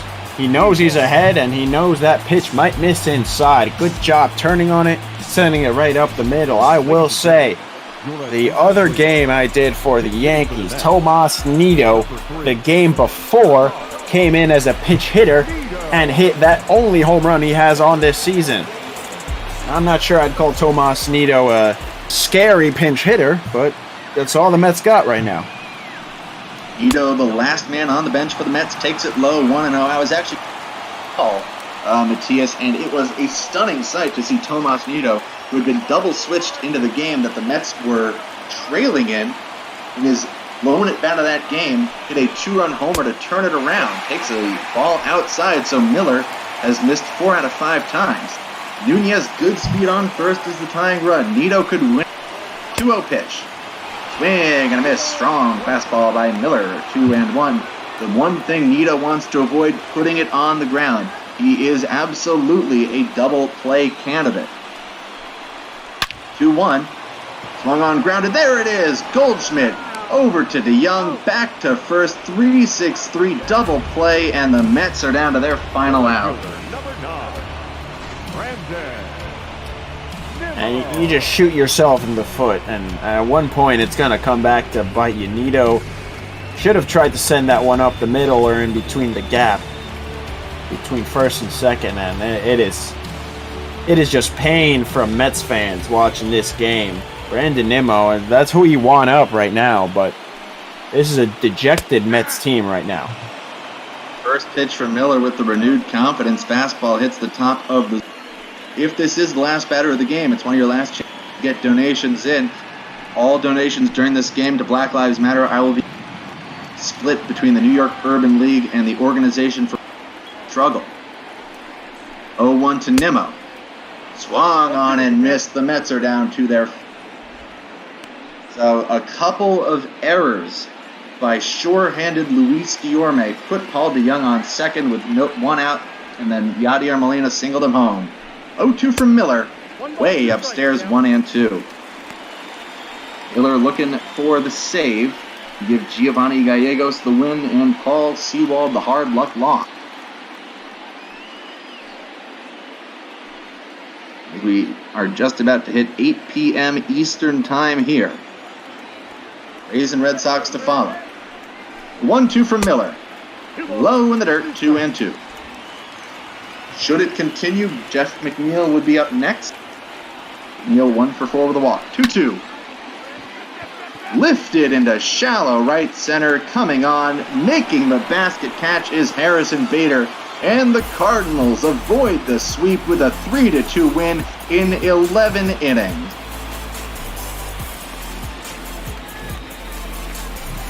I am just at a loss for words right now. That is unbelievable, and it's hard when in team sports to put a loss on one person, but you've got to feel like Luis Guillorme lost them the game there. Yeah, Luis Guillorme brought into play second base after Yoenis Cespedes ran for Robinson Cano as the potential winning run in the bottom of the 10th. Ends up committing 2 errors on the same Paul DeYoung ground ball. And the Cardinals take this one 3-2. Heartbreaking loss for the Mets, who could have gotten themselves a series sweep. Instead, they'll sit with this one for a day before they get the Washington Nationals over the weekend. As we take a look at the highlights in this second batter of the game, Matt Carpenter took Steven Matz deep to right field into the second deck. That was the only scoring the Cardinals would do until the 11th inning in this one. Bottom half of the first, J.D. Davis with this RBI single got the Mets halfway back. They had the bases loaded later in that inning with 2 out, but Jake Marisnick rounded out. Bottom of the 6th, Ahmed Rosario on a day off pinch hitting dumped this single down the left field line that scored Wilson Ramos, tied the game up, and the Mets had more opportunities in this one than the Cardinals did as it got into the later innings. Paul DeYoung, nice play. If that one had got through into center field, Mets would have won it. Instead, it was an out. And then here is the Yadier Molina liner to center for an RBI single after the double error by Luis Guillorme. Strong attempt to throw by Jake Marisnick. Couldn't do it. Here's Colton Wong grounding into a 3-6-1 double play to Brett in the top of the 11th. Bottom half, Eduardo Nunez led off with a sharp single to left center. But Tomas Nido, the last man on the bench, grounded into a 3-6-3, and then Brandon Nimmo with a flyout shallow center ended the game. So, unfortunately for the Mets, they dropped this one 3-2 on the season. That will drop them to 27-41. Cardinals improve to 32-37. Mets will get Thursday off before they face the Nationals. Cardinals get 2 days off before they take on the Chicago Cubs in a series in virtual London.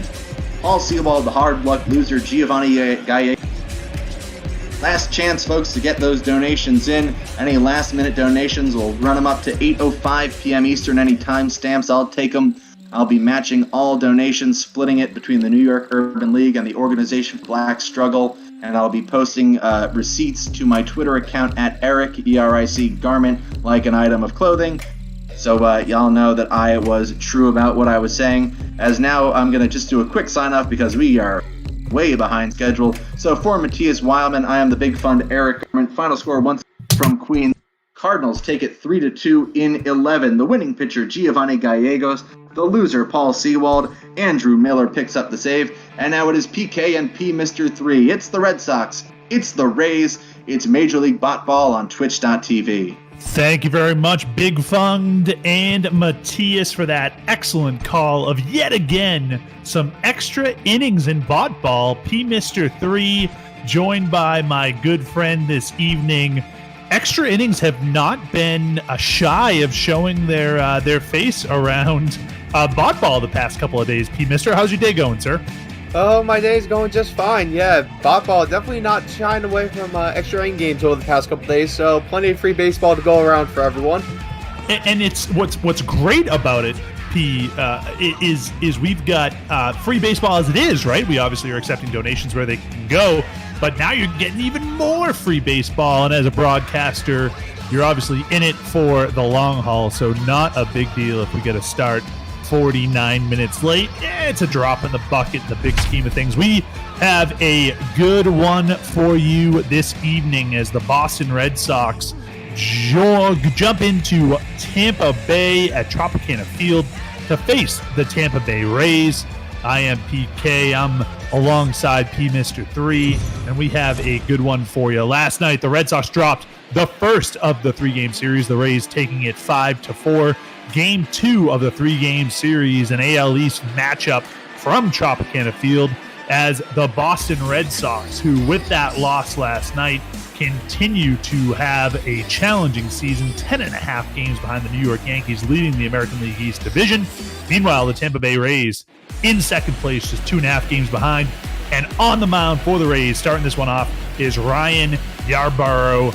Tell us what you think about Yarbrough tonight, P-Mister. He's probably the best pitcher in the majors right now by far. 8-1 record on the year, 1.42 ERA, 0.81 WHIP. The numbers just don't get much better than that, even for some of the best. Leading off tonight for Boston, the shortstop, Jose. No doubt about it, and we are ready to go here on Major League Ball. The first pitch from Tropicana Field is going to be outside for a ball to Jose Peralta. Second in the American League East, the Tampa Bay Rays are, with that 38-30 record, facing a Red Sox team that's been on a bit of a slide. And P-Mister, it feel like it's been a while. I know you and I got a chance to call a game a few weeks ago. It's good to have you back in the booth alongside myself. Looking forward to having a good night with you ahead to call this game. Oh yeah, it's always nice to be back in the booth with PK, especially for a Red Sox game here. And just a general note for everyone, above our heads somewhere, we're going to have the tracker going for the Major League Draft that's going on right now. And the Rockies just made their most recent selection, a high schooler out of Florida. Yeah, P-Mister, tell us what you know about Zach Veen. Unfortunately, okay. not much. We'll let you off the hook of the outfielder from Spruce Creek High School out of Florida. Congratulations to Zach Veen. We will have that ticker going for you. Up above, there's a 3-1 pitch to Jose Peralta, is fouled off to make the count go full. And P-Mister, I don't think I thanked you enough when you bailed me out a few weeks ago. If you remember, I was going to call that game solo, and you stuck around, did a doubleheader. You are forever indebted in my heart, my friend. Oh, no worries. I'm always up for a doubleheader, especially if it's a Red Sox game on the back end. Just makes it so much better. Don't say that, because ML Botball will take you for that. As the 3-2 pitch is swung on and missed by Jose Peralta, Yarbrough gets his first man swinging, and a really good first at bat. Yarbrough fell behind 3-1 there, but got Peralta swinging for the first strikeout. Yeah, and that's what Yarbrough is good at, being able to fight in counts, being able to get ahead of batters, and just put them down any way possible. The first pitch to Kevin Pillar is in there for a strike. A little bit of a lineup shakeup for the Red Sox this evening. Last night, as we mentioned earlier, dropped the first game of the 3-game series 5-4 as the 0-1 pitch is lined by Pillar to right. That's going to hang up in there for the second out of the inning. As I was saying, a little bit of a lineup shakeup. Jackie Bradley Jr. was hitting second last night, and a little bit of a spin as they moved JBJ to closer to the end of the lineup, and then moved up Pillar to the second spot. See if it pays off, as the Red Sox offense has continued to struggle, hitting just .239 on the season.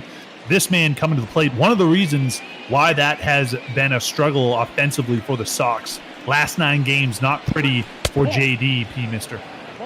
I know, not pretty at all. .91 ERA over those past couple games, and just in general, you knew it was going to be a rough year for the Red Sox, but I don't think anybody predicted it was going to be this bad. It's really fallen off the cliff, so it just shows you how integral Mookie Betts and David Price were in their respective roles. Yeah, JD Martinez, when you and I did a game last, he was hitting .310 on the year, and that average plummeting all the way to .264 as he pups that one to shallow right, not even out of the infield.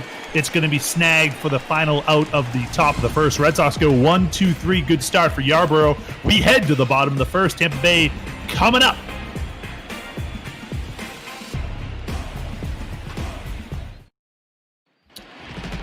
We are in Tropicana Field, and we got on the mound tonight Nathan Eovaldi. Your thoughts on Eovaldi so far in this 2020 season?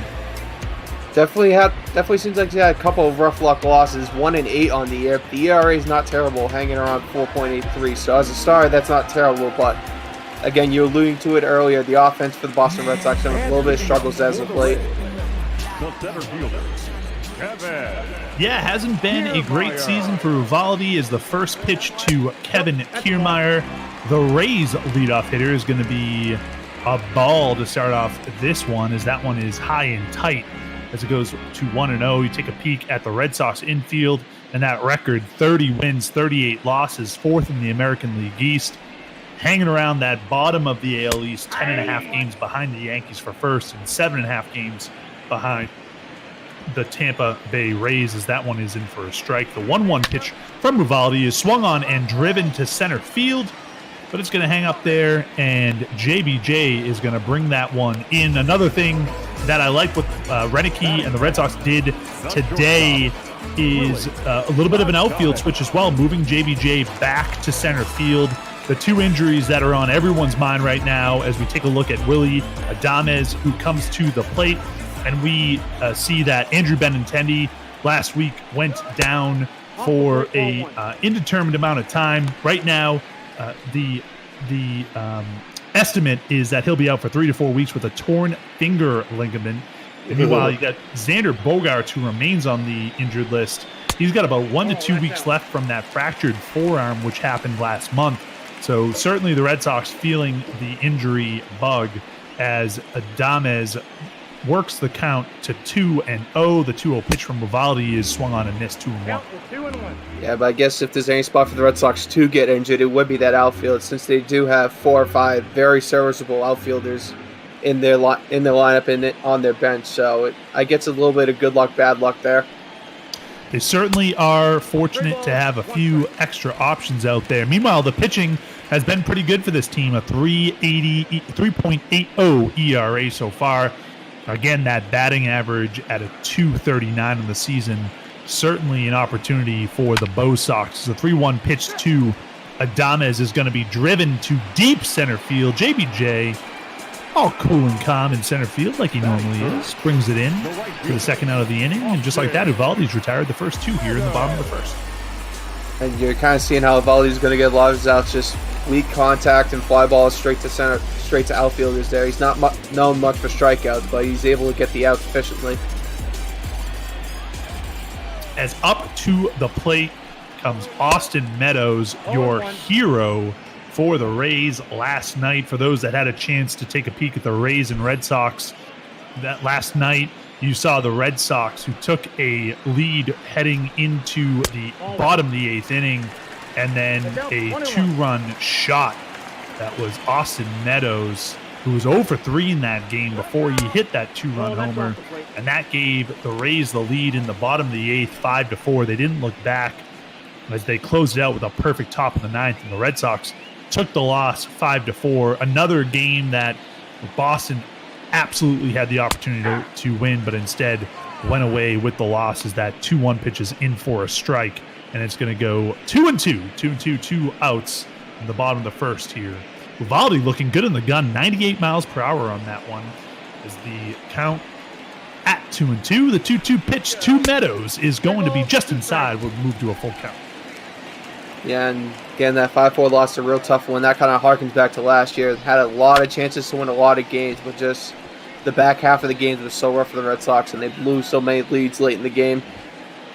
And that trend has continued this season as well, as the 3-2 pitch to Meadows is a half swing to the left side of the infield. Devers with the shift on, kind of playing that shortstop position, boots it, cannot come up with it cleanly, and it's going to allow Meadows to reach first, and that's going to go as a base hit. Looked like maybe Devers could have been given an error there. Obviously went a ways to his left, but that shift pays off, and sometimes it doesn't, as Hunter Renfroe comes to the plate, who last night also had an integral part of this Rays offense, who homered last night and gave the Rays their first lead of the game.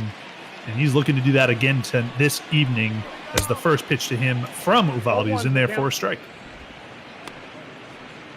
Yeah, again, hit 99 on the gun, so he doesn't have too much breaking stuff, but his fastballs can kill you at any time. As the 0-1 pitch to Renfroe is down low. We want to thank all of our Twitch viewers and commentators tonight. We're just going through the comments and see all of you throwing some nice comments. Sneak865, who says, you guys have raised the bar. Everyone needs to be watching and implementing several of your fantastic technology and commentary, P-Mister. That's you and me. I know. Holy cannoli, Batman. Whoa, we got a fan on our hands. Thanks, Sneak865. We really appreciate that. And then Sir Ray 33 above and beyond as well.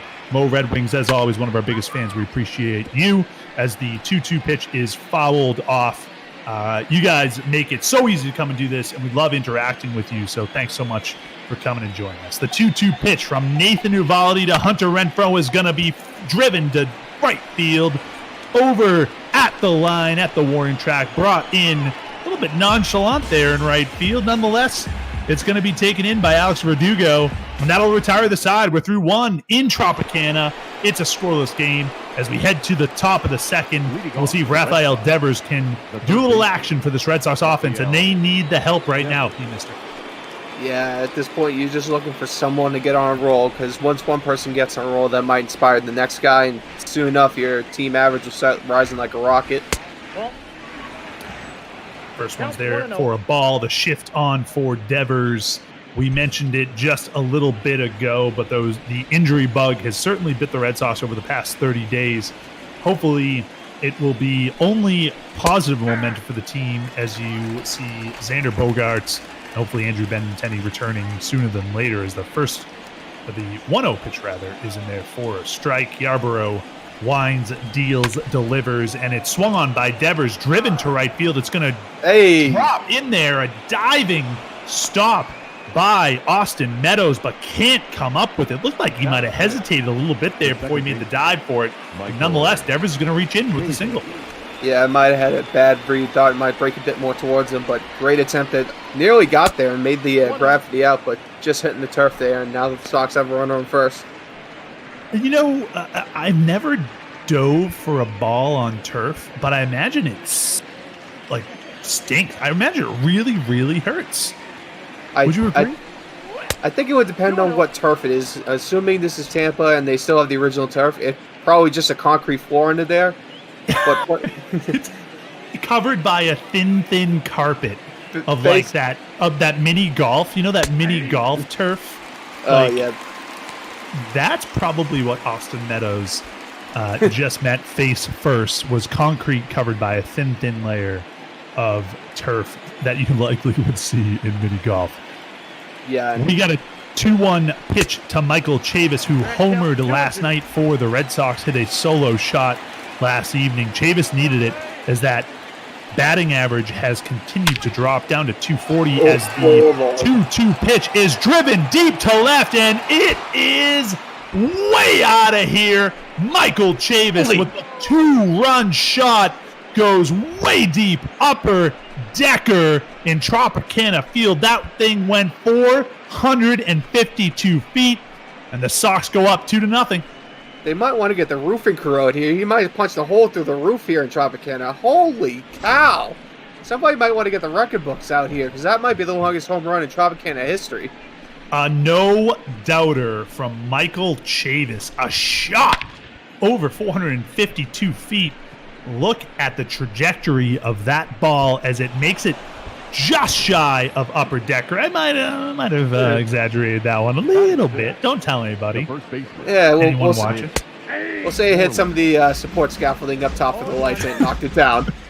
Listen, man, if there was a little bit of wind behind that, if we weren't in a dome stadium, that thing's going 465, 470 easily. Nonetheless, Michael Chavis goes back-to-back from last night into this evening. 2 home runs in 2 games. Good to see Chavis maybe getting a little hot for this Sox team as Mitch Moreland takes a strike. He goes 0-2 as he looks from the delivery from Ryan Yarbrough. Here it comes, and it is just sliced to left. It's going to drop in there against the shift, and Yandy Diaz goes over to cut it off. Moreland's going to obviously get the base hit there, but nice piece of hitting by Moreland going against the shift there.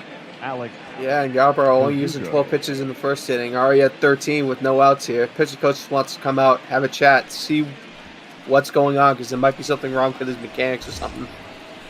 As Alex Verdugo comes to the plate, you mentioned it before that Yarbrough has been one of the best pitchers in the game through the 2020 season. 8-1 on the year with a 1.42 ERA. He is already going to surpass that 142 earned run average this evening, as a first pitch to Verdugo is going to be lifted to right. Easy play to bring it in for the first out of the inning as Moreland stays at first. Have you seen anything out of Yarbrough that concerns you so far? Nothing terrible. I mean, the 1 home run and the couple of off hits have been a little concerning, but overall his spots have been good. And just going back to earlier, Duct Tape Man is correcting me. Nelson Cruz hit one 482 about 3-4 years ago, so that is not the longest home run in Tropicana history. Ah, well, Duct Tape Man 96. Appreciate you bringing a little bit of wow. He even has the date of it. Well, he probably Googled. He Googled longest Tropicana field home run. All right, Duct Tape, we get you. We're going off the top of our domes here as Christian Vasquez comes to play. P. Mister, do you remember what we do when Christian Vasquez, who missed one, absolutely doesn't miss the delivery? That one is out of here. Christian Vasquez with a 2-run shot. Red Sox go on top 4-0. Red Sox making this look like batting practice against Yarbrough, one of the best pitchers in the AL, P. Mister.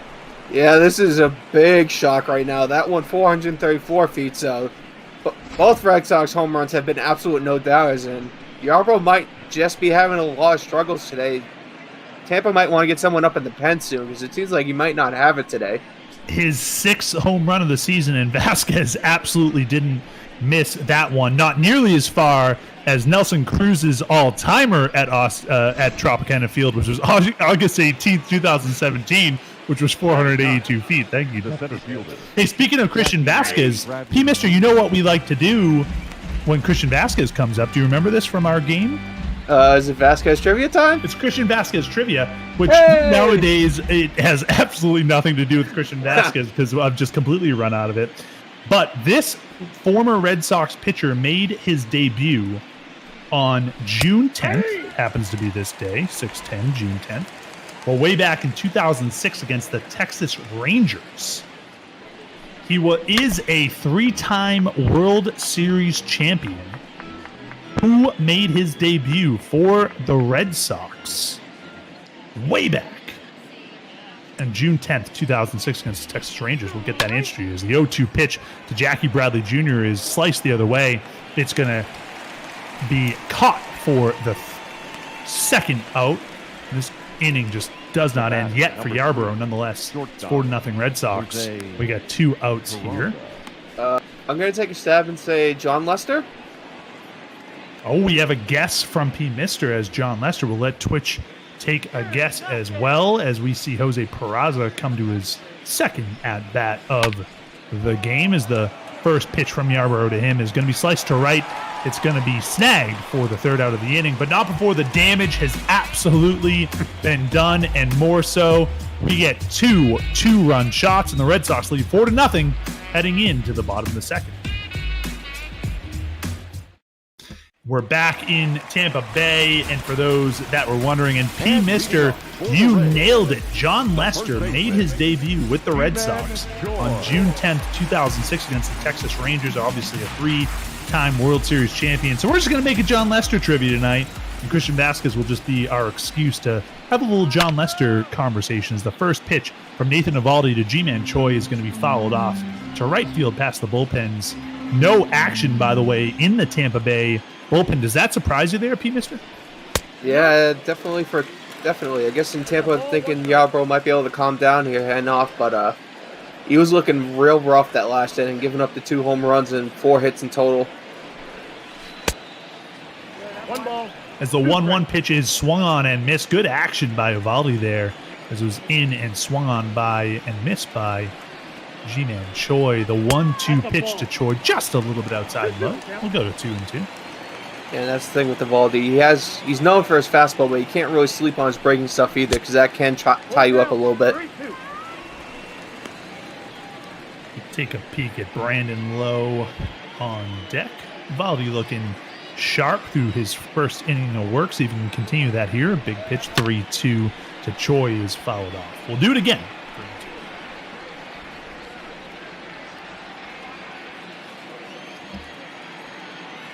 Eovaldi gets the signal from Vasquez. The 3-2 pitch is swung on and driven deep to right. Verdugo back and makes the catch right at the track, just shy of the wall. Nice read by Verdugo to bring that one in the first out of the inning. Yeah, that one was destined for hitting the turf, the warning track there, but Verdugo with a good read on is able to get there in time. We take a peek at Anna Liz 12. We appreciate you joining us tonight. hot day in Tampa Bay. Go Sox. Not as hot as the two announcers. Am I right, P. Mister? You, yes. Me, not so much, but... You've never seen me. We're both hot. We're hot. We're hot in spirit and hot in the old voices. So that's all that matters. As that one to Brandon Lowe is fouled off. 0-2. Eovaldi's pitch too low is going to be driven to left field. That one is deep, way back, and it is out of here. Brandon Lowe goes opposite field. Solo shot to left field, his 9th of the season. And the Rays, they don't go quietly. It's 4-1 so far. Yeah, you knew with Eovaldi pitching, this might happen here. Just load time in a fastball and putting that one into the first row there. Not much farther than the wall, but just enough to put the run on the board. And great piece of hitting by Lowe as that pitch from Eovaldi stayed right over the outside of the plate. He didn't miss it. Looked like they had the shift on him too. Lowe said, I don't care about your shift. He goes opposite field and gets the Rays on the board. Good to have that momentum from Tampa Bay as you just give up the two-run shots here in the bottom of the first to lead off, top of the second to get an early lead for the Red Sox. So good momentum for the Sox. Maybe if you're the Tampa Bay Rays, Kevin Cash, the team, they start to put one on the board, and that gives a little bit of momentum and hope for this Rays team as the 1-0 pitch is in there for a strike to Yandy Diaz, hitting 263 so far on the 2020 season. 1 ball, 2 strikes, count. And we've got a bunch of comments in Twitch. Mo Red Wings was laughing at something. I don't know if it was my Hot Guys joke or not. We'll just assume it was, right? And let's just get a laugh where we can. Then Duct Tape Man said, bruh. Once again, I don't know if that was about the joke or not. And then that was karma for the joke, says Duct Tape Man. All right, that's good. That's good. That's witty. Good day for domed baseball. It's pouring all across the state in Florida. Despite what Anna Liz 12 said, who said it was a beautiful hot day in Tampa Bay. Meanwhile, Duty Fully Purple Hero says it's pouring all across Florida. So lots of good action there in the Twitch comments. So keep it coming. Appreciate all of us joining us. The 2-2 pitch to Yandy Diaz is going to be fouled off to right. Once again, no action in the Rays bullpen after Yarbrough went through a very difficult top of the second. It's 2-2 pitch to Yandy Diaz. High and tight, 3-2. Yes, and being a frequent visitor to Florida, as I've learned many a time, unfortunately had to deal with it. There can be storms that pop up in 20 seconds on you down there. So it may be raining in one block, and then 2 blocks down, it's completely sunny and fine. So it's just how Florida is. And Yandy Diaz works the walk from Eovaldi. Eovaldi, who was toying with the strike zone, reached 3 figures on that pitch, hit 100 miles per hour, but couldn't get it in the strike zone, just a little bit high. And we got Raymond trying to get all 14 fans on their feet in Tampa Bay. And even though it's raining down there, according to Fully Purple Hero, they're all in the dome. Maybe they're trying to escape, right? Get out of the rain. First pitch to Susugo is up high and away, 1-0. And it looks like Fully Purple Hero said, my part of the state. Where are you from, Fully Purple Hero? You don't have to get specific. No zip code, no area code, no address. Just the region of Florida would be good to hear. Just like you're rooting for the Rays today. The 1-0 pitch is high, 2-0 to Susugo. The 2-0 pitch from Eovaldi to Susugo is swung on and driven to left. Ooh. Devers snags it from the ground, throws it to second, but Chavis drops it, and that is going to leave it to first and second with 1 out. Diaz safe at second base. A great play by Devers, but couldn't get that out there. Yeah, great play by Devers. Maybe a little bit hard luck on second. Zethro was kind of offline there, so you just got to kind of deal with it. But Eovaldi struggling a little bit with his pitch count right now. It's up around 45 right now. We're only through an inning and a third, so he's got to try to get some more productivity out of his pitches. Well, that's going to put Eovaldi in a position that he's going to have to get out of as the tying run is at the plate. I get it. We're in the bottom of the second, but you get it. It's certainly a spot here as Mike Zunino comes to the Dish hitting 238 on the season. The 0-1 pitch to him is just a little bit outside. Almost had Zunino chasing that one. Eovaldi has had some pretty good action on those pitches to this point, but he's got a high pitch count already in the bottom of the second. His 46th pitch is going to be grounded up, foul by Zunino, and it will move to 1-2. Yeah, the Red Sox may want to employ an old Tampa Bay trick and just have Eovaldi be an opener, only go 2 or 3 innings here, and hopefully the bullpen can hold it out the rest of the game. The 1-2 pitch is once again fouled off. Last night, Colin McHugh pitched 3 perfect innings for the Sox, and then in the 4th inning gave up back-to-back singles. Renicky had the short hook like he has all season long and pulled him for Martin Perez as that one from Zunino is grounded out. Chavis grabs it, flips to first for the second out of the inning. Runners advance to second and third. When McHugh was pulled in that 4th inning, Perez came in relief for McHugh and allowed both of those runners to score. In fact, it was a 3-run shot by Hunter Renfroe, which gave the Rays their first lead 3-2. And McHugh ended up with a line of 3+ innings, allowing 2 earned runs. But a lot of people questioned Renfroe's decision to pull McHugh that early as he was cruising up until those back-to-back singles at just 50 pitches. As the first pitch to Kevin Kiermaier is going to be in there for a strike, 0-1.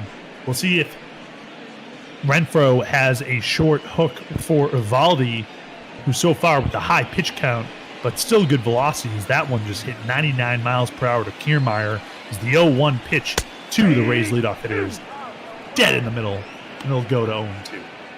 Yeah, and typically managers have a bit shorter hook for the guys that typically come out of the bullpen versus the starters like Eovaldi, just because they know sometimes their long-term stability is not as good as their starters. Well, the 0-2 pitch to Kiermaier is going to be a lazy fly ball right to center. JBJ doesn't even move, brings it in for the 3rd out. The Rays strike, though. They get on the board. Brandon Lowe, the opposite field shot, puts the Rays on the board. It's Red Sox 4, Rays 1. We head to the top of the 3rd from Tropicana Field. Leading off with the and here comes the Red Sox second hitter for the evening, Kevin Pillar, who lined out in his first at-bat. He was 1 for 4 last night in the first game of this 3-game series. Pillar looking to do something here with JD Martinez on deck as the 0-1 pitch from Yarbrough is down and away for a ball. 1.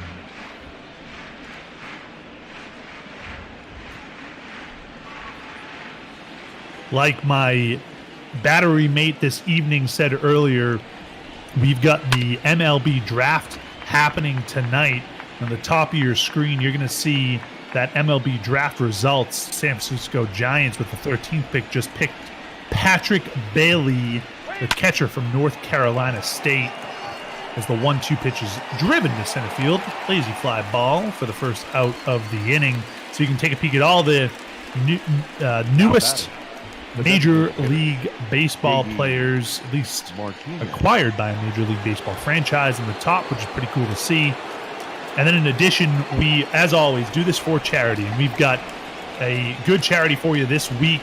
We've got BLM, Black Lives Matter, which you can donate right below our stream. Anything you can do for us, we would appreciate, as we do this completely for charity and entertainment purposes. So anything you can do would be appreciated. As the 0-1 pitch from Ryan Yarbrough to JD Martinez is fouled off. JD 0 for 1 this evening has not helped that batting average any, where he comes into this at bat at 264. The 0-2 pitch from Yarbrough to JD just a little bit low. JD got away with one there. Would you say, mister? Yeah, definitely a close one, but the MLB draft tonight, big time. Sox picking 17th, the Rays are picking 24th, so both of them still have a little bit more time before they're on the clock. And we will more than likely be able to bring those to you somewhat live as they happen, as that pitch to JD Martinez singles into left field. He'll get on base and help that 264 batting average rise just a little bit. If we take a look at Yarbrough's stats so far through 2 1/3 innings, he's allowed 5 hits, 4 earned, 2 2-run shots, both in the top of the second inning, as he faces Rafael Devers, who lifts one to center field as Kiermaier brings that one in. Doesn't have to move too much. Comes a little bit for the second out of the inning. JD retreats to first base. As always, we appreciate everyone joining us this evening on ML Bot Ball. We see all of you in Twitch and the commentary, and we really appreciate your time and joining us. We like to have a little bit of fun, wouldn't you say, P. Mister? It's not like the fun from like dodgeball commentary, like Jason Bateman when he says, "Interesting strategy, Cotton. Let's see how it plays out." But we like to have fun nonetheless. So thanks for joining us, and we appreciate you spending some time on your Wednesday night with us. As though pitch to Michael Chavis is going to be grounded to first, picks it up, and retires Chavis for the final out of the top of the third. We head to the bottom of the third. You got the Boston Red Sox 4, Tampa Bay Rays 1. Adames, Meadows, and Renfroe coming up. And as we're just seeing, Texas Rangers selected Justin Forskew, I believe, infielder from Mississippi State. Again, SEC baseball, probably by far the best college league in the country, so good pickup for them.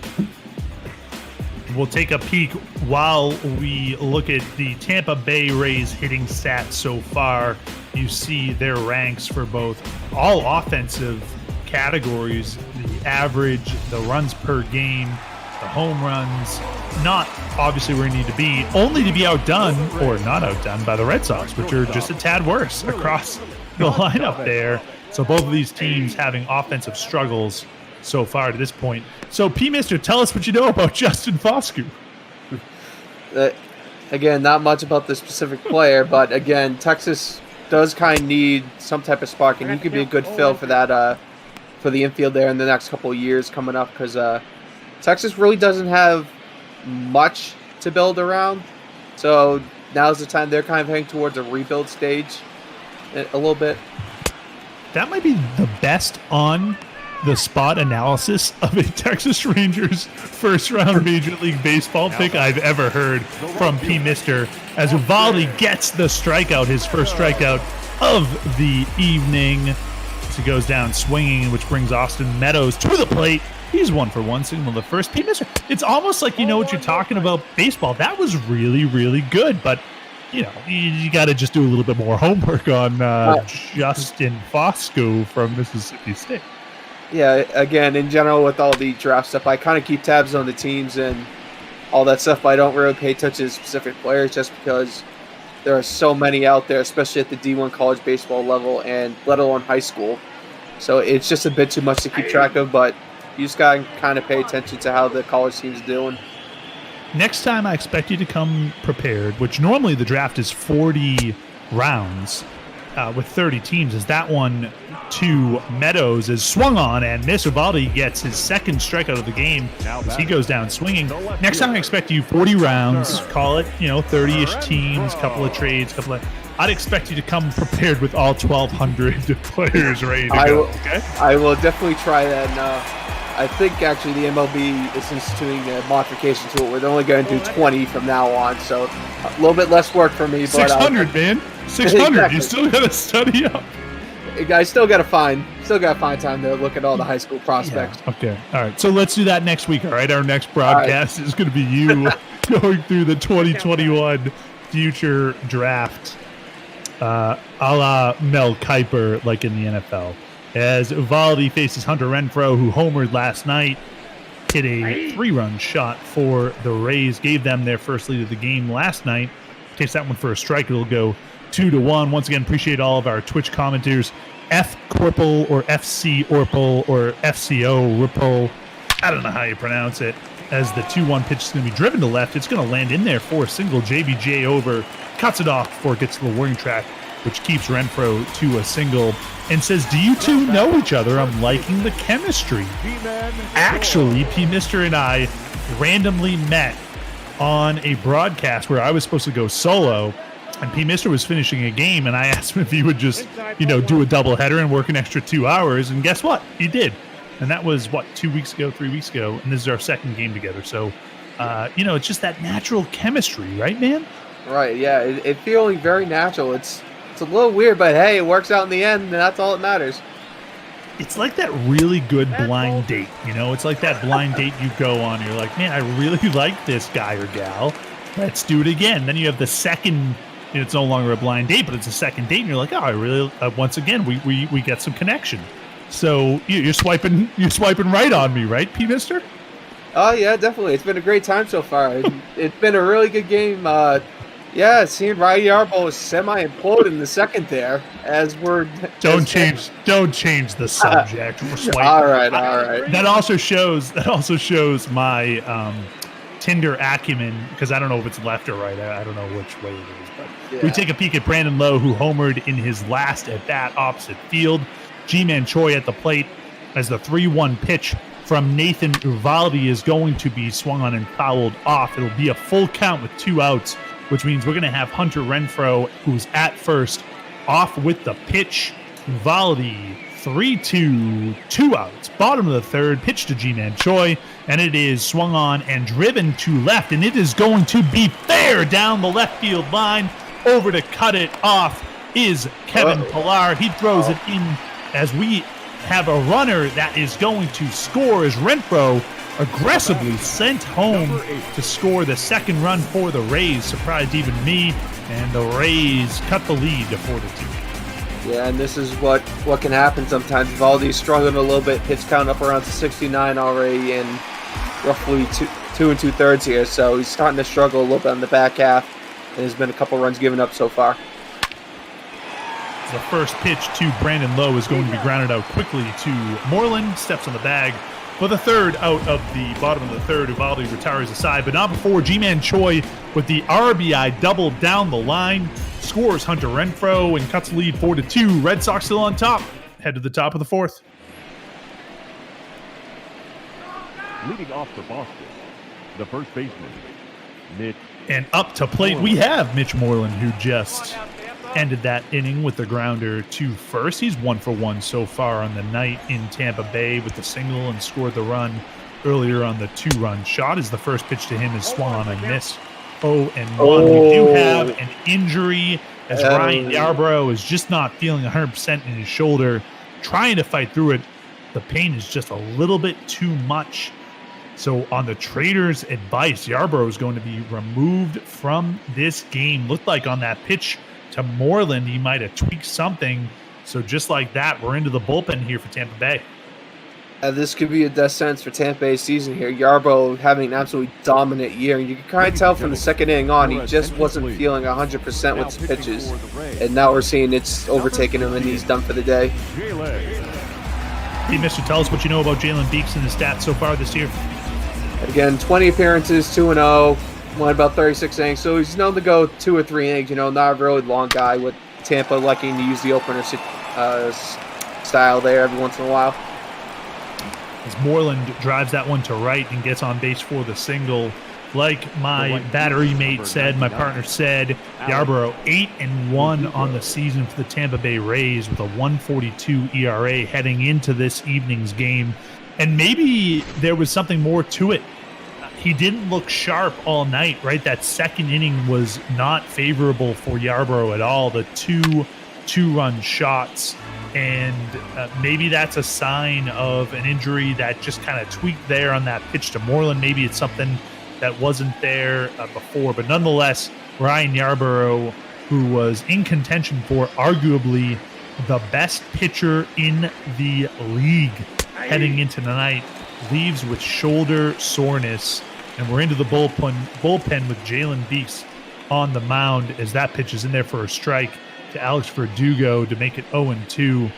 That is listen, here's the deal. You go in here and you just feel immediately when you see a pitcher leave the game, your mind goes to the worst. You got to let the doctors get to him as Verdugo goes opposite field for the single. Moreland will head up to second. We'll have runners on first and second for the Sox here in the top of the fourth. You got to let your imagination, quite frankly, be a little bit limited here and just hope that it might be nothing more than shoulder stiffness for someone at that point. I mean, he's on to his, 10th or 11th start on the season, Mister. Maybe we're just waiting to see what happens with him and let the trainers do their work. Yeah, exactly. Trainers do the work. It didn't look too bad because, again, he had a very good first inning, going through 12 pitches to start the game, but just kind of fell apart from the second inning on. So it might just be a strained muscle in his shoulder or something. Nothing too serious immediately. He shouldn't be out too long, hopefully.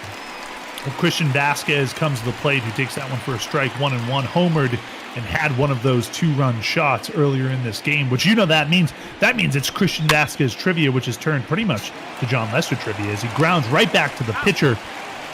Beeks grabs it, throws the second for the out, and then the throw back to first, trying to get the double play, goes way past into the dugout, which is going to go as an error on the shortstop. And that will put runners, Vasquez will go to second and a run will score, which gives the Red Sox 5-2 lead. Wow, that was quite a chain of events there. Yeah, definitely. And I guess it's a good thing they extended the netting behind the dugout there, because that could easily take in someone's popcorn out sitting behind the dugout there if they're not paying attention with that throw. Well, nonetheless, the Red Sox take the lead 5-2 on that one as JBJ comes to the plate. That means we get a little Christian Vasquez trivia. As we know, we're doing John Lester all night, who made his debut in 2006, 14 years ago today on June 10th. John Lester pitched a no-hitter on May 19th, 2008 against what team? His first and only no-hitter is the pitch to JBJ. Is grounded out foul. It'll go stick at 1-2.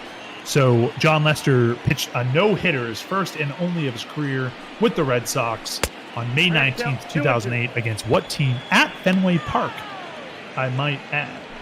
As the 1-2 pitch is down low, 2-2. I want to say it was either Tampa Bay or Seattle. I can't remember off the top of my head, though. Mr. has his guess as the 2-2 pitch to JBJ, grounded back to first. Flip to Beeks for the final out of the inning. The damage is done, though. We got one run on the board for the Red Sox, which extends the lead to 5-2 with 2 outs as the runner advances to third. With the 16th pick, you see the Cubs selected Ed Howard, infielder from Mount Carmel High School out of Illinois. Oh, Mount Carmel. I think I know something. That's a long story. As the first pitch to Jose Peralta in there for a strike. And then, as we were just informed by FC Orpel, F Corpel, F Corpel, however you want to say it, we get the Red Sox pick up next. Mm-hmm. Yep, and Red Sox probably looking more towards a bullpen arm in that situation, just because with the recent departures and Chris Sale probably towards the end of his back end of his career, they're going to be looking for a couple bullpen arms to help bolster the starting rotation. Peraza awaits the 0-2 pitch from Beeks. Here it comes. And it is swung on and driven to right. It is going to be caught on a line by Meadows. Brought in to retire the side. Red Sox score 1 and extend the lead 5-2. We head to the bottom of the fourth. Red Sox still with the lead. Can we say the Red Sox scored that one, or were they gifted the fifth run? I can't figure it out. Probably did. And we apologize. A little bit of technical difficulties on the Twitch stream right now. You see there, got a little bit of graininess. That's just the weather on your roof. You know, the old days when you had antennas, this is what our grandparents had to deal with, guys. We just had to deal with, you know, fuzziness and graininess on the screen. And now it just goes fuzzy for a second. You all lose your garbage. Just give it a moment. We've got to reboot the old antenna here at ML Bot Ball. Change it from UHF to VHF, change the bunny ears a little bit, do a little bit of tweak. You got what I'm saying. Or you could just do the old-fashioned way, smack the box and see if it fixes the side of the TV. Exactly. As we have Red Sox bullpen action, Martin Perez is warming up, who really blew this game for the Red Sox after McHugh was taken out as the first one to Diaz. Grounds out to Chavis for the first out of the inning in the top of the fourth here. Your thoughts on Eovaldi so far through 3 1/3 innings here? He hasn't been burnt too much, although he's been playing with a lot of fire. Pitch count up around 72, 73, so definitely not the most efficient start for him, but only the 2 runs given up, so if he can get through the fourth here, it might be considered a good day considering how it started off. Susugo up to the plate, his first at bat, if you remember, with the shift grounded to the left center part of the infield. Devers went to his left and just couldn't come up with it and reached on the error, as Eovaldi, still hitting 98 miles per hour, looks sharp and on the velocity as the count goes 0-1. The 0-1 pitch is just a little bit high, 0-2. Eovaldi coming into tonight a 1-8 record with a 4.83 ERA. It was like the tale of two cities here.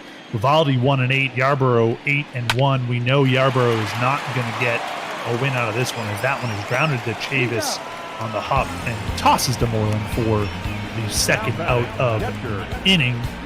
2 down here in the bottom of the 4th. So Eovaldi has a chance here if he can stick it in through the 5th inning. And certainly Yarbrough, who was, if you're just joining us, removed from this game with some shoulder stiffness, is not going to be in a position to win it. He can lose it. So at the minimum, his record will stay at 8-1 as the first pitch to Zunino is down for a ball 1.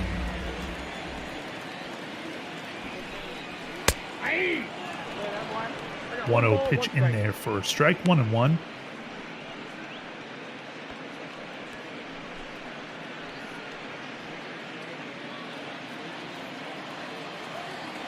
Eovaldi gets the signal from Vasquez. The 1-1 to Zunino looked like a curveball, a little bit low and outside, like the effort by Eovaldi trying to get Zunino to swing there and chase one. The 2-1 pitch is a fastball, a little bit lower on the velocity at 96 miles per hour. Zunino able to foul it off and stick with it, which will bring the count to 2-2, 2 outs, bottom of the 4th. The 2-2 pitch is good piece of hitting by Zunino. Is going to gap that one. It's going to get down, roll to the wall. Pilar able to cut it off, throw to second. Zunino slides in with the 2-out double, and the Rays threaten here with the top of the order coming up. Yeah, and again, this might be the point where you seriously consider subbing him out now and getting the bullpen going, because if he gets a couple bad hits here, all of a sudden it's going to be a tie game again. Well, Perez is warming in the bullpen for the Red Sox last night. He came in relief out of McHugh in the 4th of the inning, allowed both runners to score that he acquired when he came in, and McHugh ended up with that 2-run line in his 3 innings. And that was a 3-run shot last night from Renfroe that gave Tampa Bay the lead when the Red Sox were up 2-0. So Perez looking to bounce back, obviously, from that poor showing last night. Meanwhile, you've got Eovaldi on 81 pitches, his 82nd of the game. Kiermaier is going to be in there for a strike. 1-1. That cutter coming in at 92 miles per hour, right on the outside half of the plate. He winds, deals, delivers the 1-1. Also in there for a strike. A little bit of looked like a wide strike zone there by the umpire. Yeah, the umpire may have a dinner reservation soon. Considering how this game started off, he might just want to say, come on, boys, let's pick it up a little bit. The 1-2 pitch from Eovaldi to Kiermaier. Here it comes. It is swung on and driven to left. It's going to get down and roll all the way to the wall. 1 run will score. Zunino rounds third and heads home.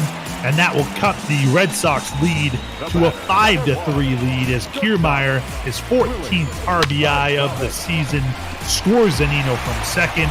It's 5-3 Red Sox. Yeah, and they're probably going to go to the bullpen here. His velocity was falling off. His breaking stuff was starting to find the zone a bit more. Well, Perez has struggled this season to this point. He originally started the year on the injured list with a concussion. Since coming back from the IR in 22 appearances, his most recent last night, he is 2-3 on the year with 53 innings. But that ERA over a 5. The Red Sox ERA on the season, to give you comparison, is just over a 3.8 on the year. So certainly not one of the better arms in the bullpen. And most importantly, and maybe urgently, is the strikeout to walk ratio. 35 strikeouts to 17 walks, and lefties have absolutely ate up Martin Perez with .342 batting average on the season. We got Willie Adames, who comes to the plate. He's over 2 tonight, had 2 hits last night for the Rays as he takes the 1-1 pitch and fouls it off 1-2. A huge pitch for Perez coming up here with the tying run at the plate, a runner at second. The 1-2 pitch to Adames is swung on and miss. Adames swings and misses, and Perez gets his man to retire the side in the bottom of the 4th, but not before Kevin Kiermaier cuts the lead from the Red Sox from a 5-2 lead down to just 2. We head to the top of the 5th. Red Sox still on top, and they've got an opportunity to do something here in the 5th inning.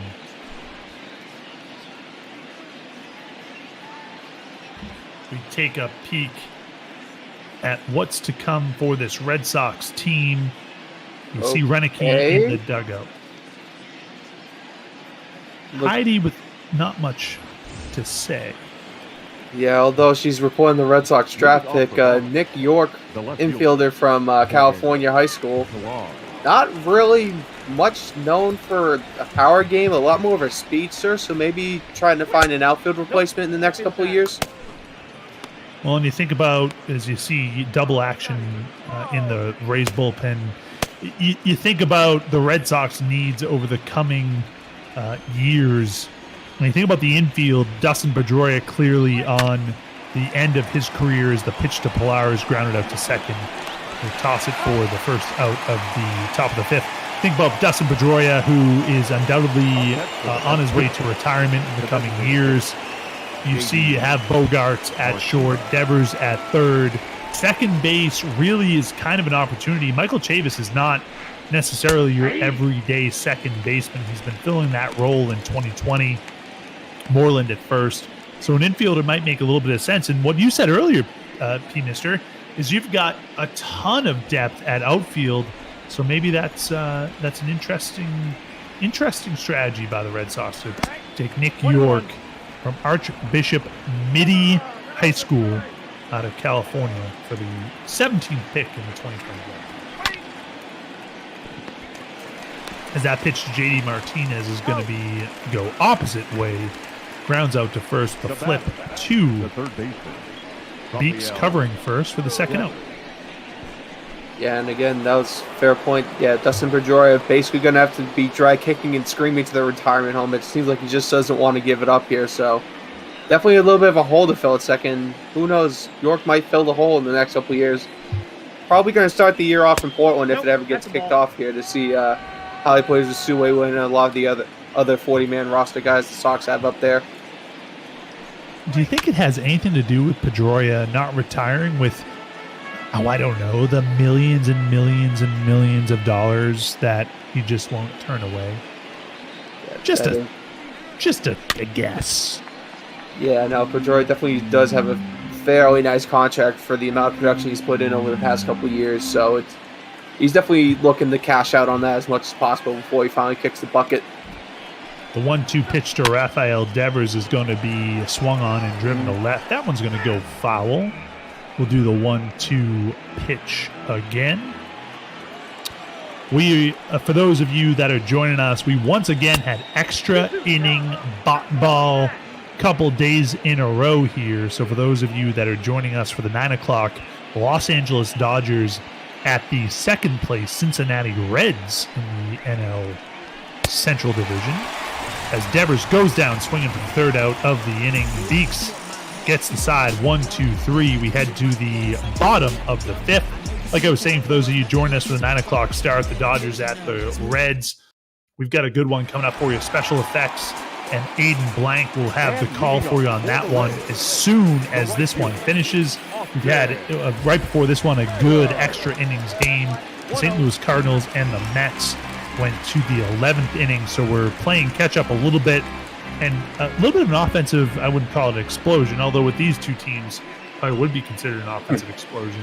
As we got Martin Perez on for his second inning of relief from Nathan Eovaldi, who went 4 2/3 innings, pitched pretty well for the Red Sox. 3 runs, so the ERA won't look great, but he was effective on the mound as the 2-0 pitch is in there, inside rather, for a ball. Yeah, and the big story for Tampa Bay today is Ryan Yarbrough leaving the game early here with a bit of shoulder soreness. So hopefully we'll get a word from the doctors soon, and we'll try figuring out how that one's taken down the line. Well, the pitch to Austin Meadows is driven down the right field line, but it will be just foul. Martin Perez gets away with one. Austin Meadows didn't miss it. He tried to do it again there, but wasn't able to keep that one fair either. So all of a sudden, it's a 3-2 full count. The 3-2 pitch from Perez is outside. He walks Meadows. Meadows walks it. I think he'd rather one of those solo shots, though, to be fair. Yeah, definitely. And Perez, after those 2 inside that nearly got taken out. Smart idea to try to throw it outside, but just broke too much outside. And up to the plate comes Hunter Renfroe, one of the offensive explosions for the Rays last night as they won the game 5-4 in the first game of this 3-game series. Renfroe started off with a 3-run shot, which gave the Rays their first lead as the first pitch to him from Perez is inside for a ball.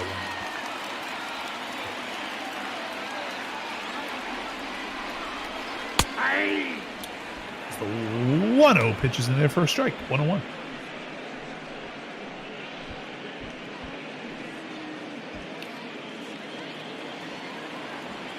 Renfroe waits. 1-2 with the runner on first. The 1-1 is grounded too short. Flips to second for the out. On to first. Double play. The 6-4-3 double play with a nice glove swipe to second. Nice play there by short by Peralta. Yep, just how you draw it up on the train field there. Nice little 6-4-3 double play. Peralta not necessarily known for outstanding defense. Bogart's obviously a missing at short from offense, but the shortstop Peralta coming in there and the nice little glove flip. I liked it. A little bit of an edge. Give a little bit of flair to this 5-3 game here in the bottom of the fifth with 2 outs as Perez looks to get G-Man Choi to retire the side. Choi 1 for 2 so far on the night as he drives that one to right. But Verdugo's right there, a couple of steps to his right, takes it in, retires the side. Red Sox still on top, 5-3 on their way to the top of the 6th inning.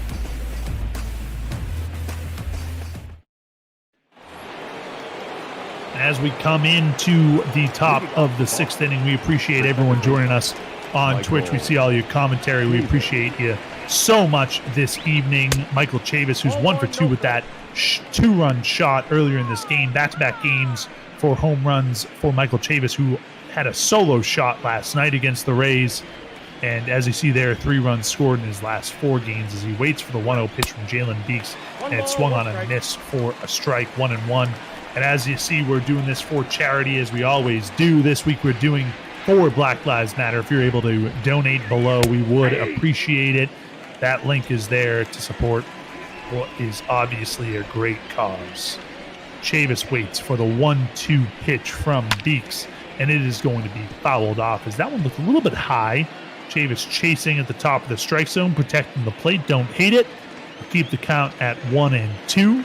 The 1-2 pitch from Beeks to Chavis is going to be driven up the middle against the shift dive and stop. But Chavis is going to get to first for the single. They had that shift on once again against Chavis, and this time it didn't pay off for the Rays, and we got a runner on to lead off the top of the 6th inning. Yeah, great job just to knock it down there, prevent the outfielders from getting to it, but almost got the play at first there if he was able to hold on to it. We got Moreland, who's having a nice night for himself. 2 for 2 on the night. 2 singles scored both times he's reached base as he waits for the 0-1, and it is in there for a strike that might have been a little bit high. So we called a strike. Both these teams in the American League East looking to ensure that they don't fall any further behind the Yankees. The Yankees up 2.5 games in the Rays and 10.5 games on the Red Sox, so neither team can afford to fall much further behind as Moreland takes that, what looks to be maybe a high strike. He's called looking. Jalen Beeks got away with that one. Yeah, definitely a 50-50 call there, and just Tampa getting the benefit of the doubt there as Verdugo's going to step in. Verdugo 1 for 2 singled in the 4th as he drives that one to right. It's jocked down by Choi as Verdugo runs at first. He's safe at first. Choi, who bobbled it at first base, tried to do a backhanded flip to Beeks covering first base, but able to get down the line is Verdugo, and he's going to reach, and all of a sudden you got runners on first and second, and you take a peek at what Christian Vasquez did way back in the 2nd inning to give the Red Sox a lead. What a shot that was to give the Red Sox their second 2-run homer of the inning in the top of the 2nd. Looking to do something like that again. This time, though, it'll be against Jalen Beeks as the first pitch of Vasquez is outside for a ball. You got Verdugo on first, Chavis on second, Vasquez at the plate, with Beeks trying to get out of this just down by 2, heading to the bottom of the 6th. As that one's going to hit Vasquez, it looked like it was a curveball that just got away from Beeks. It was a curveball, and it's going to hit Vasquez right on the left, like the left thigh, and Vasquez leans into it, and it'll be bases loaded for JBJ. Yeah, JBJ having a bit better numbers than last year, hitting it at 230 instead of right on the Mendoza line at 200. So has a chance to really blow the game open, though. And Kate Canaveral, we might have a problem here in Tampa with the bullpen. And I don't know if I gave the Christian Vasquez trivia answer last at that. I hope I did. This has been very exciting. It was the Kansas City Royals that John Lester pitched that no-hitter against. It was Kansas City Royals on May 19th, 2008. And the other trivia question I'll have for you, after this excitement, I don't want to take away from the bases loaded with Vasquez at first, Verdugo at second, Chavis at third. The 1-1 pitch to JBJ is fouled off. It'll go to 1-2. It's 1 out here. So if you're JBJ, who is obviously a big strikeout contender at the plate, facing the lefty, the 1-2 from Beeks, outside 2-2. JBJ awaits the 2-2 pitch, trying to protect the plate. This one is in there for a strike. He is called out on strikes as that one just snuck in there. The curveball lands in there for a strike, and JBJ goes down looking, which will leave it up to Jose Peraza. He's over 3 on the evening so far, 1 for 7 for the 2 games to this point as the first pitch is in there for a strike. Beeks looks sharp as that curveball is absolutely on point, as well as the cutter as it's dancing around the strike zone, but getting the call nonetheless. The 0-1 pitch to Jose Peraza with the bases loaded.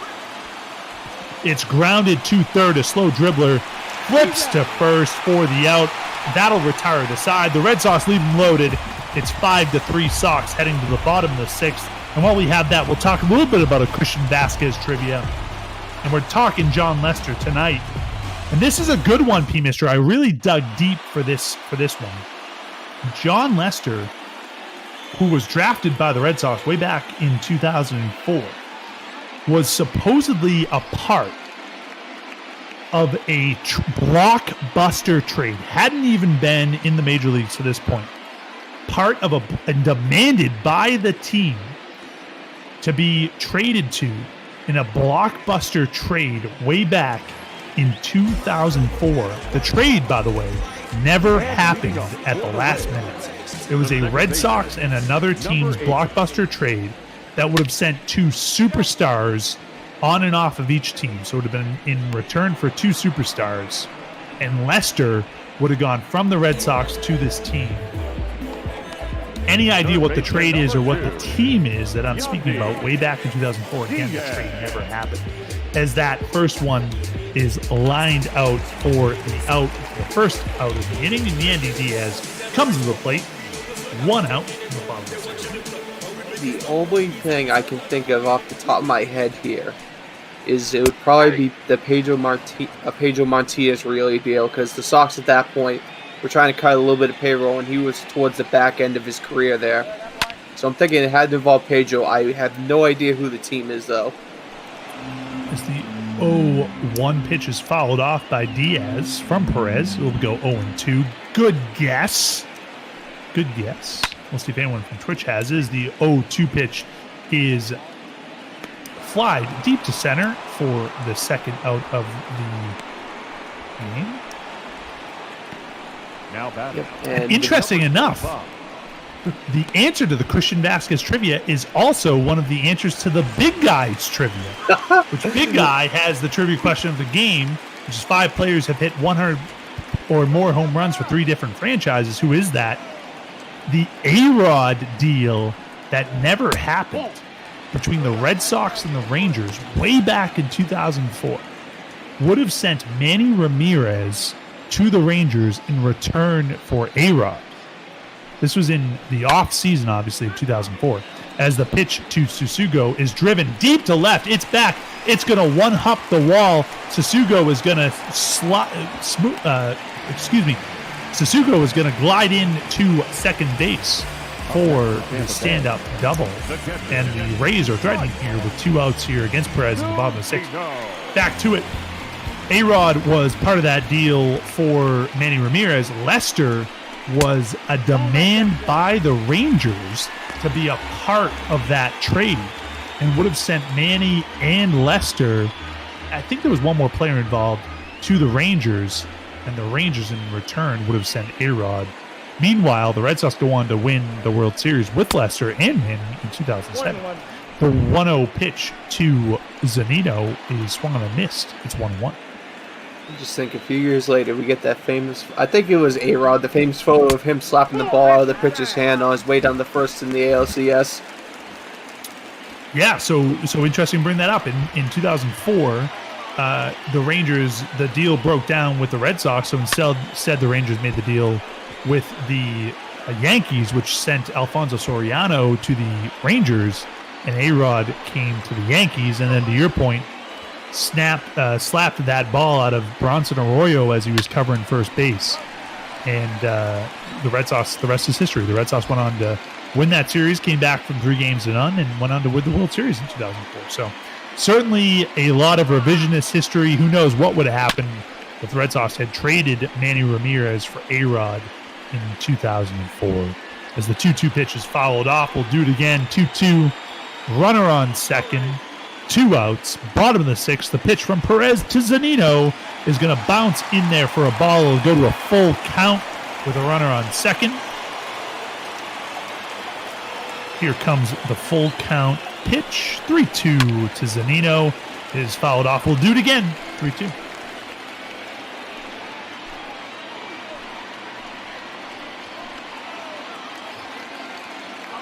The 3-2 pitch from Perez to Zunino is swung on and missed. Perez gets Zunino to swing and a miss on that one inside. The cutter gets him. We go through 6 innings at Tropicana Field. Top of the 7th. Sox up 5-3. Your attention, please. And with that, we're going to have a pitching change on the mound for the Rays. Oliver Drake in for the Rays. P. Mister. Yeah, again, another guy that's only supposed to go 2-3 innings, 29 appearances on the year, only 30 innings pitched. ERA sitting around 4, but batting averages both below 300. So definitely a serviceable guy at the bullpen. As we have Shark Shavery joining us in the bullpen. How's it going, Shark Boy? Oh, it's going pretty great. How's it going with y'all? So far, so good. We appreciate you joining us. We know what's coming up. We get a little 7th inning stretch action coming up after the top of the 7th. We appreciate you, as always, doing so much for us to give a little bit of entertainment in between the top and bottom of the 7th, the 7th inning stretch as it's known. So thanks for joining us. We have a good one for you here in Tropicana Field. Red Sox on top 5-3 is that pitch to the inside to Pilar. And as always, we've got a great amount of Twitch viewers. Thanks so much, everyone, for joining us. Saray is that one to Pilar is going to be driven to right. It's going to get down for a hit as the Red Sox get the leadoff on for the top 7th. Is it Saray 33 says, hate the Drake. That's a Seinfeld reference, and anyone who's got a Seinfeld reference is great in my book. I'm one of the few people probably in this world that has never seen a single Seinfeld episode. Oh, you gotta, dude. Oh, man. You got to. Saray 33, tell P. Mister what he's missing, man. We're a little delayed, so we'll let that come back. As JD Martinez, who's 1 for 3 on the night, helping that 263 average climb a little bit. As he waits for the pitch from Oliver Drake. The 1-0 pitch is going to be driven deep to right center field. It's back, and it is just at the bottom of the wall. It bounces as the runner is going to be sent home. The throw to the plate is going to be held. And just like that, the Red Sox get another run on the board. 6-3 is the RBI double for JD Martinez. And again, just really solid contact, driving it out to the gap there. They can Tampa run for it, and the Sox add another one onto the board. Seems like they broke that little bit of the 230 average they were running into this evening. Seems like their offense is starting to explode tonight. Well, and last night they had a double digits in hits, over 10 hits on the evening. So to your point, maybe they're starting to make a little bit of a comeback here with the offense, even without Andrew Benintendi and Xander Bogaerts on the injured reserve. Rafael Devers comes to the plate, 1 for 3 so far on the evening, swings and misses at the first one. And Saray 33 says, yes, it is. I imagine it's me saying it's the best show of all time. And then he says, missing the best show hands down in comedy genre. Agreed.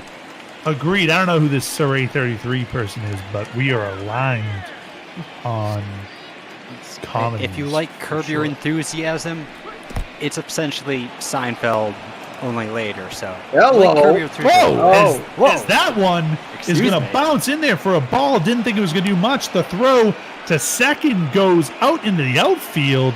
Not sure what Zunino was thinking there, but threw it about 20 feet to the right of second base. And that'll let JD go to third as the error goes to Zunino. Meanwhile, Rafael Devers swings and misses for the first out of the top of the seventh. Drake gets Devers swinging 1 out with a runner on third.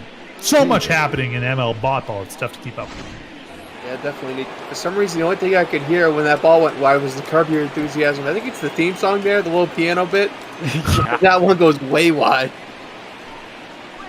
As the first pitch to Michael Chavis is down in for a ball. Sharks Avery, are you a big Seinfeld guy? Massive Seinfeld fan. Oh, my man. It's just the best. That and Shawshank Redemption. Just you like can't the go Kenny wrong Rogers with either Roasters one. episode. Oh, it's Kenny. The 0-1-0 pitch to Chavis is swung on a miss. It'll go 1-1. When Jerry and Kramer act like each other, it's just comedic gold. Comedic gold. Is the 1-1 pitch to Chavis. He's going to catch the outside corner. 1-2. The big guy says a Seinfeld is going to have to be a no for him. Oh. Yes, thankfully, I'm not the only one. The 1-2 pitch is swung on and missed by Michael Chavis. He's 2 for 3 going into that at bat. Drake gets his second strikeout so far in relief. Chavis goes down swinging, and that will put JD Martinez at third with 2 outs. As that's a good pitch by Drake to get Chavis swinging. Meanwhile, Mitch Moreland comes to the plate. He's 2 for 3 on the evening, 2 singles and scored twice for the Sox. First pitch inside for a ball. The Twitch, we've fired some people up with some Seinfeld debate here. Oh, the big guy loves Friends but likes Seinfeld. No, big guy, no. Oh yeah, I better not say that. Big guy. That might actually get Twitch chat angry at me. I loved you, big guy, but that one's just a tough take for me. I still love you, though. To each their own. The 1-1 pitch to Moreland fouled off 1-2. You know what? I feel like Friends versus Seinfeld is like American League versus National League. Personally, it feels like that to me. Do you like the DH or do you not like the DH? That's the question. The 1-2 pitch to Moreland is swung on and missed. We have reached the 7th inning stretch. JD Martinez obviously gave the Red Sox another run. Meanwhile, we got Sharks Avery with us. Happy 7th inning stretch, everyone. Stretch it out and out.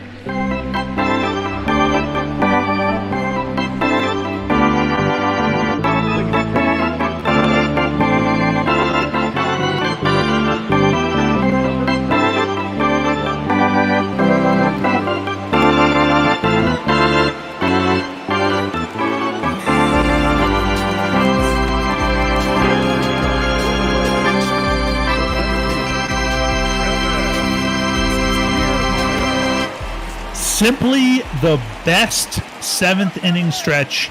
Take me out to the ball game that you will get in baseball from Sharks Avery. My man, Sharks Avery, thanks so much for joining us tonight, my friend. You're very welcome. Hope you boys have a great rest of your call. Looking forward to seeing how this game plays out. Well, that first one is going to be grounded out to Chavis for the first out of the inning. And you might have seen as Shark Saber was playing us in there for taking out the ball game, we have got Ryan Brazier, a pitching change for the Sox. This is 36th appearance. He's 2-2 so far in the year. He's got a 3.68 ERA, the 41-8 strikeout to walk ratio. Got to feel good about that. Already retired. The first one's Willie Adames comes up. Yeah, and Ryan Brazier, one of the 3 or 4 guys Red Sox, you could consider a Red Sox closer here, as they kind of rotate that role around whoever has a hot hand out in the bullpen that day. It's the 1-0 pitch rather. Swung on a miss, 1-1. Well, and while I am absolutely disgusted by the opinions within our Twitch commentary about Friends being better than Seinfeld, we are a group of like-minded individuals who appreciate those that have other like-minded opinions. Wouldn't you agree, Mister? Yes, and considering I haven't seen Friends either, I am completely in the dark here, so I apologize to everyone. That's okay. You don't have to... Oh, man, the big guy's making it worse for me. The 1-2 pitches swung on and missed. Willie Adames goes down swinging, which moves his night to a rough night, 0 for 4 so far. The big guy says he's not a fan of The Office and never watched Parks and Rec. King of Queens was underrated. I agree. I like King of Queens. Yeah, King of Queens was very good and probably one of the better jobs than Kevin James. That is true, but the big guy, man, you gotta give a little bit of effort. The Office. All right, let's get back to baseball, ladies and gentlemen. Let's get our attention back, because I could talk 90s and 2000 sitcoms all day. The 1-0 pitch to Austin Meadows is going to be just a little bit outside. 2-0. You've got double barrel action in the Red Sox bullpen. Josh Taylor and Brandon Workman. Josh Taylor has been lights out for this Red Sox team so far this season. Brandon Workman, meanwhile, got the loss last night. He was not the good goat, as that one to Austin Meadows is going to be driven to left, grounded, and going to get through for the hit. The shift goes against it for the 2-out single. Up next for Tampa Bay. Just a good piece of hitting, gets the shift, putting that to the opposite side there. Gets it into the outfield and gets himself on first. And Tampa Bay, they're in the AL on stolen bases, so he's liable to go at any time. The first pitch to Hunter Renfroe is going to be in there for a strike. 0-1 from Ryan Brazier.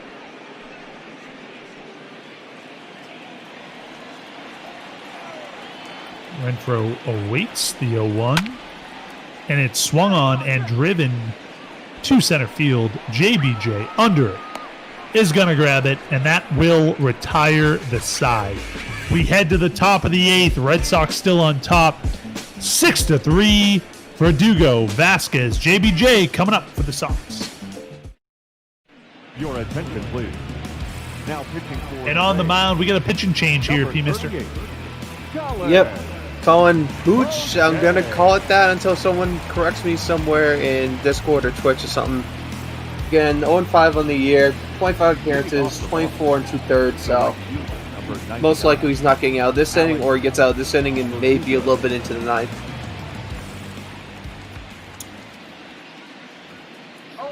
And the first batter he's going to face is Alex Verdugo. 2 for 3 in the night. Verdugo, who is just above 200 on the season from a batting average perspective, is having a good night for himself. You see that attendance at Tropicana Field, just 6,800 people.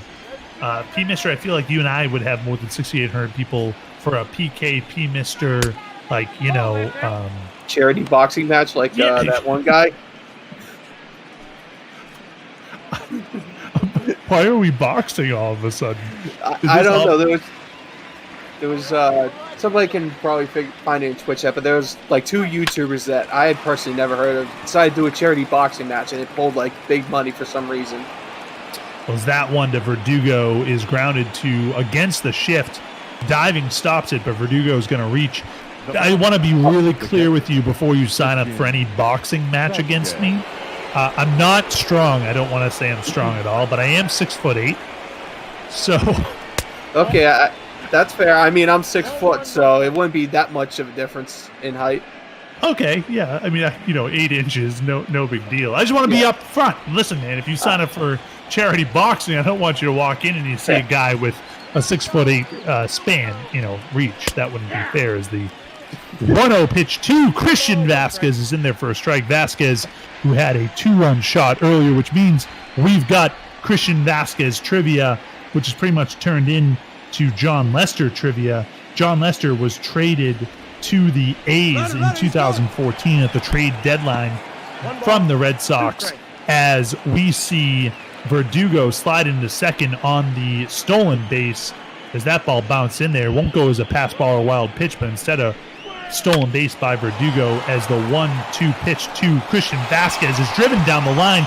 It's going to be a fair ball and roll to the corner. Verdugo is waved home. He's going to score.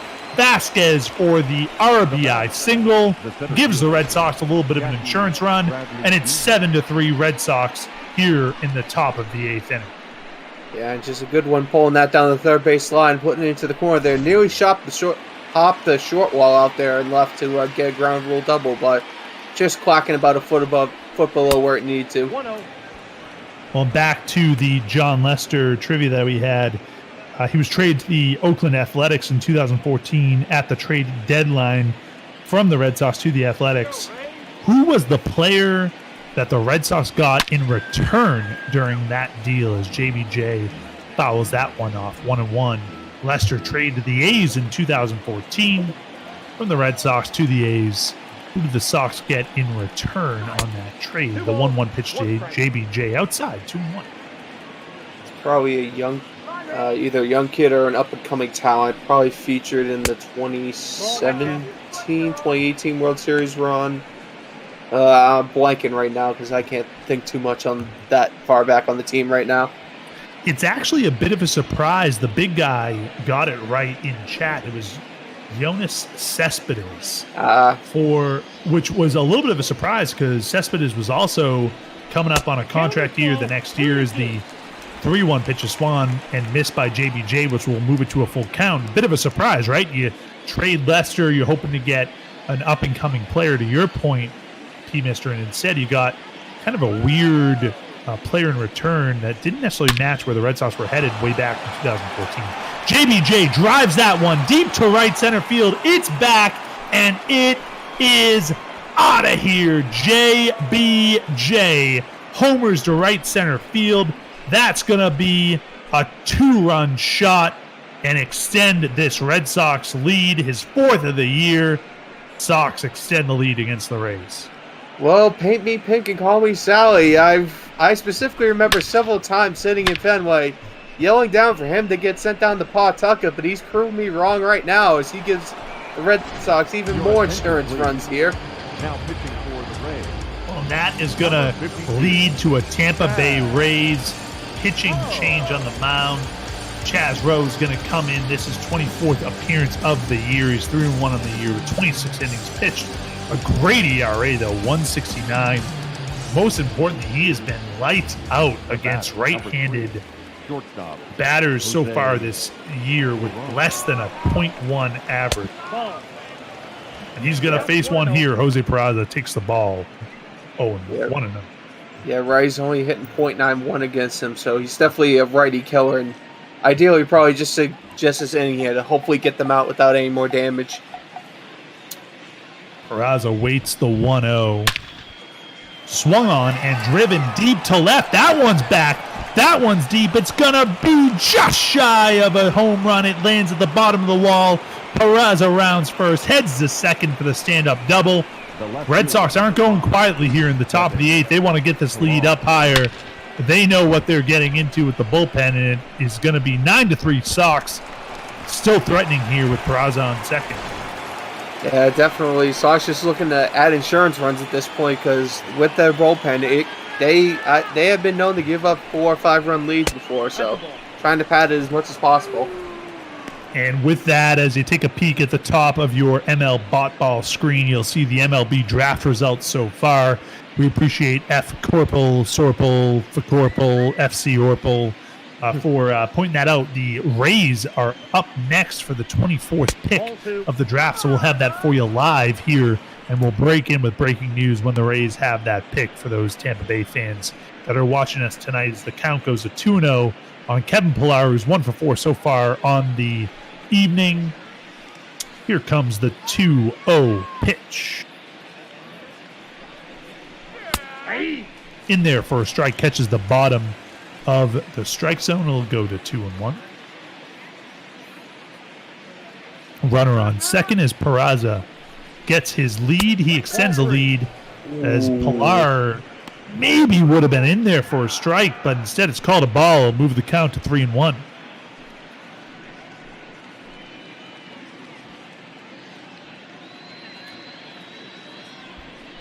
The 3-1 pitch to Pillar is going to be driven to deep right center field. That one is back. It's going to land and roll all the way to the wall in the gap. That's going to send Peralta home for the run. The throw is not in time. Up the first baseline. Peralta scores. Kevin Pillar with the RBI double, and that extends the Red Sox lead 10-3. Yep, and again, Slack's just pouring it on here. If there are any wrestling fans out there, it's a Ty Dillinger right now. 10 runs on the board so far, with still a few outs left to go for the Sox to add on.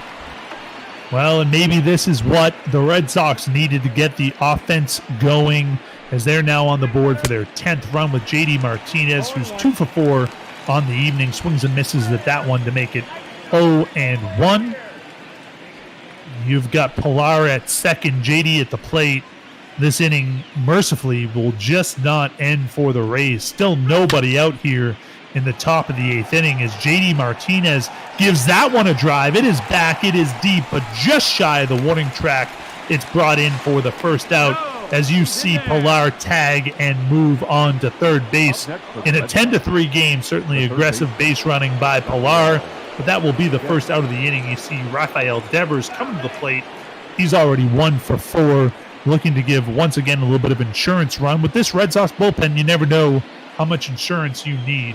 The first pitch to Devers is going to be up high, 1-0.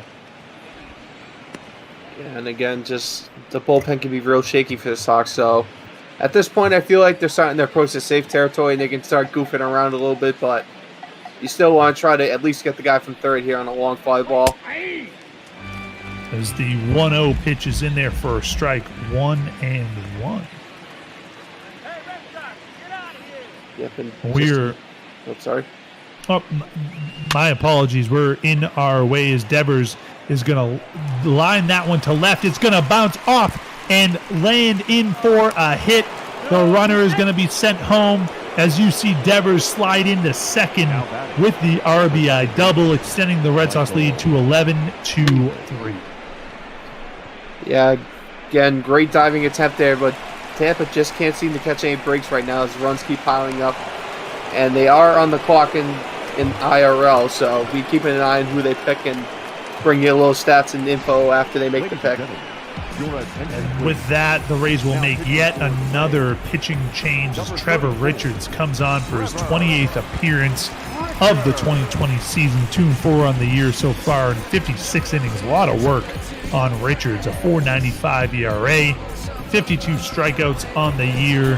The batting average certainly hasn't been kind to him. 269 for righties, 297 for lefties with 20 walks on the year. He's going to face Michael Chavis, who's 2 for 4 on the night. He homered with a 2-run shot way back in the top of the second inning. He's had a nice series for himself, 2 home runs so far. And earlier this evening, he hit his 9th of the season as he awaits the 1-0 pitch. And it's going to be driven to center. Didn't get enough of that one. It'll stay in there for the second out of the inning as Devers retreats to second base. And it'll be 2 out here in the top of the 8th. And for those of you that are joining us for the next game, it was originally scheduled at 9 o'clock. We had some extra innings leading up to the Red Sox game. The St. Louis Cardinals beat the New York Mets 3-2 in 11 innings. We've got the Red Sox and Tampa Bay Rays right now.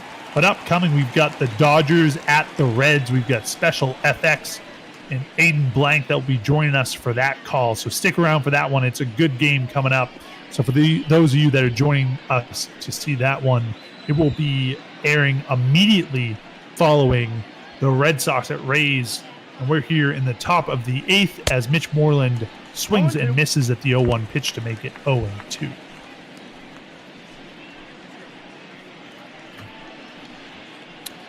Trevor Richards looks in. And we have breaking news here. The Tampa Bay Rays have selected their 24th pick of the 2020 Major League Draft. Obviously just 5 rounds this time around as opposed to the normal 40 rounds due to the shortened season. And the Tampa Bay Rays have selected Nick Bitsko, a pitcher from Central Bucks High School out of East Pennsylvania, or Central Bucks High School East. Maybe there's an East and West Central Bucks High School. Nonetheless, you got Nick Bitsko as your newest member of the Tampa Bay Rays as Mitch Moreland goes down swinging on that one to retire their side. Red Sox do some damage. They increase their lead 11-3 here, heading to the bottom of the 8th. You got Troy Lowe and Diaz come to the plate for the Tampa Bay Rays. Yeah, just a little bit on Bitsko. He's committed to Virginia, so this is a 2 or 3 year down the road. Just retain the draft rights to him because in high school he was clocked at throwing 97-mile-an-hour fastball and average fastball velocity of 94. So this kid can hurl. Maybe looking at him more as a bullpen guy than a starter, but again, he's committed to Virginia, so he's at least going there for this year. So more retain the draft rights than anything else with this pick. I think with the Tampa Bay Rays, and great research as always, P-Mister there. I think with the Rays, though, they've got young talent, right? There's no rush to get anyone into the big leagues for this team. And they are deep in the minor leagues with their talent as well. So I don't hate it. I think I kind of like as a Rays fan, you would probably appreciate them thinking a little bit more long-term. Am I thinking the right way there? Yeah, you're definitely thinking the right way. A lot of people have Tampa rated as the best farm system in all of Major League Baseball, so they're just chock with talent. So this is more just to keep that pipeline full and ready to go at any time. That one is swung on and missed. Choi goes down swinging. Vasquez picks it up, tosses to first for the first out, brings up Brandon Lowe, hit the solo shot way back in the second for the first run of this game for the Rays, which made it a 4-1 game as the first pitch to him is in their first strike, 0-1 from Ryan Brazier. Yeah. Brazier again, a little bit shaky at times, but so far being relatively consistent with how he's pitching so far, just getting the outs without giving up too much to Tampa. I got a ball, 1 strike. Yeah, and so far, you knock on wood if you're a Red Sox fan, but the bullpen seems to be in a little bit better shape tonight, P-Mister. I mean, between Perez and Brazier, they've done a pretty nice job in relief of Eovaldi. Yeah, definitely. Eovaldi getting run out of the game a little early due to the pitch count running high on him. Not exactly a bad pitching performance as far as numbers are concerned, but just throwing a bit too many for each out. So it's nice to see the bullpen's holding it down a little bit. But again, it's still too early to count the game out. The 2-1 pitch is fouled off, 2-2. Brazier looks in. The 2-2 pitch is once again fouled off. We'll do that. The big guy coming in with the bonus pitching. What number 1 overall draft pick has the highest WAR? And WAR for those people is wins above replacement. It's some fancy math stat nerd thing I've never bothered to try to figure out. 2-2 pitch is swung on and missed. Brazier gets his man for the second out of the inning. And that'll bring up the third hitter here with 2 outs. Brazier doing a nice job with the second out there. And just like that, we have the 25th pick of the draft coming in. The Atlanta Braves have selected Jared Schuster, a pitcher from Wake Forest University, as the first pitch to Diaz is swung on and lifted to center field. JBJ doesn't move. Picks it for the third out of the inning, and we're done. We're through 8 on the way to the top of the 9th. Red Sox coming up.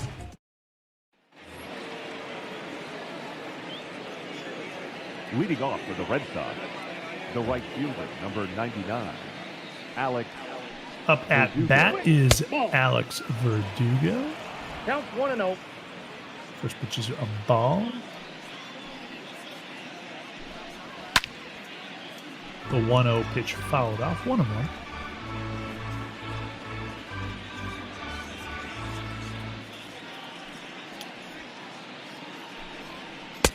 We got 2 balls, 1 strike. The 1-1 outside, 2-1.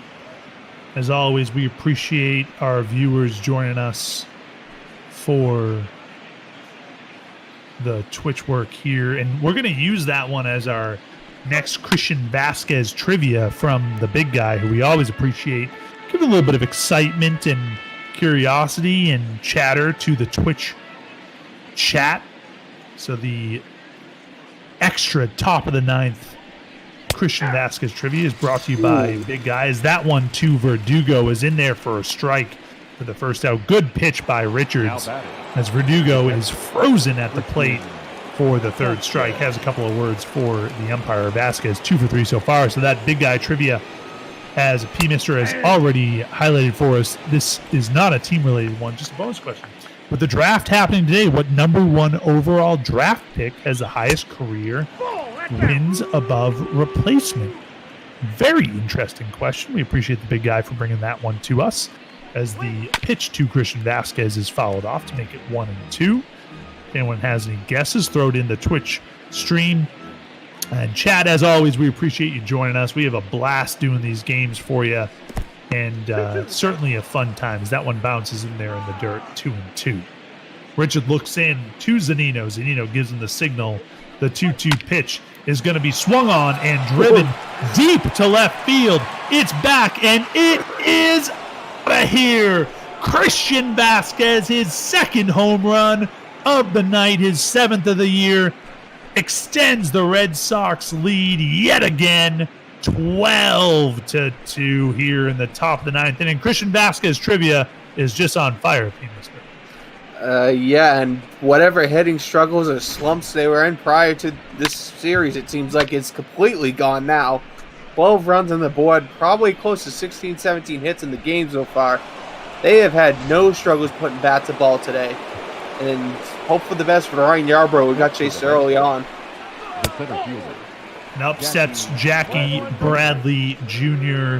just an inning ago, homered for his run of the year, and a 2-run shot, which was his 4th, which extend this lead. This Red Sox offense finally starting to break out as the 1-0 pitch is fouled off. 1-1. A shot by Christian Vasquez.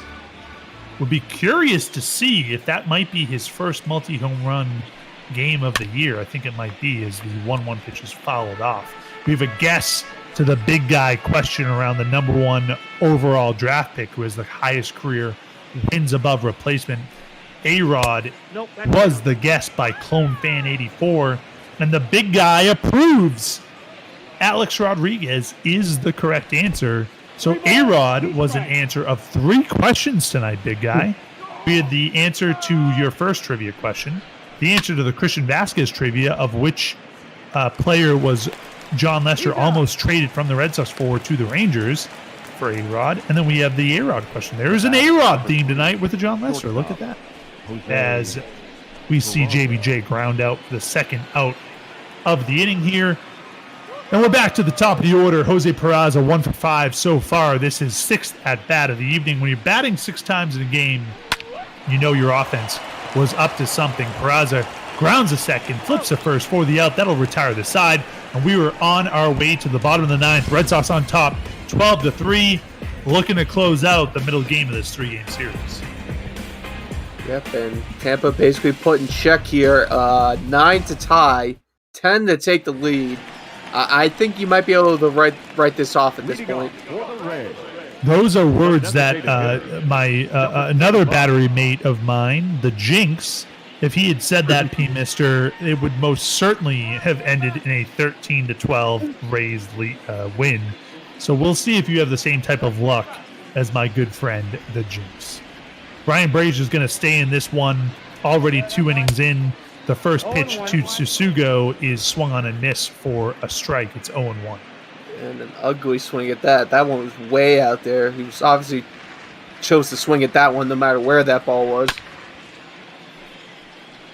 The 0-1's fouled off, 0-2. So the Rays are going to have to do it with their 8, 9, and 1 hitters here. Zunino on deck. The 0-2 pitch just a little bit inside and low. So it'll be 1-2.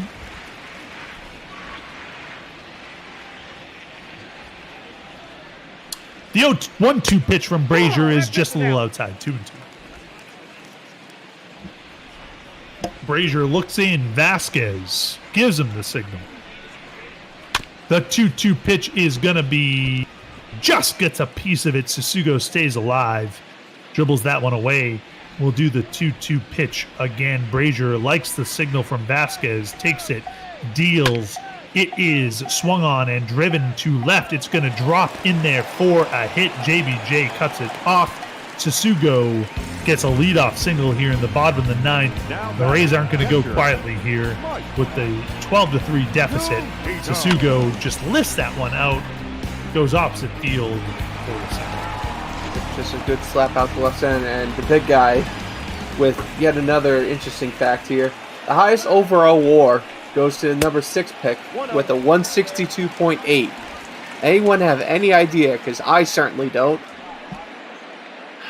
Gotta be maybe one of the best players of all time. I'm thinking Mike Trout, maybe? It's a 1-0 pitch is fouled off, 1-1. Zunino, who homered earlier in the game, takes that change up and fouls it off. Brazier, the 1-1 pitch to Zunino. Swung and miss. 1-2. The number 6 pick. Yep, and Trout was apparently picked 25th, so that was a little bit of a steal. Wow, that is a low. I figured Trout would have been a little bit higher than that. As Zunino fouls that one off, 1-2. I'm going to take a stab and say Derek Jeter, although I feel like he was number 2 or 3 in this class.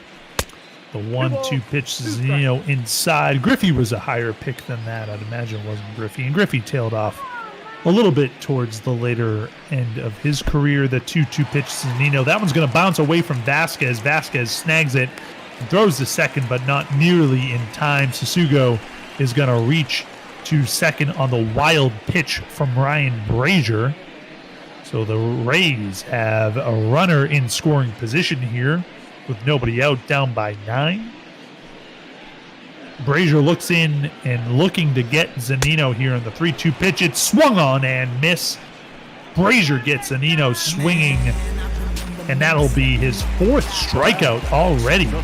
Ryan Brazier doing a nice job mowing down the Rays here, and that'll give Kevin Kiermaier a shot at the plate. First pitch from Brazier in there for a strike. 0-1. Yeah, with that call from the umpire definitely wants to start getting to that dinner reservation because he seems to be calling anything close. And I don't think the broadcasters mind that either, by the way. Mister is the 0-1 pitch is just a little bit high, 1-1. Maybe the reservations were for 10 o'clock Eastern, so he's got a little bit of time. Shower up real quick. Brazier looks in. The 1-1 pitch is going to be grounded to first. Moreland snags it down the line, steps on the bag to retire the second out of the inning, and the Rays are down to their last out. Want to thank all of our Twitch viewers and chatters tonight. We really appreciate you joining us. It makes it a lot of fun to interact with the fans and interact with all of you, so thank you so much for joining us. We obviously did this for charity. We did this for Black Lives Matter. If you take a peek, you can donate below the feed. Major League Ball has done some great work all season long. And thank you so much for all of you who have supported us along the way. Mister, you and I have a lot of fun with you, man. I hope we get the chance to do this again soon, assuming the Red Sox can close this one out.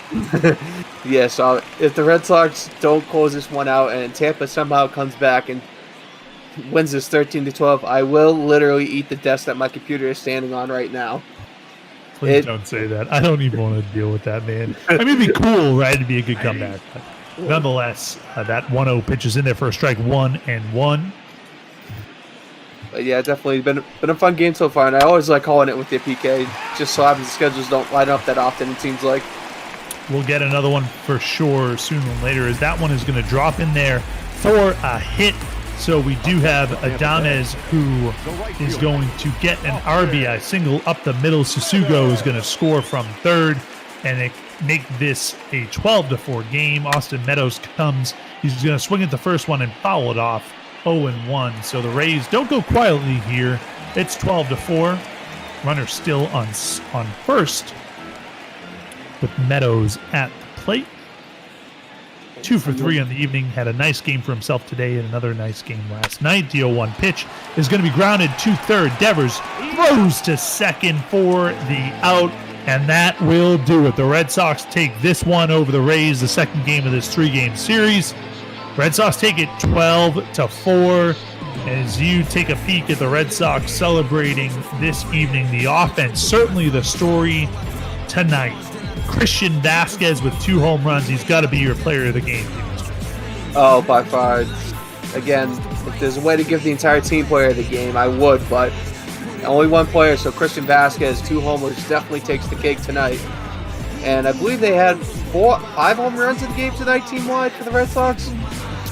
That sounds about right to me.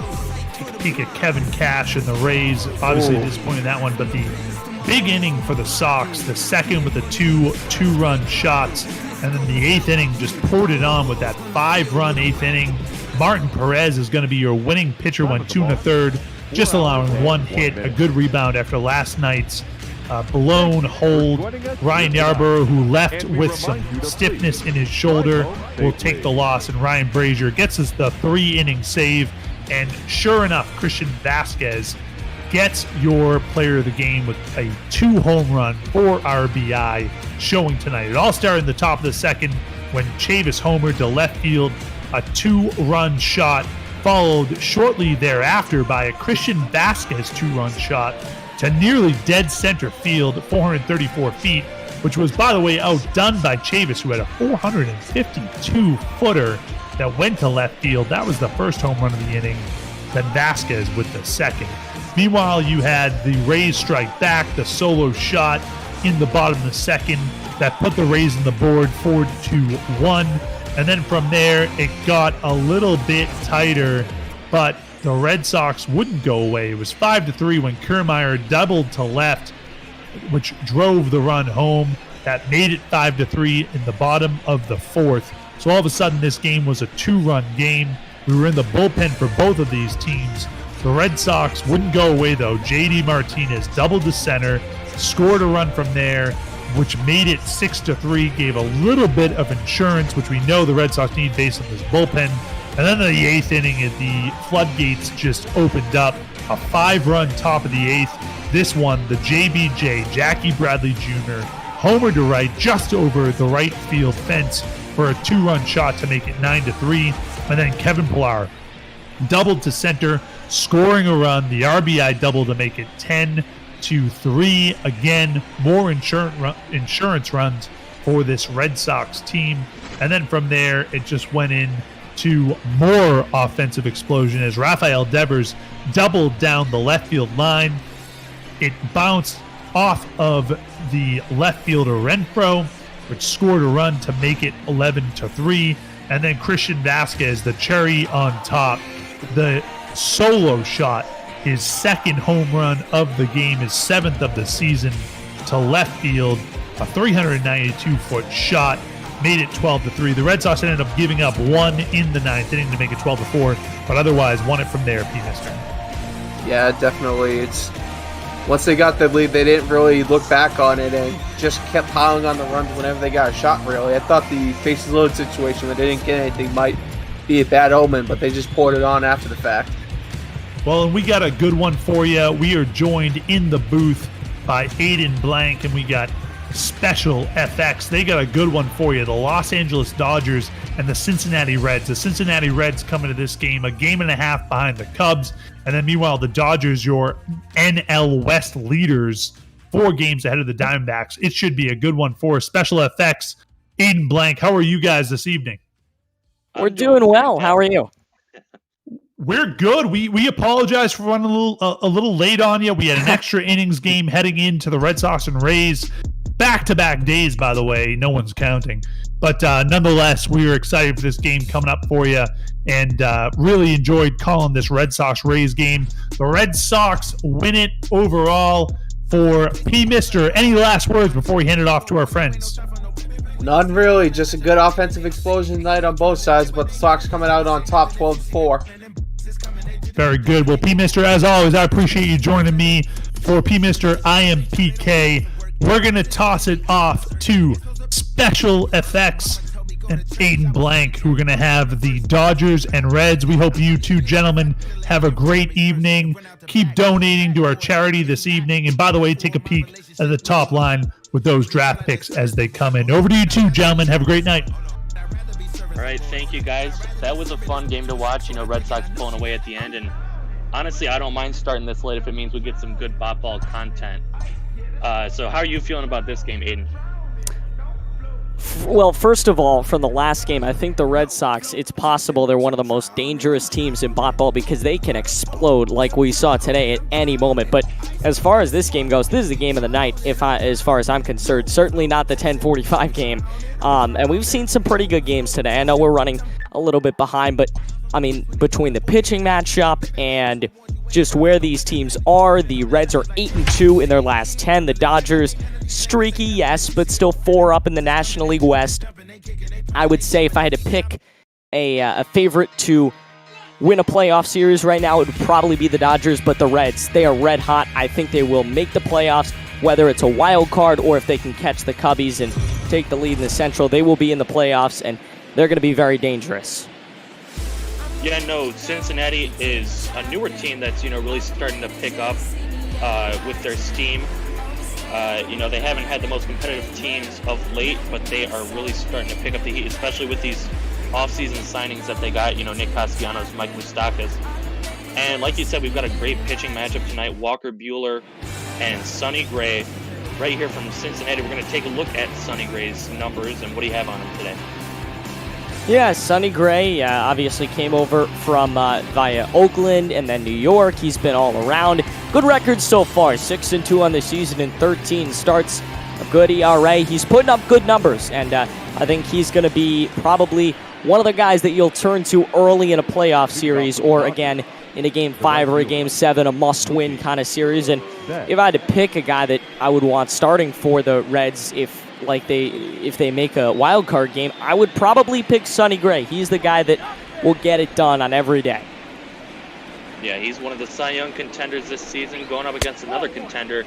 As first pitch of the ball game misses just a bit low, 9:56 Eastern Time.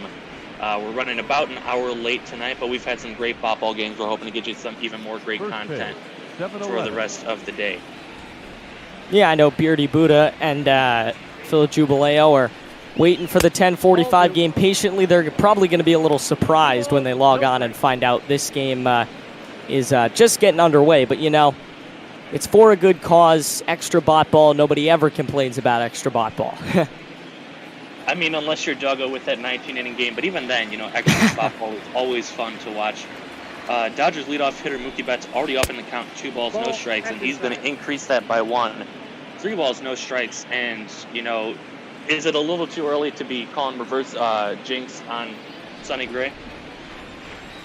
I think it is a little too early, but we'll see how this first inning goes. The first inning, it's very weird. The way that ball has gone as Betts takes the walk there, the way that ball is kind of gone this season is you really need to get off to a strong start. We don't see too many pitchers.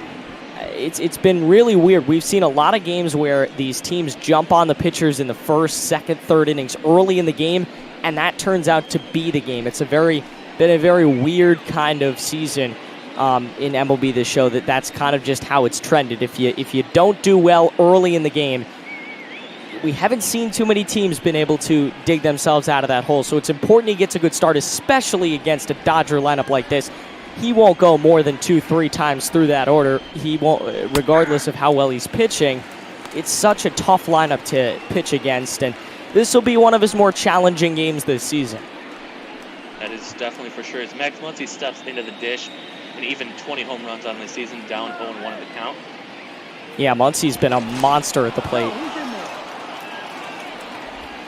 one of the many monsters that the Dodgers feature in this lineup. Most of them batting left-handed, and it's an interesting strategy. Usually you see teams mixing up, left-handers, right-handers, switch hitters, but with the Dodgers, it's a bundle of lefties, and it's worked out for them. Yeah, I mean, it's one of those situations where the bats are so good, it's difficult to retire them, whether they're a left-handed hitter or a right-handed hitter. Good start there, though. After the leadoff walk, he bears down and gets a strikeout with Muncy, who could have easily broken two runners on base, and that was a big strikeout for them. Yeah, nice job getting that slider off the inner half, making Muncy chase, and now we're going to see the reigning NL MVP, Cody Bellinger, takes a pitch out, but Mookie Betts not doing anything. And his numbers have started to climb of late, but early on in this season, he was batting below the Mendoza line, didn't have a lot of home runs, and like I said, of late, he started to pick it up, but still not numbers you'd expect from the 2019 MVP. We were talking about it earlier in the Discord chat, which if you would like to get your baseball fix, I would highly recommend you join. It's available on the MLBotball.com website. We were talking about how the Dodgers are one of the more streaky teams in all of Botball. They're hot and then they're cold. And the important thing for the Diamondbacks, who I can't say right now that they're going to catch the Dodgers, but it's certainly possible. They're only 4 games out, and the Dodgers seem to be starting to hit a cold streak. It's important that the Diamondbacks start to get hot. When the Dodgers get cold, you start to gain some games. It's starting to get later in the season. It is not May. It's not April. It's June. This is June. It's starting to get into the dog days of summer. It's going to be a very interesting race in the National League West, and I'm looking forward to watching it. Yeah, you always got to take what's given to you, and so for the Diamondbacks, haven't really been doing that. Dodgers only 6-4 in their last 10 ball games, but Diamondbacks nearly matching them 5-5. Cody Bellinger is 2-2 in the count. He goes down swinging, and after that 4-pitch walk to Mookie Betts, Sonny Gray is looking like a changed man. Yeah, again, he's the guy that I would want pitching in a game like this. When you're looking at a series, okay, who we got? We got the Dodgers. I would say they're probably the favorite. They probably came in to this season one of the favorites to play in and/or win the World Series. Who do you want starting one of those games? Obviously, Sonny Gray is a no-brainer. Jock Peterson now going to be taking his swings for the Dodgers. Nearly was traded this offseason to the Los Angeles Angels. We saw the Alex Verdugo deal ended up going down between the Red Sox, the Twins, and the Dodgers, a 3-team trade. But there had been earlier reports that Jock Peterson was going to the other team in LA. He's stuck around with the Dodgers now, and he's producing very well out of that 4th spot, and he's taken all the way to a 3-0 count so far. And I think he's pretty happy. I would assume he's pretty happy that he's on the Dodgers. Although, if he was on the Angels, I think we're having a very different conversation about the American League West. Because if he's on the Angels, then you've got some serious firepower to back up Trout in that lineup. They still need some pitching, and they still need some more assets, but he would be a significant get because then he can also lead to some more, say, middle-of-the-road guys that can still produce, and they're still in the prime of their career. He would be a big magnet for other players. It was really a tough situation that LA was not able to get him in that trade. It would have been a big sort of team-changing get if they could have gotten him. Yep, but as is life, you can't always get what you want. Still, I think you can be pretty happy with Anthony Rendon coming over in the offseason and possibly Joe Adell coming up pretty soon. Corey Seager now stepping up. He's up 2-0 in the count. Didn't he skies this one into left center field deep? Going back is Castellanos. He's on the track. He's at the wall. That ball is gone. 3-run home run for Corey Seager going opposite field. And Sonny Gray very streaky to start this ball game. And like you said, he needed to have a good start against these Dodgers. He's not had it yet. Did that look like a routine fly ball to you? That kind of looked like it was just a routine fly ball that just didn't land. Yeah, it didn't seem to have much carry on it, but, we'll have to take a look at what the wind is doing. 405 feet out to left center field, and it just kept carrying right over that wall. Yeah, it was a weird little home run, but I'm sure he'll take it. And a big lead for the Dodgers. They need to get up early in these games, a 3-0 lead, and hopefully they can add more to that as we move along here with 2 outs in the top of the first. Not a great start for Sonny. Yeah, it's important to limit the damage too, as we're going to see the Fresh Prince of LA, Will Smith, drive one to left field. Deep Again. Back on the track at the wall, and it's back-to-back jacks. Corey Seager, Will Smith, 4-0 Dodgers. Yeah, this is not the start Gray was looking for, and you know he was so close. He walked the leadoff man. We were a little concerned. He bears down back-to-back strikeouts. Suddenly, it's so great, and then like you said, he's been streaky. He gives up back-to-back home runs. Things are not looking so great, and it is never good when you got a guy like Sonny Gray on the mound and you're looking at your bullpen this early in the game. Yeah, we saw it in our last game that we featured here on Bot Ball with the Tampa Bay Rays. Had their, not, de facto ace, but he was pitching like an ace this season, Ryan Yarbrough. And he was getting beaten up by the Red Sox, ended up getting taken out early because of an injury. And so hopefully Sonny Gray can start to buckle down, give his team a chance. But probably the best chance in this lineup to do that, Gavin Lux, only 3 hits in the past week or so. Yeah, Madison Bumgarner, too. He recently had an off day.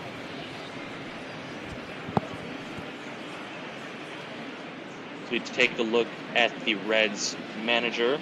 Not happy with his starting pitcher's performance so far. Taking outside ball 2. You can see it doesn't seem like he's missing his spots, but he really is. 6 more balls than strikes, and he's already up to 22 pitches. If you're Sonny Gray, you need to start to buckle down and get some quick outs. Otherwise, you're going to be out of this game very fast, and it's going to turn into a bullpen game if you are the Reds. And still signs of shakiness. 3 balls, no strikes to the struggling Gavin Lux. Gray winds and pitches, grabs the inside corner on that one for strike 1. And it's not only the Dodgers that are in a critical pennant race. We talked about it earlier. The Reds will likely be in the playoffs the way they're heading so far. The only reason they're not winning they're not leading the division is that the Chicago Cubs, who are 2-8 in their last 10 and really, really struggling, got off to such a hot start. They were the best team in bot ball for so long. They're a game up on Cincinnati right now, but that just goes to show how great of a start Chicago had. They do need to start to buckle down, though. Otherwise, Cincinnati will win this division. We see a ground ball to shortstop, throw on to first. Great play there by Freddie Galvis to at least end the inning on a high note, but the Dodgers only 2 hits in the inning and 2 walks, but those 2 hits were big flies. 4 runs coming across for the Dodgers. They're up 4-0 as we head to the bottom of the first.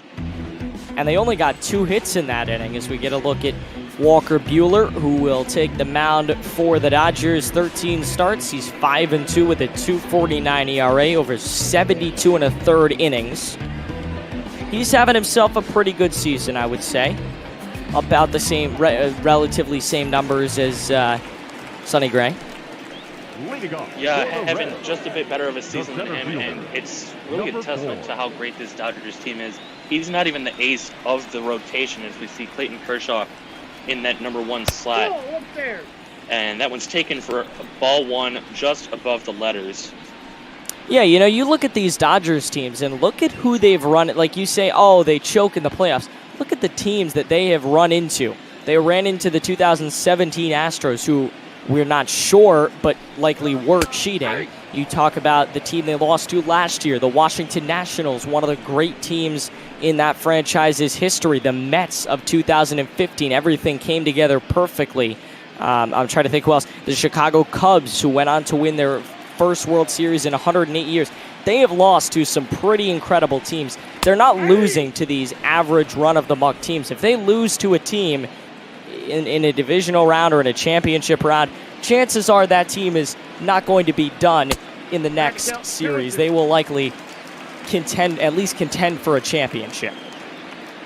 Yep, Akiyama now even in the count, 2 balls, 2 strikes, and Buehler's having a little bit of trouble locating the strike zone with some of his pitches. But he does right there, called strike 3 on the inside corner, and that is out number 1 here in the first. Shaky start there in terms of pitch location, but he's able to bear down, throw the important one, which is really the one that matters, and you strike out the leadoff batter. With Buehler, it's just you need to establish dominance on the mound. You need to have a quick first few innings, start to get a rhythm to go, and you know, you're pitching with a 4-run lead. He's going to be very relaxed out on the mound. If you're coming in a game that's scoreless and a game that is really, really important for your team, maybe there's a little bit of nerves, but now a 4-0 lead, and that's what these bats can do. These bats help out the arms, and the arms help out the bats. It's really a whole team effort for the Dodgers because the bats came through in the first, and now Buehler's pitching with a 4-0 lead. He looks very relaxed out on the mound, and he's got a quick out, maybe a second one coming here. I mean, I'd be pretty relaxed if I could pitch with a lineup like that, you know, able to support me. Nick Senzel, the second baseman for the Cincinnati Reds, already up to a really good count, 3 balls, 1 strike.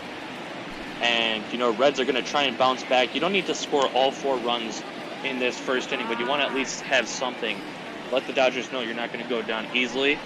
And we see the 3-1 pitch here. It misses outside, so they will get that base runner here with 1 out. And Eugenio Suarez coming up to bat. That was close. You could have made an argument for strike 3. I'm sure Buehler thought that it was perfectly placed. But the important thing is you move on.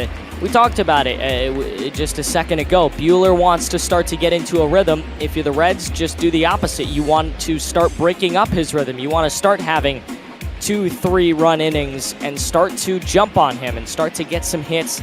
Just start to chip away and create those nerves again. And then maybe you have a chance to get back into this game. Yeah, we saw a pickoff to first right there, but Senzel able to get back easily. And Eugenio Suarez is now up to bat, taking a strike at the knees.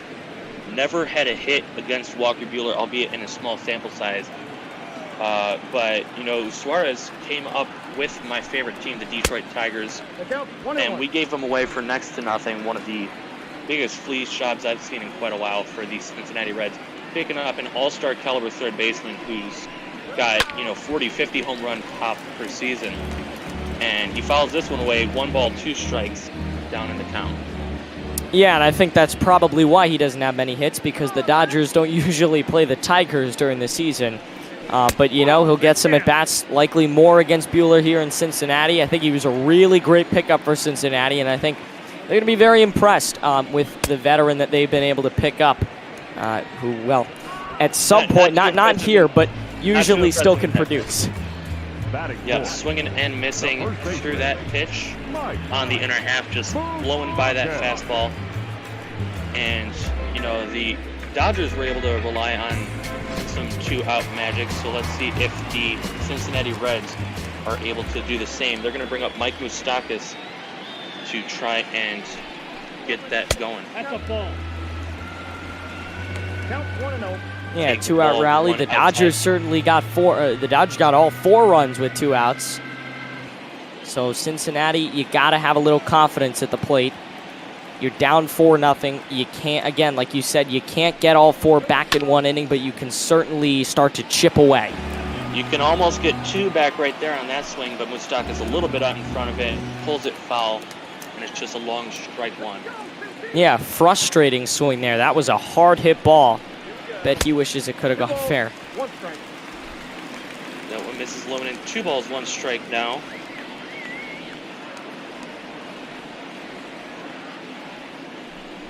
Buehler is ready. The 2-1 is ground ball down the first base line, and it's a foul ball. So count evens up, 2 balls, 2 strikes. And Buehler 1 pitch away from getting out of the first inning unharmed with just the walk to his name. Line drive.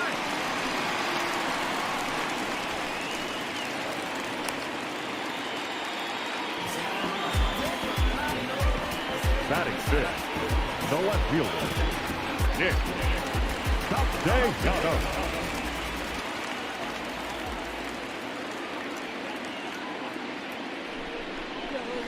At the ball. Another former Tiger. I always love to point them out when I see them. And another guy coming over from a former division rival. He was with the Chicago Cubs for a brief bit last season. He lifts this one right field. It's going to slice. Fair ball. That's a fair ball into the corner. He's going to get into second, and the Reds do get that response run. 2-out RBI double from Nick Castellanos. Yeah, it sounded like you were just as surprised as I was. That was a questionable call. We get a replay here. Yeah, I thought that had more, you can't really see that well from that angle. I thought that had more height underneath it than it did. Thought it was more fly ball, but kind of a line drive down that right field line. And I'm sure the Reds will take it. They're back on the board 4-1. And Aristides Aquino coming up to the plate.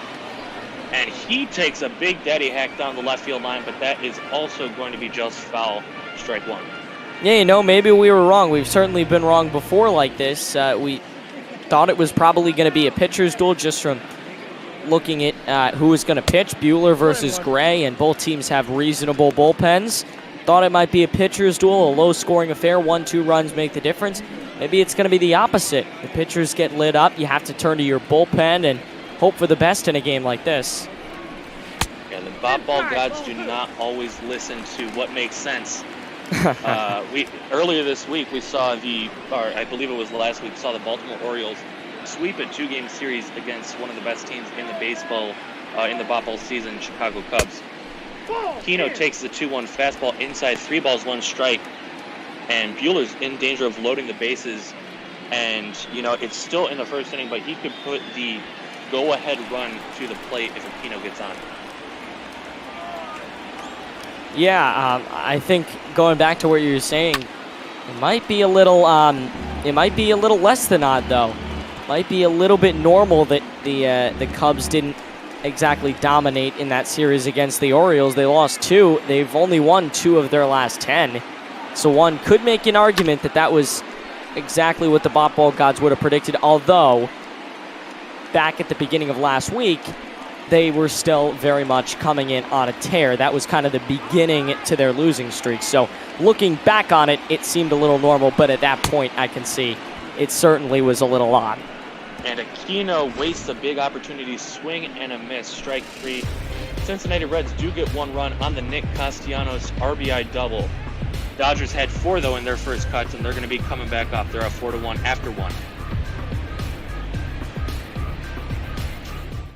Yeah, we'll see. This is a big inning for Sonny Gray. Always important to bounce back. He gave up 4 in the top of the first. This is a big bounce back inning for him if he wants to stay in this game, and he still can. He needs to show Cincinnati that that was a fluke. He's going to bear down and start to retire this Dodger order. With 8, 9, and 1 due up, this is a big inning for him. Good start there, getting the swing and miss from Kike Hernandez. Taking the everyday spot now that Justin Turner is on the injured list. He should be coming back within the next month, however, as that injury took place, end of April, early May, as Hernandez is back off the plate, 1 ball, 1 strike. And yeah, like you were saying, game is absolutely not over for Sonny Gray. 4 runs in a game, if he's able to limit the damage. That's still a very respectable outing. You just didn't like what you saw in the first inning as he misses outside, 2 balls, 1 strike. Yeah, I think the battle here is more against your own mind. When you gave up 4 runs in the first, you think, well, why am I not going to give up 4 runs here in the second? You got to think positively and think this is a clean slate. My offense clearly is able to get something, so you got to trust. You got to do 2 things. You got to trust in your offense and then trust in yourself. Trust in the offense that they'll score, and trust in yourself that you'll be able to bounce back and retire the top 3 here. And that's a good start. Really good pitch. He's hitting his zones, and that's his 3rd strikeout tonight. Yeah, got the ugly swing and miss leading up to that, and then maybe got a questionable call in his favor at the bottom of the strike zone, but close enough. Hernandez is not allowed to watch it go by, and now we're going to see the pitcher already coming up here in the second inning, Walker Buehler. He gets ready for the first pitch as it misses inside, 1 ball, no strikes. And as you guys can see, if you're, not new to the channel, we've kind of updated our look here. We've got a new ticker set up with lots of information coming from all over the place. And of course, today is the Major League Baseball draft, as that one's taken on the outside corner. So we want to keep you guys involved in that while still being able to watch our games. You can see Heidi Watney providing the latest of draft picks. This one's grounded up the middle. Second baseman Senzel flips it onto first for out number 2. But like I was saying, Heidi Watney is providing us the latest draft pick, and that is also being displayed at the top of your screen right there. And we just want to keep you guys in the loop while still watching some bot ball. Yeah, I think this is a great, like, sort of command center. I know ESPN likes to do, like, their StatCast. This is a great, cool, like, command center sort of broadcast. I really like it. The standings, obviously, on the left side, you have a number of things. The standings, the batting order, which is always important. I think that's going to be helpful to us announcers, too. We sometimes can get lost with that. Mookie Betts takes a big swing, but pulls that curveball foul. Hanging curveball right there. And, you know, you don't want to walk Betts like you did last time, but you also don't want to leave a pitch right there. Yeah, that was the wrong pitch to throw, and he's lucky Mookie didn't take that for a ride. Another one. This one for a ride out to right field. Coming over is Aquino, and he's going to make the running catch. The inning is over. So 1, 2, 3, go the Dodgers with a strikeout in the mix. We're going to see 7, 8, 9. Galvis, Barnhart, and the pitcher Sonny Gray do up for the Reds. Yeah, he was kind of flirting with danger there. Threw a pair of hanging curveballs after the first one got nearly taken for a ride by Mookie Betts, but hopefully that gets Gray's confidence up. We want to see a good defensive battle. I know there's been like talk of, oh, Major League Baseball the fans really would rather see offense. I don't mind seeing defense. When a pitcher's having a great game, I don't really mind that. I think it's just as much part of the game as the batter. I think it's just a little bit less exciting, but I think it's really exciting. It's really interesting when the pitcher can really have a good game. 1-0 pitch is grounded over to first. Muncie's going to flip it to Buehler covering, and he retires Galvis on just 2 pitches out number 1. And just as important as it was for Gray to get a shutdown inning his next time up after giving up a 4 run, you also want to get a shutdown inning if you're Walker Buehler. You're still up by 3, but you don't want to give these Reds any chance to come back in this game, make it a closer ball game. Yeah, both pitchers got down to the bottom of the order last inning. Both offenses certainly found pitches they like. This is a big inning for Walker Buehler. He's pitching with a 4-1 lead. Clearly, he's not totally safe, but he's still got some runs. Well, some leeway at least. Yeah, don't want to lean on that leeway too much, though. Tucker Barnhart already at a 2-0 count, and that's not going to help. 3 balls, no strikes to the number 8 hitter. Catcher not really known for his offense.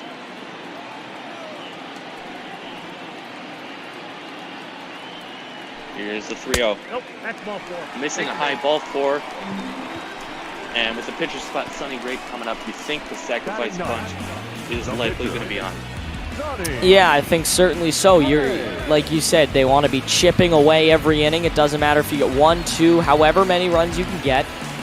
And Sonny Gray, the perfect candidate here to lay down a bunt. Move the runner up to second, and then all you got to do is get it into the outfield, and you got a chance for the runner to score. He does lay that bunt down towards no man's land, and Buehler's going to go to second. They get the out at second base. Tucker Barnhart, not known for his speed. And Sonny Gray, you know, daring move there by Buehler, but Sonny Gray not able to get the job done. There are 2 outs and the man at first. For the top of the order, Shogo Akiyama. I'll tell you what, that was an impressive fielding job by Buehler. Way to field your position. That's very rare among pitchers these days. But he's a very lanky guy, a tall, lanky guy. He pounced off the mound. He knew exactly where to go. I think we were all expecting that to be be called safe, and you put 2 runners on, but he knew what he was doing, and he committed to it, and that was a really impressive play from him. Yeah, although I don't know how Dave Roberts is going to feel about that. He got the out, so I guess that works out. Akiyama is close to being an out himself, down, no balls, 2 strikes after 2 pretty close takes. Buehler sets at the belt and delivers just a bit low. 1 ball, 2 strikes. This is a big pitch. If he can retire this batter, Buehler starts to establish dominance on the mound and bounce back. Obviously, you hope that closing is not a problem for him. Finishing off an inning is not a problem for him as it was in the first, and it doesn't appear to be. Check swing tapper over to first. Muncie does it himself, 3 unassisted for those of you guys keeping score at home. And the score is 4-1 Dodgers. We've played 2 here in Cincinnati. You're watching ML Botball on Twitch. I'll tell you what, kudos if you're keeping score at home of Major League Botball. Mad props to you, dude. Lots of crazy games that we've had to call, including my first ever Botball call. I had an 18-1 final where the Dodgers absolutely destroyed the Philadelphia Phillies in the city of brotherly love.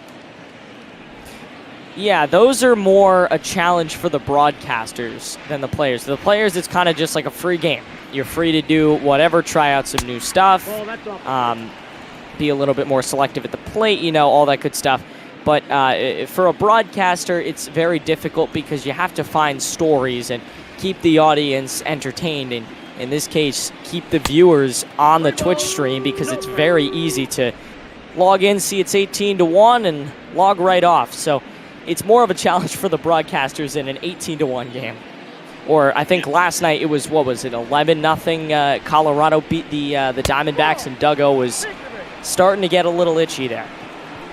Yep, we've had some blowouts on Botball. We've also had some great close games. Had 2 games go to extra innings already.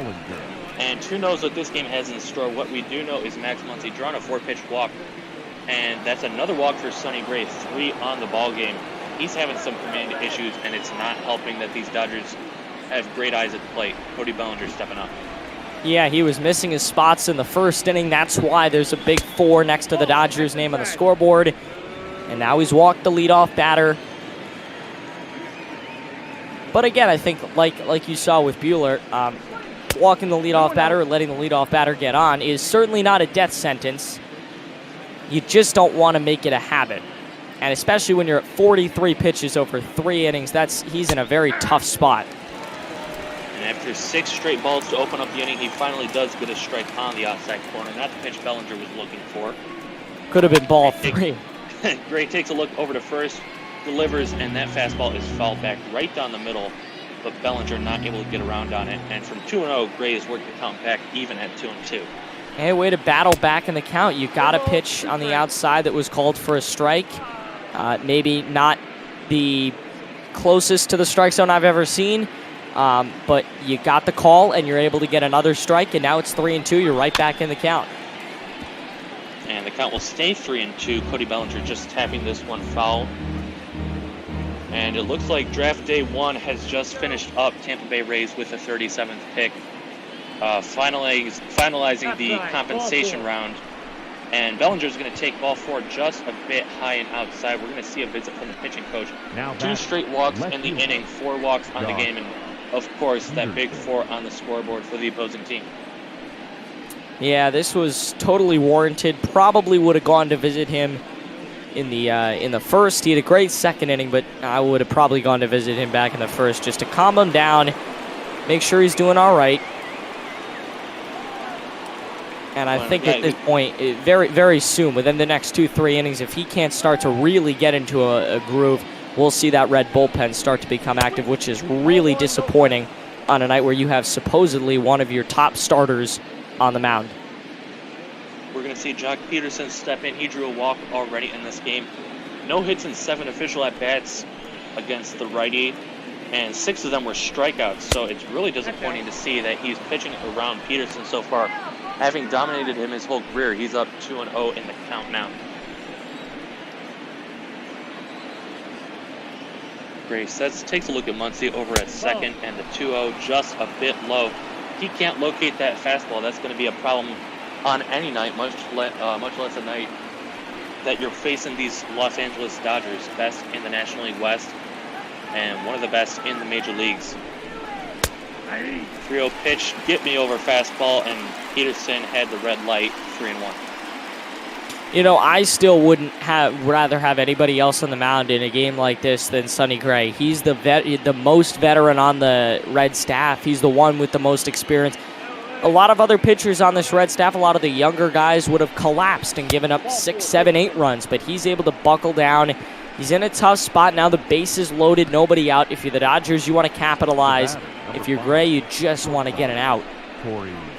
And honestly, you know, you can maybe even rationalize giving up a run here if you can get that double play ball. Corey Seager, a dangerous bat already with a home run in the game. And early on, he's got a chance for maybe 7 RBIs if he can go back-to-back home runs in his first 2 at-bats. Lets a juicy pitch go by. 12-6 curve on the inside corner for strike 1. Yeah, it's not exactly a stat line you see every night. 7 RBIs, and we're not even through 3. He very well could finish with 10 RBIs. Gray is ready. Tough challenge on the mound. Base loaded, nobody out.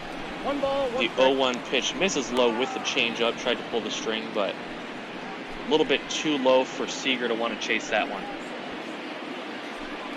Yeah, I think at this point you have to be very, very, very selective. Only the perfect pitch. And you know, I respect that. He swung. And there you go, the Red bullpen is up. That was the perfect pitch you were calling for, as we do see a lefty warming up in that Reds bullpen, Cody Reed. But Gray doing at least a good job to blow that one past him. 1-2. Not going to get him with that one. Missing low with fastball. 2 balls, 2 strikes.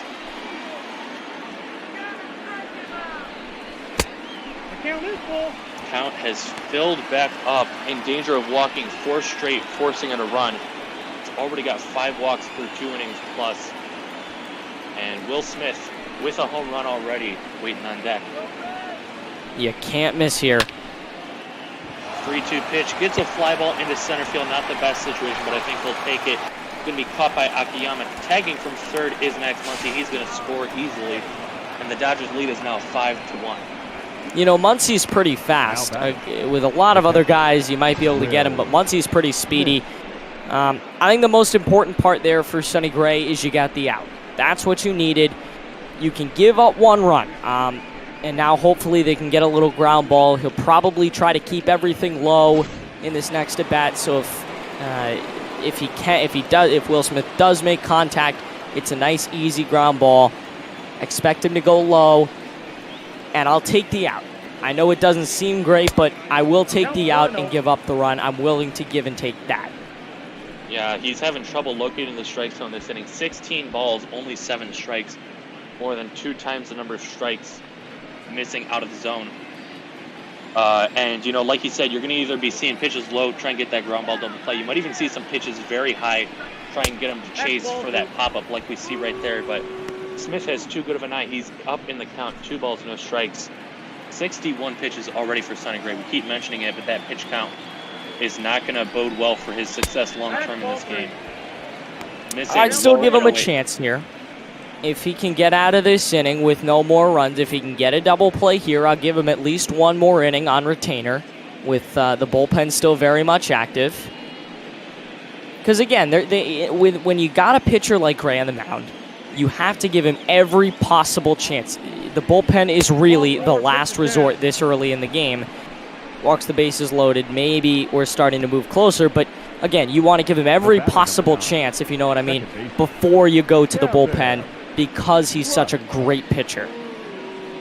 You want to give him every chance, but at the same time, you want to have every chance to win this game. You're in a tight division race with the NL Central leading Cubs, and you're also in a very tight wild card race. Still holding on to that first place spot, but a couple of teams in contention. Gavin Lux comes to the plate, 0 for 1 today, and he's taking an early swing, 0-1, fouls that one back. And you know what? These games are so important for Cincinnati because I don't think any of us believes for 1 second that the Cubs won't at least start to win some games as we move down the stretch. They're going to get back up.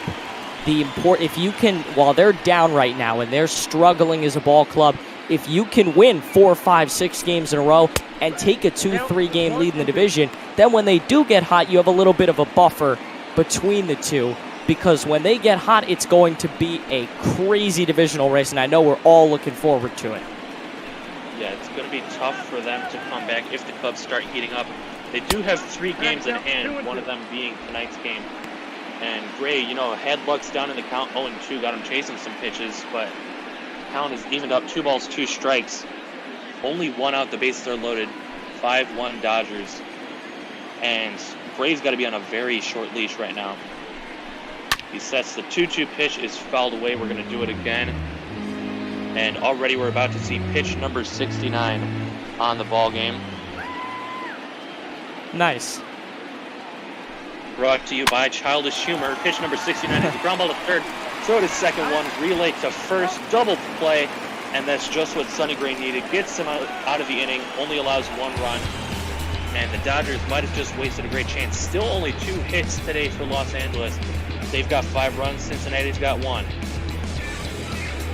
Yeah, you know, pitch number 69 was Gray's best friend there. May have bought him another inning. We will see how things go. His spot likely won't come up this inning in the batting order, so we won't know till next inning, but we'll see if they go to the bullpen or if they give him one last chance to turn himself around. This is a very crucial inning, though, for Cincinnati. You're back down 4. You need to start chipping away at that lead. This is the right part of the lineup to do it. 2-3-4 coming up. As Nick Senzel takes a cutter just a bit low. 1 ball, 1 strike. And Senzel's one of those guys that the Reds are looking to build their future around. You know, they've already got some big names, Eugenio Suarez, Mike Moustakas, and Nick Castellanos. But Senzel's one of the guys that has come up through their system, and they want to make the most out of him. He's now 1-2 in this at-bat.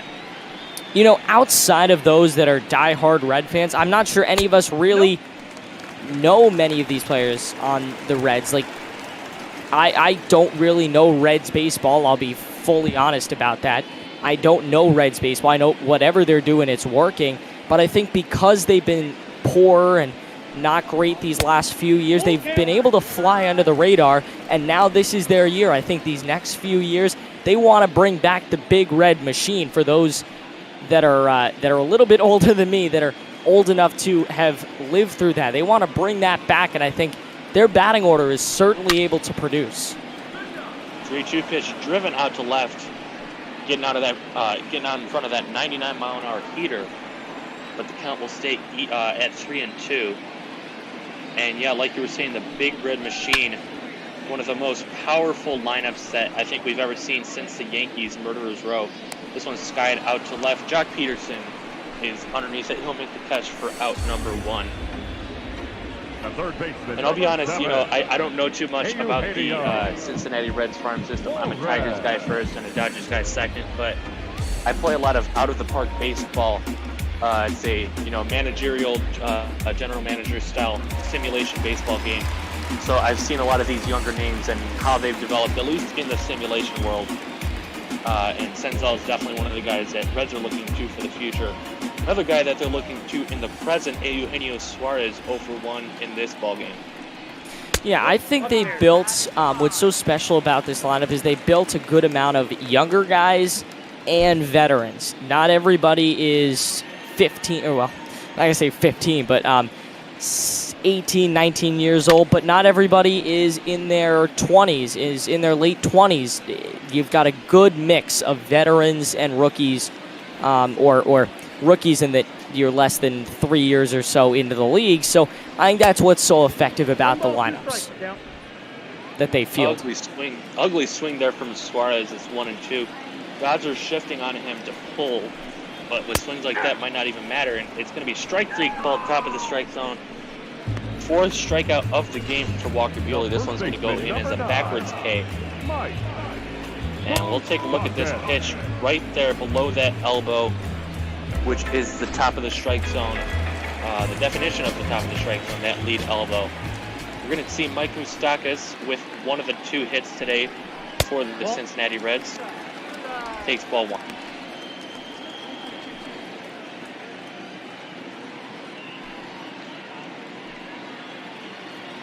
Moustakas, of course, you know, making his name with the Kansas City Royals, part of that 2015 World Series champion team. Then he went to the Milwaukee Brewers for a couple of seasons and now finds himself on the division rival Cincinnati Reds. So staying in the Midwest area, you know, I wonder if that maybe has something to do with his home life. He's down 1-2, taking on the other half from Buehler. 1-2 called strike 3. That looked to be very low, but it's out number 3. Fifth strikeout for Buehler. He's doing masterfully. 3 innings played in Cincinnati. It's 5-1 Dodgers. You're watching ML Bopple on Twitch. Very wide strike zone today. I think you've seen that too on both sides. The strike zone, whoever this home plate umpire is, he's going to give you a strike. If you can get it anywhere near the zone, you've got a very good chance. So a very wide zone, and for hitters, that just means you be extra aggressive. Yeah, it's a little bit disappointing, with that big strike zone that Sonny Gray can't seem to find at 6 walks already. And we're talking with Heidi Watney, trying to remind us all that we're doing this for a great cause. Me and Aiden, we're not getting paid to do any of this. We're just raising money for fundraisers and charities. And we've started a new tradition. Charity of the Week this week is all the donations going to Black Lives Matter. So any subscriptions, any straight up donations from our PayPal link, all the ad revenue, that's going to go towards Black Lives Matter. Great cause, especially in times like this. TK Hernandez taking strike 1 to start off here in the 4th. And he'll quickly be down 0-2, swinging through that slider. Yeah, and Heidi's all over the place tonight. She's in Cincinnati. She was just in Tampa Bay. She's all over. In addition to her normal sideline reporting duties, she's also on all the way to the left of your screen, occasionally letting you know what's going on with the draft, although I would assume that'll probably stop for now, given that the first round is over. Yeah, we'll probably see some more of Heidi Watney tomorrow as draft day 2 continues. Only 2 days of the MLB draft. It's been shortened this year. From 40 rounds all the way down to 5, of course, COVID-19 concerns. The major reason that we're shortening the draft. Hernandez has battled back in the count 2-2, and now it'll be 3-2. Sonny Gray still having a difficult time locating the strike zone, trying to avoid walk number 7 in the ballgame. He has to have a very, very dominant game, or inning rather. He has to really start to bear down, and that was a good start to it. I don't think he can allow a base runner. I think if he can pitch a clean inning, I'll give him one more. He's on basically a 1 inning by inning sort of deal. If he can get through an inning with a runner or less on base, I think that's a successful inning for him. But more than 1 runner on base, I'm calling up the bullpen. We're going to see Walker Buehler taking a swing and slapping this one foul. And yeah, like you said, it's going to be a very short leash, 1 or 2 base runners. He's definitely getting the hose. But, he's got that ace potential. You don't want to take him out too early. The 0-1 pitch swing and a miss. No balls, 2 strikes to the opposing pitcher, Walker Buehler.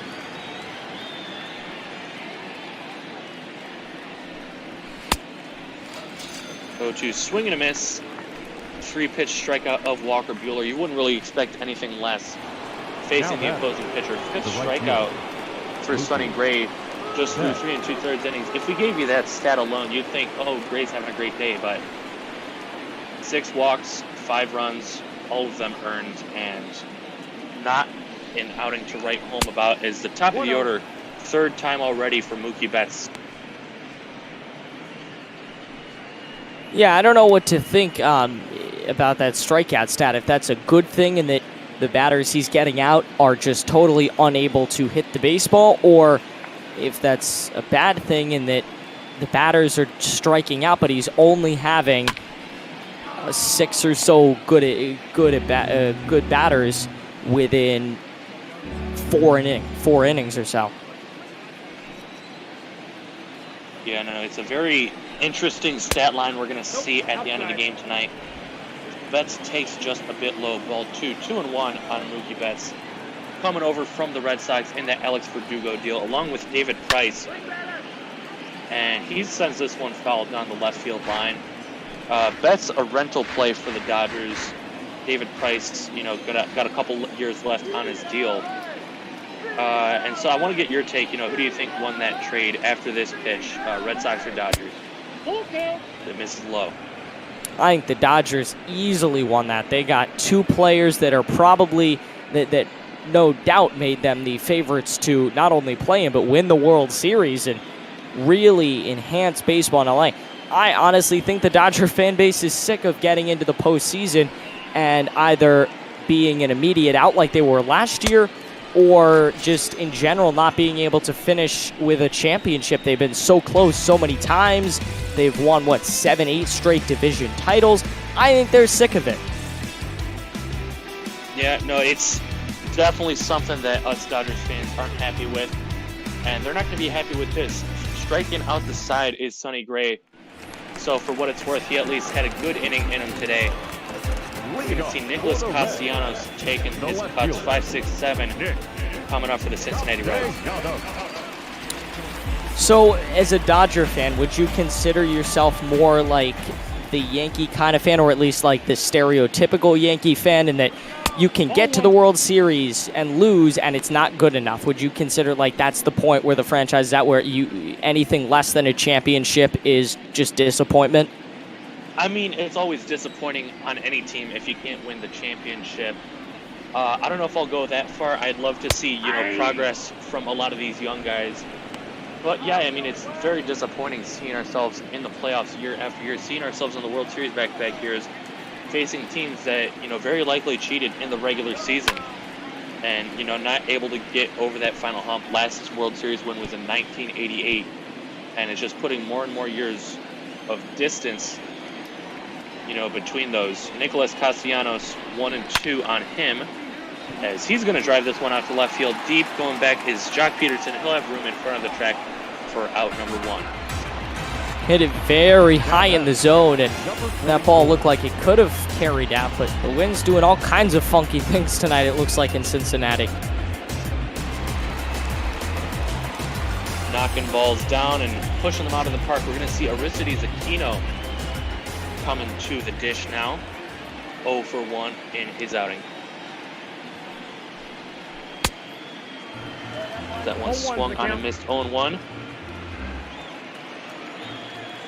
Reminder that this is not the last spot ball game tonight. Usually this is 10:45. This is usually the time where you would be hearing Brother Beard on the mic, but not quite yet. We are only in the 4th inning.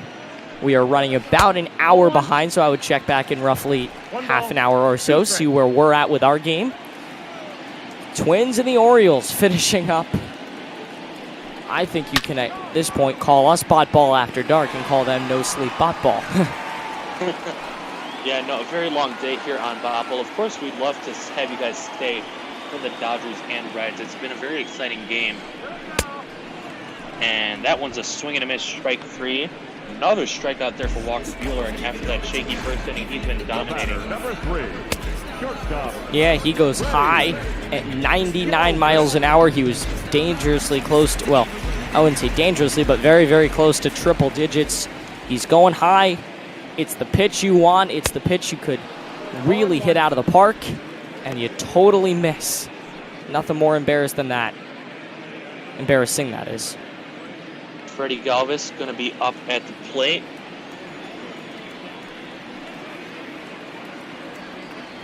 Here's the pitch from Buehler. Swing and a miss for a strike. And it's already 0-2 in the count.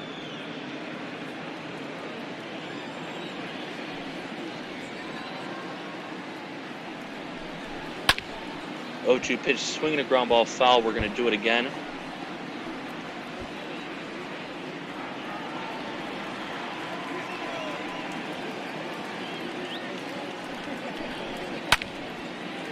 That one swung on and popped up down the right field line, crossing over into foul territory, and now back into fair territory. Mookie Betts makes the catch, and it's a 1-2-3 inning for Walker Buehler. You're going to see 2, 3, and 4. It's going to be Muncy, Bellinger, and Peterson up for the Dodgers. You're watching ML Bopple on Twitch. Ladies and gentlemen, your attention please. Now pitching for the Reds, number 23. We are going to see a new pitcher, Cody Reed, coming into the ball game, as that'll do it for Sonny Gray. Having a decent year coming out of the bullpen, but he's got a tough task facing against this Dodgers lineup. Even lefty on lefty, they are very dangerous. Max Muncy stepping up. 0 for 1 today, but he has drawn a walk and has scored a run. Ball, That one misses outside, ball 1.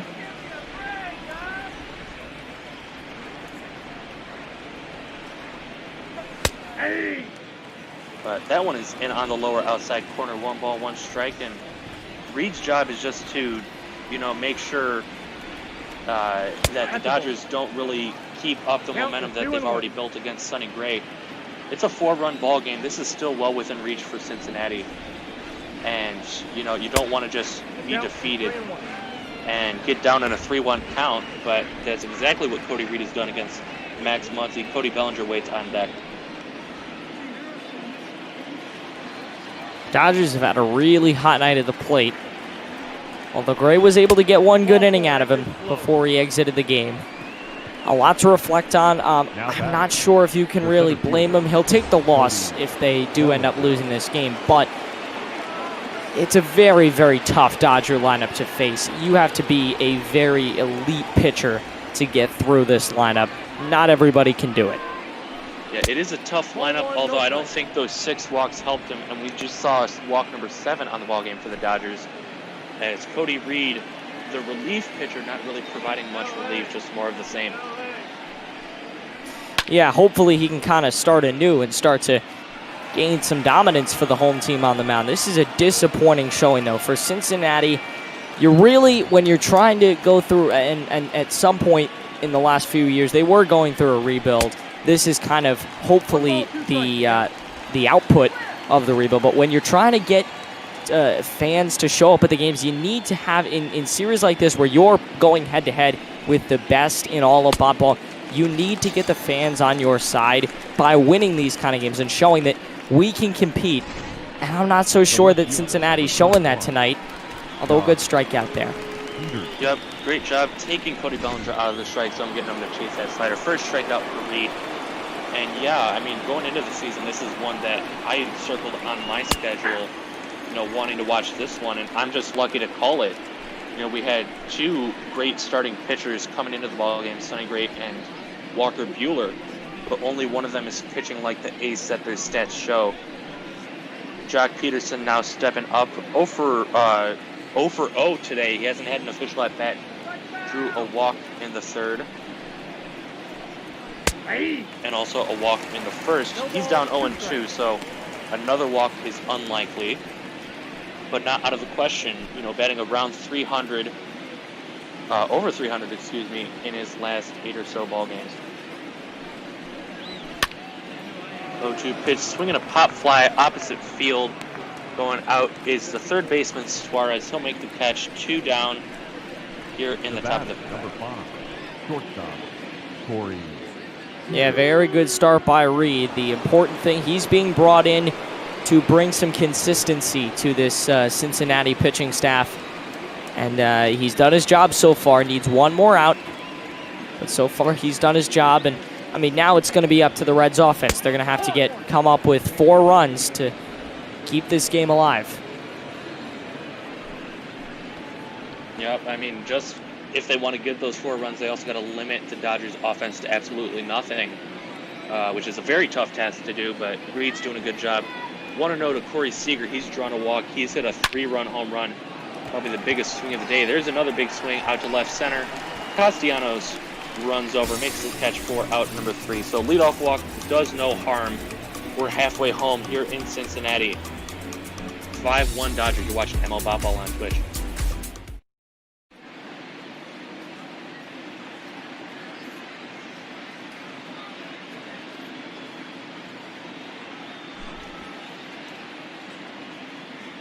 And as we check in with Heidi Watney, we want to look through some of these Twitch comments. Beardy Buddha making a great point. We want to talk about all the division races in the National League, but the American League Central Division race is fantastic. All 3 teams, the Minnesota Twins, the Cleveland Indians, and the Chicago White Sox, fighting for that top spot, within maybe 4 or so games of each other. And they're also like the best in the American League. Really competitive. We see Tucker Barnhart taking his cuts. Well, that's out.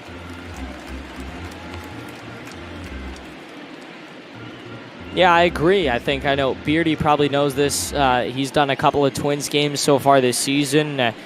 The American League Central is a very fun race to watch as well. I think I would expect all three of those teams to be very close to making the playoffs. I would highly expect that all of them end up making the playoffs. It should be a very fun series, fun season to watch there. And you know, we start to get into July and August here, June, July, August, the dog days of ball. This is where these are where seasons are really made or broke. Obviously, it'll be intriguing to watch some storylines like how can Chicago bounce back, or will the Yankees continue to lead in the American League East, or is Tampa starting to fade away? They lost big today at Boston. They have not had a great series at home. There's a lot of storylines that are starting to develop for the summer, and I mean, this is very much like a real season, where right around this time we'd start to see these storylines develop as we move closer and closer to September, October. Yeah, I mean, you mentioned those three teams in the AL Central probably making a playoff spot, and we just do want to remind you, Tucker Barnhart grounded out to shortstop in the most recent at-bat. We're going to see Phillip Ervin taking the swings as the pinch hitter. But yeah, all three of those teams currently in playoff spots, and really the closest challenger is those Tampa Bay Rays for that second wild card spot, and even then they're only about 5 games in front. There's a tapper in front of the plate. Will Smith throws a bullet over to first. Max Muncy makes the grab, and there are 2 away here in the 5th.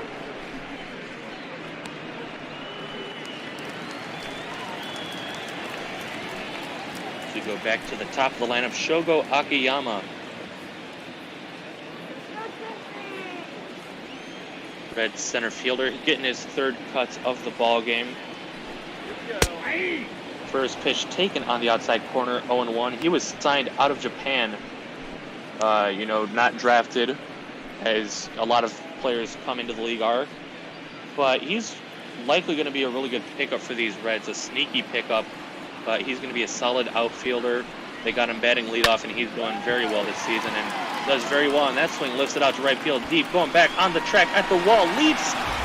And did Best get it? No, that one is gone. Shogo Akiyama with a solo home run.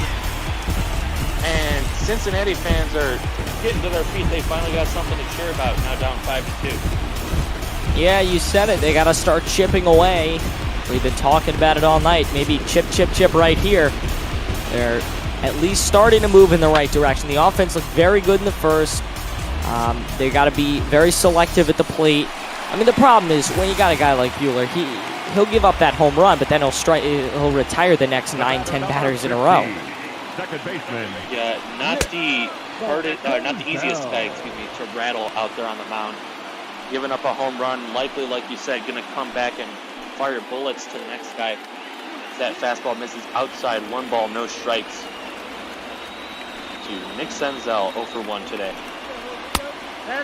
It is a good step in the right direction, though. He's up to, 78, 79 pitches. He's getting close. If you can start to be selective, foul a few pitches off, eventually he will come out.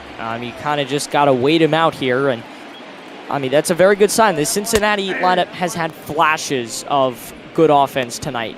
They haven't been consistent, but they've had flashes of good offense, and I think if they can start to get into the Dodger bullpen, I think they've got a good chance to make this game interesting. That one is foul back. Count is evened up at 2-2. Buehler looking for that strikeout that you were calling for right after the home run. We'll see if he gets it. Here's the 2-2 pitch.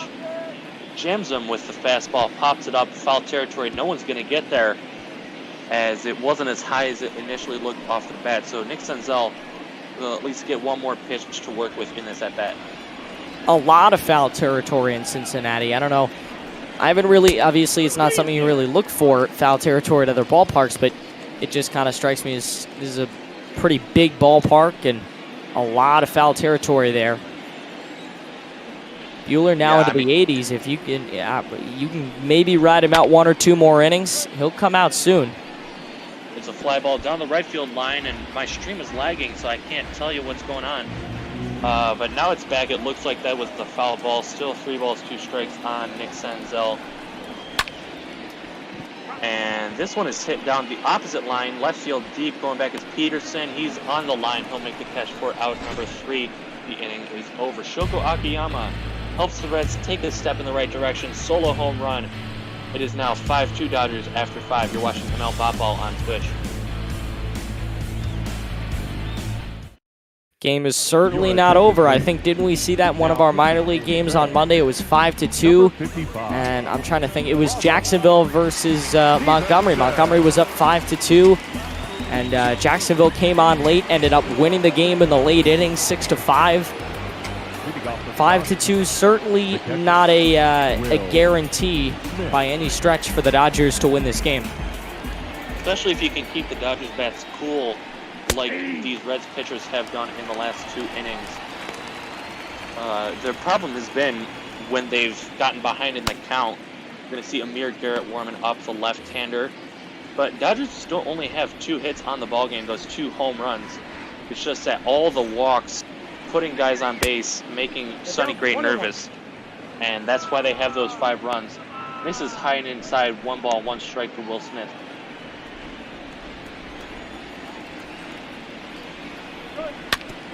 Robert Stevenson gonna deliver the 1-1. It's fouled back by Will Smith. 1 ball, 2 strikes. Wiping the sweat off of his forehead. Yeah, it was kind of one of those days in where I am in Fairfield, Connecticut too. It didn't really look, at least in Cincinnati, like it was too sunny or didn't really give off the warm kind of vibe. But it didn't really in Connecticut. It was very cloudy and overcast, but it looks like we're going to get some rain very soon, and I assume it'll happen in Cincinnati too. It's kind of the humidity is starting to rise. It really feels like summertime ball there in Cincinnati. Yep, Stevenson now in danger of losing Will Smith to yet another walk. The count is now back full, 3 balls, 2 strikes. We will do it again as Smith fouls the changeup away. Stevenson with the full windup, the 3-2 pitch, swinging a fly ball left field. And Smith looking for another home run, but not going to get it. That's a foul ball. 8th pitch of the at-bat coming up.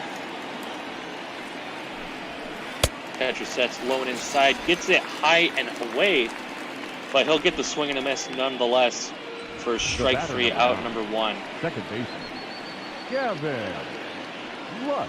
As we see, Michael Lorenzen has joined Amir Garrett out in the Reds bullpen, and Gavin Lux, one of the few guys not to reach base so far today. 0 for 2 on the ballgame, steps in, 0-1 on the count.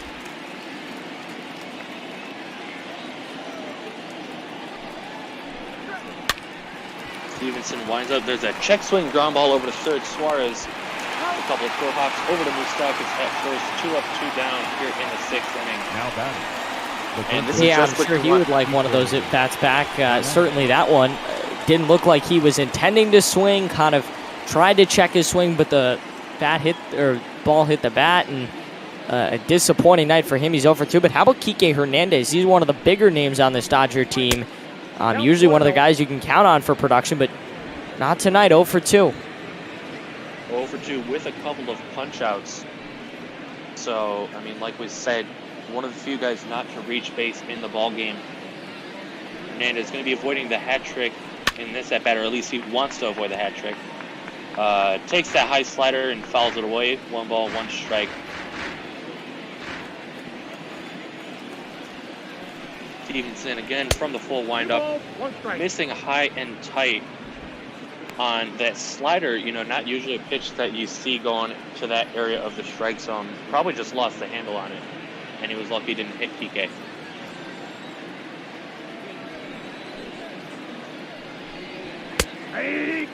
Check swing, called strike. Doesn't matter if he swung or not. 2 balls, yeah, I would 2 agree. strikes. 2 balls, 2 strikes on Hernandez. And too far outside for him to think about swinging. Slider missing well out of the zone. 3 balls, 2 strikes. Another 3-ball count for a Dodgers hitter in this inning. First guy struck out. Yeah, he knows worth a shot, trying to get him to chase there on the 2-2. But now he walks him, and that was tough. A very tough at bat when you're even in the count 2-2, and then you throw back-to-back balls. Tough one for Stevenson, but a ground ball could end, will likely will end the inning. Yeah, any type of out is going to end the inning, and if it's any consolation, you know, giving up that walk, but now you face the pitcher, who should be an easy out, only one hit on the season for Walker Buehler. But, you know, you can't necessarily, take any credit away from him. He's still a Major League ball player, taking some cuts in the batting cage. Down 0-1 of the count, but all it takes is a good swing, and he can be on base with a base knock. Not going to get it with swings like that, though. Chase is low and out of the zone on the fastball. No balls, 2 strikes.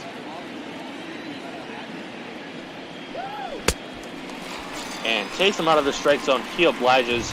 3-pitch strikeout ends the inning. 2 strikeouts for Stevenson. Dodgers get a walk. They're down in the hit column 3-2, but they're up in the run column 5-2. You're watching ML Botball on Twitch. Ladies and gentlemen, your attention please. Now, and very surprising move from Dave Roberts. I know that Walker Buehler's pitch count was getting up there, but he still let him hit, and we're going to bring in a new pitcher, Dylan Floro. I mean, that's not a bad guy to come to out of the bullpen, 2.62 ERA, but you know, I thought Buehler was having a great game. Why do you think Roberts made this pull? Yeah, I'm not sure why. You know, you talk about MLB The Show. Obviously, we pretend like this is real life, but the reality is that it's all controlled by a simulation and mathematical formulas, stuff beyond our pay grade. But something in that formula said maybe his health level was decreasing. I don't know. It always seems to be like that. I know the interesting thing with the Angels is that every time, or almost every time, Shohei Ohtani has been pitching, he's been done after 4.5 innings. He's been pitching great, but done after 4.5 innings, and we think we've come to the conclusion that that's a MLB The Show glitch, that they don't mean to take him out, but they do because he hit the day before and his energy already was low. So instead of letting him get a real start, he's done after 3-4 innings. That's kind of just a glitch that we've discovered in the system. Yeah, Floro, I mean, making Roberts look like a smart man out there on the mound, get the 3-pitch strikeout. And there is the hat trick for Eugenio Suarez, 3 strikeouts in 3 at-bats. And yeah, you mentioned Shohei Ohtani going down recently with an injury, looks to be day-to-day. So Angels shouldn't be missing him for too much, but you know, it's interesting, you know, sometimes you'll see these guys coming out earlier than expected, but you know, like I said, I'm not the one who makes these decisions. It's above our pay grade, like you said.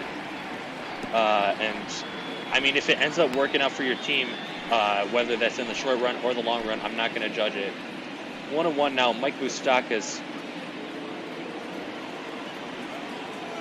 Floro sets near his head, goes through the full windup and delivers. That's a sinker, low and away, 2 balls, 1 strike.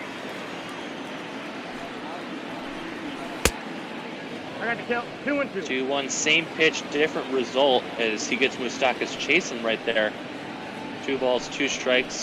Smith sets up outside, but probably wasn't looking for that far outside. Count is full. Nicholas Castellanos with one of the 2 RBIs on the night. He's waiting on deck, and you know he'd love to hit with a man on.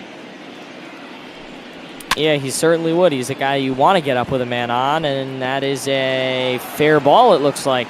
Wow, that really was as close to foul as you could possibly get. Ground ball against the shift is going to work in Moustakas' favor.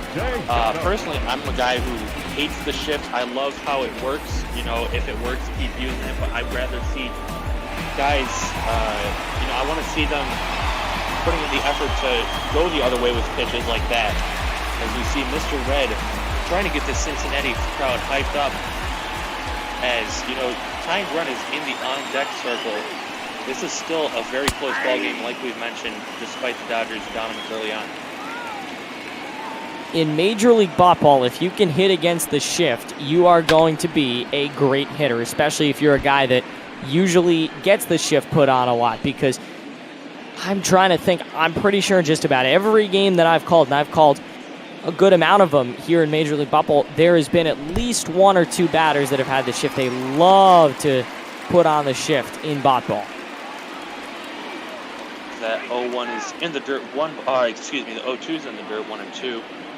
So Castellanos Gonna strike out, chases that slider below the zone. 2 strikeouts already for Dylan Floro with the man over at first base. Not really letting it affect him. Still got a tough bat to go through. Up next is Aristides Aquino. And when he came up last season, he was just a fantastic bat. I mean, almost unprecedented how many home runs he was hitting in his first few ball games. Cooled down a lot much more this season, but still, you know, he's got that raw power, 11 home runs on the season, but with that power comes swing and miss stuff, as you see, over 2 today, 2 punch-outs.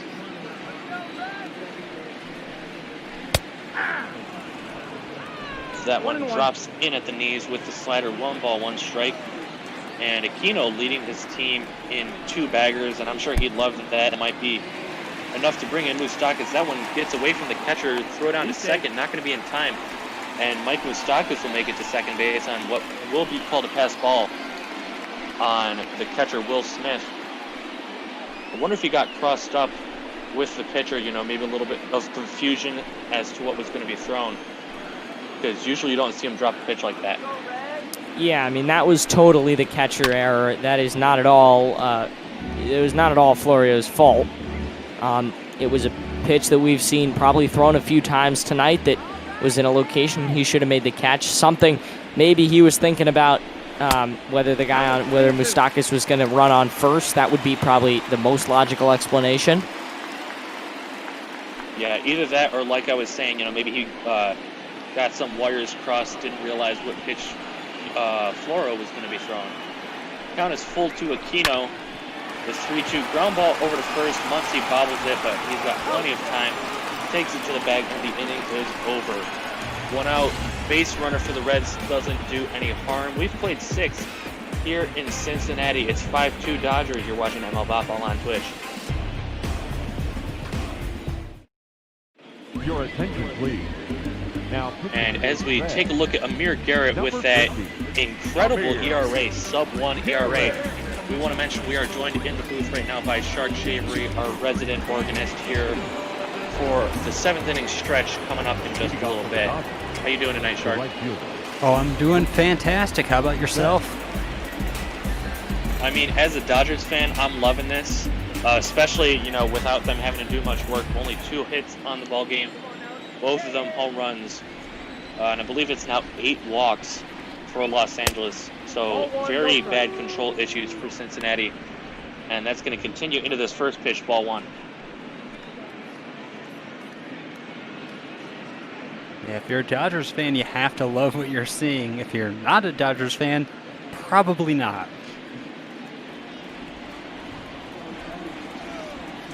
Yeah, especially, you know, in such tight division races, Dodgers trying to fend off those Arizona Diamondbacks, really the only team contending, as that one's the outside 2-0. Whereas the Cincinnati Reds, they're trying to fight for first place with the Chicago Cubs. Coming into the ball game, coming into the day, only 1 game back, but now with the Cubs winning earlier today, they're 1.5 back. And they don't want to drop any further. Like Aiden was saying, Cubs can heat up at any moment, and Mookie Betts getting just the 3rd hit of the game for the Dodgers, drives it against the ship into the right field corner. He's going to make it into second base with an easy standout double. Dodgers are in business here in the 7th. The first baseman. As a Diamondbacks and a Cubs fan, this is a weird game to watch. Very weird indeed. Not often you see the team that has more hits losing, and especially by this much. But that's the case that we find ourselves in today. Like we were saying, Sonny Gray had 6 walks, relievers thrown in a couple more. Max Muncy, beneficiary of 2 of those walks today. He's also scored a run, and he'll be trying to drive in a run with Mookie Betts standing on second, or at least get him over to third base with a productive out. As the first pitch gets away from the catcher, Barnhart, and over to third goes Mookie Betts. And, I mean, the wildness continues. You know, that one is the first official wild pitch, but we've seen some pitches missing well out of the strike zone, not really challenging these Dodgers bats. As there's a ground ball up the middle into center field, 6-2 Dodgers, as Max Muncy's job got a lot easier after that wild pitch, and he takes full advantage driving that one up the middle. Cody Bellinger. Really good piece of hitting. not going Amir Garrett's way.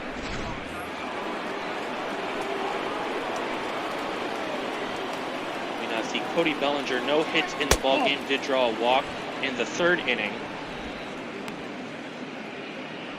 And he's been on, you know, quite the tear in the month of May and starting into June after having a really tough April to start out his, you know, campaign to try and repeat as the National League's most valuable player. Sees swings and fouls that one away, 1-1.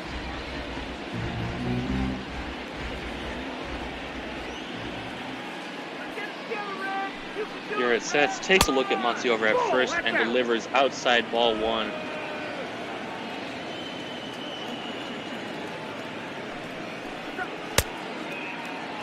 That one swung on and missed. Count evens up. 2 balls, 2 strikes. Cody Bellinger still looking for his first hit in the game. A lot of Dodgers looking for their first hit, despite being up 6-2. Shows you how patient they've been at the plate, especially against Gray, who was missing his pitches. They were able to quickly identify that. A good strikeout for Garnett. That's his first, but they were able to identify that, you know, he's not hitting his zones. We saw a few home runs in the first, and they were very patient at the plate, very selective hitters. Now they got to be a little bit more aggressive with the bullpen, coming in a little bit stronger than Gray was. Jack Peterson steps in, swings and misses. And early on in this ball game, you could definitely say that the Dodgers lineup was really sticking to the 3 true outcomes. You know, any stats-driven baseball fan will tell you the 3 true outcomes, of course, don't involve any fielding at all. It's walks, home runs, and strikeouts. And that's mostly what we saw. Sonny Gray, despite all the walks, despite giving up those 2 home runs, was able to rack up a couple of strikeouts. And we're not going to see another one just yet, as that one's grounded foul. Still 0-2 on Jock Peterson. But it's just a testament to how streaky Botball can be. This one's blocked by Barnhart. Throw goes over to first, but Muncie is back standing. 1-2. Looked like a hockey goalie getting his leg in there to block it. Peterson's going to sky this one out into center field. Akiyama has a home run tonight. He's going to make the catch for out number 2. And, you know, Amir Garrett maybe settling down after his rough start to the inning, giving up the double-single combination. Now it's 2 straight outs, and we're going to see Corey Seager starting off the scoring with a 3-run home run way back in the first inning.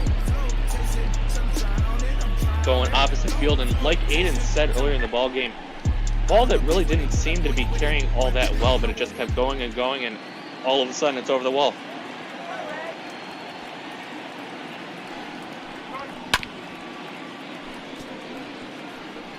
The first pitch to Seager fouled away, 0-1. Lefty on lefty in this matchup. And the lefty on the mound is winning so far. No balls, 2 strikes to Corey Seager. I got the count 1-2. Brushes them off the plate, to put it mildly, with that 2-seam fastball. 1 ball, 2 strikes. Be interested to see if it comes on the other side of the plate now if he was backing him off. 2 balls. There you go. Way on the other side. Great analysis there from Shark. Not really where he wants it, but at least on the outer half. 2 balls, 2 strikes. Gets a foul ball there on the slider inside corner. We'll do it again.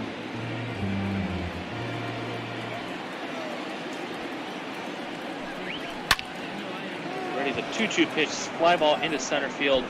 Akiyama comes in a couple steps. He'll make the catch, and the side is retired. Get up and stretch, Shark.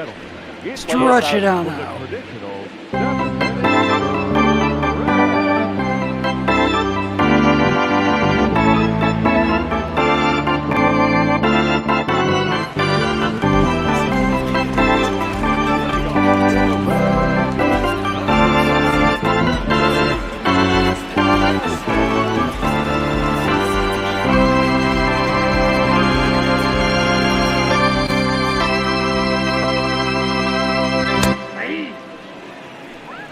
Riveting performance as always from Shark Shavery. I always love hearing you play the organ, and I'm just so glad you can stop by for our game tonight. Oh, I'm happy that you have me. As always, it's always a marvelous time. You know, we have a great game going on here. We'll see if Cincinnati can get anything going or if the Dodgers will put this one away. But regardless, looking forward to watching the rest of it. All right, have a good night. Not gonna lie, that's the first time that Shark has jumped in on one of my games. Very entertaining. Very entertaining indeed. He's, you know, usually on the later ball games, he was able to come in today, but today he's been jumping in on most all the broadcasts, and we greatly appreciate it. He does a great job. And, man, he's doing a great job right now. Freddie Galvis at the plate. Dylan Flores is also doing really good, but from 0-2, the count has worked back full 3 balls, 2 strikes as Galvis tries to get on and lead a rally here for Cincinnati Reds. He's going to do just that. Ground ball up the middle into center field, base hit.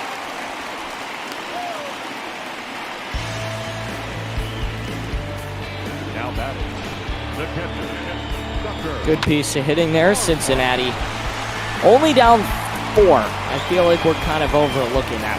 It feels like it's been 9-0 because they've just, other than 2 innings really tonight, they've had 0 offensive production, but they're only down 4 runs. They can certainly, in 1 or 2 innings, make a comeback. I mean, you know, the good old baseball adage, a bloop and a blast from this situation, and it's a 1-run ball game.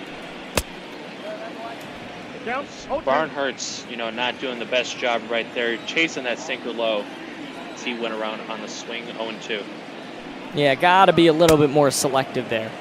And there you go. Huge strikeout. So as soon as Cincinnati starts to get momentum, the Dodgers try to take it away. That feels like it's been the theme of this game. Yeah, I mean, the only time that they were really able to string some hits together was in that first inning against Walker Buehler with the Nick Castellanos 2-out RBI double. We're going to see a pinch hitter coming in from Cincinnati. It's going to be number 12, Kurt Casale, backup catcher. So I wonder if he may stay in as a part of a double switch. That one's called strike 1 on the low inside corner, excuse me. 0-1. Probably, yeah. Yeah, I mean, like we were mentioning, Reds not able to keep any consistent offense. They drove in that 1 run in the first inning with, you know, a string of hits, but even their second run of the game, just a solo home run, kind of out of nowhere. And you're not going to win baseball games by not being consistent as a ball club. You need to put these hits together and drive in some runs. And that's not the way to do it. Well out in front of a sinker. That's something you usually see guys out in front of a fastball, but that's what Kurt Casale did. He's down 1-2. Goro checks the runner. Galvis at first and delivers inside ball 2.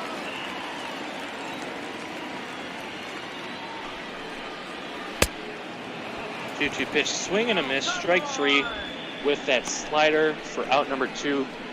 Floro well over 30 pitches now into his second inning of work, but you wouldn't tell it by some of the swings he's been getting in these last 2 at-bats.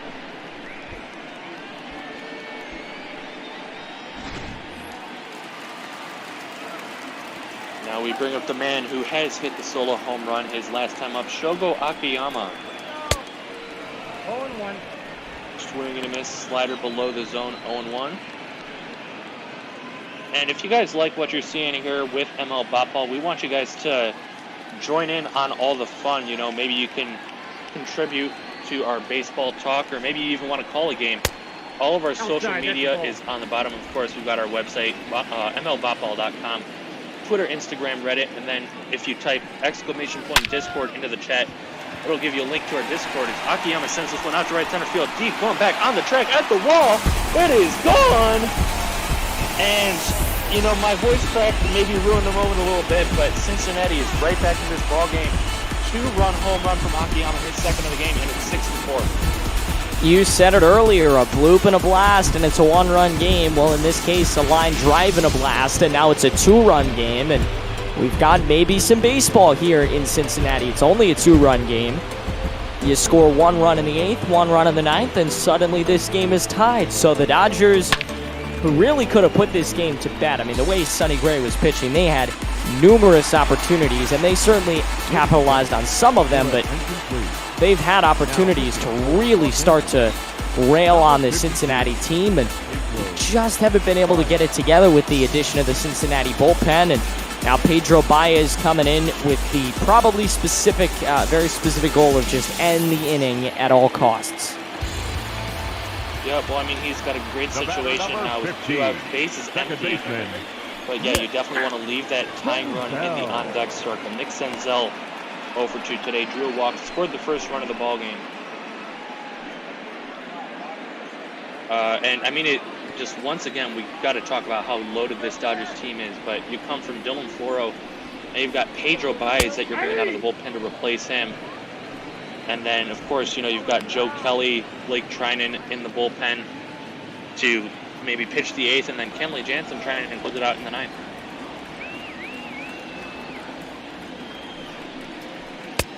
One ball, 2 strikes. Baez with that high leg kick on the delivery, misses high and away, 1 ball, 2 strikes. Baez sets at the belt and then moves it up towards his head. The 1-2, swinging the pop-up on the infield. Everyone's converging. Muncy wants it, he's got it, and this side is retired. Not before Shogo Akiyama delivers his 2nd home run of the game, 2-run shot. We've played 7 in Cincinnati, Dodgers 6, Reds 4. You're watching ML Ball on Twitch.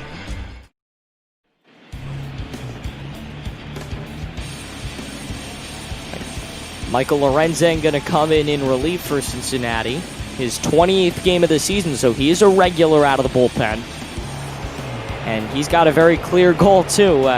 Come in, no runs. Absolutely no offense from the Dodgers. Shut them down. Move on to the 9th, or bottom of the 8th. This is the right part of the lineup if you're trying to get it done. So we got 6, 7, and 8, only 1 hit between them. Take a look at the attendance for tonight's ball game. Over 40,000 people here at the Great American Ballpark. Not something you would see even last year, but with these Reds contending and especially facing a big team like the Dodgers, it's going to start to draw a lot more crowds. And it seems like Cincinnati loves baseball. It seems like you go back and look at the old days when, well, I say the old days, but I mean, even 2013, 2012, those kind of years when the Reds were making the playoffs, they certainly, if you give them a product that they want to watch, they will watch it. They will come out in groves. Cincinnati is certainly a baseball town. You just got to have the team that'll bring out the people. And he gets the strikeout here of Will Smith. Yeah, I mean, I don't want to necessarily call them a fair weather fan base, but you can say that about any fan base. You know, a lot of guys aren't going to be very dedicated, especially with the prices that these ballparks are charging for even just a hot dog and chips. You want to put a good product out on the field if you want to fill the stands. So we're going to see Gavin Lux 0 for 3 today, 3 groundouts. And he's going to try and turn that around in this at-bat. Not the best start, though. 0-2, 2 foul balls to start out. Yeah, you know, I agree with you about the fair weather fan base kind of thing. I mean, I can only imagine as a Yankees fan, their prices are so ridiculous if they weren't bringing quality baseball. If they were even second, third place, if they were not winning the division, if they were not bringing quality baseball to the field, it would look very, very sad and very, very different at Yankee Stadium. The only reason that people are paying those extravagant prices is because they're coming to see a Yankee team that has got the bats and hopefully now has the arms. Lux doing a good job fouling some pitches off. I got to count 1 and 2. And he's going to take that one well inside for ball 1. I mean, yeah, baseball is a tough sport to watch. You got to either be really invested in it or you got to have some amenities around the park that make it worth it. But it's a very slow-paced game. It's one that I love. I've grown up loving it. And Gavin Lux swings through that one, swing and a miss. 2 down, Michael Lorenzen coming in and, you know, painting the corners, getting 2 strikeouts, albeit to the 6 and 7 hitters in this Dodgers lineup. Yeah, again, he came in with a goal. His goal and his instructions were no runs, just get us quickly out of this inning and give the offense a chance to close the gap and maybe potentially tie the game or take the lead. And so far, he has followed them to a what is the saying? To a pin or to a point? To a T, I think you might be looking for. As that one misses inside, Hernandez takes a step out of the batter's box, and he'll go right back in. He's ready for this 1-1 delivery. Chasing out of the zone on the cut fastball, fouling it away. 1 ball, 2 strikes. And Lorenzen is set up for 3 straight strikeouts in the 8th inning, trying to get his hot offense back out there. Not there though, high 2 balls, 2 strikes.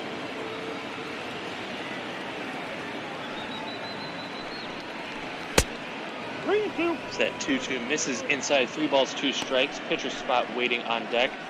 We haven't seen too much offensively out of Michael Lorenzen this season. You know, one of those guys, maybe not the potential of Shohei Ohtani, but a two-way player that usually likes to bat and pitch.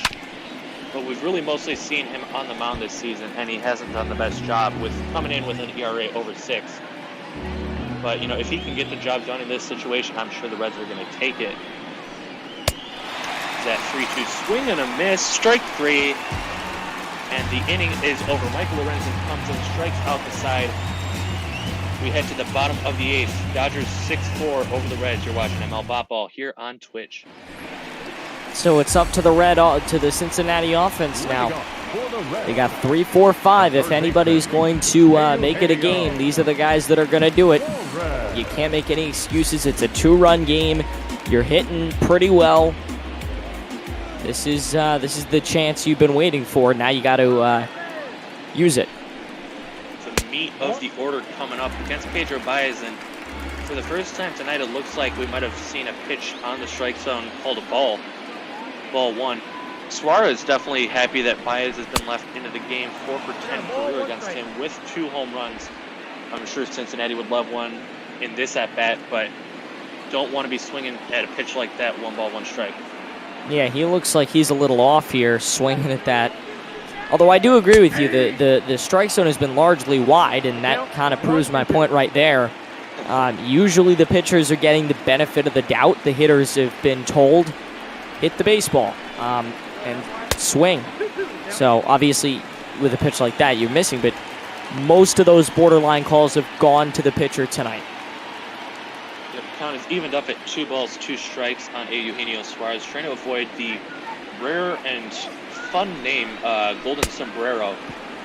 But he's going to get it right there. 4 strikeouts in the game for Suarez. And he will have to wear that Golden Sombrero on his way back to the dugout. 1 away here in the 8th. Have you seen that before? I certainly haven't seen that happen. I've seen it a couple times, and I've actually even seen the worst platinum sombrero with 5 strikeouts in a ball game. And yeah, it's definitely a lonely night for a guy if he strikes out that many times in the ball game. But baseball's a funny game. You know, you can strike out 4 times in one ball game, and then the next game you can hit 3 home runs. So, you know, maybe not predicting that for Eugenio Suarez, but he can still hang his head high that he's doing a great job all season. The man behind him doing a great job tonight, but not in this at-bat, down 0-2. 2 hits and 3 at-bats.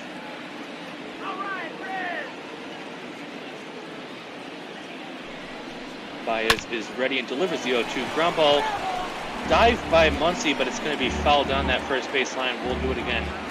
No balls, 2 strikes.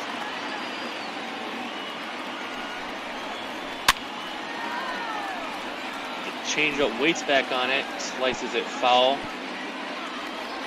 and spoils another pitch. Still no balls, 2 strikes.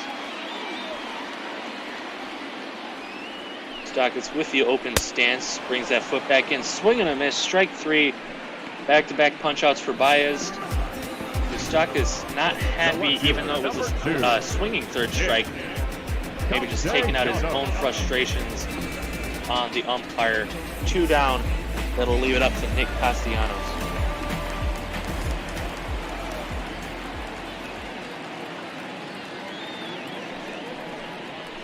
That's a ball. That first pitch misses low and away. 1 ball, no strikes.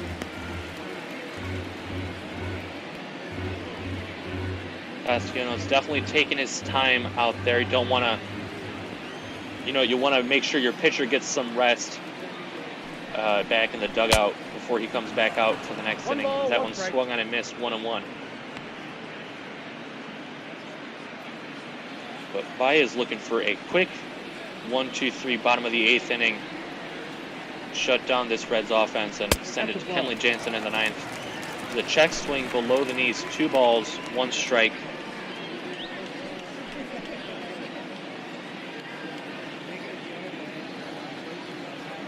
Power pitcher, power hitter. Great matchup at the plate. And here's the 2-1, just a bit high. 3 balls, 1 strike. Tying run is on deck. Aristides Aquino.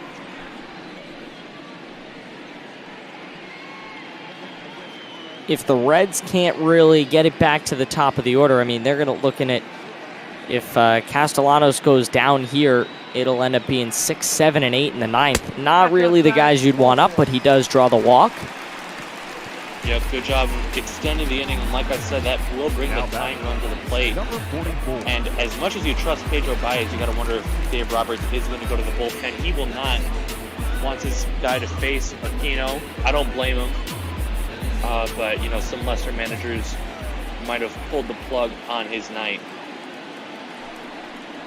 As the first pitch, juicy looking one, taken for strike 1, slider hanging up in the zone right down the middle. What I like to call a cement mixer. It just really spins around and hangs right up there. 1-1. I like that term. Comes with a fastball a bit low. And, like a cement mixer, you can get really stuck if you leave something like that up in the zone. Swing and a miss, blows that fastball by him. 96 miles per hour. Aquino with a very open stance, almost facing the pitcher. Then he brings that front foot in, taking ball 2 to even the count up.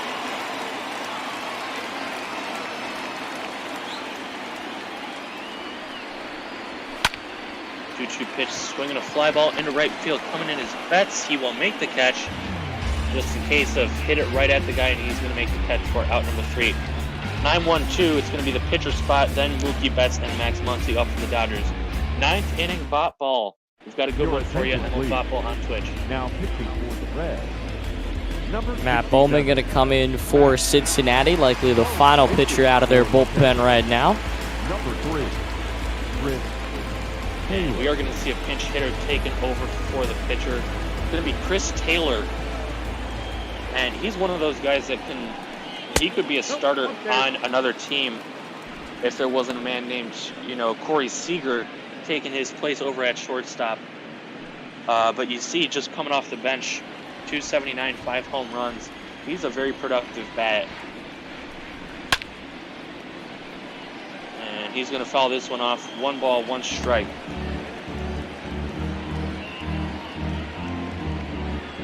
Reminder that we are not done with bot ball. This may seem like bot ball after dark, but we've got one more no sleep bot ball game coming up afterwards, and originally scheduled for 10:45. Twins and the Orioles, probably a nice route to end the night, I would assume. Although assumptions, can be wrong. There's a saying that I'm not going to really say here on the air. But what happens when we assume. There's a ground ball over the shortstop. Freddie Galvis fires over to first for out number 1, and the pinch hitter goes right back to the bench. When we assume Duggo loses his mind going 18 innings, I'm pretty sure that's what you're thinking of, right? Yeah, that is definitely the saying I'm going for. As Dodgers top of the order coming back up, Mookie Betts, one of the few hits today for the Dodgers despite their lead. Was the double back in his last at-bat in the 7th inning. Fouls this one off 0-1. Duggo has the rare night off tonight, though. The Diamondbacks game is not getting streamed, it's getting simmed. So he's got the night off. He'll be back tomorrow, though, for the finale of that series.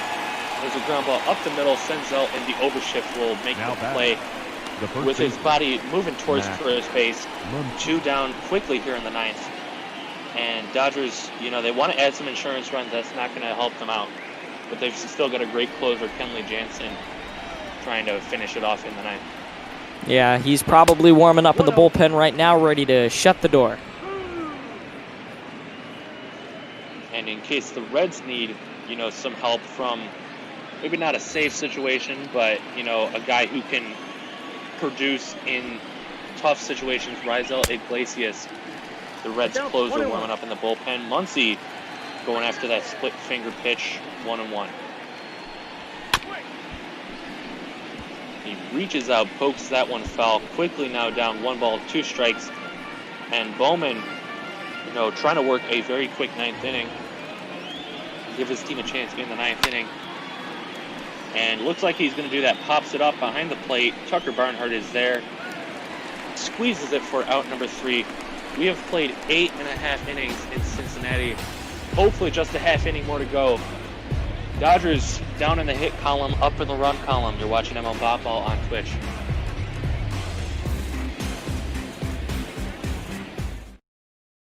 Your attention, please. Kenley Jansen on for the 9th as expected for the Dodgers. This has become status quo for the team. I'll try to close things out of the win. This would be a big win for them tonight. They really are trying to, as a team that, again, is very streaky, they want to turn the streak in the other direction, start to win some games. And this might help. Well, especially against a team that, you know, all signs are pointing to them both being in the playoffs. And, you know, if there's any chance that these two teams meet, you want to have that confidence that, hey, we beat them in the regular season. Why not in the postseason? Yeah, these two could certainly meet. I would expect probably a division series or championship series, but who knows? Maybe even a wild card game. That one swung on a miss. No balls, 2 strikes to Freddie Galvis. He had a hit his last time up, leading up to that Shogo Akiyama home run that made this game a lot more interesting and put the scoreline where it is now, 6-4. But not very interesting in that at bat. 3 pitches, 3 strikes. See you later. 1 down. Now batting, catcher, Tucker. We take a look at the National League save leaders. Kenley Jansen trying to top Pedro Stropin, take sole possession of 3rd place in that saves category, only behind Sean Doolittle and Hector Neris for the Washington Nationals and Philadelphia Phillies, respectively. Tucker Barnhart having a rough night at the plate, 0 for 2 today. You know, like we've been saying multiple times already, just a bloop and a blast, and that would tie the ball game. 0-1 there on the swing from Barnhart.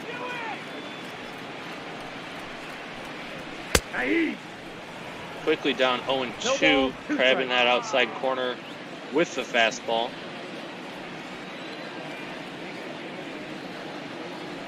Jansen puts that weight on his back foot, then delivers cut fastball inside. Gets Barnhart to swing and foul it off. No balls, 2 strikes to the number 8 hitter.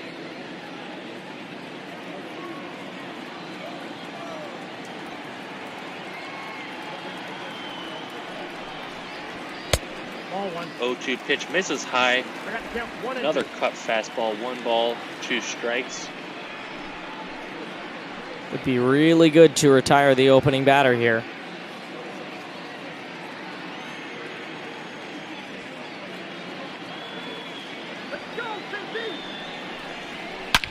One 1-2 pitch. Barnhart not making it easy on him as he pulls this one foul.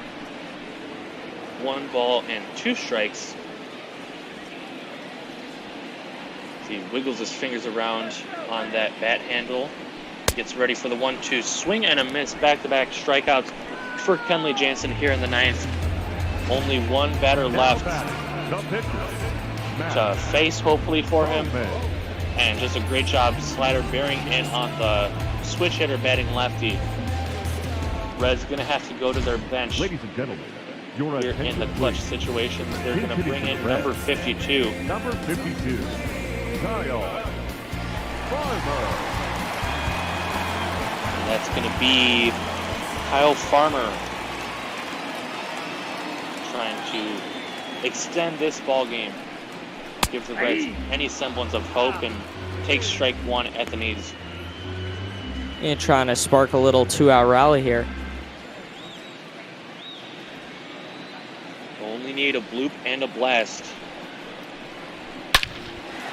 0-1. There's a ground ball up the middle. Shortstop Seager has it. The throw onto first is in time, and the Dodgers take this one 6-4. Not able to convert all of their chances earlier on in this ball game, but the pitching staff does the job, limits the opposing team to just 4 runs, and they get the 6-4 win against a very tough Cincinnati Reds team.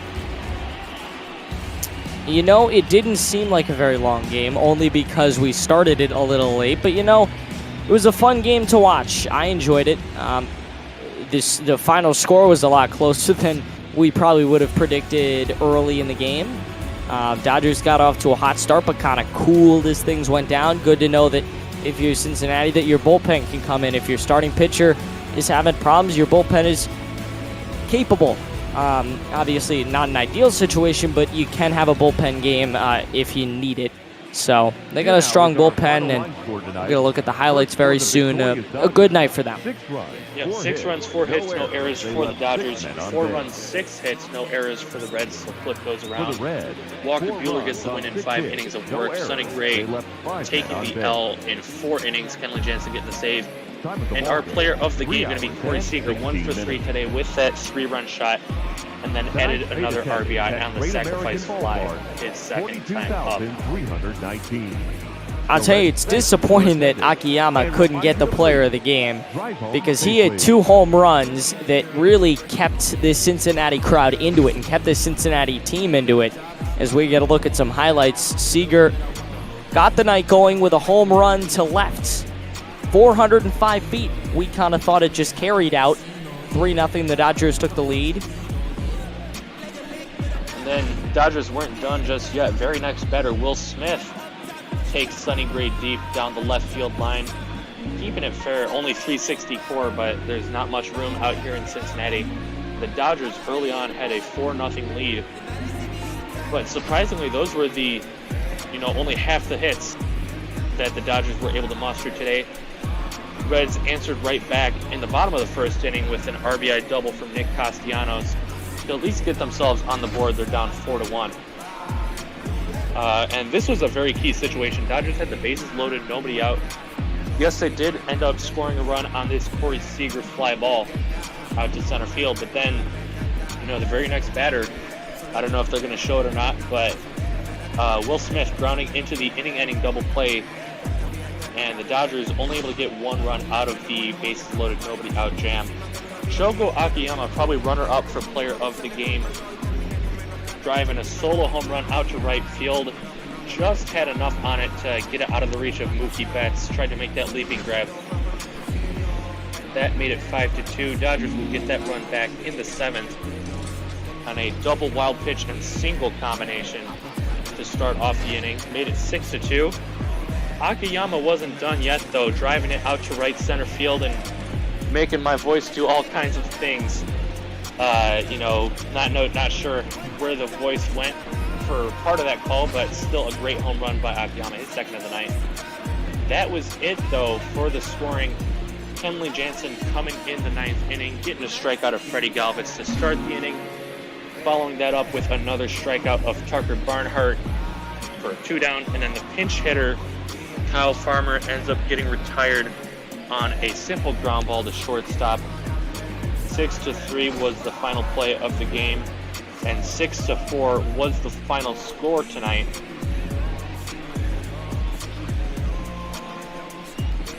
As the Dodgers were able to take care of the Cincinnati Reds. But, as fun as this one was, we've got the potential for an even more fun game. It doesn't look too exciting, Twins and Orioles, but Orioles, like we said earlier in the broadcast, swept the Chicago Cubs in a 2-game series. So Twins better not take them lightly. We were joined in this broadcast booth with Beardy Buddha and Phil. How are you guys doing tonight? Oh, doing well. I guess I should have brewed a pot of coffee here as we're pushing late into the evening, but followed up a good game here, guys. Good to see your Dodgers get one special, and a little more interesting down the stretch there, thanks to a couple of homers from the new guy. Yep, Akiyama definitely making a case for the player of the game if the Reds were able to pull it out. Not able to. And we're going to get out of your guys' hair Got some no-sleep bot ball, almost midnight on the East Coast, where we're going to start this ball game. Any final thoughts, Aiden? I'm ready to go to bed. This is the latest bot ball game I've ever done. It was an exciting game, though. Worth staying up for. Yeah, we'll let you do that. For my partner, Aiden Blank, I'm Special FX. You're watching ML Bot Ball on Twitch. Have a great night, everybody, and have a great call, Beardy and Phil. Enjoy, guys. Thank you, gentlemen. Thank you very much. And yeah, we got a late one here at Oriole Park at Camden Yards. I'm joined in the booth by Phil tonight. How you doing, sir? Doing pretty well. How about yourself? Yeah, as I said, might need to pop a caffeine pill here or two, something to keep me up, as I got work in the morning and worked all day. But hey, we're here for more bot ball. We're going to close things out with after dark bot ball, Twins at Orioles, and we're going to have Randy Dobnak pitching for Minnesota and Alex Cobb on the mound for Baltimore. Yeah, second game of this 3-game series. Baltimore fell on the losing end of things. Not uncommon for this team, mired in last place in the American League East so far this season. The Twins are really cleaning up in the Central, and there's nothing better than 11:50 first pitch time from the East Coast. And you got to imagine all the bot ball fans at Camden Yards are pretty sauced up right now, because I'm sure they didn't stop selling beer during whatever delay took place before the start of this one. But it should be a fun game for us. We'll see if the Orioles can come away and do something, because they haven't done much this season. ML Bot Ball After Dark. We're going to get squirrely and saucy. We like to have a little fun, play things maybe a little looser than a normal broadcast during our regular programming. But hey, we'll still bring you a fun, good game here. Alex Cobb, you see, making his 14th start on the Bot Ball season with that 4.24 ERA, has the 3-7 record, as this O's lineup doesn't produce many runs, but this Twins lineup sure does, and Max Kepler has been a big piece of that, as he's perhaps one of the better leadoff hitters in all of baseball, bot ball right now. Well, having a fantastic season, as he's done the last couple of years, batting .319, 8 home runs. Those power numbers are a little bit down for Kepler, a guy that had 36 dingers a season ago, and it's still not missed in what's a very potent Twins lineup that we'll see here tonight. Cobb starts Kepler with 2 straight balls. We got a beautiful evening here in Baltimore, 71 degrees, a little bit of a breeze, and we're excited to have this Twins-Orioles game. Even though it is late, we're going to settle in here. We'll see if Alex Cobb can settle in and get a strike. Instead, it's ball 3. Well, for Alex Cobb, just staying in the rotation has been a very important part of his season. Last year, limited to just 3 games. He was an 0-2 record, an ERA close to 11. He missed all of the 2015 season with an injury as well. So staying healthy is the key for him. Plants a strike in there, gets the fastball across to make it a 3-1 count to the Twins' leadoff hitter, Max Kepler. Hails from Germany and is the son of ballerinas, of course, I always like to point out, and he's my favorite German, I like to call him, and he puts a ride into this one. It's deep, but it's gone. That's a fair ball. Max Kepler's going to lead this one off with his 9th home run of the season. Yeah, nice job by Kepler. Just rips that one right down the line. It was a 50-50 ball. Not sure, as you mentioned, Beardy, if that was going to stay fair. Just hooked inside the pole, and just like that, Kepler with his 9th home run of the season. You see the replay here. Yeah, right down the line, over that fence in right field, right onto the walkway there behind the right field fence. Fan comes away with a souvenir and then can go to Boog Powell's barbecue stand and pick up a snack. Oh, sounds great. Kepler got a little snack there from Alex Cobb. That was just his 8th home run given up on the season, as we see Twins shortstop Jorge Polanco bounce out there for out number 1 here today. You look at the Minnesota lineup. It's Kepler, Jorge Polanco, who just made out Mitch Garver, Nelson Cruz, Josh Donaldson, Eddie Rosario, Miguel Sano, Luis Arias, and Byron Buxton. rounding out the Twinsies here at Camden Yards.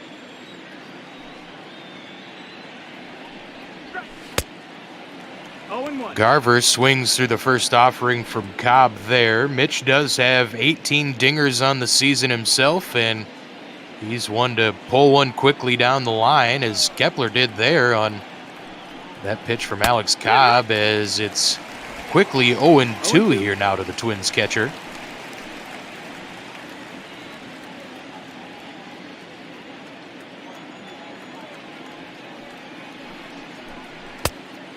That's a ball. That one's low. Cobb making his 14th start, we said, with that 3-7 record. He has given up 77 hits in 76 innings pitched and not many strikeouts. He does get Mitch Garver to fly out to right field here for out number 2. Batting fourth, the designated hitter, Nelson Cruz. That'll bring up the ageless wonder, Nelson Cruz. Cruz has just had himself quite a career, but he was a bit of a late bloomer. It's his 12th year. He's almost 40 years old, but has been one of the more dominant designated hitters in all of baseball this last decade. Yeah, Nelson seems to be continuing the pace. He had 41 home runs last year for the Twins and also hit .311, which he's about a career .275 hitter, if I'm not mistaken. So Nelson, a career banner year, his first season in Minnesota, and he's off to a heck of a start here for the Twins. He's top 10 in a number of categories in the American League and leads the Twins with 20 home runs. This one is fouled off to the right to make it a 2-2 count. Yeah, Cruz is a guy that didn't have his first full season in the major leagues until he was 28 years old in 2009. Before that, spent parts of seasons as he swings and misses at that inside offering. The two-seamer sets him down, and that'll do it. But Nelson Cruz, despite that, having a fantastic career, and Max Kepler puts the Twins on the board through half an inning. Yeah, that swing may be a product of German engineering. That was a thing of beauty there, and gets the Twins out to an early 1-0 lead here for Randy Dobnak, the former Uber driver famously. He made a playoff start against the Yankees last year, and that was about all you heard about Randy Dobnak. You see the goatee there. He normally will rock a handlebar mustache, as Randy is a fashionable guy and a funny guy, a good social media follow if you're akin to that sort of thing. And he starts out Jose Iglesias with strike one. You got to be a cheerful guy, as you mentioned. This kind of came off the map to make an impact last year in his rookie season. Was 2-1 with a 1.59 earned run average. The numbers aren't great this year, but not too bad. 4.25 ERA is the 0-1 pitches inside. Record of 3-7 on the year in Bopball. This one is doinked over the head of Miguel Sano into right field, so Jose Iglesias will rack up his 77th hit on the year and lead off the O's with the tying runner aboard.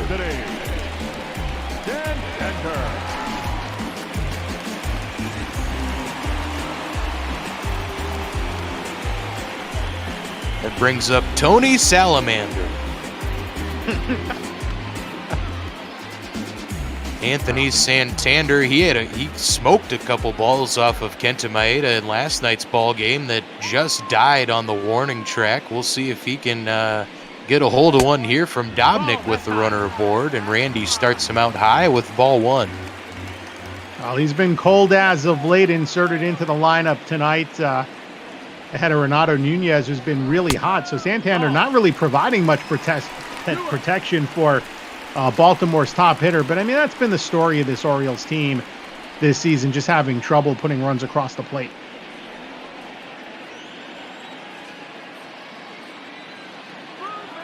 Santander waits on the 2-0 pitch from Dobnak, and that one does find the zone for a 2-1 count now. The splitter at 84 for strike one. Right back and fouled away. The splitter again at 84. That was almost the same exact pitch there from Dobnak.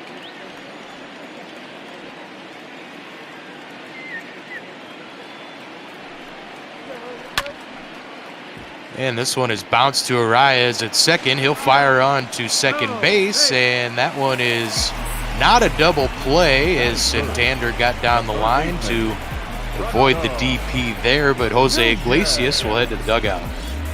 That was a nice play by Arias to make that pivot. He had to go hard to his left to get the ground ball from Santander, so a nice throw to get the fielder's choice. Santander reaching on that fielder's choice, and it brings up Renato Nunez, who had a 2-run bomb yesterday. Yeah, had a late home run off of Twins reliever Fernando Rodney. I always do that. Fernando Romero.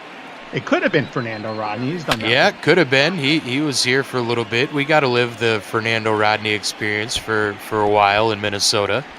Most of Major League Baseball has gone through that habit. Dobnak quickly 0-2 here to Nunez. And this one's fouled away once more into the seats. We'll reset. Dobnak pretty efficient here. If he can get Nunez to bounce into one and end this inning. Another foul, that fastball. It's at 93.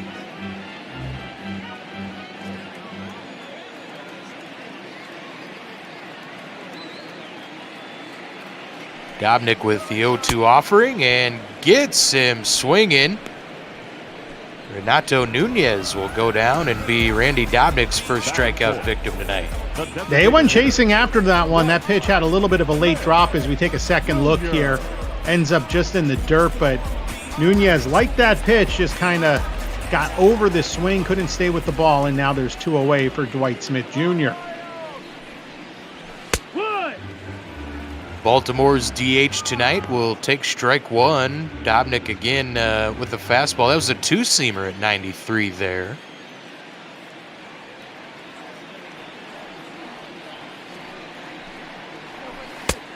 One and one.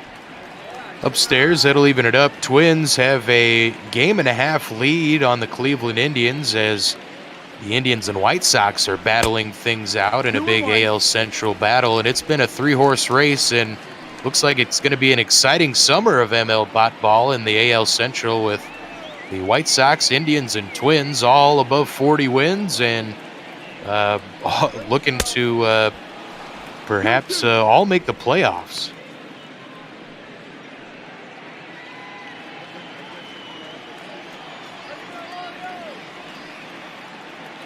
Two and two here to Smith. And this one is bounced. Dobnak will have to chase it. Sets, fires to first base, and Sano will take it there for the final out. We're through one. Twins still up 1-0. Baltimore did get a hit there. We'll have Donaldson, Rosario, and Sano taking hacks here for the Twins to start out the second inning. Leading off for the Twins, the third baseman, Josh Donaldson.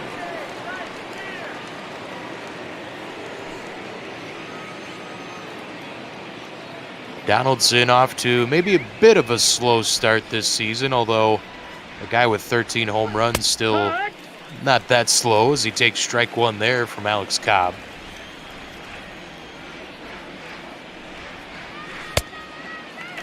No ball. Quickly 0-2 as Donaldson swings through that splitter.